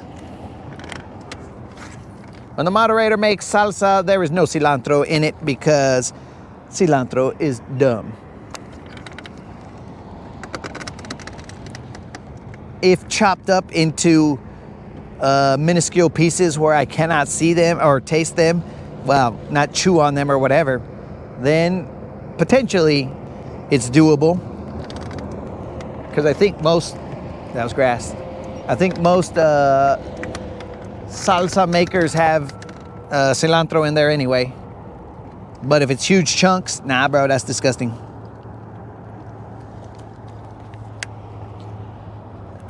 I think maybe back in the day, bro, when I would eat stuff and I would taste the soap-like flavor, I would think that, I don't know, maybe my grandma or whoever didn't really rinse the dishes right. And I'm like, ugh, this tastes like soap. Maybe she didn't rinse the silverware right, and that's why it tastes disgusting. But apparently I was wrong.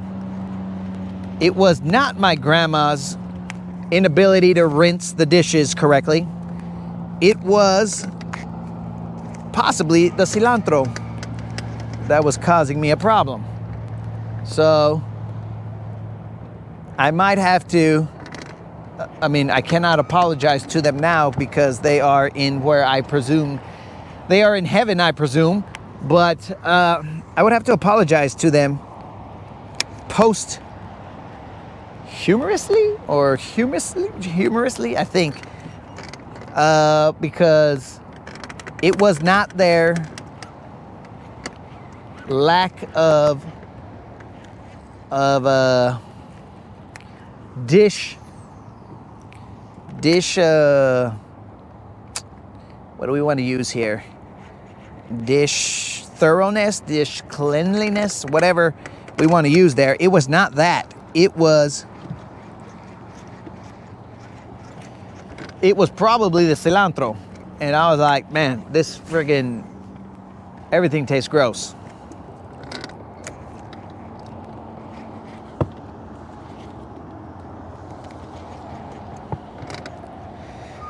$22. You have confused me for next comment. Next comment, he goes, kale crazy. Put some kale in front of him and he'll lose his mind. That's what he's about.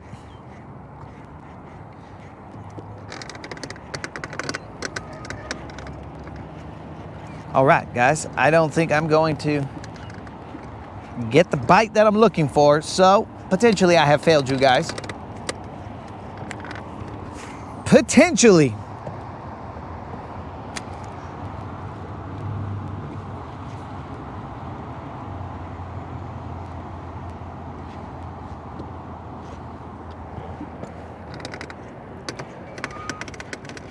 You put kale anywhere in a meal that I was going to eat, and I would refer to it as a kale-tastrophe. It would be disgusting and rude. Not the Vato and the Rodcast, but rude.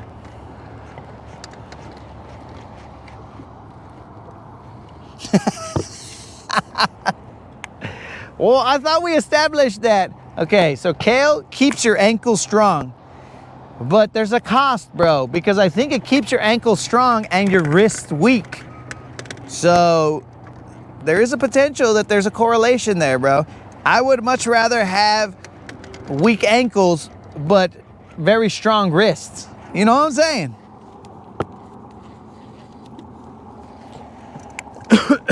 So there is the potential that you have to pick your poison, and I would much rather have weak ankles than weak wrists.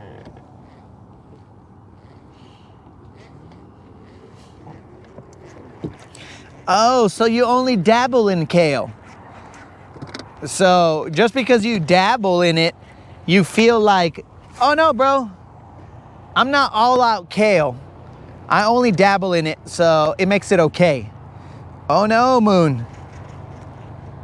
To dabble is to, I don't know, I was gonna come up with something cool, but to dabble is to don the kale characteristics, bro. And we know what these kale characteristics are.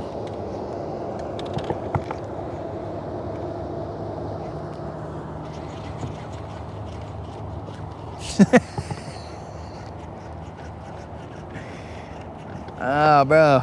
Kale is just, I don't know.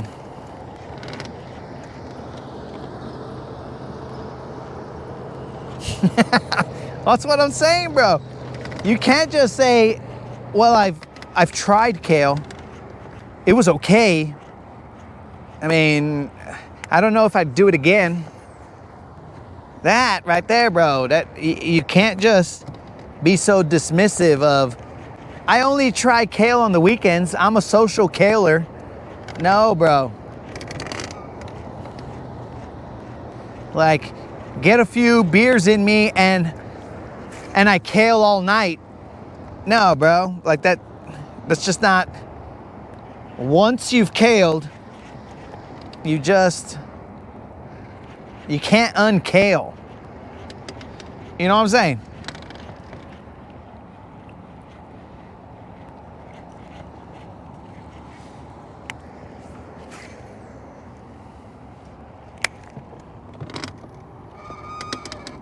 In fact, there's a Boston legend who I think his family was trying to hide that they dabbled in kale, and they changed it to McHale. So maybe you're a McHale. You're from the family McHale. Kevin McHale. Next comment, McHale.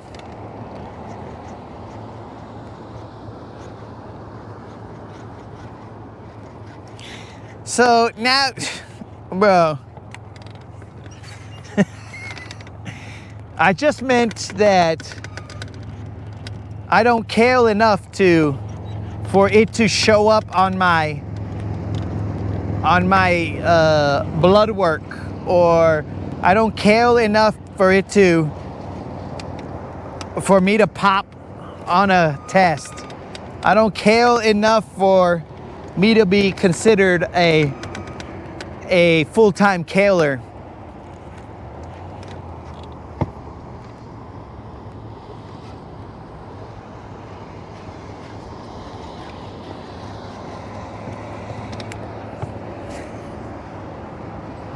This is a slippery slope here, bro.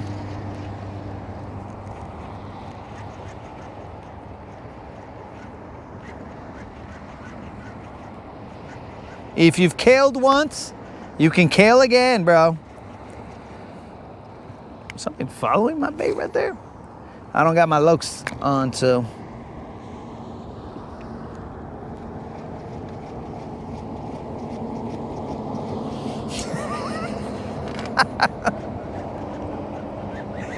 He might be my unkale. It's possible. Right now, Moon is trying to unkale, but we can't let him, guys. Because then he's gonna try and sneak back into the population and be all like, I never kaled before, guys. Don't believe him. Don't believe him. That was just one time that I kaled, and I regretted it. But you don't even regret it, Moon. You like will double down and you're like, dude, for me to be like in a kale salad, oh my God. Or a kale slaw, that's what it was. Oh, for me to just partake one more time in a kale slaw, bro, these young kids.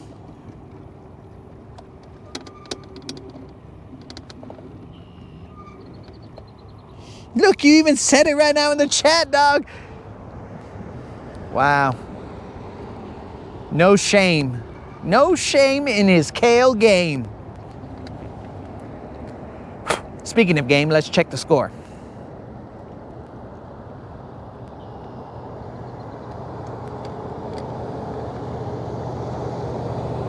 How is it that it's already 3:30? I mean 2:30. I've been out here, boss, all of my life. Okay, 19 to 20. All right, all right. Let's see what this guy's doing. or 20 to 19. Let's see what this guy's doing. He's coming through.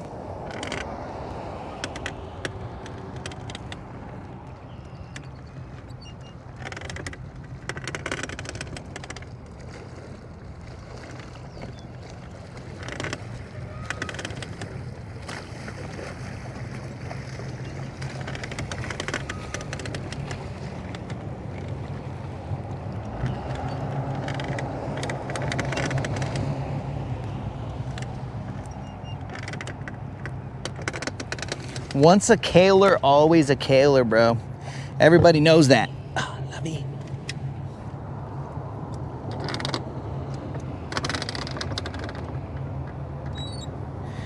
You're probably even a nightingale. You partake in it at night. So you think it's okay because it's done under the cover of darkness. Puro nightingale. Hey, get out of my...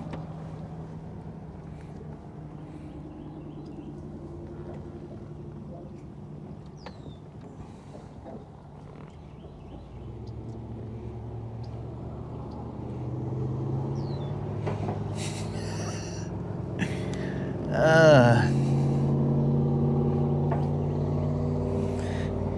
20 to 19, gracias, bro.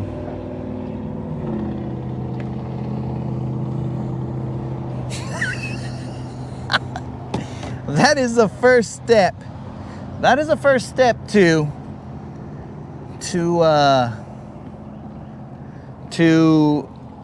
healing, bro. Is to first admit that you have a problem. Now,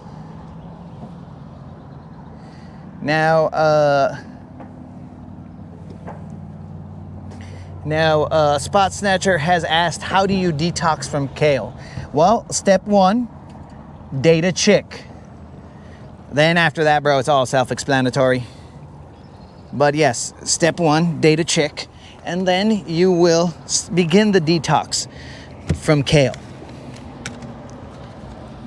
Though, I mean, I don't know if there's any scientific backing to that.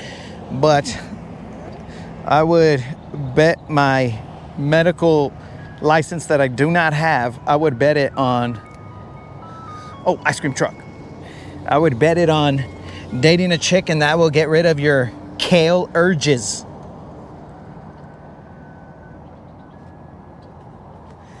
All right, dudes.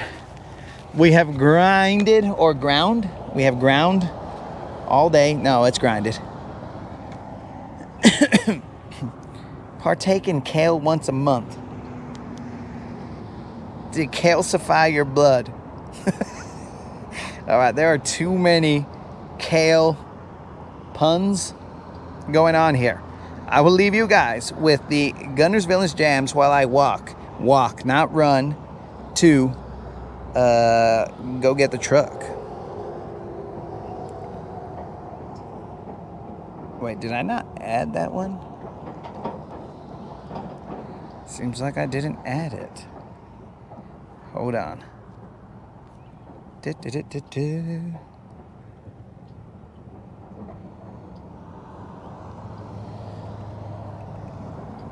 What in the...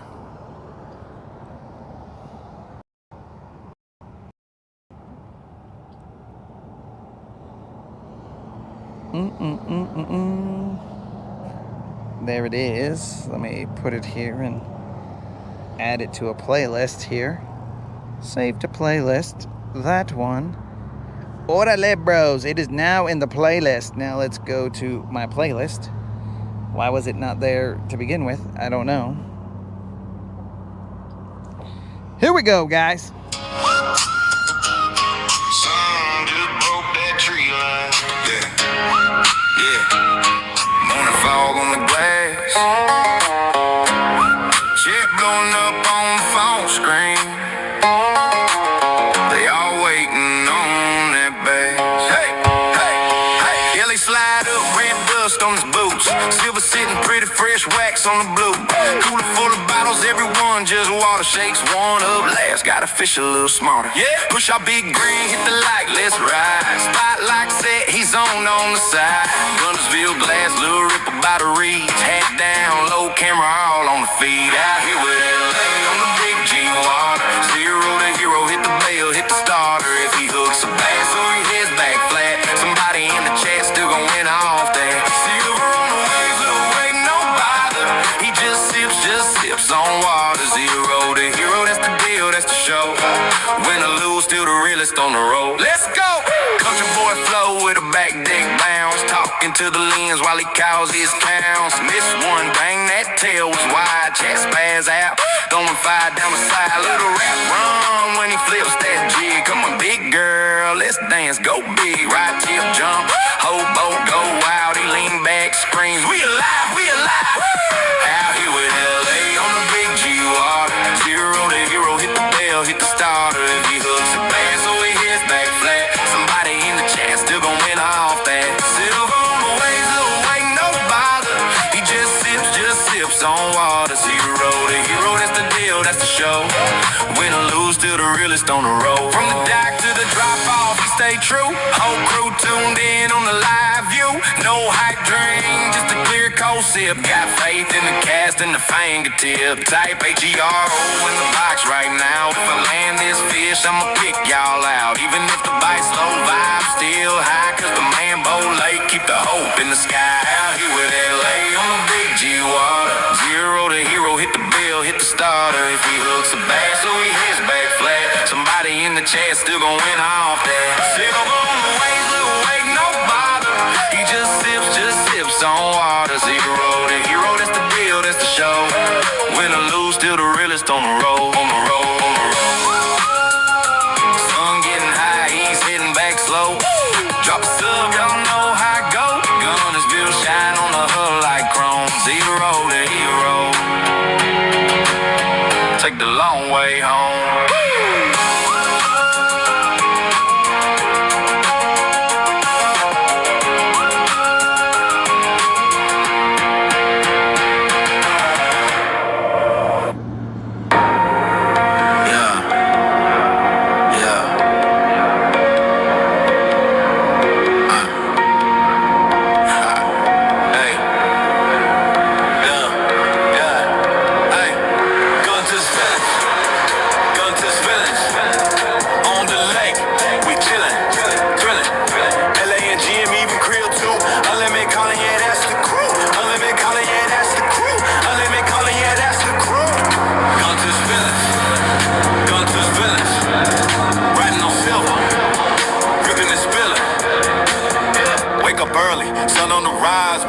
Sharp like blades in the skies, throttle down, silver skates on glass, both slicing clean like a samurai slash. Krill got the bait lines heavy with dreams, unlimited vision, plotting schemes, callers on the deck, calling up plays, LA and GM setting the blaze. Engine growl, yeah, that's our sound. Lake so smooth, feel skybound. Guntersville gang, we own this town.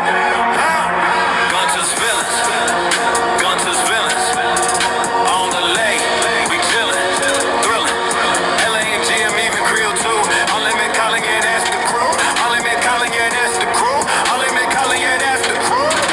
Guntersville, Guntersville, riding on silver, ripping and spilling. Dockside vibes where the stories unfold. Fish tails big, but the crew stays bold. Trophies stacking like chips in a game. Legends of the lake, yeah, they know our name. Life jackets whacked out, neon and black. Cooler on deck, stacked to the max. Silver's way cutting the lightning streak. Guntersville flow, unique technique. Villains on the water, hearts of gold. Stories told, but the lake's still cold. Riding waves, carving paths unseen. Guntersville fam, we the dream team. You taking it? Dope jack in it.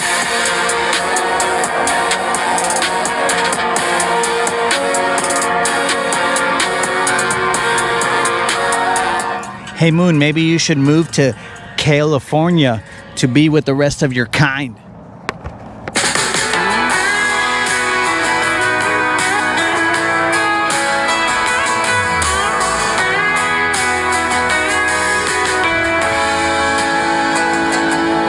Sunrise creeping, moon fade. fades out, truck still humming, my mind shouts.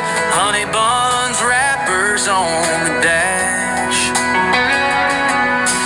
Mountain Dew bottles empty fast. Hit the creek line, poles in hand. The Latin assassin makes his stand. Cast so smooth the ripples cry. No fish too smart for his eagle eye. Honey buns and Mountain Dew are fuel all day. Fishing with the assassin, what more can I say? River rolls the stories too, casting dreams we knew. Legacy in waters deep, where the echoes grew. Line goes through. Line goes taut with a water beast. Assassin grins, it's time for a feast. Battling scales and wicked darts. This ain't just fishing, it's work of art. Shade cut sharp where we both sit. Sharing tales about hooks that split. Sunburnt faces with laughs that burn. Waiting patient for the next fish's turn. Honey bun, sweet sticky treat. With Mountain Dew, the life's complete. Assassin skills, the legend grows. In every ripple is magic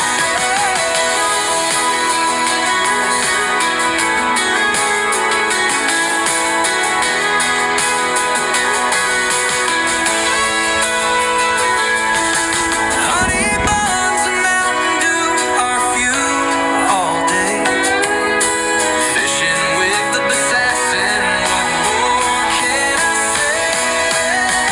River rolls the stories too, casting dreams we knew.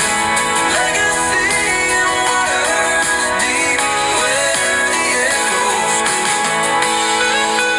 Legacy in waters deep, where the echoes grew.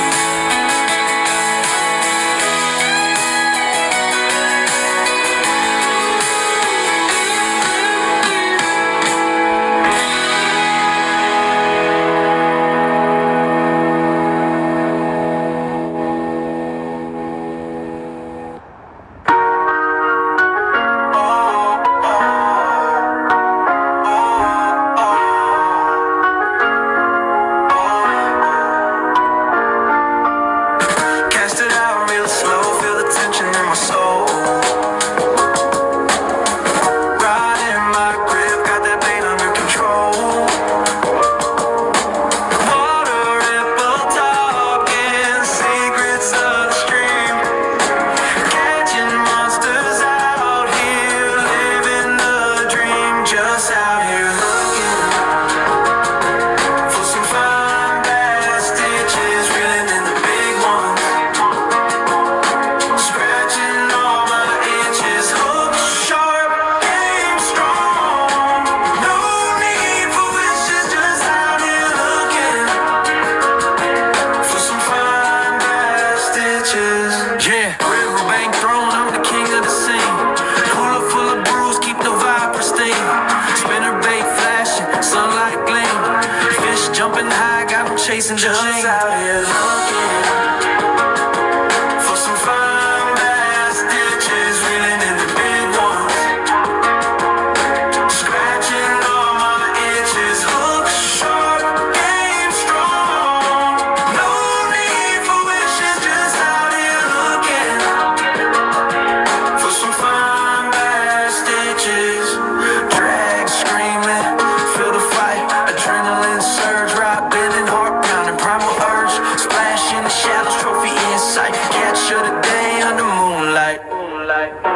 Just out here looking for some fine bass stitches, reeling in the big ones. Scratching all my itches, hook sharp, game strong. No need for wishes, just out here looking for some fine bass stitches.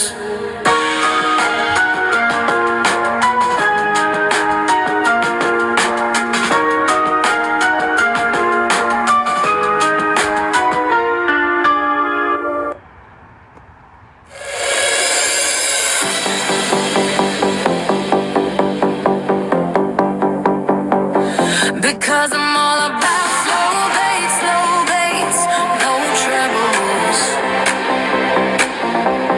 Drag it nice and easy, keep it subtle, no rebels. Out here on Guntersville, All right, dudes. big one set up. So Reeling in the giants on my fishing we came back. It's been a while, but we came back. We came back, and we're slowly gonna get a little bit better. God willing, we will get a little bit better, little by little, and then we will be able to move, cruise around, do whatever.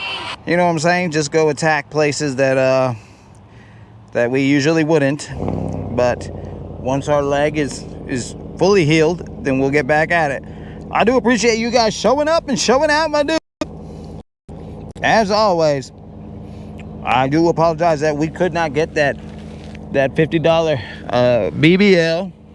Just couldn't get there, guys.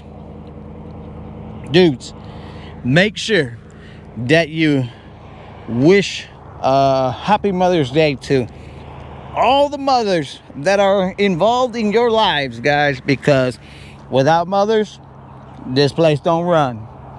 So, my dudes, remember, always, whether you're hurt or not, fish around and find out.